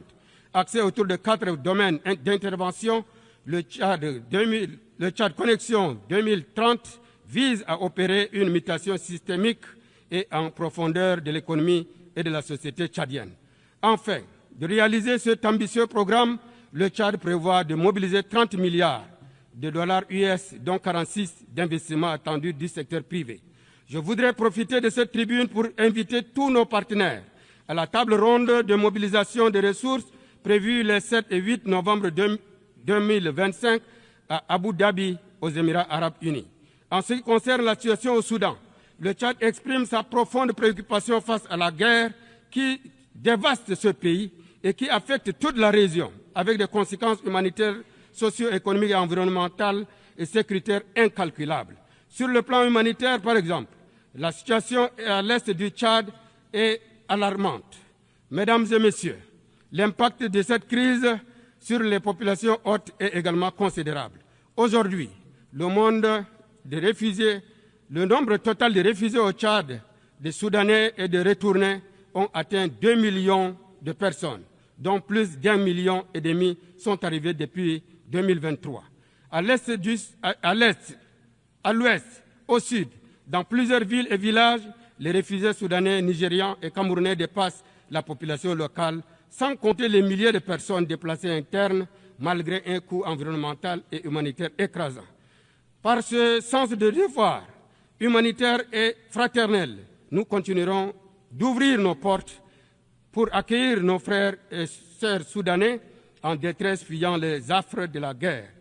Mais nous ne pouvons supporter seuls le lourd fardeau de l'urgence humanitaire. J'en appelle une fois de plus à la communauté internationale pour venir en aide à ces personnes démunies et assister le Tchad en vue de faire face à ces défis. Sur le plan humanitaire, la poursuite des hostilités au Soudan ne fera que prolonger les souffrances des populations civiles soudanaises et aggraver la situation humanitaire tant dans les zones de combat ou dans les pays voisins tels que le Tchad, qui continue de voir affluer chaque jour les réfugiés.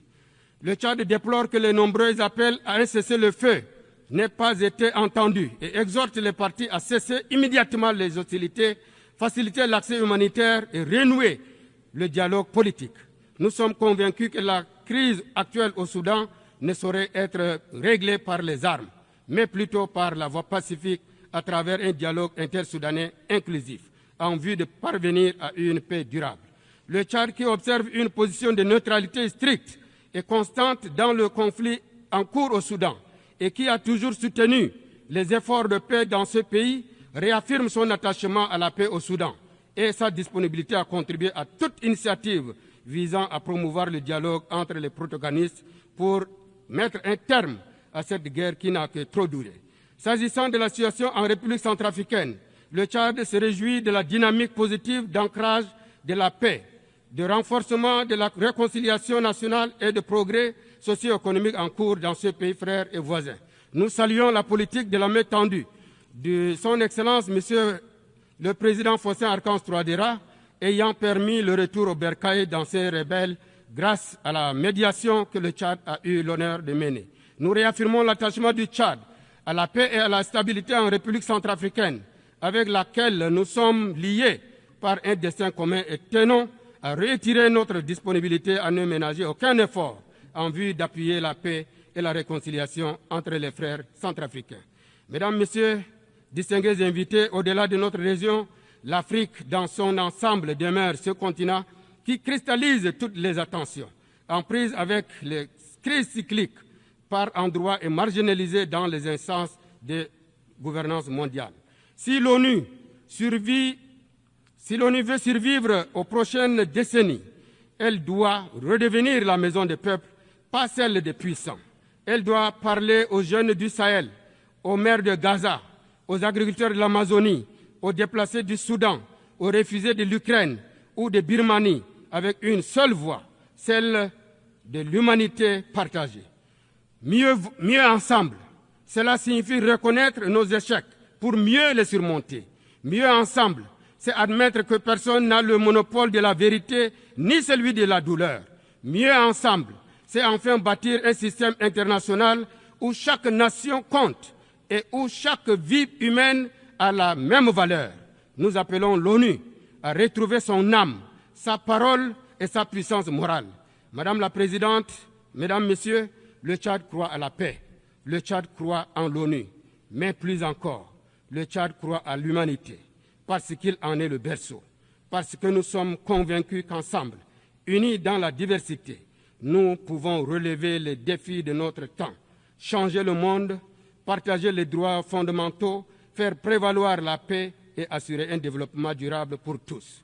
Maréchal Mohamed Idriss Déby Itno, Président de la République, chef de l'État. Je vous remercie pour votre bien aimable attention.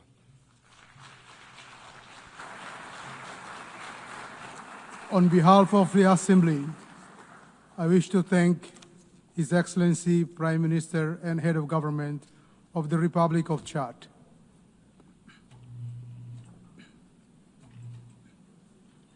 The Assembly will now hear an address by His Excellency Camille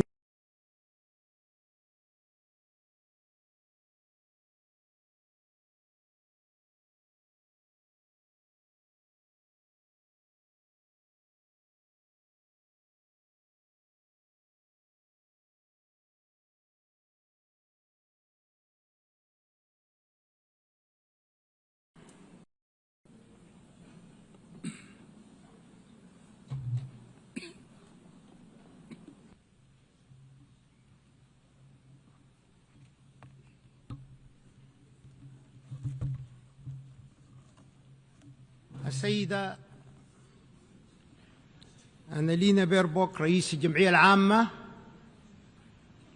معالي السيد أنطونيو غوتيريش الأمين العام للأمم المتحدة، أصحاب الفخامة الملوك، رؤساء الدول والحكومات، السادة الوزراء، السيدات والسادة رؤساء الوفود، السلام عليكم ورحمة الله وبركاته. أهنئ السيدة أنالينا بيربوك لانتخابها رئيساً للجمعية العامة للدورة 80، كما أهنئ السيد فيلمون بانغ على رئاسة الجمعية العامة في دورتها السابقة، ونقدر حسن أدائه وجهوده المبذولة من أجل السلام.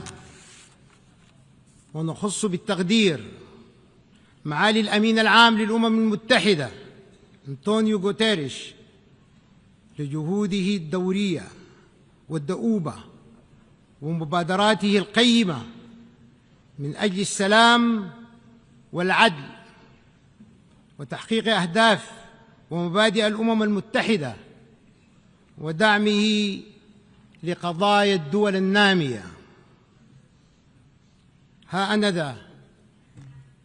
أنا ذا أقف أمامكم اليوم باسم حكومة السودان المدنية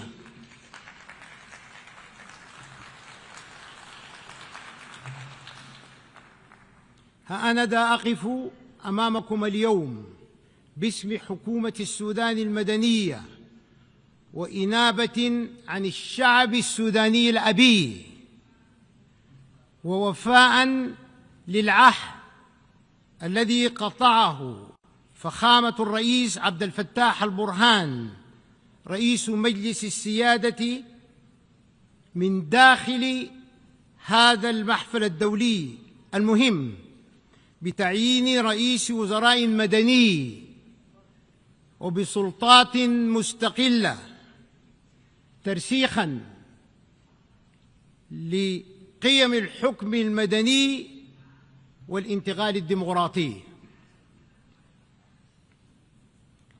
I stand before you from the banks of the Nile, from the land where history runs as deep as the river itself, from where the deserts know the footprints of ancient kingdoms, ancient civilizations, and from where, in this present hour,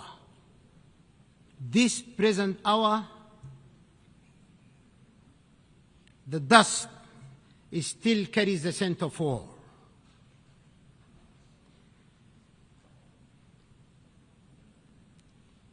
Sudan has bled. Our villages and cities have fallen silent under the shadow of unprecedented war, unprecedented invasion in the history of mankind.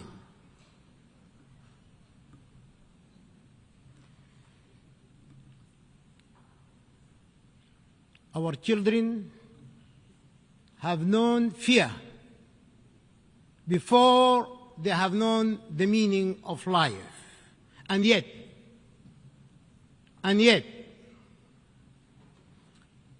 amid the ashes of war, there is a unique pulse that refuses to die. It beats in the refugee's quiet prayer, in the farmer who plants, though he may never reap, and in the mother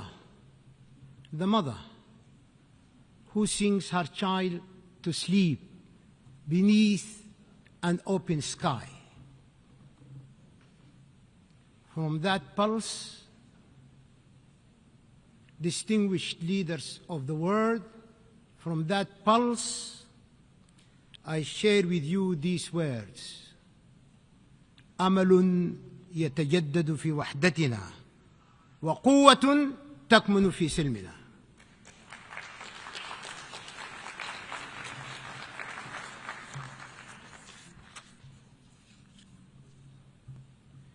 Quiero decir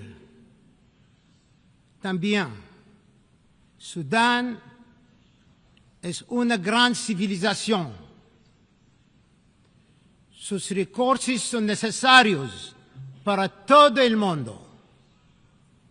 سيد الرئيس، إننا نشهد تحديات عظيمة ونواجه مخاطر تعصف بمبادئ الميثاق وتعددية الأطراف مع تهديد الاستقرار الإقليمي والدولي، بينما تتآكل قواعد القانون الدولي وتتفاقم جرائم الإبادة الجماعية والعدوان وتوظيف المرتزقة الأجانب لاحتلال أراضي الدول وذبح الشعوب ازدراء بالميثاق وانتهاكا للقانون الدولي كما يحدث الآن في بلادي.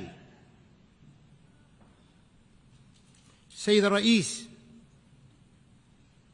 ينبغي علينا بناء الثقة والتزام الشفافية وتعزيز دور الجمعية العامة والدبلوماسية الوقائية وحل النزاعات بالطرق السلمية، حيث يمكن تعزيز قدرات ودور الأمم المتحدة من خلال العمل الجماعي والتعاون الدولي المتعدد الأطراف، ويمكن الاستفادة من قوة الدفع الناتجة عن مبادرة الأمم المتحدة 80 ومخرجات قمة المستقبل والمؤتمرات الدولية الرئيسية. على الرغم من الإجماع والتوافق الدولي على عدم مشروعية العقوبات والتدابير القسرية الأحادية التي تنتهك قواعد القانون الدولي، يستمر فرض هذه العقوبات لأسباب سياسية، مما يهدد قيم وأواصر التعاون الدولي والعلاقات الدولية وحقوق الشعوب في التنمية والرفاهية والتمتع بحقوق الإنسان، وخصوصاً الدول النامية والدول الأقل نمواً. كما نشعر بالقلق من استغلال حقوق الإنسان سياسياً واتخاذها وسيلة للضغط على بلادنا دون النظر للجوانب الاقتصادية لحقوق الإنسان التي تتأثر بهذه العقوبات والتدابير الأحادية. وكذلك نجدد رفضنا القاطع لخطاب الكراهية والعنصرية والتطرف والإسلاموفوبيا وكافة أشكال التمييز والتعالي العرقي التي باتت تهدد الإنسانية بكليتها. سيد الرئيس، لقد تعرض شعب السودان خلال الأعوام الثلاث الماضية إلى مخاطر وتهديدات وجودية بفعل جرائم ميليشيا الدعم السريع المتمردة، إذ أجبر السودانيون على الخروج من ديارهم ووطنهم تحت وطأة القتل الممنهج والتعذيب والنهب والاغتصاب والإذلال والتدمير المتوحش لكل مقومات الحياة. وكل ذلك كان مقصوداً بحد ذاته ضمن مشروع متكامل للسيطرة على السودان ونهب ثرواته وتغيير ديموغرافية سكانه. إن الحفاظ على سيادة الدولة ومؤسساتها الوطنية الراسخة أولوية قصوى وقضية وجودية للشعب السوداني، وعليه فإن الانتقال المدني والتحول الديمقراطي تحت قيادة حكومة الأمل المدنية وإرساء السلام لن يتحقق بدون وجود وتقوية هذه المؤسسات الوطنية التي تحافظ على سيادة الدولة وسلامتها الإقليمية. على المجتمع الدولي، وأنتم قادة هذا المجتمع الدولي وأنتم الأسرة الدولية بأكملها، على المجتمع الدولي العمل على وقف تدفقات الأسلحة الفتاكة المتطورة للميليشيا الإرهابية وإدانتها وتجريمها وتصنيفها مجموعة إرهابية ووقف تدفقات المرتزقة.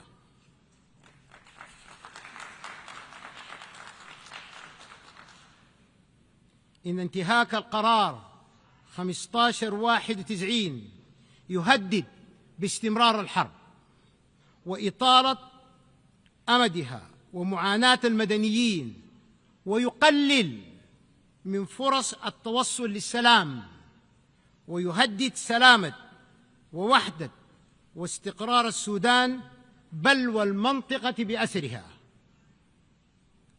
إن تحقيق السلام الشامل في السودان يتطلب مشاركة القوى السياسية السودانية وقطاعات الشعب السوداني في صنع القرار وتحديد مستقبله، لأنه صاحب المصلحة الحقيقية، وذلك بعيداً عن التدخلات أو التأثيرات الأجنبية أو الحلول الجزئية المتسرعة أو دعم التطرف السياسي العرقي الذي يخطط لتدمير السودان.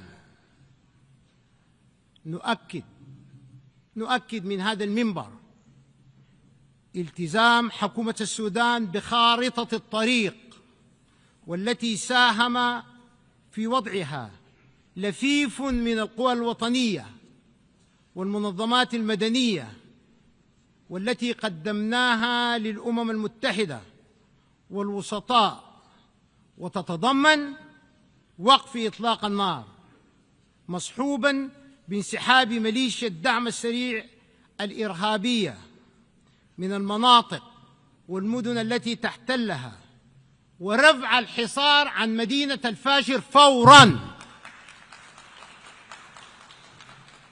ورفع الحصار عن مدينة الفاشر فوراً وما حولها تنفيذاً لقرار مجلس الأمن 2736 الصادر منذ أكثر من عام. تخيلوا معي أن هذا القرار قد صدر من مجلس الأمن الدولي منذ أكثر من عام ولم يحدث شيء حتى انعقاد هذه المجموعة الدولية. هل هذا يعقل؟ تأملوا معي للحظة، يموت الأطفال والنساء والشيوخ بالتجويع والأسرة الدولية صامتة.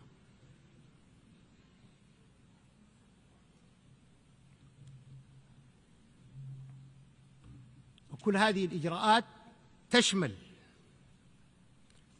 العودة الكريمة الآمنة للنازحين واللاجئين، وتسهيل وصول المساعدات الإنسانية للمحتاجين والمتضررين، ومواصلة العملية السياسية الانتقالية نحو الديمقراطية.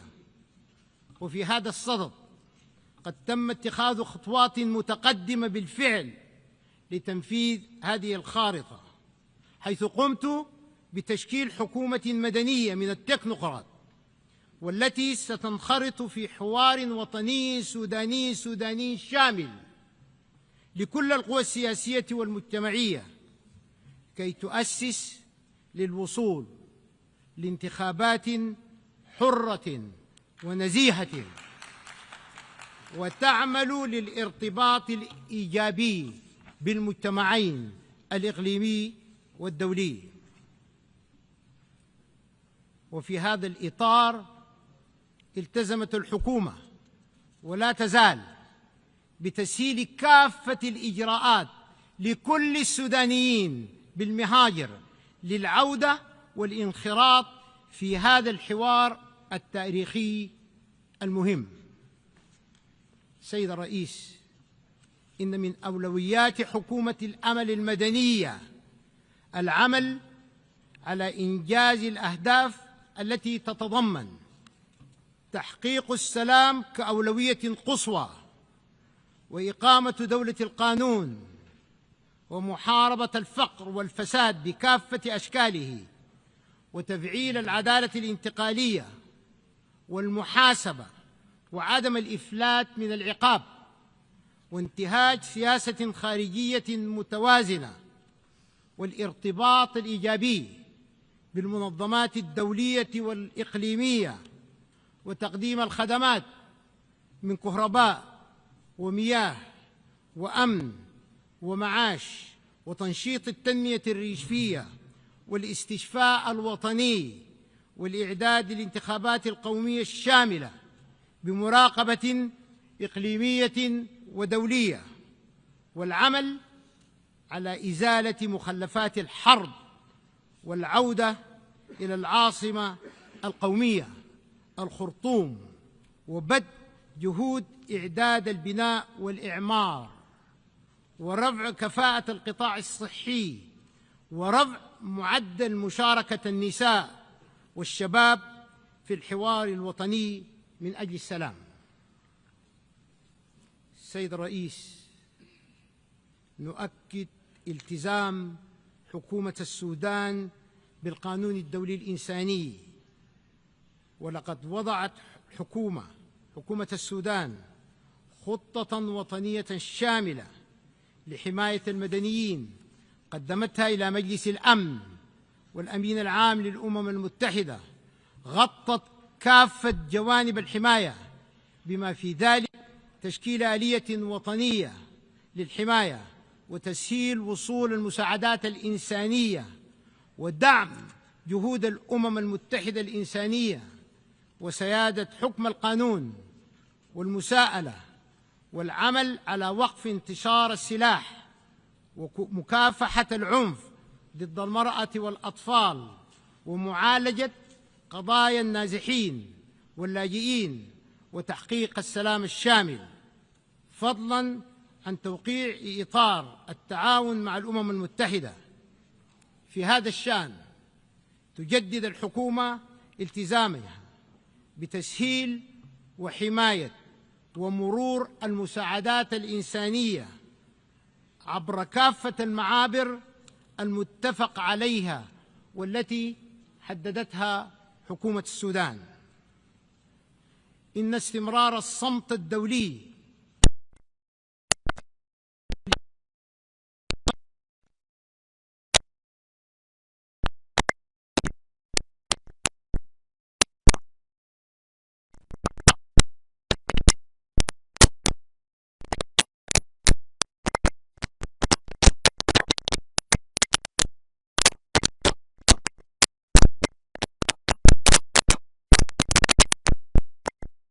المرافق الصحية في كافة أنحاء البلاد يعد تشجيعاً وضوءاً أخضراً لمواصلة جرائمها وانتكاهاتها. ستظل أبوابنا مفتوحة مع الأمم المتحدة والمنظمات الدولية، وندعو المجتمع الدولي لدعم خيارات الشعب السوداني وحكومته المدنية ودعم الحلول الإفريقية للنزاعات عبر الإرادة والملكية دون وصاية.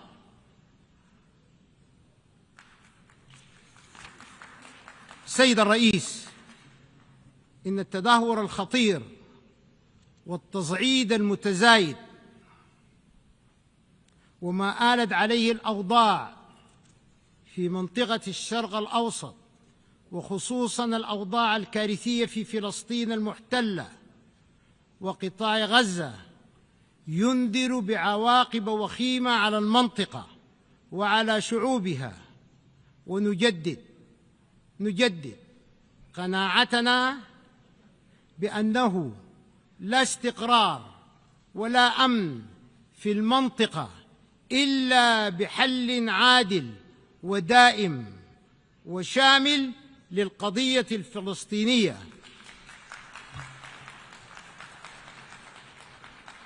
يمكن من قيام الدولة الفلسطينية المستقلة ذات السيادة وعاصمتها القدس على حدود يونيو 1967 وفقاً للقرارات والشرعية الدولية. وفي هذا السياق ندين الهجوم الإسرائيلي السافر على سيادة دولة قطر الشقيقة الذي يهدد السلم والأمن الدوليين. Sans paix, il n'y a pas d'avenir. Sans paix, il n'y a pas d'avenir. السيد الرئيس، أصحاب المعالي والسعادة، we are fully supportive of peace and security, human rights, and sustainable development goals. without which there will be no lasting peace. However, let me say it clearly and openly, our sovereignty and territorial integrity are red lines. We will never give up. I promise you, we will never give up, and I thank you for your attention. Thank you. On behalf of the Assembly, I wish to thank His Excellency, the Transitional Prime Minister of the Republic of Sudan.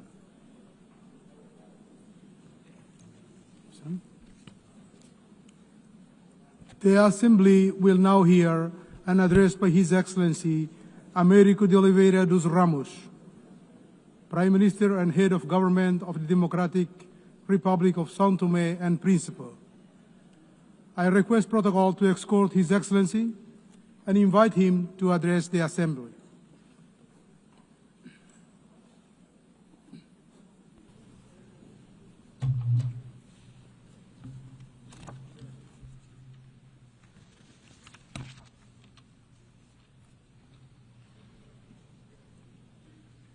Excelentíssima Senhora Presidente da 80ª Sessão da Assembleia Geral das Nações Unidas, Excelentíssimo Senhor Secretário-Geral das Nações Unidas, Suas Excelências, Chefes de Estado e de Governo, ilustres delegados, minhas senhoras e meus senhores. Permita-me, Excelências, expressar a profunda honra de dirigir-me a esta ilustre Assembleia em nome da República Democrática de São Tomé e Príncipe. No momento em que a comunidade internacional enfrenta desafios de uma complexidade sem precedentes, o lema desta 80ª sessão, Melhor Juntos, ressoa não apenas como um ideal, mas como uma necessidade imperativa para a humanidade e para o desenvolvimento e prosperidade coletivas. Nesta singela ocasião, expressamos a nossa solidariedade para com todas as nações que nos últimos meses enfrentam catástrofes naturais, conflitos e crises humanitárias. Falamos aqui não apenas de estatísticas, mas de vidas humanas concretas, de famílias desfeitas, de comunidades inteiras forçadas ao sofrimento.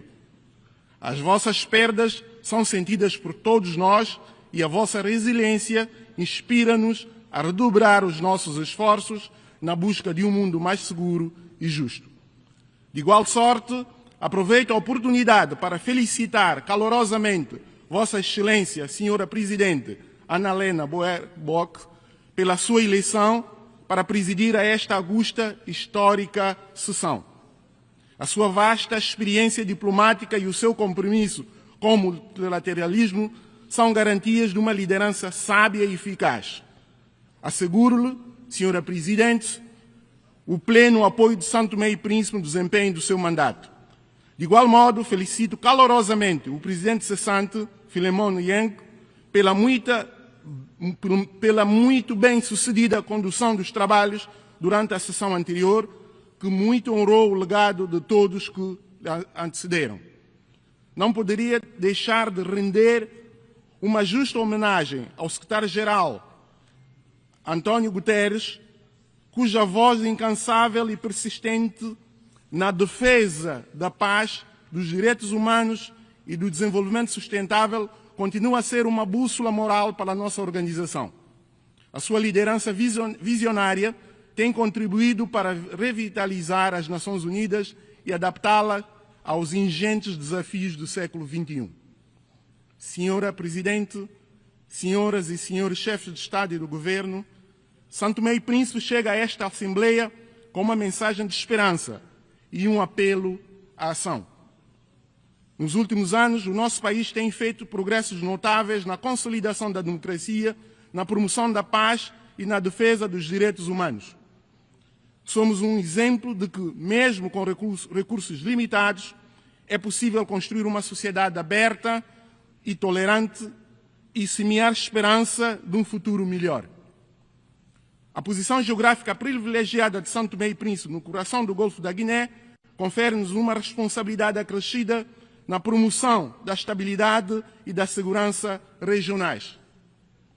O nosso país tem procurado afirmar-se como um ponte natural entre a África continental, as comunidades insulares atlânticas, facilitando o diálogo, a cooperação e o intercâmbio cultural e econômico no combate à pirataria e na promoção de rotas comerciais seguras que beneficiam toda a comunidade internacional.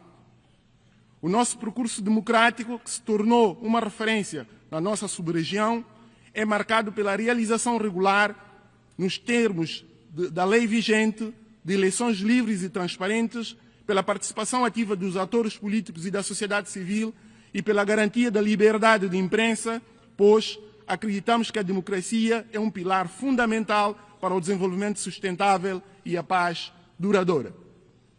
No plano interno, o Estado santomense tem assumido com responsabilidade processos de reforma no setor fiscal e econômico, da justiça e da administração pública, implementando políticas públicas que procuram melhorar os índices de desenvolvimento humano.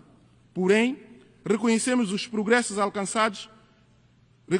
os progressos alcançados permanecem frágeis e sujeitos a constantes ameaças. Excelências, a recente graduação de São Tomé e Príncipe para a categoria de País de Desenvolvimento Médio, em dezembro de 2024, oitavo a alcançar tal marco, constitui, sem dúvida, um feito relevante e um justo reconhecimento dos esforços empreendidos pelo nosso povo. Esta graduação é fruto de conquistas concretas e mensuráveis que atestam o nosso progresso. Em 2020 e 2022, o rendimento nacional bruto per capita atingiu 2.271 dólares americanos, superando significativamente o limiar da graduação fixado em 1.306 dólares. Concomitantemente, o nosso índice de desenvolvimento humano registrou uma evolução notável de 59,3 em 2002 para 91,4 em 2024, ultrapassando largamente o limiar estabelecido de 66 pontos.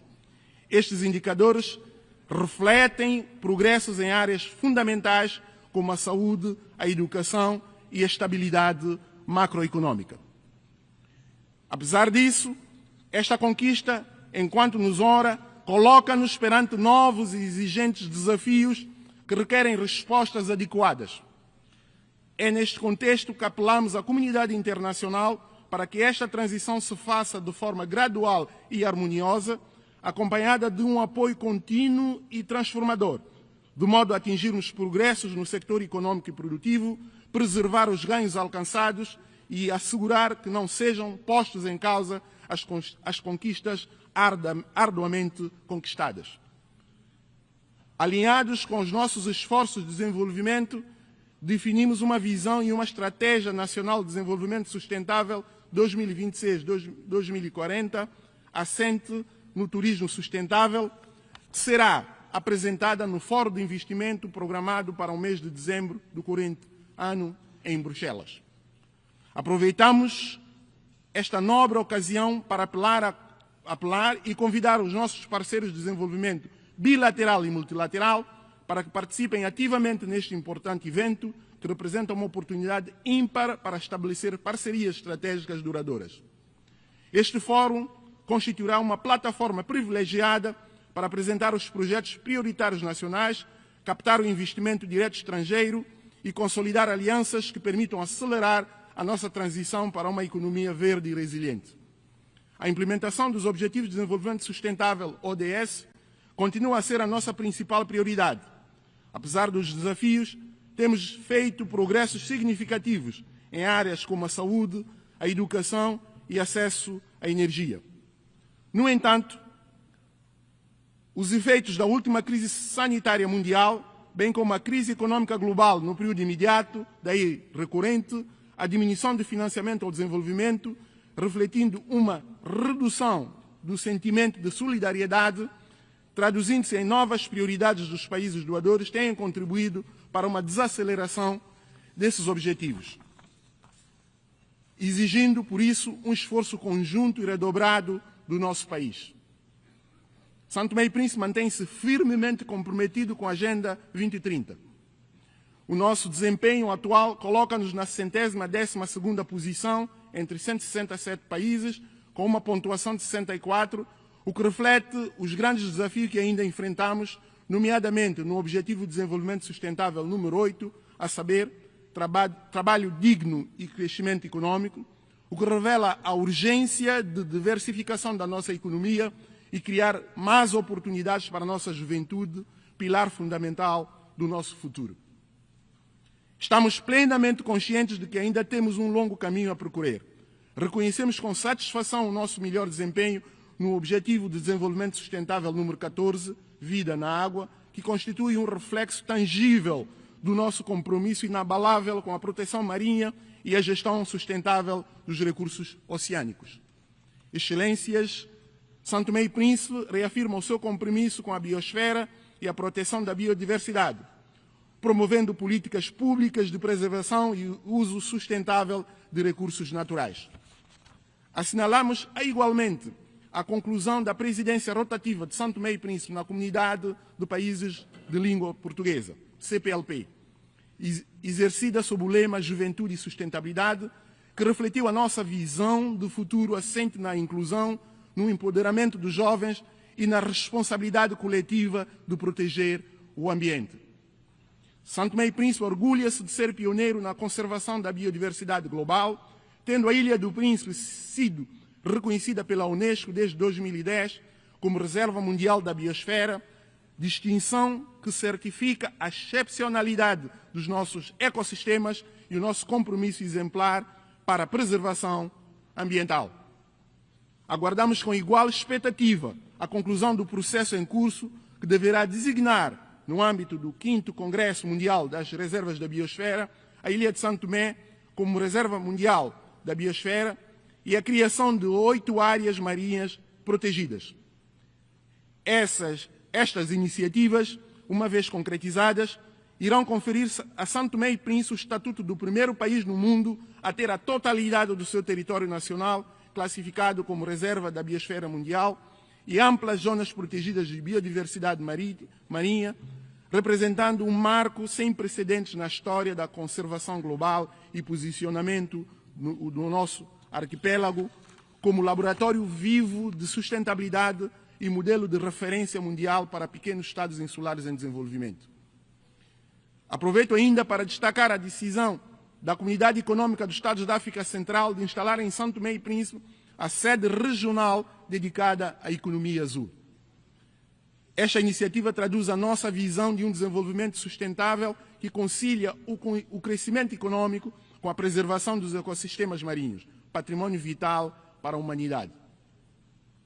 Senhoras e senhores, como pequeno Estado insular em desenvolvimento, enfrentamos uma das maiores injustiças do nosso tempo.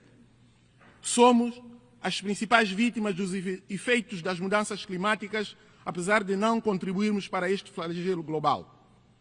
As nossas emissões de gases com efeito de estufa são praticamente insignificantes à escala mundial, mas sofremos com as chuvas, enxurradas, destruição de infraestruturas, deslocamento da população e problemas sociais decorrentes de mudanças climáticas, fruto de ações pouco responsáveis dos grandes poluidores. Face a essa realidade, precisamos de novas abordagens sobre os mecanismos de financiamento que incorporem critérios de vulnerabilidade multidimensional, que integrem riscos ambientais, climáticos e estruturais, que não se limitem ao rendimento per capita. Instrumentos financeiros mais previsíveis e acessíveis com condições concessionais, taxas de juros reduzidas e prazos de amortização compatíveis com a nossa capacidade real de pagamento. E procedimentos simplificados de acesso a fundos climáticos multilaterais, nomeadamente ao Fundo Verde para o Clima e ao Fundo de Adaptação, cuja complexidade administrativa atualmente exclui os países com menor capacidade institucional. Estas reformas são essenciais para assegurar que o financiamento internacional se traduz em resiliência concreta e desenvolvimento sustentável para os pequenos estados insulares em desenvolvimento. excelências. O desenvolvimento precisa de um contexto de paz e de segurança. Assistimos com profunda preocupação à proliferação de conflitos em diversas regiões do mundo, desde a Ucrânia ao Sudão, passando pelo Sahel, pelos Grandes Lagos e o Corno da África, que tem causado um sofrimento humano incomensurável e comprometendo os esforços de desenvolvimento naquelas regiões do continente. Nesse sentido, somos pela resolução pacífica de todos esses conflitos, porque só o calar das armas permite um clima em que se possa falar de um futuro melhor, com paz e desenvolvimento para todos esses povos e países. São Tomé e Príncipe condena veementemente todas as formas de violência e agressão. Somos pelo respeito integral do direito internacional e da Carta das Nações Unidas. Reiteramos o nosso apelo a uma solução pacífica e duradoura para o conflito israelo-palestiniano, baseado na coexistência de dois Estados com fronteiras seguras e internacionalmente reconhecidas. Apelamos à comunidade internacional para que intensifique o apoio às iniciativas africanas de paz e segurança, respeitando sempre a liderança e as soluções endógenas. São Tomé e Príncipe reafirma solenemente o seu compromisso inabalável com os princípios fundamentais de não ingerência nos assuntos internos dos Estados soberanos e do respeito pela integridade territorial, pilares essenciais do direito internacional e da Carta das Nações Unidas.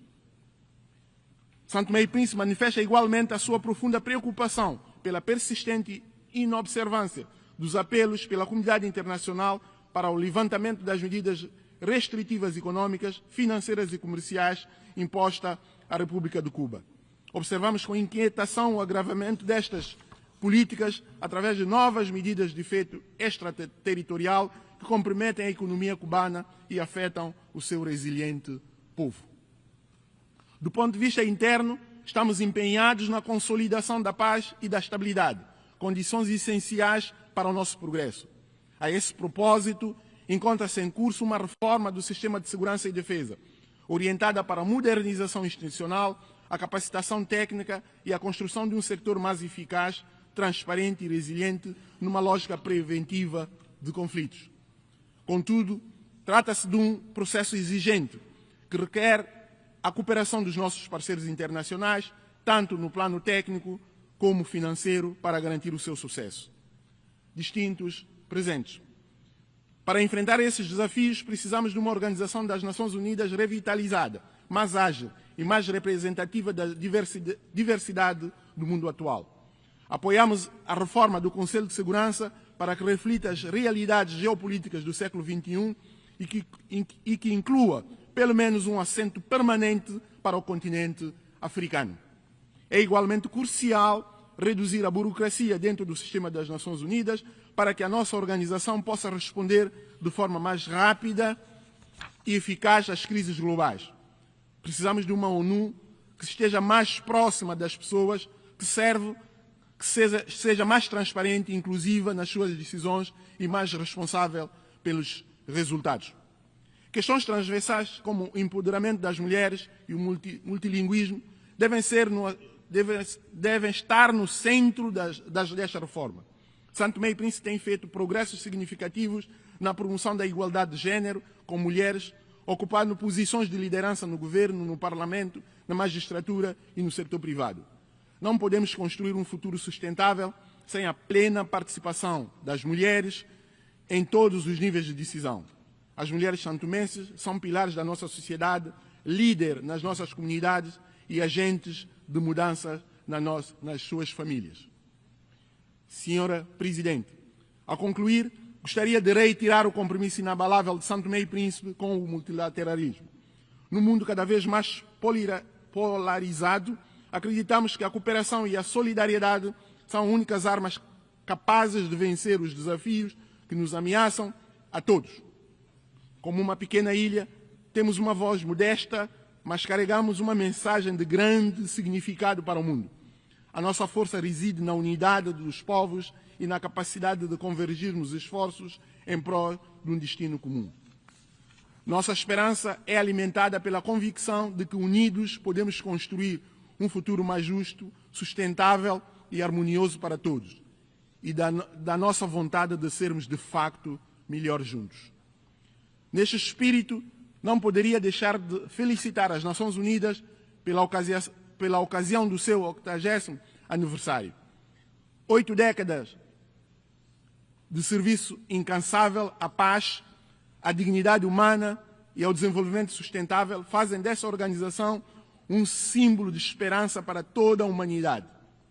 Reafirmamos, pois, a nossa confiança no papel central da ONU como pilar do multilateralismo e renovamos o nosso compromisso de continuar a caminhar lado a lado para que todos os povos possam viver em paz, com justiça e prosperidade. Gostaria de exprimir, neste momento solene, os mais sinceros agradecimentos a todos os parceiros de cooperação com os quais São Tomé e Príncipe tem o privilégio de colaborar. Destaco aqui, em particular, o apoio das Nações Unidas, das suas diversas agências, cuja contribuição tem sido determinante para o fortalecimento institucional e para a melhoria das condições de vida do povo de São Tomé. A nossa gratidão estende-se igualmente aos parceiros bilaterais, multilaterais e regionais, cuja solidariedade tem permitido ao nosso país superar desafios estruturais e avançar no caminho do progresso. São Tomé e Príncipe continuará a ser uma voz ativa e dar a sua contribuição nas matérias da agenda internacional, advogar pela democracia e paz, pela justiça e igualdade, pelo desenvolvimento sustentável e por um futuro próspero e compartilhado, centrado nas pessoas e no bem da humanidade. Juntos podemos construir um mundo onde nenhuma criança, jovens, mulheres e idosos tenham fome e sejam vítimas de violência, onde nenhuma família tema as mudanças climáticas e onde todos os povos possam viver em paz, com dignidade e felicidade. Muito obrigado.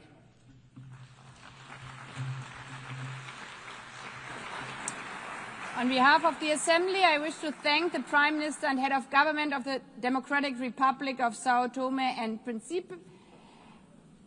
I now give the floor to His Excellency David Lammy, Lord Chancellor and Secretary of State for Justice and Deputy Prime Minister of the United Kingdom.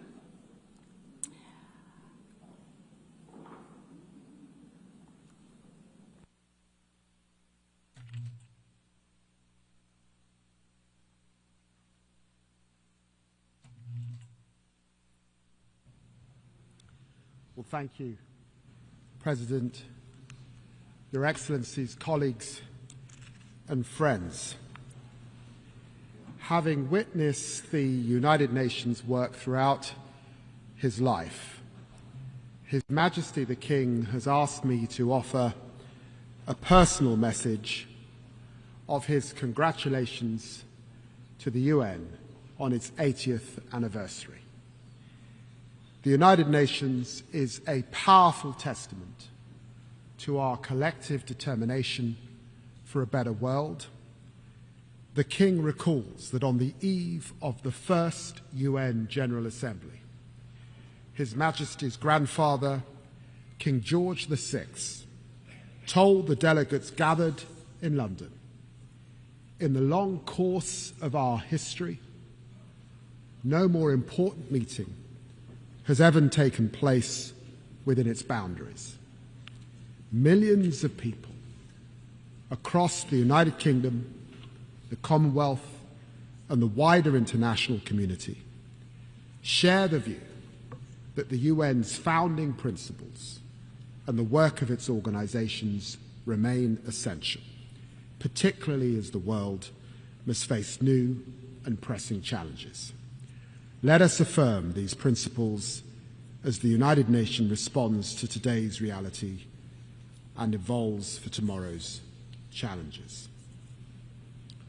My friends, today I echo His Majesty's sentiments, and I join him in celebrating the remarkable institution's proud 80 years as we reaffirm our historic commitment to the United Nations. We must face the challenges of the present. A present in which we in the United Kingdom do not stand up for one nation's rights whilst ignoring others, but act resolutely with the Charter as our compass. This is why I want to address directly the Israeli-Palestinian tragedy. What is happening in Gaza is indefensible. It is inhumane. It is utterly unjustifiable. And it must end now.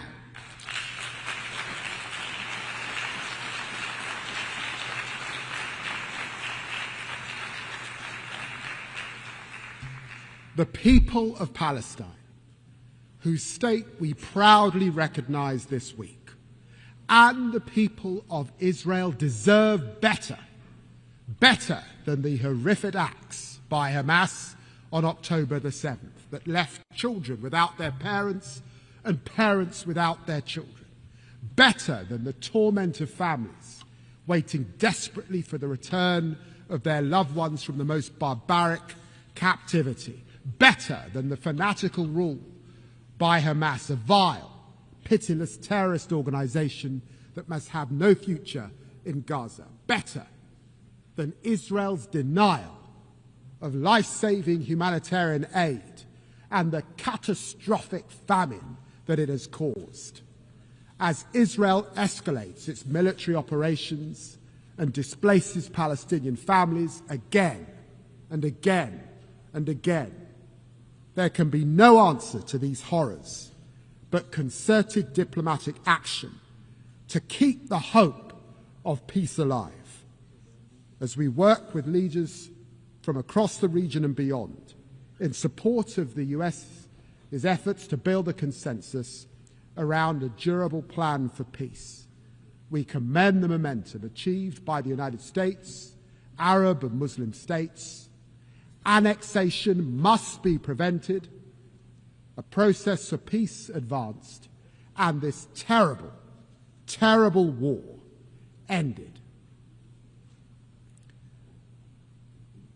There can be no answer except for the hostages out now, aid in now, and a ceasefire now. And I vow to you that we will not rest until this day has come, and there are two states living side by side in peace and security. Friends, we stand with Palestine because we believe in the values of the UN Charter, in equal rights, self-determination, and the dignity of all peoples. We stand with Ukraine because we must defend the core values of the UN Charter: sovereignty, territorial integrity, and the respect for international law. And because the world will suffer if aggression is allowed to pay. We must all strive for a just and lasting peace in Ukraine, which maintains the integrity of our UN Charter and sees Ukraine emerge from Russia's brutal war as a sovereign, secure, and independent nation. President Zelensky has shown his commitment to that peace at every turn, while President Putin savagely rains down ever more missiles and drones on the Ukrainian people. Our message to Ukraine is clear. We will stand with you today, tomorrow, and 100 years from now. We also stand with the people of Sudan because we never forget the values of the UN Charter, of human rights, and the pursuit of peace for all men and women. This is a conflict waged against Sudan's civilian population, millions displaced, more facing famine. As I speak, the long-besieged city of El Fasher is falling, its people facing unspeakable atrocities. The people of El Fasher and all across Sudan need the international community to come together to make renewed efforts to achieve peace and allow aid to reach those who desperately need it now. We do all this with our charter as our guide, in the name of the equal rights of men and women and nations large and small. The United Nations and its reform are vital, because we need our United Nations more than ever to confront these tragedies and to face our historic opportunity as we are living through a moment of revelation. A new technological frontier is coming into view. We are entering a bracing new era of promise, power, and potential. You know, my friends, to live through the Industrial Revolution was to see the first iron bridges that mankind had made, the first railways, the first smokestacks. And to live today through the technological revolution as we are, it is to witness the coming of the internet, the spread of smartphones, and now the dawn of super powerful AI. This is a lightning strike of change, a technological revolution which our leading scientists think could only be compared to the Industrial Revolution, compressed into a decade. This is a moment of truth for us, our institutions, and our ability to work together. And I believe we must act. I see promise on this technological frontier. AI is the most powerful new lever we have to advance the Charter's vision of social progress, better standards of life. This is why it is at the very heart of my own country's growth plan. I believe that by embracing artificial intelligence, we can all build better businesses. We can better fight crime. Look, for example, at dirty money. By spotting fraud in real time, we can crack down on illicit finance, a fight we will lead at a UK-hosted summit next year. And AI is not hypothetically making lives better, it is already saving them. At Imperial College, a new AI stethoscope detects major heart conditions in seconds. In our National Health Service, AI mammogram trials double the speed of diagnosis. And AI research tools are unlocking new drug combos to fight cancer. On the horizon, the promise of fusion power, powering limitless servers through quantum computing, enabling ever stronger AI, could unleash ever more advanced biotech. This is the defining opportunity of our generation, and we must run towards it with hope. I believe in this promise. I believe in our UN values, which is why this promise must now be shared. We are witnessing a truly historic surge in investment in AI. This investment promises outstanding productivity gains, and with it growth of historic proportions. Yet while this promise may well be diffuse, for now it remains concentrated. But there's not just possibility on the technological frontier.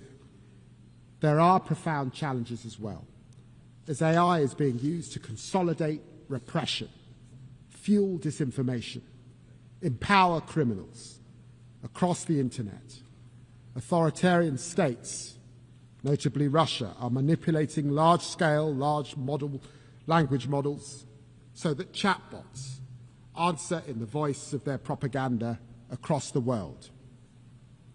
Organized crime is using AI to supercharge their scams, deceiving victims on an unprecedented scale. This is the truth. AI can empower freedom, or it can entrench repression. AI can empower truth, or it can entrench lies. AI can empower law, or it can empower crime. Only by cooperation together can we set artificial intelligence on the right millennia-defining course. So my question is this: how can we most effectively share the glittering prizes of this new era across our global community? Well, this is how. We must invest. Invest, invest. We must partner, partner, partner.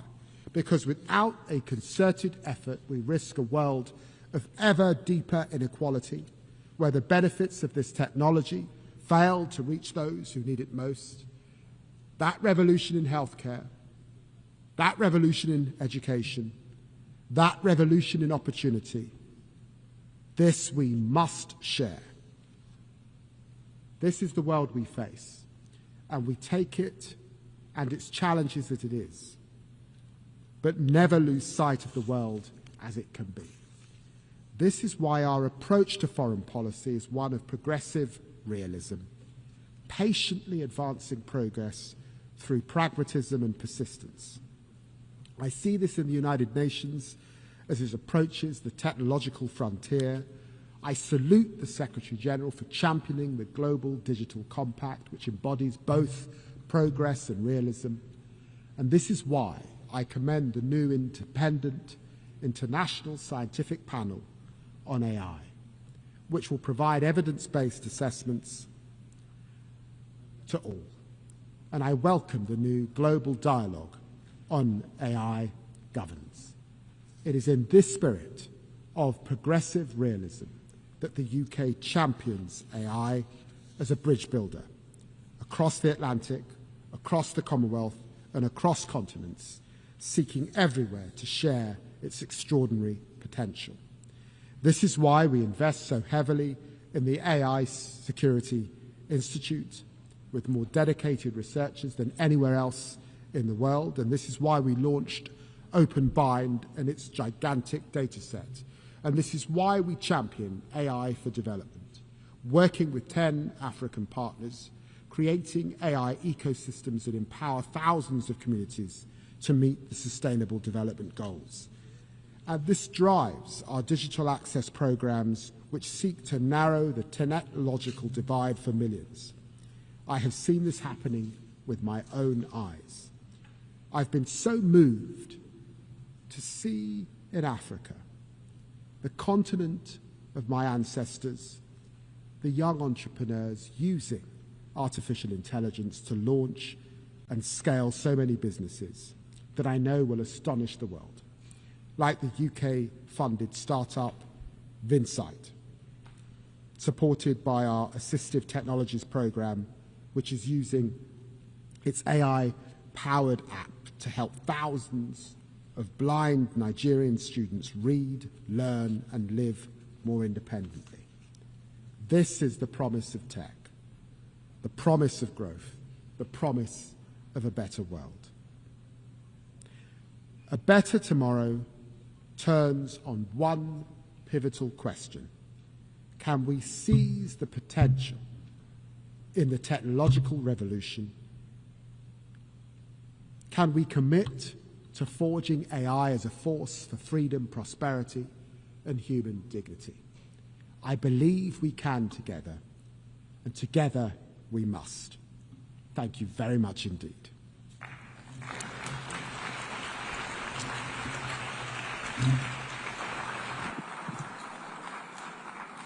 I thank the Lord Chancellor and Secretary of State for Justice and Deputy Prime Minister of the United Kingdom. I now give the floor to Her Excellency Beate Meindl-Reisinger, Federal Minister for European and International Affairs of Austria.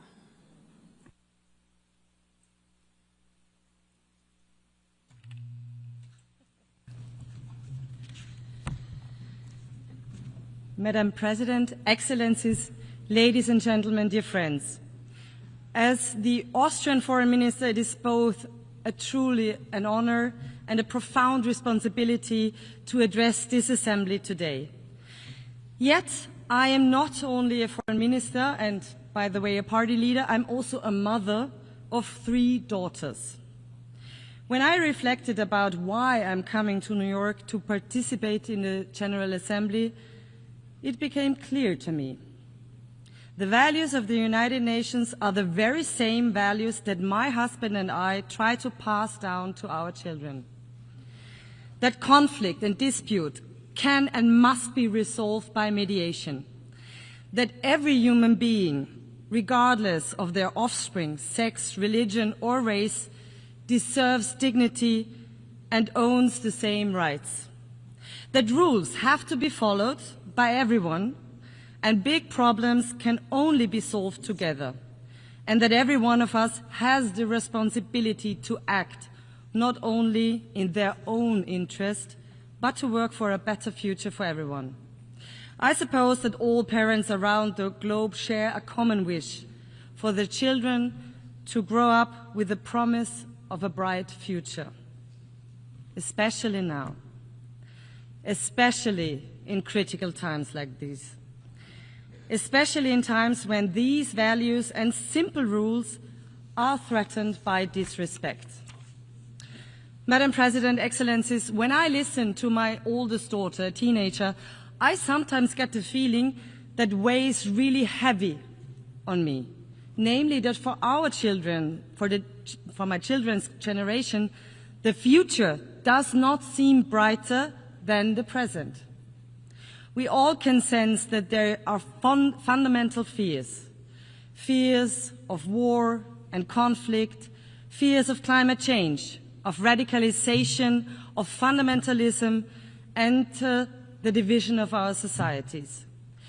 That burdens me deeply as a mother, but also as a leader. I believe that the most powerful and most important promise leaders can make is to do everything in their power to ensure that our future is at least a little better than the present. Yet today we cannot close our eyes to the gap between this aspiration and the harsh reality we live in. For example, in Gaza, where devastation, starvation, and despair have reached terrible proportions. For Austria, it is clear the attacks of Hamas on Israel on October 7th were horrible and beyond imaginable brutality. They must be condemned by all of us. We have said it from day one and will continue to do so. Hamas must immediately and unconditionally free all hostages and its rule in Gaza and hand over its weapons.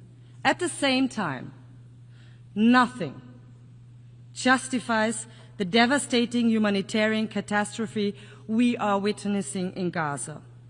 Civilians must be protected at all times. There is no justification for violating international law, including international humanitarian law.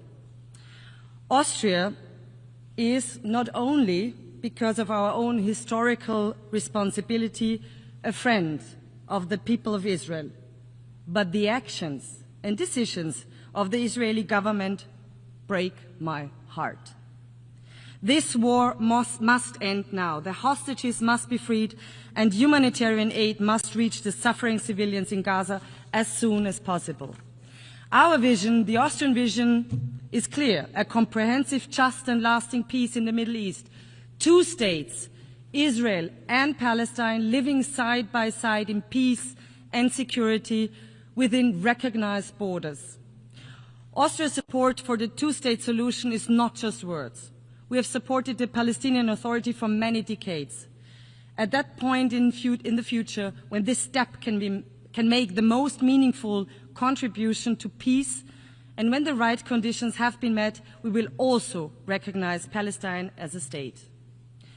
We welcome President Abbas' condemnation of the October 7th attacks, his call to free the hostages, the prospect of elections, and his demand to disarm Hamas.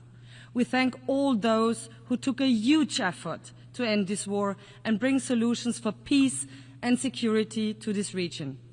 These are steps towards peace, and Austria will work with all partners to turn them into reality. Madam President, Excellencies, we all see the basic principles of the Charter challenged in Ukraine, where Russia has been waging an illegal and unprovoked war of aggression against its neighbor.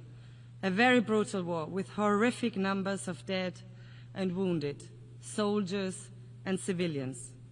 We support US and all efforts to end the war through high-level diplomacy. Since the beginning of the war, and especially since March, many initiatives have been launched to end this war.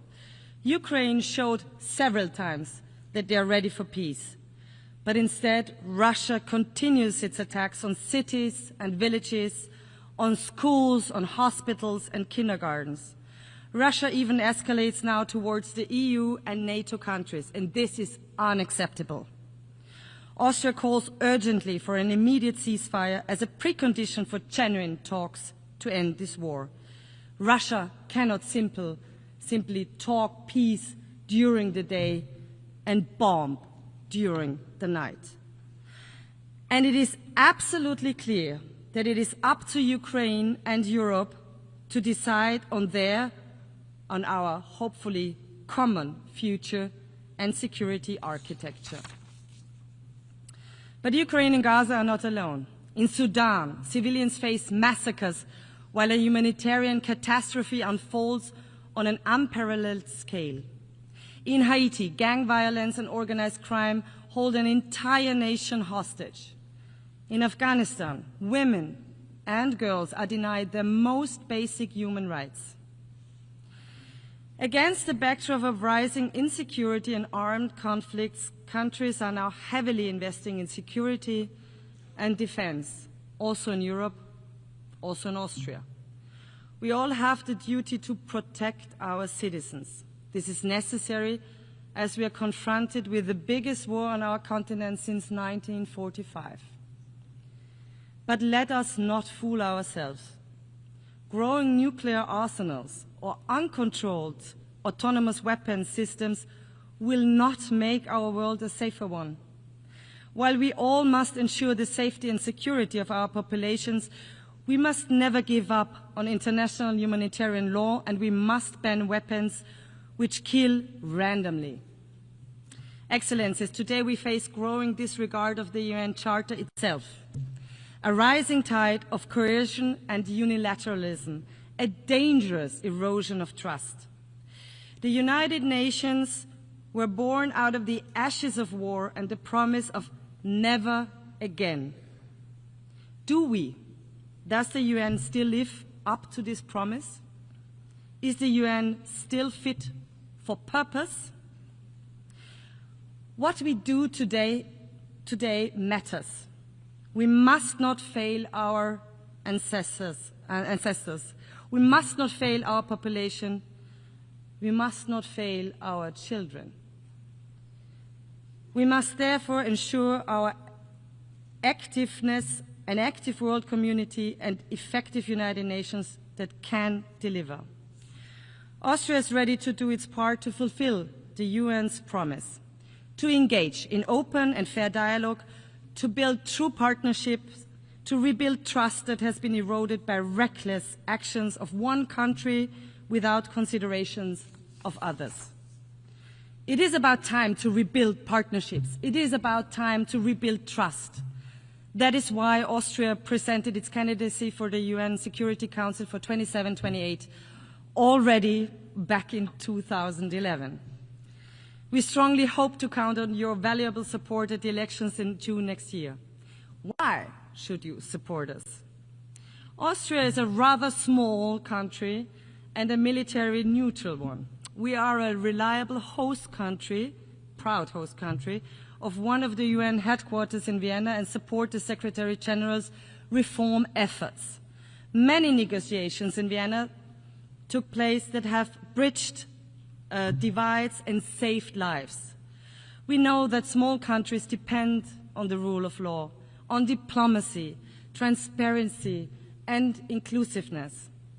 That's why we will serve the entire international community if elected.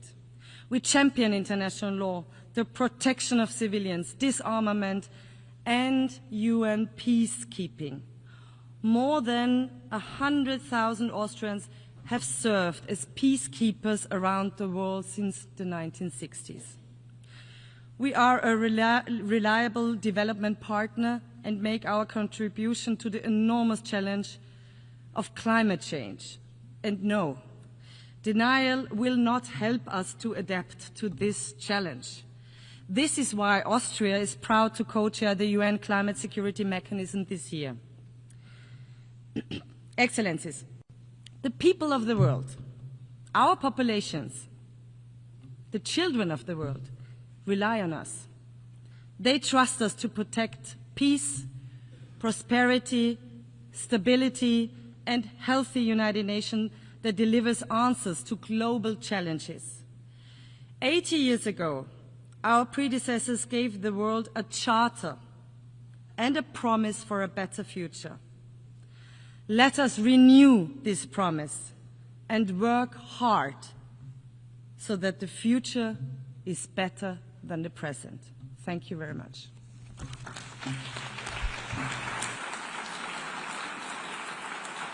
I thank the Federal Minister for European and International Affairs of Austria. I now give the floor to His Excellency Juan Ramón de la Fuente Ramírez, Minister for Foreign Affairs of Mexico.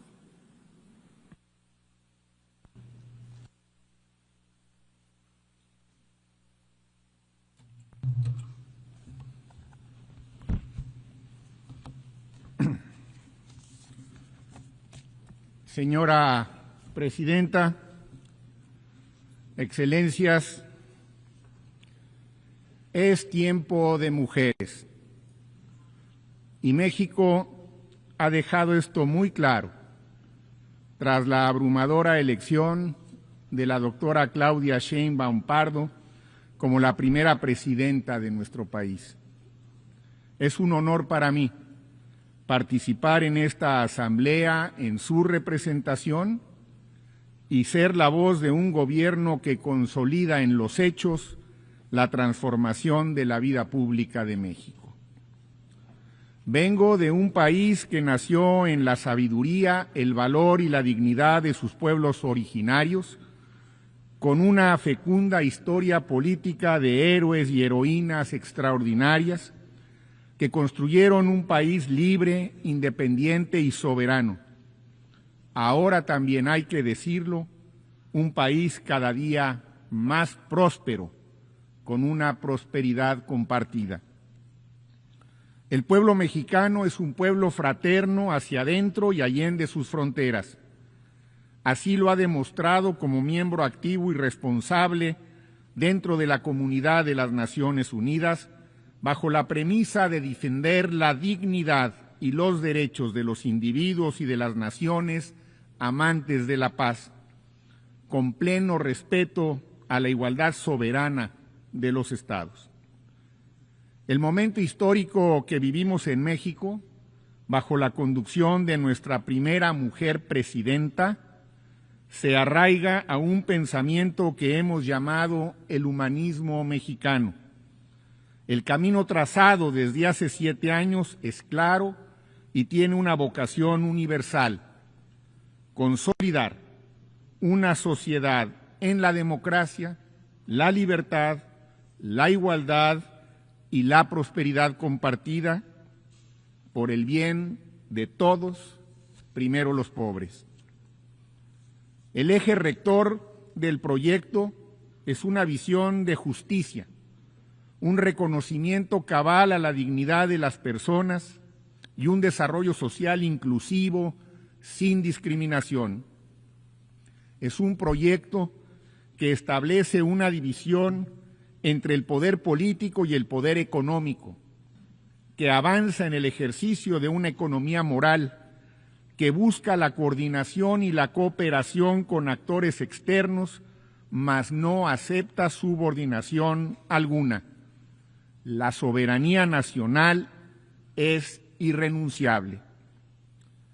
Esta nueva forma de hacer política ha dado voz y agencia a quienes históricamente habían sido relegados al olvido y la marginación: mujeres, niñas, pueblos originarios y afrodescendientes, jóvenes, personas LGBT+ y adultas mayores. Los resultados nos dan la razón. La propia Organización de las Naciones Unidas ha reconocido que 13.5 millones de mexicanas y mexicanos salieron de la pobreza gracias a una política de justicia laboral y a los programas sociales. La desigualdad se reduce, se construye la paz y se contiene la violencia. Ha llegado la justicia a los pueblos originarios. Hay democracia, libertades, pluralidad y derecho a disentir. La justicia se transforma y hoy una persona indígena es presidente de la Suprema Corte de Justicia de nuestra nación. Tenemos el programa de reforestación más grande del mundo, con 100,000 millones de árboles sembrados. Niñas, niños y jóvenes están incorporados en programas sociales y tienen acceso a la escuela. Las personas adultas mayores tienen una pensión garantizada y universal. Las mujeres ejercen el poder. Estas son algunas de nuestras fortalezas que hemos logrado en esta cuarta transformación de la vida pública de México y que conviene expresar en alta voz desde esta tribuna. Como miembros de la comunidad internacional, los retos que enfrentamos son enormes. La pobreza persiste en un mundo de riquezas exorbitantes. Hay países que gastan más en el servicio de su deuda que en las inversiones que pueden hacer para la salud y educación de sus pueblos, y el gasto en armamento ha crecido al triple de la economía mundial, por mencionar algunos. El diagnóstico siempre ha sido claro. La carrera armamentista, la concentración inmoral de la riqueza y las violaciones al derecho internacional y a los derechos humanos son el combustible que alimenta la guerra y la violencia. México no ha olvidado las lecciones de la historia. Hace 80 años participamos en la fundación de la ONU, convencidos de la obligación moral que tenemos como nación de contribuir a evitar el flagelo de las guerras. No es casual que muchos de los propósitos y principios de la Carta de las Naciones Unidas tengan espejo en los principios constitucionales de nuestra política exterior: autodeterminación de los pueblos, solución pacífica de las controversias, proscripción de la amenaza o el uso de la fuerza, igualdad jurídica de los estados, cooperación para el desarrollo y defensa de los derechos humanos. Sin pretender ser exhaustivo, permítaseme compartir algunas premisas que pueden contribuir a encontrar un mejor rumbo para la comunidad internacional. 1. En el mundo se necesita una economía moral del bienestar. Es necesaria la movilización de coaliciones regionales a favor del bienestar con el propósito de catalizar una cooperación efectiva para el desarrollo que asuma que el combate a la pobreza es la inversión con la mejor tasa de rendimiento financiero y social. Una arquitectura financiera internacional que comprenda criterios de bienestar colectivo y un comercio sustentado en reglas claras con beneficios compartidos entre los pueblos. 2. La paz. La paz se construye de abajo hacia arriba. Asegurar el bienestar implica atender las causas estructurales de la violencia. La solución de conflictos empieza muchas veces en el hogar, continúa en la educación, en el empleo digno, con salario justo y la seguridad social que permita la inclusión de todo el tejido social. La comunidad internacional debe revisar con espíritu más crítico e innovador lo que hoy tienen los jóvenes como alternativas de vida. De igual forma, corresponde a la comunidad internacional poner un alto a la carrera armamentista, no solo de las armas nucleares, también el tráfico ilícito de armas de fuego y a la vorágine del gasto armamentista que alimenta la pobreza y exacerba el conflicto. Frente a la estrepitosa proliferación de las armas, hay que anteponer la política, la mediación, la diplomacia, el derecho y el diálogo. Las Naciones Unidas deben jugar un papel mucho más activo en la prevención y en la solución de estos conflictos. El multilateralismo debe volver a ser el espacio en el que se diriman las controversias. Y esto nos lleva a una tercera premisa. Hay que reivindicar el derecho internacional junto con los derechos humanos.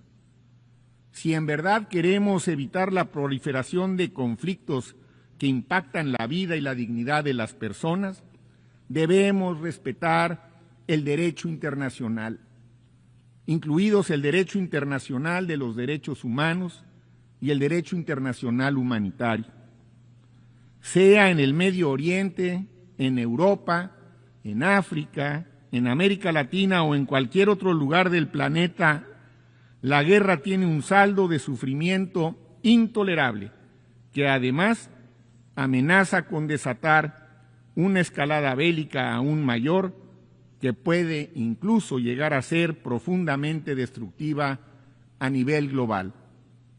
Las guerras en Gaza, en Ucrania y en todos los otros lugares donde ocurren tienen que parar ya. No dejaremos de insistir en el llamado urgente al cese al fuego para alcanzar siempre una solución negociada con la participación de todas las partes directamente involucradas. No podrá haber una solución negociada si una de las partes queda excluida. La solución habrá de ser diplomática o difícilmente será solución.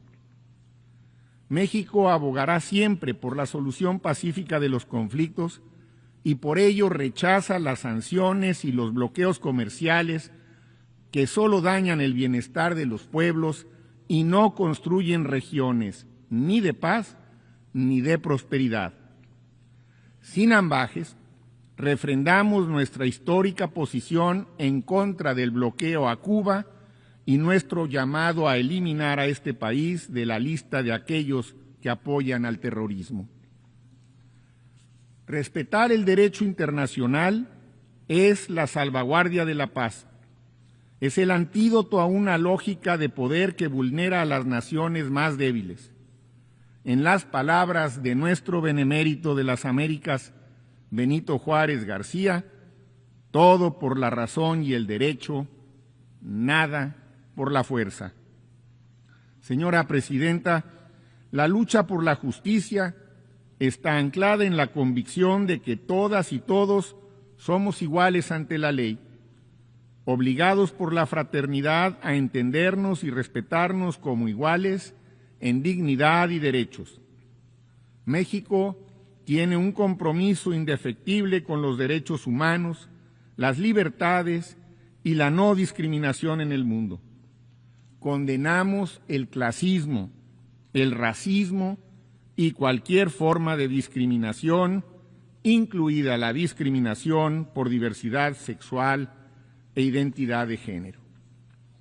Rechazamos en particular la criminalización de las personas que por alguna causa han tenido la necesidad de dejar sus hogares y se ven en necesidad de emigrar, sea para buscar refugio o para escapar de condiciones de injusticia o de pobreza. Para nosotros, las y los migrantes son personas con derechos que cuidan de sus familias y contribuyen con su esfuerzo a enriquecer y fortalecer sus comunidades de acogida. Solo entendiendo el fenómeno y atendiendo sus causas estructurales, podremos avanzar hacia un esquema de colaboración global y regional que nos permita avanzar hacia una movilidad más segura y ordenada. Que no quede duda alguna, México no dejará de velar por la atención y protección de las y los mexicanos que se encuentran fuera de nuestro país y quienes merecen todo nuestro apoyo y toda la asistencia que requieran. En este marco de justicia y de derechos, inscribimos la lucha de las mujeres y por la igualdad de género, porque a pesar de los avances, las brechas subsisten, así como la violencia machista en el mundo que arrebata libertades a las niñas, las jóvenes y las mujeres en toda su diversidad. A 30 años de la Declaración y Plataforma de Acción de Beijing, el diagnóstico y la hoja de ruta son claras. Invitamos a todas las naciones a una movilización que acelere el progreso hacia la igualdad de género. En mi país, la transformación de las conciencias ha estado intrínsecamente vinculada a la lucha por la igualdad de género. Hoy en México impera la paridad de género en el poder legislativo y judicial y las políticas públicas se diseñan con una estricta perspectiva de género inscrita en nuestra Constitución. Señora Presidenta, a 80 años de fundada la ONU debe reconocer la grave disyuntiva que enfrenta. No puede quedar relegada. Debe significarse ya nuevamente como una institución que lo mismo contribuye a la contención del belicismo que a la prevención de pandemias o a la construcción de narrativas que den pie a políticas públicas en favor de la dignidad humana. Pensamos que la ONU debe retomar sus principios y sus propósitos, volver a sus bases fundamentales, que son el mantenimiento de la paz y la seguridad internacionales, el desarrollo sustentable y la protección y promoción de los derechos humanos. Hay que reencauzar esos objetivos. Todo debe girar en torno a esta tarea, desde el ejercicio del presupuesto hasta la revisión de los miles de mandatos que hemos dado al secretariado, muchos de ellos con escaso valor en nuestros días. La legitimidad de la ONU dependerá cada vez más de su capacidad de respuesta a los graves retos que el mundo enfrenta. Confiamos en que la próxima secretaria general, que esperamos sea una mujer de nuestra región, acelere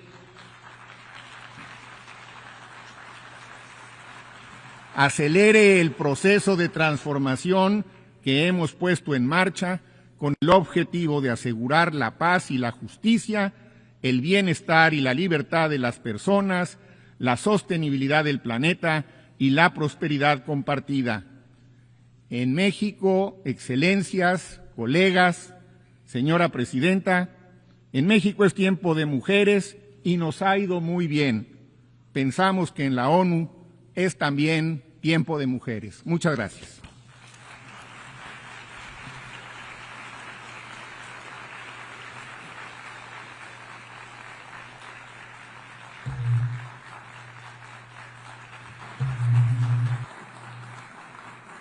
Je remercie le ministre des Affaires étrangères du Mexique. Je donne maintenant la parole à son Excellence, M.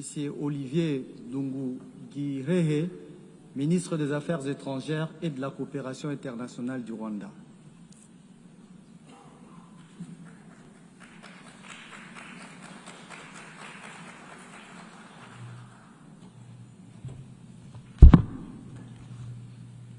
Your Excellency Annalena Baerbock, President of the 80th General Assembly, Your Excellency Antonio Guterres, Secretary General of the United Nations, Excellencies, Heads of Delegation, ladies and gentlemen, good evening.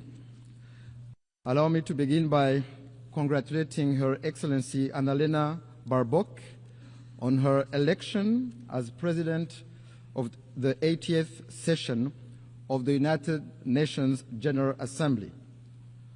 I take this opportunity to thank His Excellency Philemon Yang, the outgoing President, for his work and dedicated service to multilateralism. Rwanda extends its gratitude to Secretary General Antonio Guterres for his comprehensive report on the work of the United Nations aimed at improving its efficiency.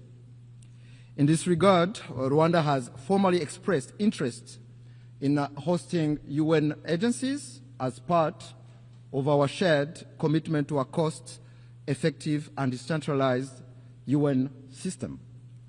We reiterate our support to the work of the United Nations and the Secretary General, particularly in advancing peace and security and drive progress on sustainable development goals.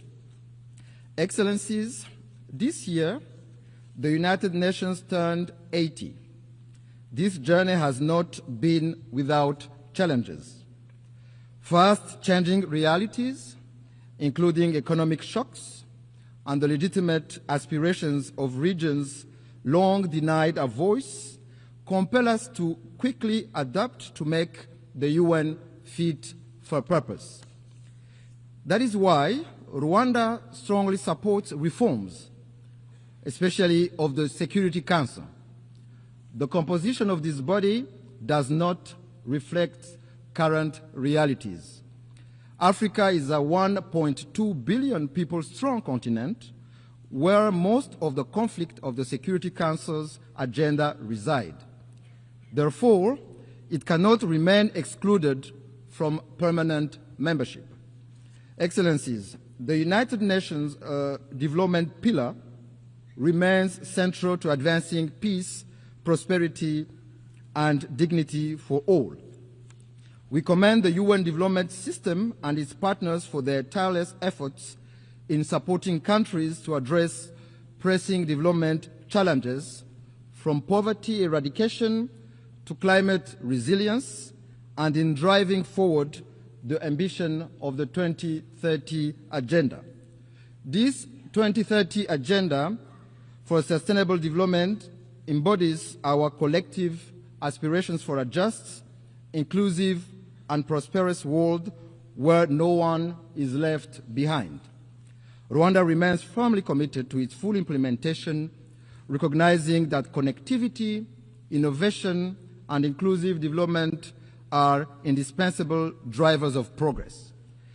Despite global challenges such as the existential threat of climate change and widening technological inequalities, Rwanda has taken bold steps to align national priorities with the SDGs. These efforts demonstrate that development, connectivity, and environmental stewardship can move forward hand in hand. Yet, the persistence of unequal access to finance, technology, and markets threatens to widen the gap between those with means and those without. In this context, solidarity among nations through development cooperation has contributed to bridging development gaps. However, we believe that it is time to transition from aid to trade, enabling developing countries to become self-reliant in a win-win partnership. Mr. President, Excellencies, Rwanda regrets the politicization of development cooperation, which is used by some development partners for partisan political reasons and interests. Let me recall that every nation is sovereign and cannot be forced to choose between its security and development. Development aid must serve as a tool for solidarity and progress, not as a weapon of coercion. Excellencies, the history of the 1994 genocide against the Tutsi in Rwanda called on us to become global advocates for a peacekeeping that always puts civilians first.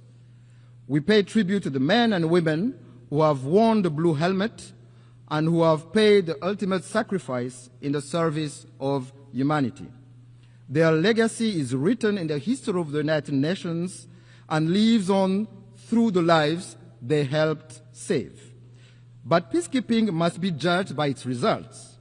For the sake of the millions who look to the UN for protection, we must ensure that peacekeeping remains true to its purpose. That is why Rwanda champions robust peacekeeping, the responsibility to protect, and the implementation of the 2015 Kigali Principles on the protection of civilians. Moreover, Rwanda has led calls for sustainable peace financing both in Africa and globally. Among milestone achievements is the revitalization of the African Union Peace Fund, which now mobilizes over $400 million. As a direct result, the Security Council decided to finance 3/4 of African Union peace operations for the first time. Excellencies, beyond the UN, Rwanda contributes to peace support operations on a bilateral basis in the Central African Republic and Mozambique in an effort to promote South-South cooperation and Pan-African solidarity. Major progress has been recorded in both countries in the restoration of state authority, capacity building of local security forces, and the fight against terrorism. Excellencies, I may recall that the United Nations was established to spare succeeding generations from the scourge of war. Yet, 80 years on, conflicts continue to erupt across every continent. Rwanda firmly maintains that for most of those conflicts, lasting peace cannot be achieved through military means. We have consistently held that only genuine, good faith dialogue offers a sustainable path towards global peace. However, peacekeeping alone is not enough. Too often, we deplore relapse into conflict because its root causes were not properly addressed.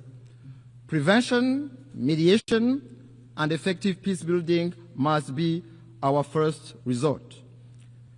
This lesson is particularly urgent for the Great Lakes region of Africa. The current conflict in Eastern DRC is not new.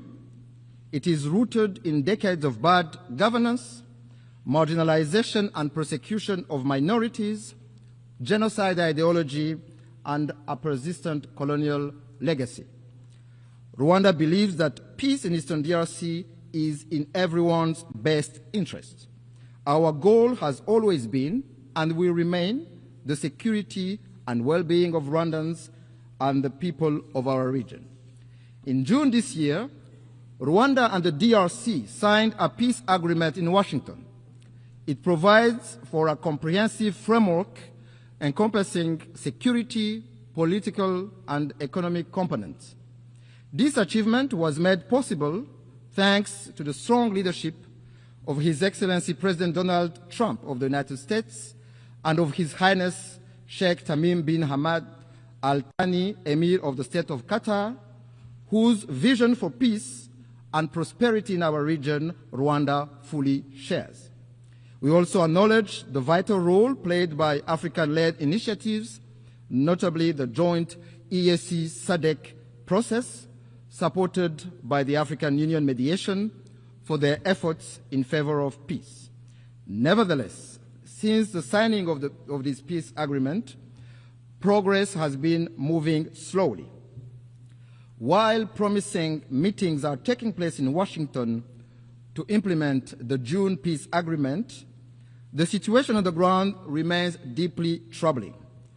The DRC's renewed militarization, coupled with its continued collaboration with genocidal and UN-sanctioned armed groups, such as the DRC-backed FDLR and Wazalendo militias, and the deployment of attack drones and fighter jets against civilian populations, particularly the Banyamulenge and other Congolese Tutsi, underscore the gravity of the crisis. This goes against the letter and spirit of the Washington Peace Agreement.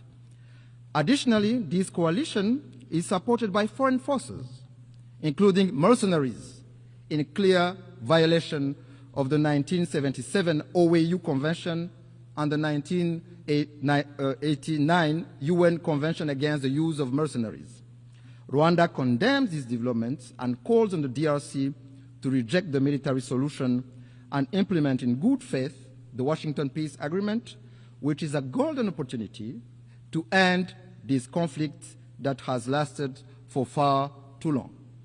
Excellency, since 1999, the United Nations has maintained a robustly mandated peacekeeping mission in the Democratic Republic of Congo, named MONUSCO, to help address the crisis.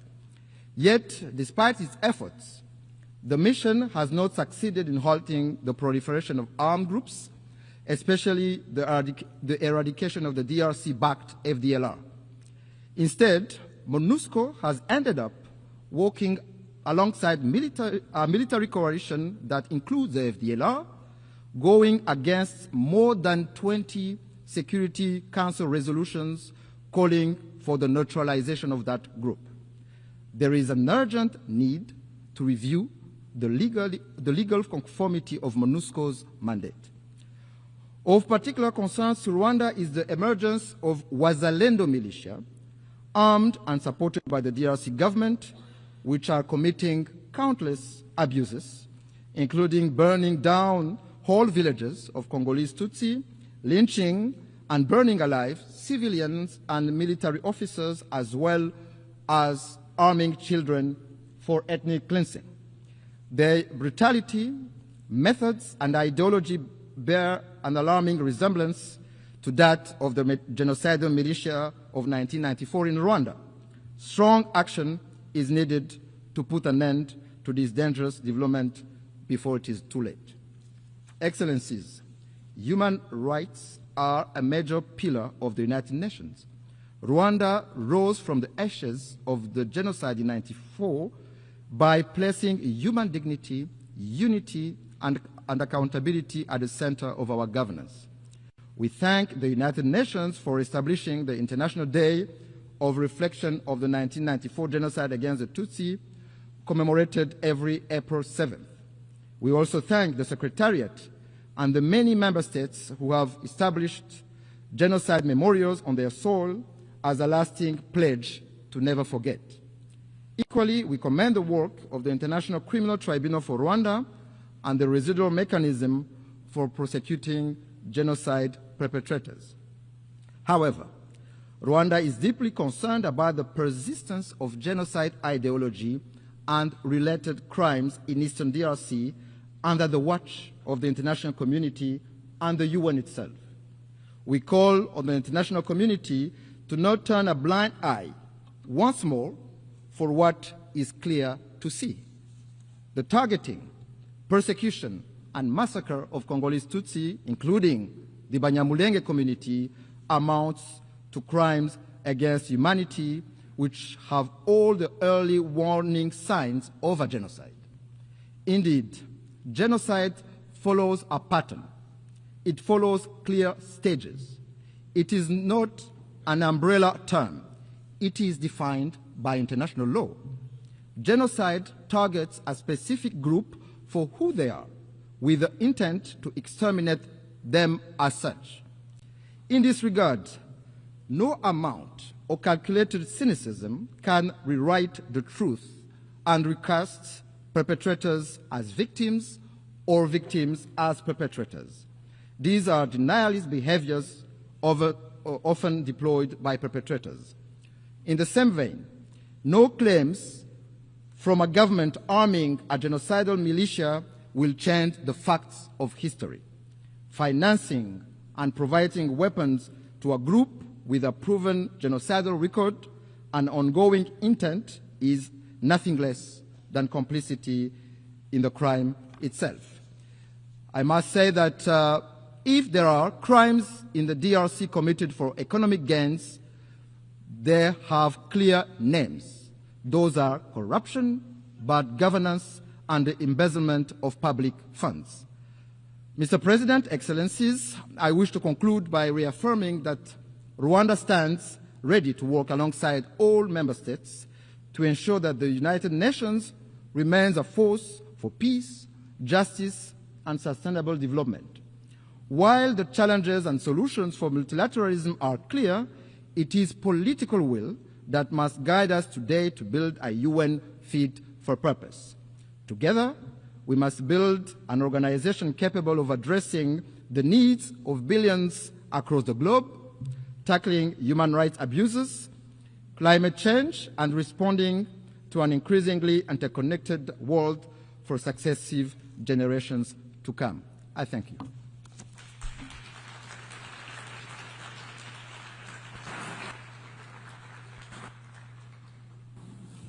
Je remercie les ministres des Affaires étrangères et de la coopération internationale du Rwanda. Je donne maintenant la parole à son Excellence Madame Maria Gabriela Sommerfeld-Rosero, ministre des Affaires étrangères et de la mobilité humaine de l'Équateur.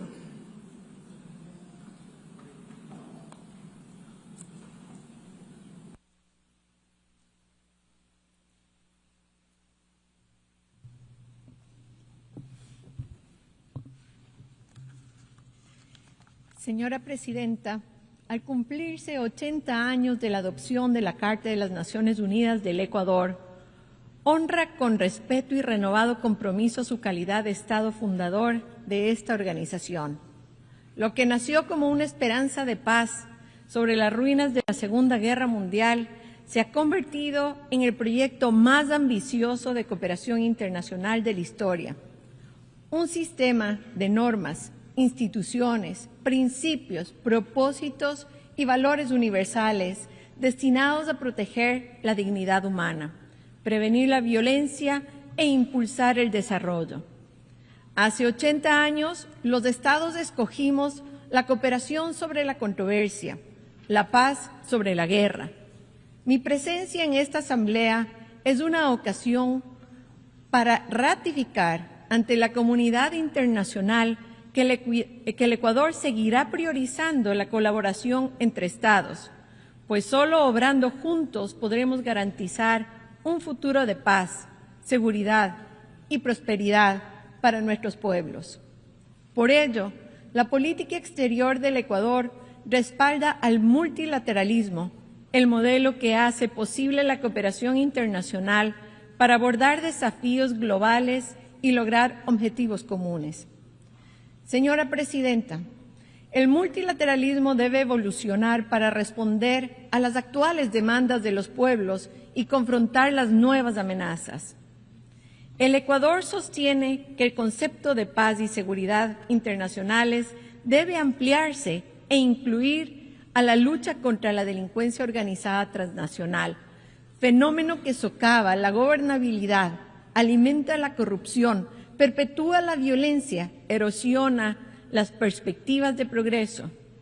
En efecto, provoca consecuencias similares a los conflictos armados tradicionales en lo económico, lo político, lo social.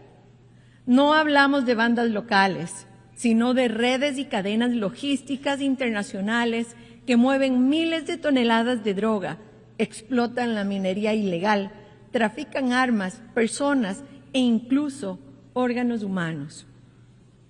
Ante el surgimiento de numerosos actos de violencia y narcoterrorismo, el gobierno del Ecuador reconoció la existencia de un conflicto armado no internacional en enero del 2024 y designó a varios de estos grupos como terroristas. Hemos desplegado ingentes esfuerzos y recursos para salvaguardar la seguridad y poner primero al ciudadano. Lo hacemos impulsando programas enfocados en la prevención de la violencia juvenil, incluyendo el reclutamiento y uso de utilización de niños, niñas y adolescentes. Concomitantemente, implementamos políticas públicas de atracción de inversiones y empleo con el fin de garantizar una seguridad sostenible. Quiero insistir en el hecho de que el Ecuador, sin haberlo buscado, por su vecindad con los principales productores de cocaína del mundo, se halla en la primera línea de batalla contra la delincuencia organizada transnacional y libra una guerra existencial contra el narcoterrorismo.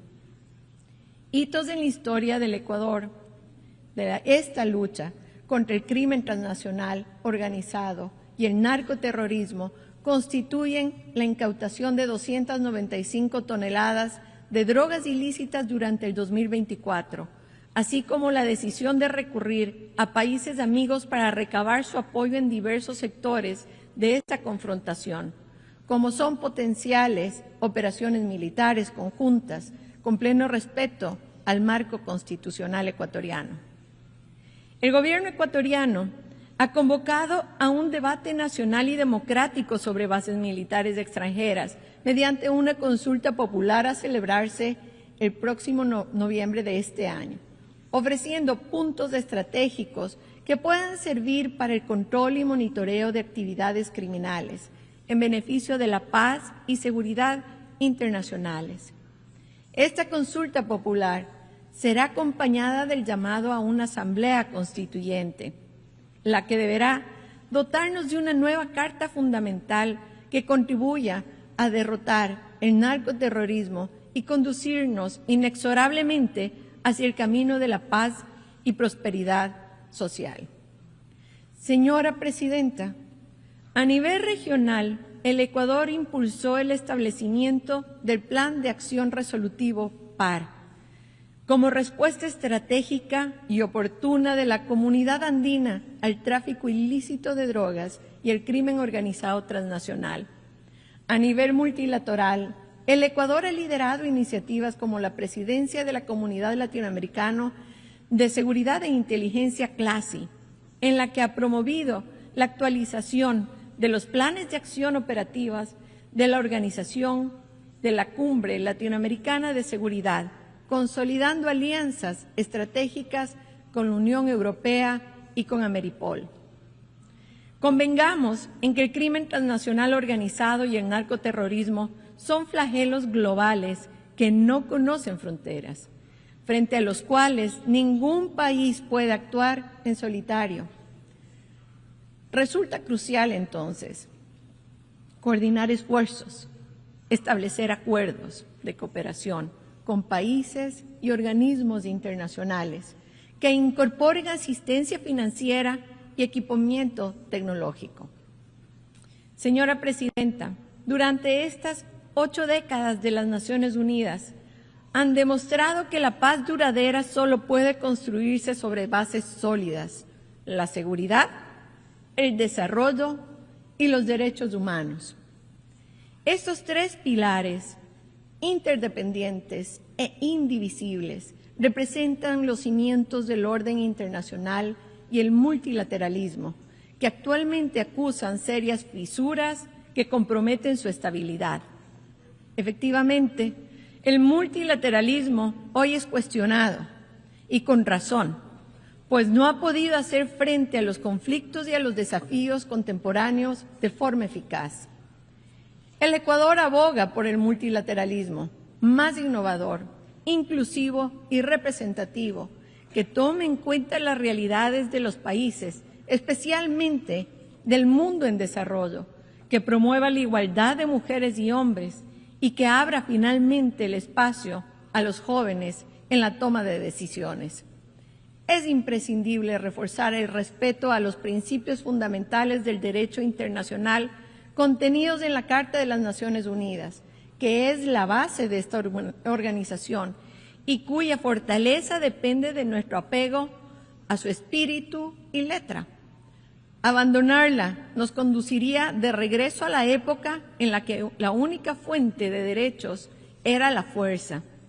Nos corresponde entonces reformarla y actualizarla para que responda a los desafíos vigentes a nivel global, para que precisamente se fortalezcan estos principios.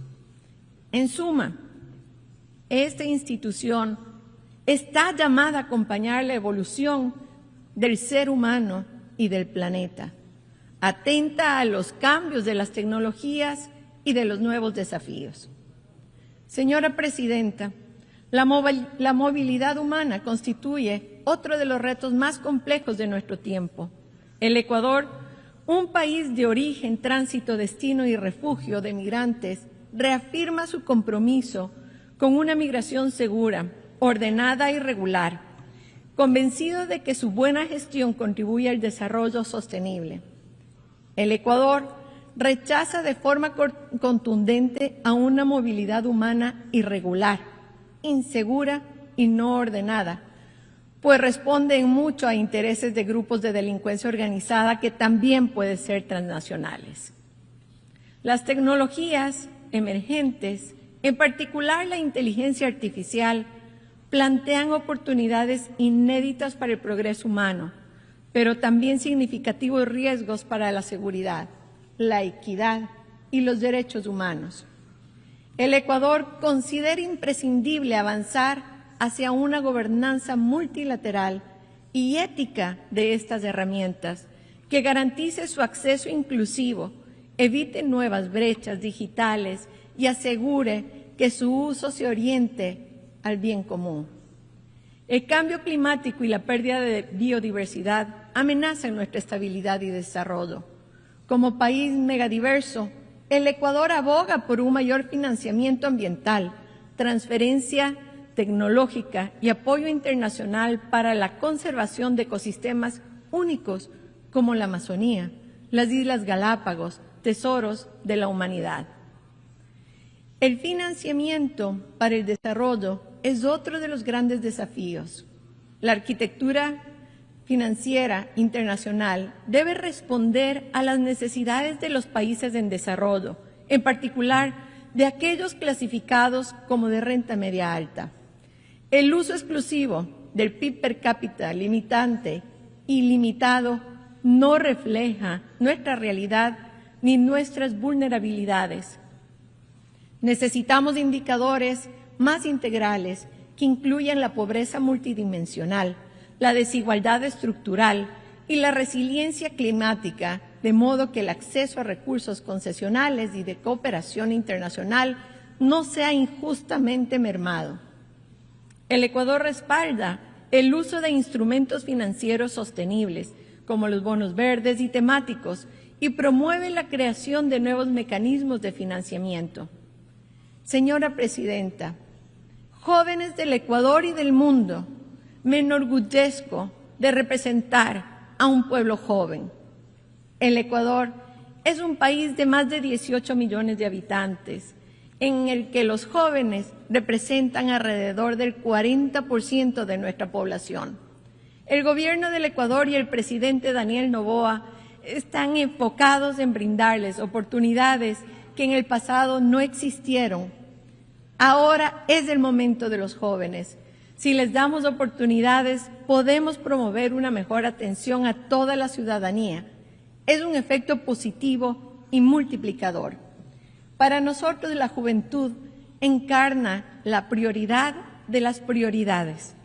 Hoy, los jóvenes ven en el nuevo Ecuador un país de oportunidades y progreso, y en el que existe un compromiso firme para desterrar la corrupción y la impunidad, así como la vieja política y las luchas ideológicas intrascendentes que perpetúan un status quo insostenible que favorece a pocos. El nuevo Ecuador, como lo llamamos, avanza con estabilidad y responsabilidad por un camino ambicioso de transformación productiva, social e institucional hacia un nuevo capítulo en su modelo de desarrollo, involucrando esfuerzos que incluyen la diversificación de su matriz energética, que incorpore la diversificación de su matriz productiva. El actual entorno económico mundial, cada vez más complejo y exigente, marcado por la volatilidad de los mercados, las tensiones geopolíticas, la incertidumbre en la cadena de suministro y los rápidos cambios tecnológicos, demandan de nosotros una adaptación rápida y ágil. Estamos fomentando un entorno económico competitivo, generando apertura a los negocios y ofreciendo condiciones atractivas para que llegue la inversión extranjera. Varios factores propician las inversiones y los negocios en el Ecuador. Una amplia gama de recursos naturales, una ubicación estratégica en América del Sur, la estabilidad económica que confiere el dólar estadounidense como su moneda nacional y su condición de país megadiverso y un rico patrimonio cultural. Nuestro indicador de riesgo país continúa con su tendencia descendente, situándose al cierre de ayer en 701 puntos, lo que supone su nivel más bajo en los últimos años. Nuestra economía creció un 3.9% en el primer semestre del año, preveyéndose un crecimiento de alrededor del 5% para el segundo semestre. Como en el ámbito de la seguridad, la economía está mejorando, aún con retos con los que estamos del día de hoy encarando. A julio del 2025, el empleo adecuado aumentó al 38.6%. En otras palabras, 282,000 ecuatorianos más gozan hoy de un empleo adecuado en comparación con el mismo periodo del 2024. Es decir, un cambio del 3.7% en comparación con el julio del 2024. Estos logros también están relacionados con las leyes que el presidente Daniel Noboa y su gabinete han elaborado y presentado a la Asamblea Nacional, que buscan proteger la paz, la transparencia y la lucha contra el terrorismo y la delincuencia, así como generar empleo y estabilidad económica, crear programas sociales y oportunidades para el desarrollo. Señora Presidenta, el 80º aniversario de las Naciones Unidas es un punto de inflexión. Con ocasión de esta histórica conmemoración de las Naciones Unidas, les invito a forjar una visión creadora, comparable a la de 1945, capaz de renovar y fortalecer esta institucionalidad fundada en un modelo ético de democracia, adaptándose a las realidades contemporáneas. Desafíos globales como el crimen transnacional organizado y el narcoterrorismo, la migración y el cambio climático exigen más multilateralismo, más cooperación y más acción colectiva.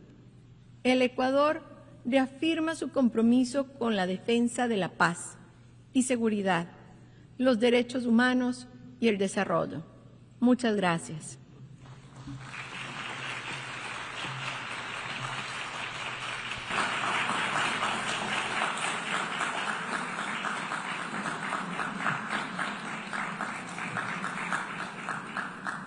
Je remercie la ministre des Affaires étrangères et de la mobilité humaine de l'Équateur.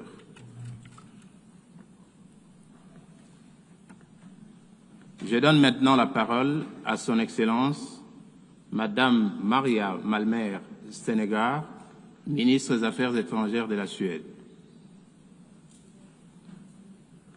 Je remercie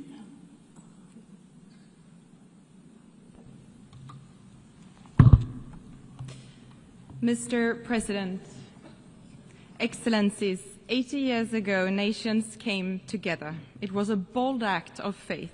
Faith in multilateralism, the rule of law, and the shared responsibility to save future generations from the devastation of war. But as we gather here, the world and our organization, the United Nations, are facing the risk of failing. Leaders of several nations are choosing conflict over cooperation. Around the world, we are witnessing grave violations of the rules and principles that we have all agreed to. For too many, peace is fragile, justice abstract, and dignity denied. There is so much wasted potential. The UN was founded to curb aggression and the arbitrary exercise of power by the strong against the weak. That vision remains as valid today as it was then. Mr. President, it is not only the UN that turns 80 this year, it happens to be 80 years since Astrid Lindgren published her first book about the strongest girl in the world, Pippi Longstocking, a strong-willed girl who believed everything was possible. Pippi has inspired generations of children, especially girls, to believe that strength and independence are not confined by expectation or tradition. I have never tried that before, so I should definitely be able to do it. Although not a direct quote, it captures the spirit of Pippi. Let us use the coincidence of anniversaries as a reminder that even in the face of unprecedented challenges, We must approach the impossible with boldness and resolve. Mr. President, Sweden is a committed defender of international humanitarian law, principles that safeguard human dignity even in the darkest of times, and they must be upheld without exception. We cannot be deterred by a few states' disregard for our Charter. This is our time to act and to defend these fundamental rules and principles for us and for future generations. We need an efficient UN that defends the right of every state, big or small, to uphold its sovereignty, territorial integrity, and political independence. We need a strong UN that helps member states deliver on their commitments to respect, protect, and promote the human rights of every individual. And we need a focused UN. The UN must remain true to its core, securing peace, advancing human rights, driving sustainable development, and providing humanitarian relief. Mr. President, as a steadfast partner and major donor to the United Nations, Sweden remains committed to addressing global development challenges and to humanitarian efforts to provide protection and life-saving assistance. Sweden is also a strong supporter of UN peacekeeping and peace-building efforts. We actively take part in the Peace-Building Commission. We chair the Liberia configuration, and we have contributed substantially to the Peace-Building Fund since its creation. The Security Council must evolve to better reflect today's global realities. Sweden supports a balanced expansion of the Security Council by adding permanent and non-permanent seats, including African countries. We need to act together based on our shared principles and common goals. These include our commitments under the Pact for the Future adopted last year. Looking ahead, we will seek a candidate for the next UN Secretary General who leads the way and builds on important reform initiatives. And let me be clear, Sweden's choice is always merit-based. But isn't it strange that for 80 years no woman has been elected, especially if the selection is based on merit? Mr. President, in a world in which armed conflicts are multiplying, we must not allow injustice to go unpunished. Accountability is critical to uphold our international rules-based order. The integrity, independence, and impartiality of our international legal system, including the International Court of Justice and the International Criminal Court, must be protected. When I think of accountability, I think of little Angelina. You have probably seen the picture of her celebrating her 2nd birthday next to a giant teddy bear. Angelina never got to celebrate her 3rd birthday. She was born during Russia's war, and she died from a Russian missile. Little Angelina and her mother were killed in one of Russia's deadliest attacks on Ukraine in Kiev in August this year. The only one saved from the rubble was her giant teddy bear. Russia's war of aggression against Ukraine is a blatant violation of the very foundation of this organization. A permanent member of the Security Council has brutally invaded another UN member state. This cannot be tolerated. Holding Russia accountable is essential for all of us to deter further aggression and to preserve the global order. From the very outset, Ukraine has sought a just and lasting peace based on international law, including the UN Charter. Sweden remains unwavering in its support of Ukraine's sovereignty and territorial integrity. Mr. President, on October 7, 2023, Hamas carried out the worst mass murder of Jews since the Holocaust. Men, women, and children were brutally murdered and kidnapped by Hamas terrorists.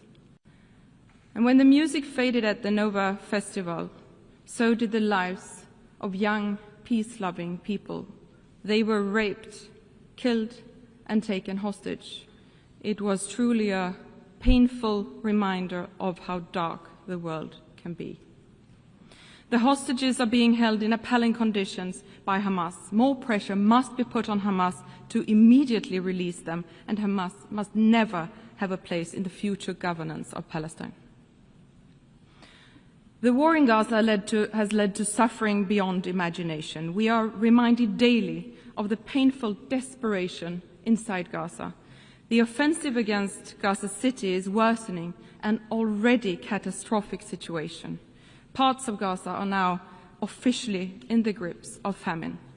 This cannot go on. Israel has a right to defend itself, but that right must be exercised in accordance with international law. And the way the Israeli government is waging its war is unacceptable. The UN and other humanitarian actors must be allowed to work safely in all parts of Gaza. Humanitarian space must be protected and aid should never be politicized. Increased pressure on the Israeli government to change its course and meet its obligations according to international law is urgently needed. Sweden welcomes international efforts for a peaceful resolution to the Israeli-Palestinian conflict.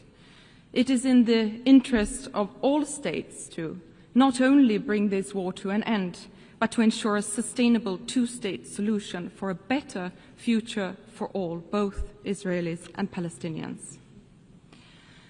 Mr. President, the situation in Sudan is deeply alarming. It is the largest humanitarian crisis in the world and not given enough attention. Full, safe and unhindered humanitarian access and immediate ceasefire and negotiations ensuring a return to civilian rule are urgently required. Conflicts all over the world are wasting human potential.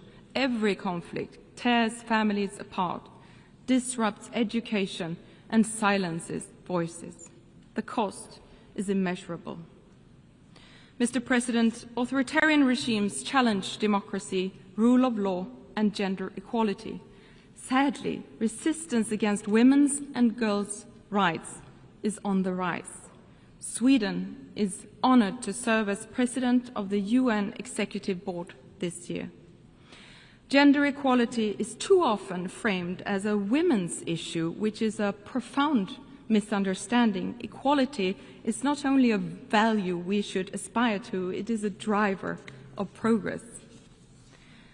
Strengthening women's and girls' rights is not only the right thing to do, but also the smart thing to do, because we know that where women prosper, societies prosper. Equal access to education, work and resources transforms communities. Economically empowered women invest more in their families, leading to better health, education and overall quality in life for future generations. Societies that include women in peace building are more likely to enjoy sustainable peace. We must stand firm against those who seek to roll back freedoms. We must push back the pushback. Everyone has the right to live safely and freely, regardless of gender, religion or beliefs, skin color, or whom they love. Sweden will always defend the equal rights and dignity of every human being. Mr. President, the crisis of our time, armed conflicts, climate change, extreme poverty, demand urgent collective action. But public aid alone is not enough. To achieve our goals, we need to mobilize finance from every source, not least private capital. We must use synergies between development cooperation and trade to meet growing needs and lay the foundation for economic growth and entrepreneurship. The green and digital transition brings great opportunities in terms of jobs, growth and solutions to mitigate climate change and achieve the goals of the Paris Agreement. Emerging technologies such as AI hold immense promise in addressing some of our most pressing common challenges. The global community must support innovation while addressing risks. Mr. President, the UN was not created to take mankind to heaven. but to save humanity from hell. These words of the second Secretary General of the United Nations, Dag Hammarskjöld, remain just as valid today. These are difficult times, but times have been difficult before. Let us not surrender to despair. Most nations continue to stand by the fundamental principles agreed upon 80 years ago. We should not let this anniversary become a celebration of the past alone. Let's see this as a call to action. Let's embrace the spirit of Pippi Longstocking and carry on with fearlessness and conviction. Together we must act for ourselves and for future generations. Let them inherit a better, freer, and fairer world than the one we found. For my son, Christian, and for my daughter, Kajsa, for all our sons and daughters who deserve to grow up in a world where their paths are not limited by their gender, tradition, or violence. We must not let potential go to waste. We must not let them down. I thank you.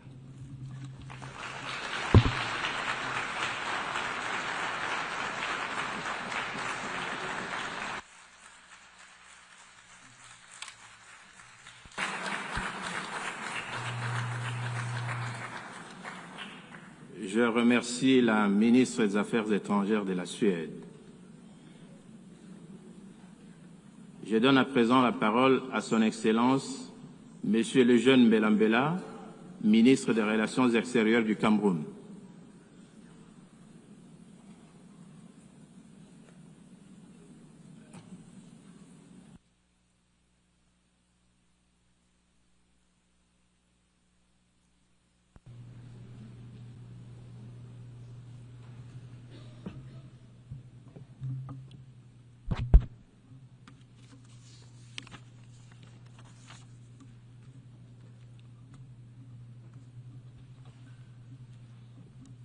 Madame la Présidente, l'honneur m'échoit de prononcer cette déclaration que Son Excellence Paul Biya, Président de la République du Cameroun, chef de l'État, m'a instruit de délivrer en son nom.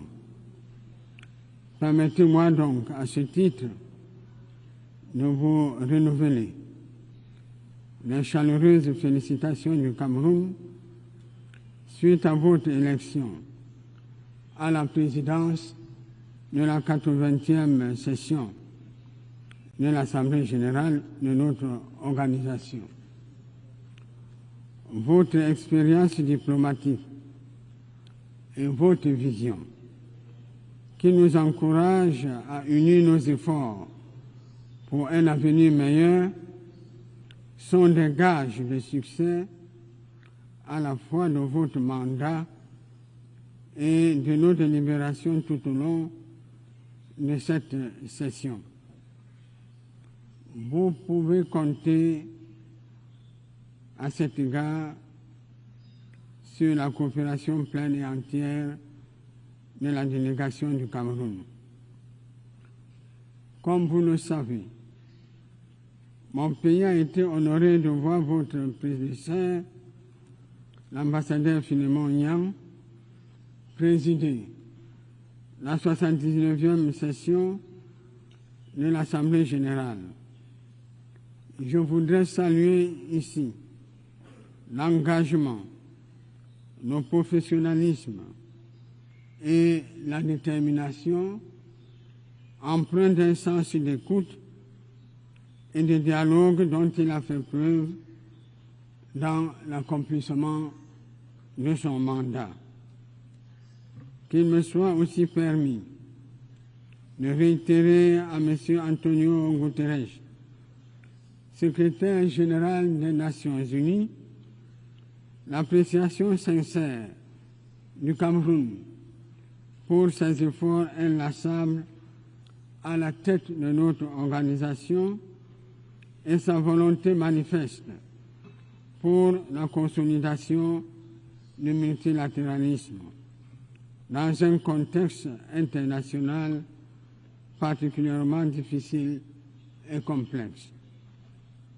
Madame la Présidente, Excellences, Mesdames, Messieurs, Monsieur le Secrétaire général, distingués représentants, nous nous réunissons cette année à un moment charnière de notre organisation qui célèbre ses 80 ans.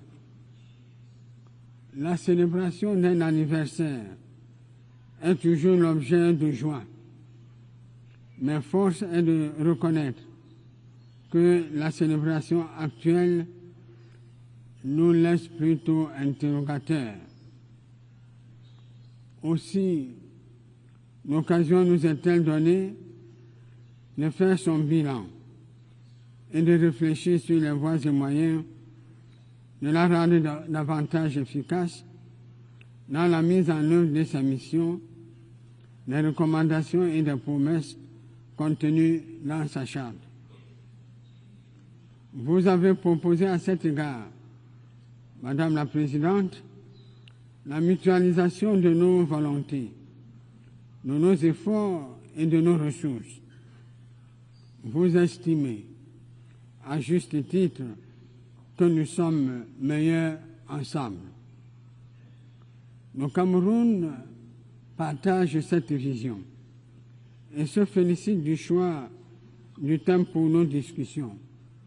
Je cite, « Mieux vivre ensemble, 80 ans et plus pour la paix, le développement et les droits de l'homme. » Fin de citation. Ce thème est plus qu'un slogan. Il s'agit là d'un programme pertinent que nous nous devons de décliner au niveau des États et de la communauté internationale dans son ensemble en actions concrètes. L'union de nos forces est le fondement même de la Charte des Nations Unies. Ses pères fondateurs étaient conscients de ce que maintenir la paix et la sécurité internationale, favoriser le développement économique et social pour tous, ne pouvait être que le fruit d'un travail collectif. C'est pourquoi nous devons maintenir cette dynamique pour le bien-être de nos populations. Madame la Présidente, l'ONU a été créée pour être à la fois un vecteur d'espoir, un forum de dialogue et un catalyseur d'actions concrètes pour bâtir un monde plus juste, plus sûr et plus solidaire. 80 ans plus tard, il est utile, comme je venais de le souligner plus haut, de faire un bilan et d'en tirer des enseignements pour l'avenir. La question ci-après se pose donc à ce sujet. Y sommes-nous parvenus? Avons-nous réussi à mettre nos peuples à l'abri de la paix et de la guerre? Avons-nous réussi à mettre nos pays à l'abri de l'incertitude pour leur avenir? Avons-nous réussi à mettre nos pays à l'abri contre la famine? La situation internationale actuelle, caractérisée par de nombreuses crises, nous offre une réponse négative et éloquente à ces questions. En effet, en 2025, l'environnement sécuritaire mondial reste malheureusement marqué par une multiplication de conflits et de menaces en tout genre contre la sécurité humaine, y compris la menace nucléaire qu'on pensait d'un autre temps. Que ce soit en Europe, en Asie centrale, au Moyen-Orient, en Amérique latine et en Afrique, les foyers de tension naissent ou persistent et mettent en péril plus que par le passé, la paix, la stabilité et la sécurité internationale. Les conflits armés actuellement en cours dans le monde sont un douloureux rappel de ce que 80 ans plus tard, nous n'avons ni pu ni su préserver le monde du fléau de la guerre. Cette situation est davantage exacerbée par les catastrophes naturelles les plus diverses. Il s'agit entre autres de phénomènes naturels extrêmes tels que les tempêtes, les ouragans, les incendies de forêt, les tremblements de terre et autres glissements de terrain, à l'origine d'importants dégâts matériels et de plusieurs pertes en vies humaines, sans omettre les différentes pandémies. Le monde ne pourra pas relever le défi du développement s'il ne remporte pas celui de la paix. Nous avons la responsabilité historique de choisir soit de permettre à la guerre et à ce fléau de prospérer, soit d'offrir à nos enfants un monde stable, uni et prospère. Le Cameroun a fait son choix, celui de la paix et du développement. Et il se tient résolument à vos côtés pour transformer cette aspiration en réalité partagée. Madame la Présidente, Excellences, il est bien connu qu'il ne saurait avoir de développement sans paix, ni de paix durable sans développement.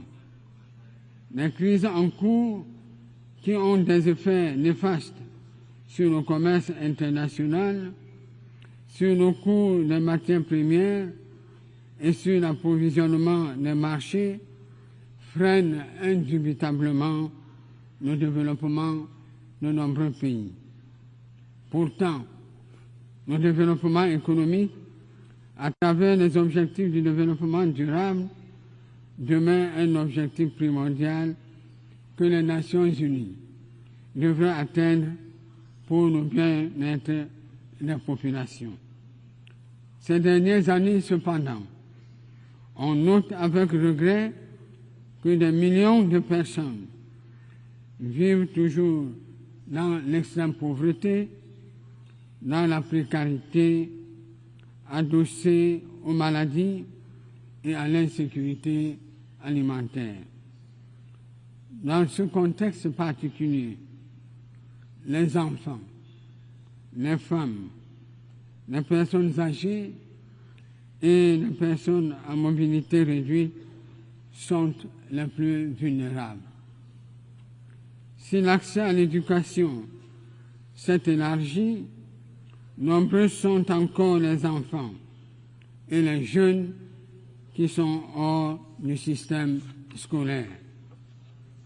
Dans le même temps, l'on note un recul de l'espérance de vie, une dégradation des indicateurs de santé et une insuffisance critique du nombre de professionnels de santé, particulièrement en Afrique. 5 ans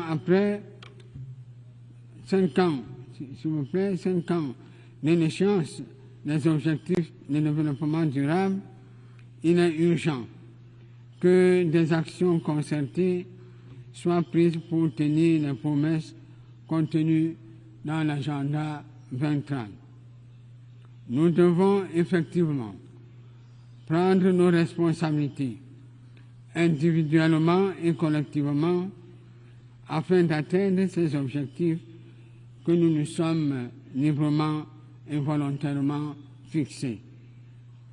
Excellences, Mesdames, Messieurs, le Cameroun, depuis des Nations Unies, reste attaché aux objectifs et principes de la Charte des Nations Unies et ne ménage aucun effort sous la très haute impulsion de son Excellence Paul Biya, président de la République, pour la promotion de la paix et de la sécurité internationale.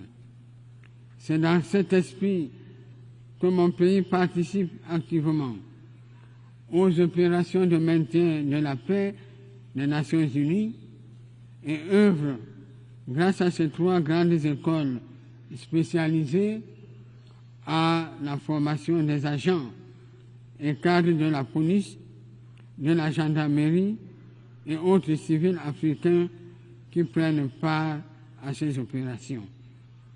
De surcroît, le Cameroun reste engagé de manière constante dans la lutte contre le terrorisme en général, voire dans le Sahel, et en particulier dans le bassin du lac Tchad, où sévit la secte Boko Haram.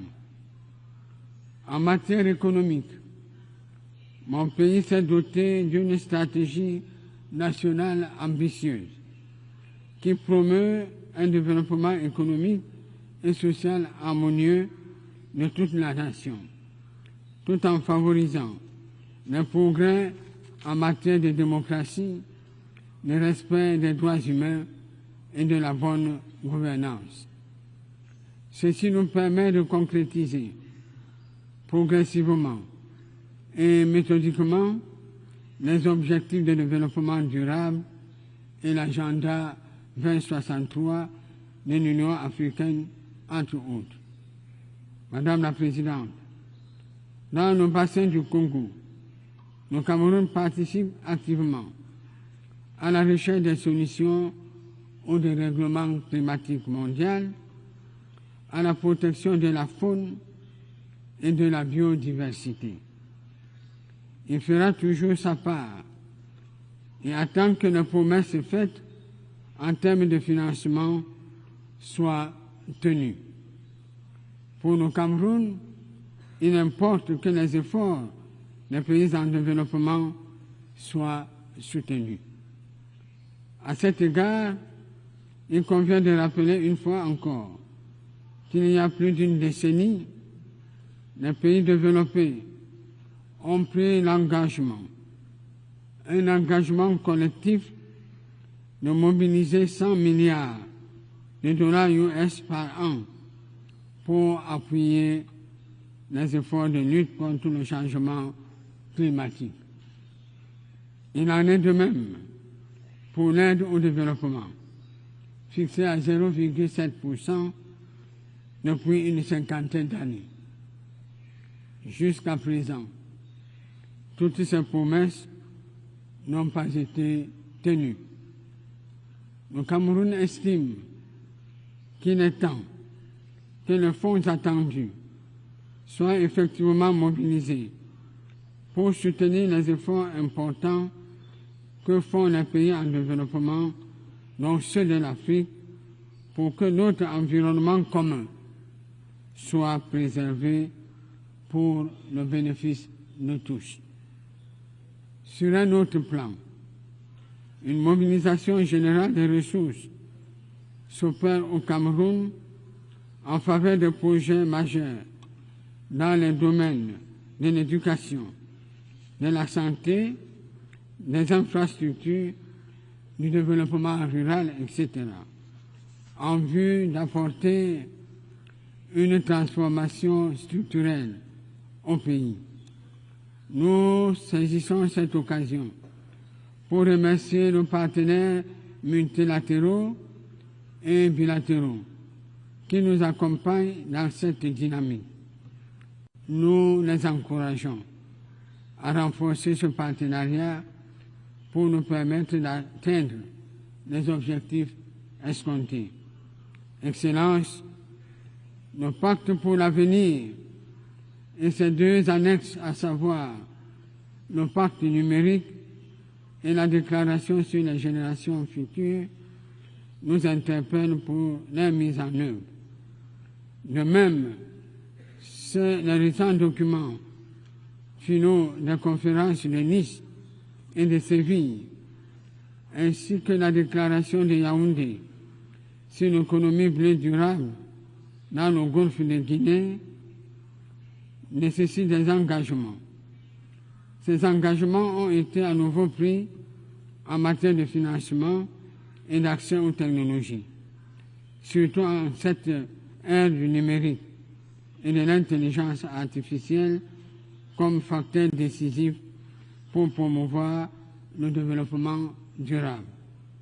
Le Cameroun salue ces avancées, ainsi que les engagements pris lors de ces occasions pour la réforme de l'architecture financière internationale et la transition énergétique.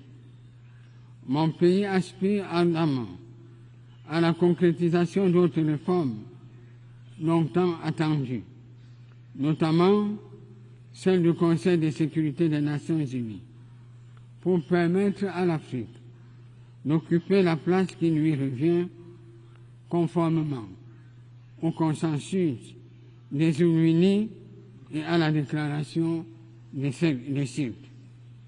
En matière de droits humains, le Cameroun se félicite de l'élaboration du pacte international sur le droit au développement. L'adoption éventuelle de cet important instrument marquera l'histoire de l'humanité en consacrant sans équivoque que le développement est un droit fondamental et non une faveur. Madame la Présidente, Excellences, Mesdames, Messieurs, en ce moment particulier de l'histoire des nations, il nous revient d'agir et c'est une obligation impérative à laquelle nous ne saurions nous soustraire. Ceci passe, à mon avis, par le respect de nos engagements pour le financement du développement, la matérialisation de nos promesses en faveur de la paix et l'efficacité de nos choix en matière des droits humains et d'assistance humanitaire. Il nous appartient encore, pour les années à venir, de renforcer la fondation d'une paix durable, ancrée dans la prévention, la résilience et la justice. Nous en avons les moyens, surtout en ce moment où la richesse globale en 2025 atteint des niveaux sans précédent et où le développement technologique permet d'améliorer de façon significative les conditions de vie de tous et de chacun. En conclusion, et en guise d'exhortation, nous devons donc faire mieux et davantage pour que l'Organisation des Nations Unies tienne ses promesses faites au peuple du monde et qu'elle devienne plus que jamais le moteur d'un multilatéralisme renforcé, d'une coopération juste et équitable et d'une solidarité repensée face à l'avancée inquiétante de la multipolarité. Je vous remercie de votre bien aimable attention.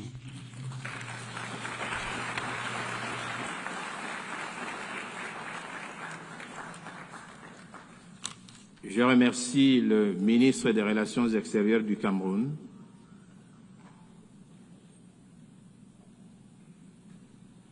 Je donne à présent la parole à son Excellence, M. Espen Barth Eide, ministre des Affaires étrangères de la Norvège.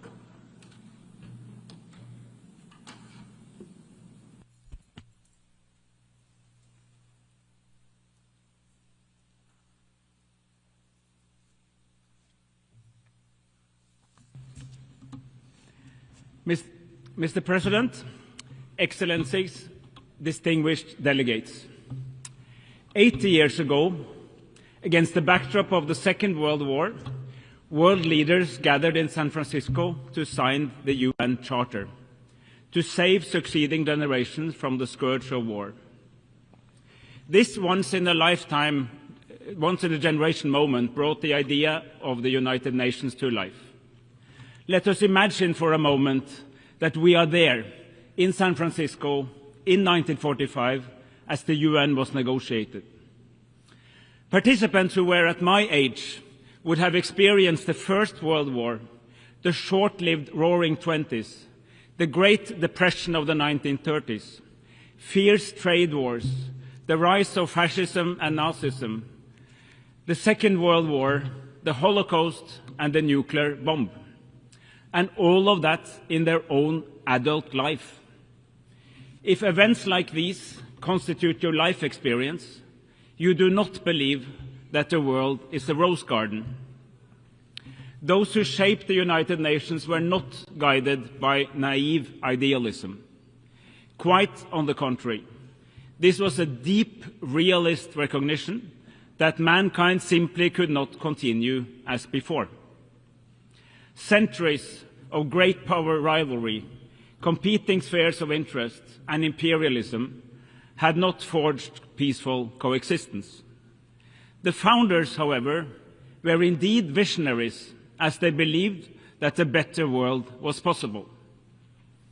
Our founders realized that the world needed shared norms and principles in order to avoid yet another world war. They were adamant not to repeat the debacle of the interwar years.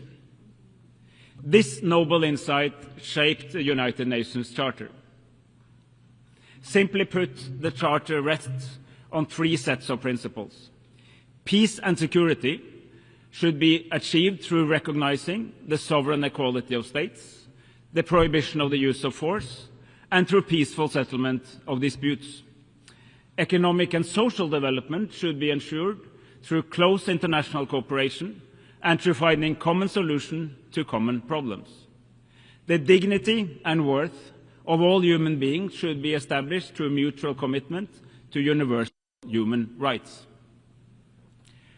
Our United Nations, imperfect as it is, has since provided an unrivaled global arena for seeking common solutions to common challenges.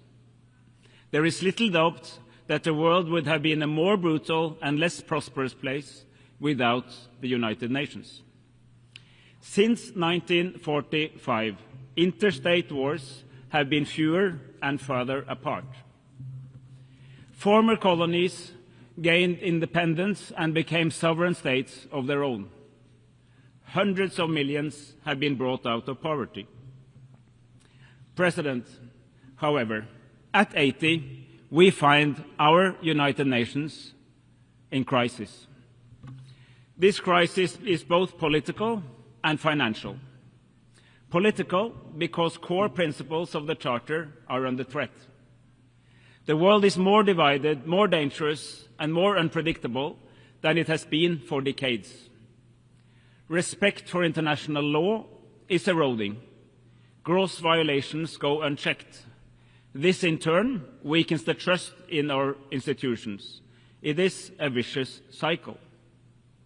The crisis is also financial, because several member states are significantly reducing their economic contributions, and this, in turn, makes it difficult to accomplish the core mission of the United Nations. President, savage wars are raging in several corners of our world. In Sudan, civilians are facing the largest displacement and hunger crisis in the world today. The war in Sudan has been raging for almost 900 days. This is but one of the many horrific wars that receives way too little attention in the power centers of the world, even in this organization. In Ukraine, Russia has violated the most fundamental principles of international law. There is simply no other way of seeing it. Russia's invasion of the sovereign state of Ukraine is a blatant violation of Article 2.4 of the UN Charter. While Ukraine is in its full right to defend itself as affirmed by Article 51. Norway and so many other states stand firmly with Ukraine's fight for freedom and independence. We do so in solidarity with the brave Ukrainian people, but we also do so to uphold the respect for international law, an interest shared by all states large and small. In Palestine, Israel is in clear violation of international law. Life in Gaza is living hell. For almost 2 years, we have witnessed extreme levels of death, starvation, forced displacement, and massive suffering. The fact that these atrocities continue is a disgrace to all humanity. In the West Bank, the illegal occupation, settlements, and settler violence continues unchecked. The Palestinian authorities are under massive stress, its finances strained, and its capacity to operate is severely restricted. The war must end now. Massive humanitarian aid must reach those in need now. The remaining hostages must be released now, and the illegal occupation must end now. But, colleagues, there is an alternative to this never-ending cycle of violence. We have made important steps just these past few days. At the conference on Palestine in this hall on Monday, member states further developed the roadmap to a settlement to the deeper conflict between Israel and Palestine. By now, 159 member states have recognized the state of Palestine as a contribution to the realization of the two-state solution. However, the recognition of Palestine is only one of the elements needed to reach such a two-state solution. There are many pieces in this puzzle. Palestinian governance and economy must be strengthened. Hamas must be demobilized. We need security guarantees to both Israel and Palestine. And key Arab states aim to normalize their relation with Israel as part of a broader agreement. In order to put together these pieces of the puzzle, the Global Alliance for the Implementation of the Two-State Solution was launched here in New York last year during the last UNGA. It continues to gather support for a comprehensive settlement. It is our firm conviction that both Israel and Palestine have the right to live in peace and security, side by side in two states. Excellencies, ladies and gentlemen, a world order based on international law is not a luxury, it's a necessity. When we condemn Russia's blatant violations of international law in Ukraine, we must also speak just as clearly against Israel's violation of the rules in Palestine. International law cannot be applied with double standards. It must be upheld universally, regardless of who commits the violations and regardless of where they take place. This is not optional, this is fundamental. We must also defend the institutions that safeguard accountability, the International Court of Justice and the International Criminal Court. Just as important as the sacrosanct integrity of borders and the sovereign equality of states is our mutual commitment to human rights.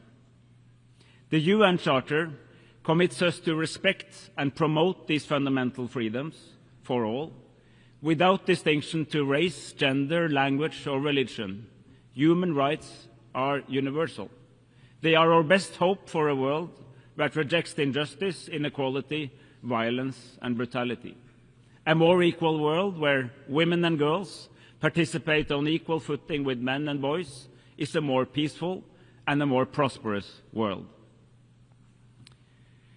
President, in these times of crisis, the United Nations must reposition itself to meet a new political and financial reality. The UN80 initiative gives us a unique chance to turn this crisis into an opportunity and to build a United Nations that is not only stronger, but also smarter. As a country with an unwavering commitment to the United Nations, I can say this with conviction. It is time for some tough love.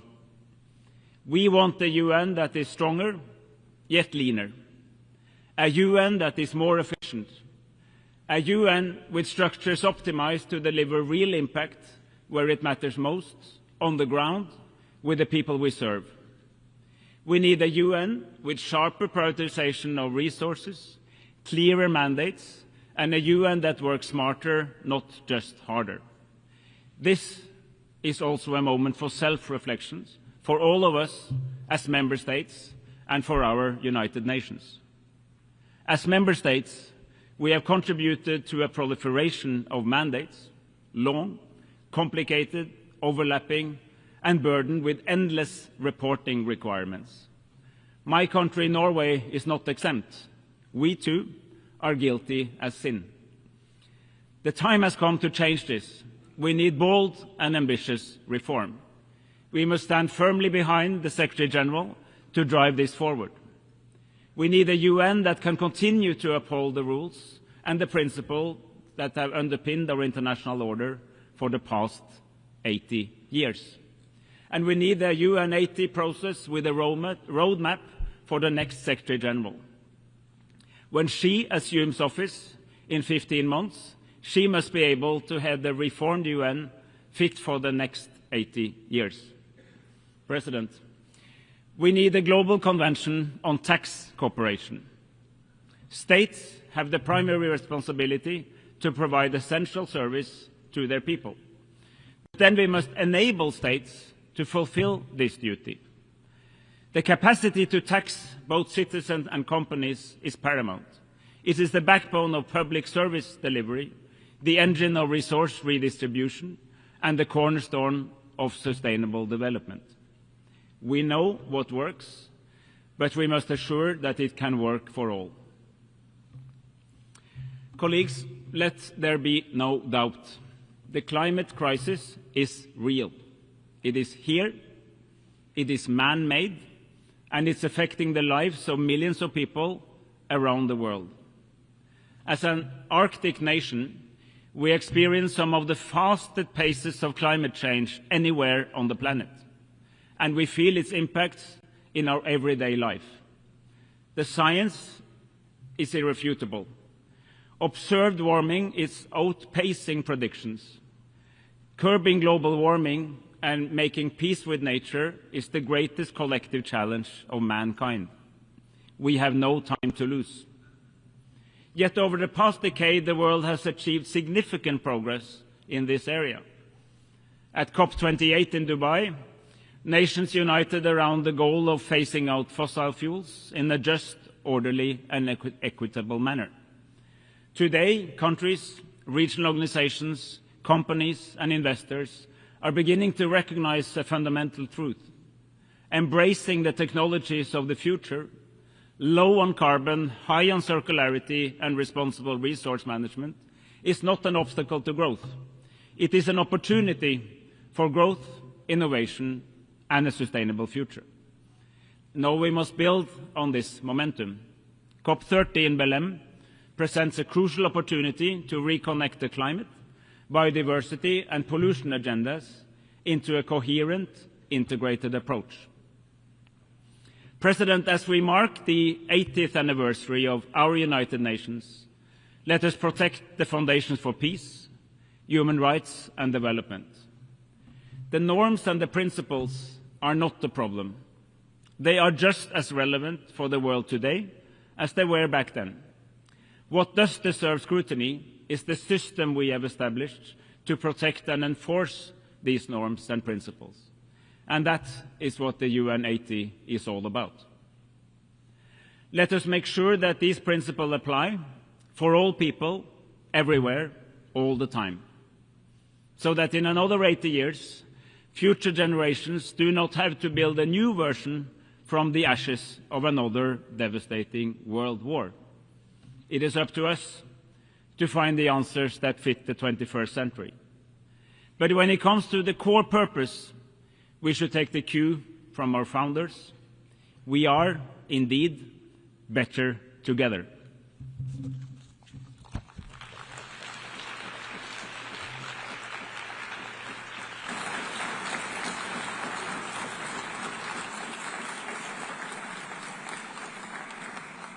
Je remercie le ministre des Affaires étrangères de la Norvège.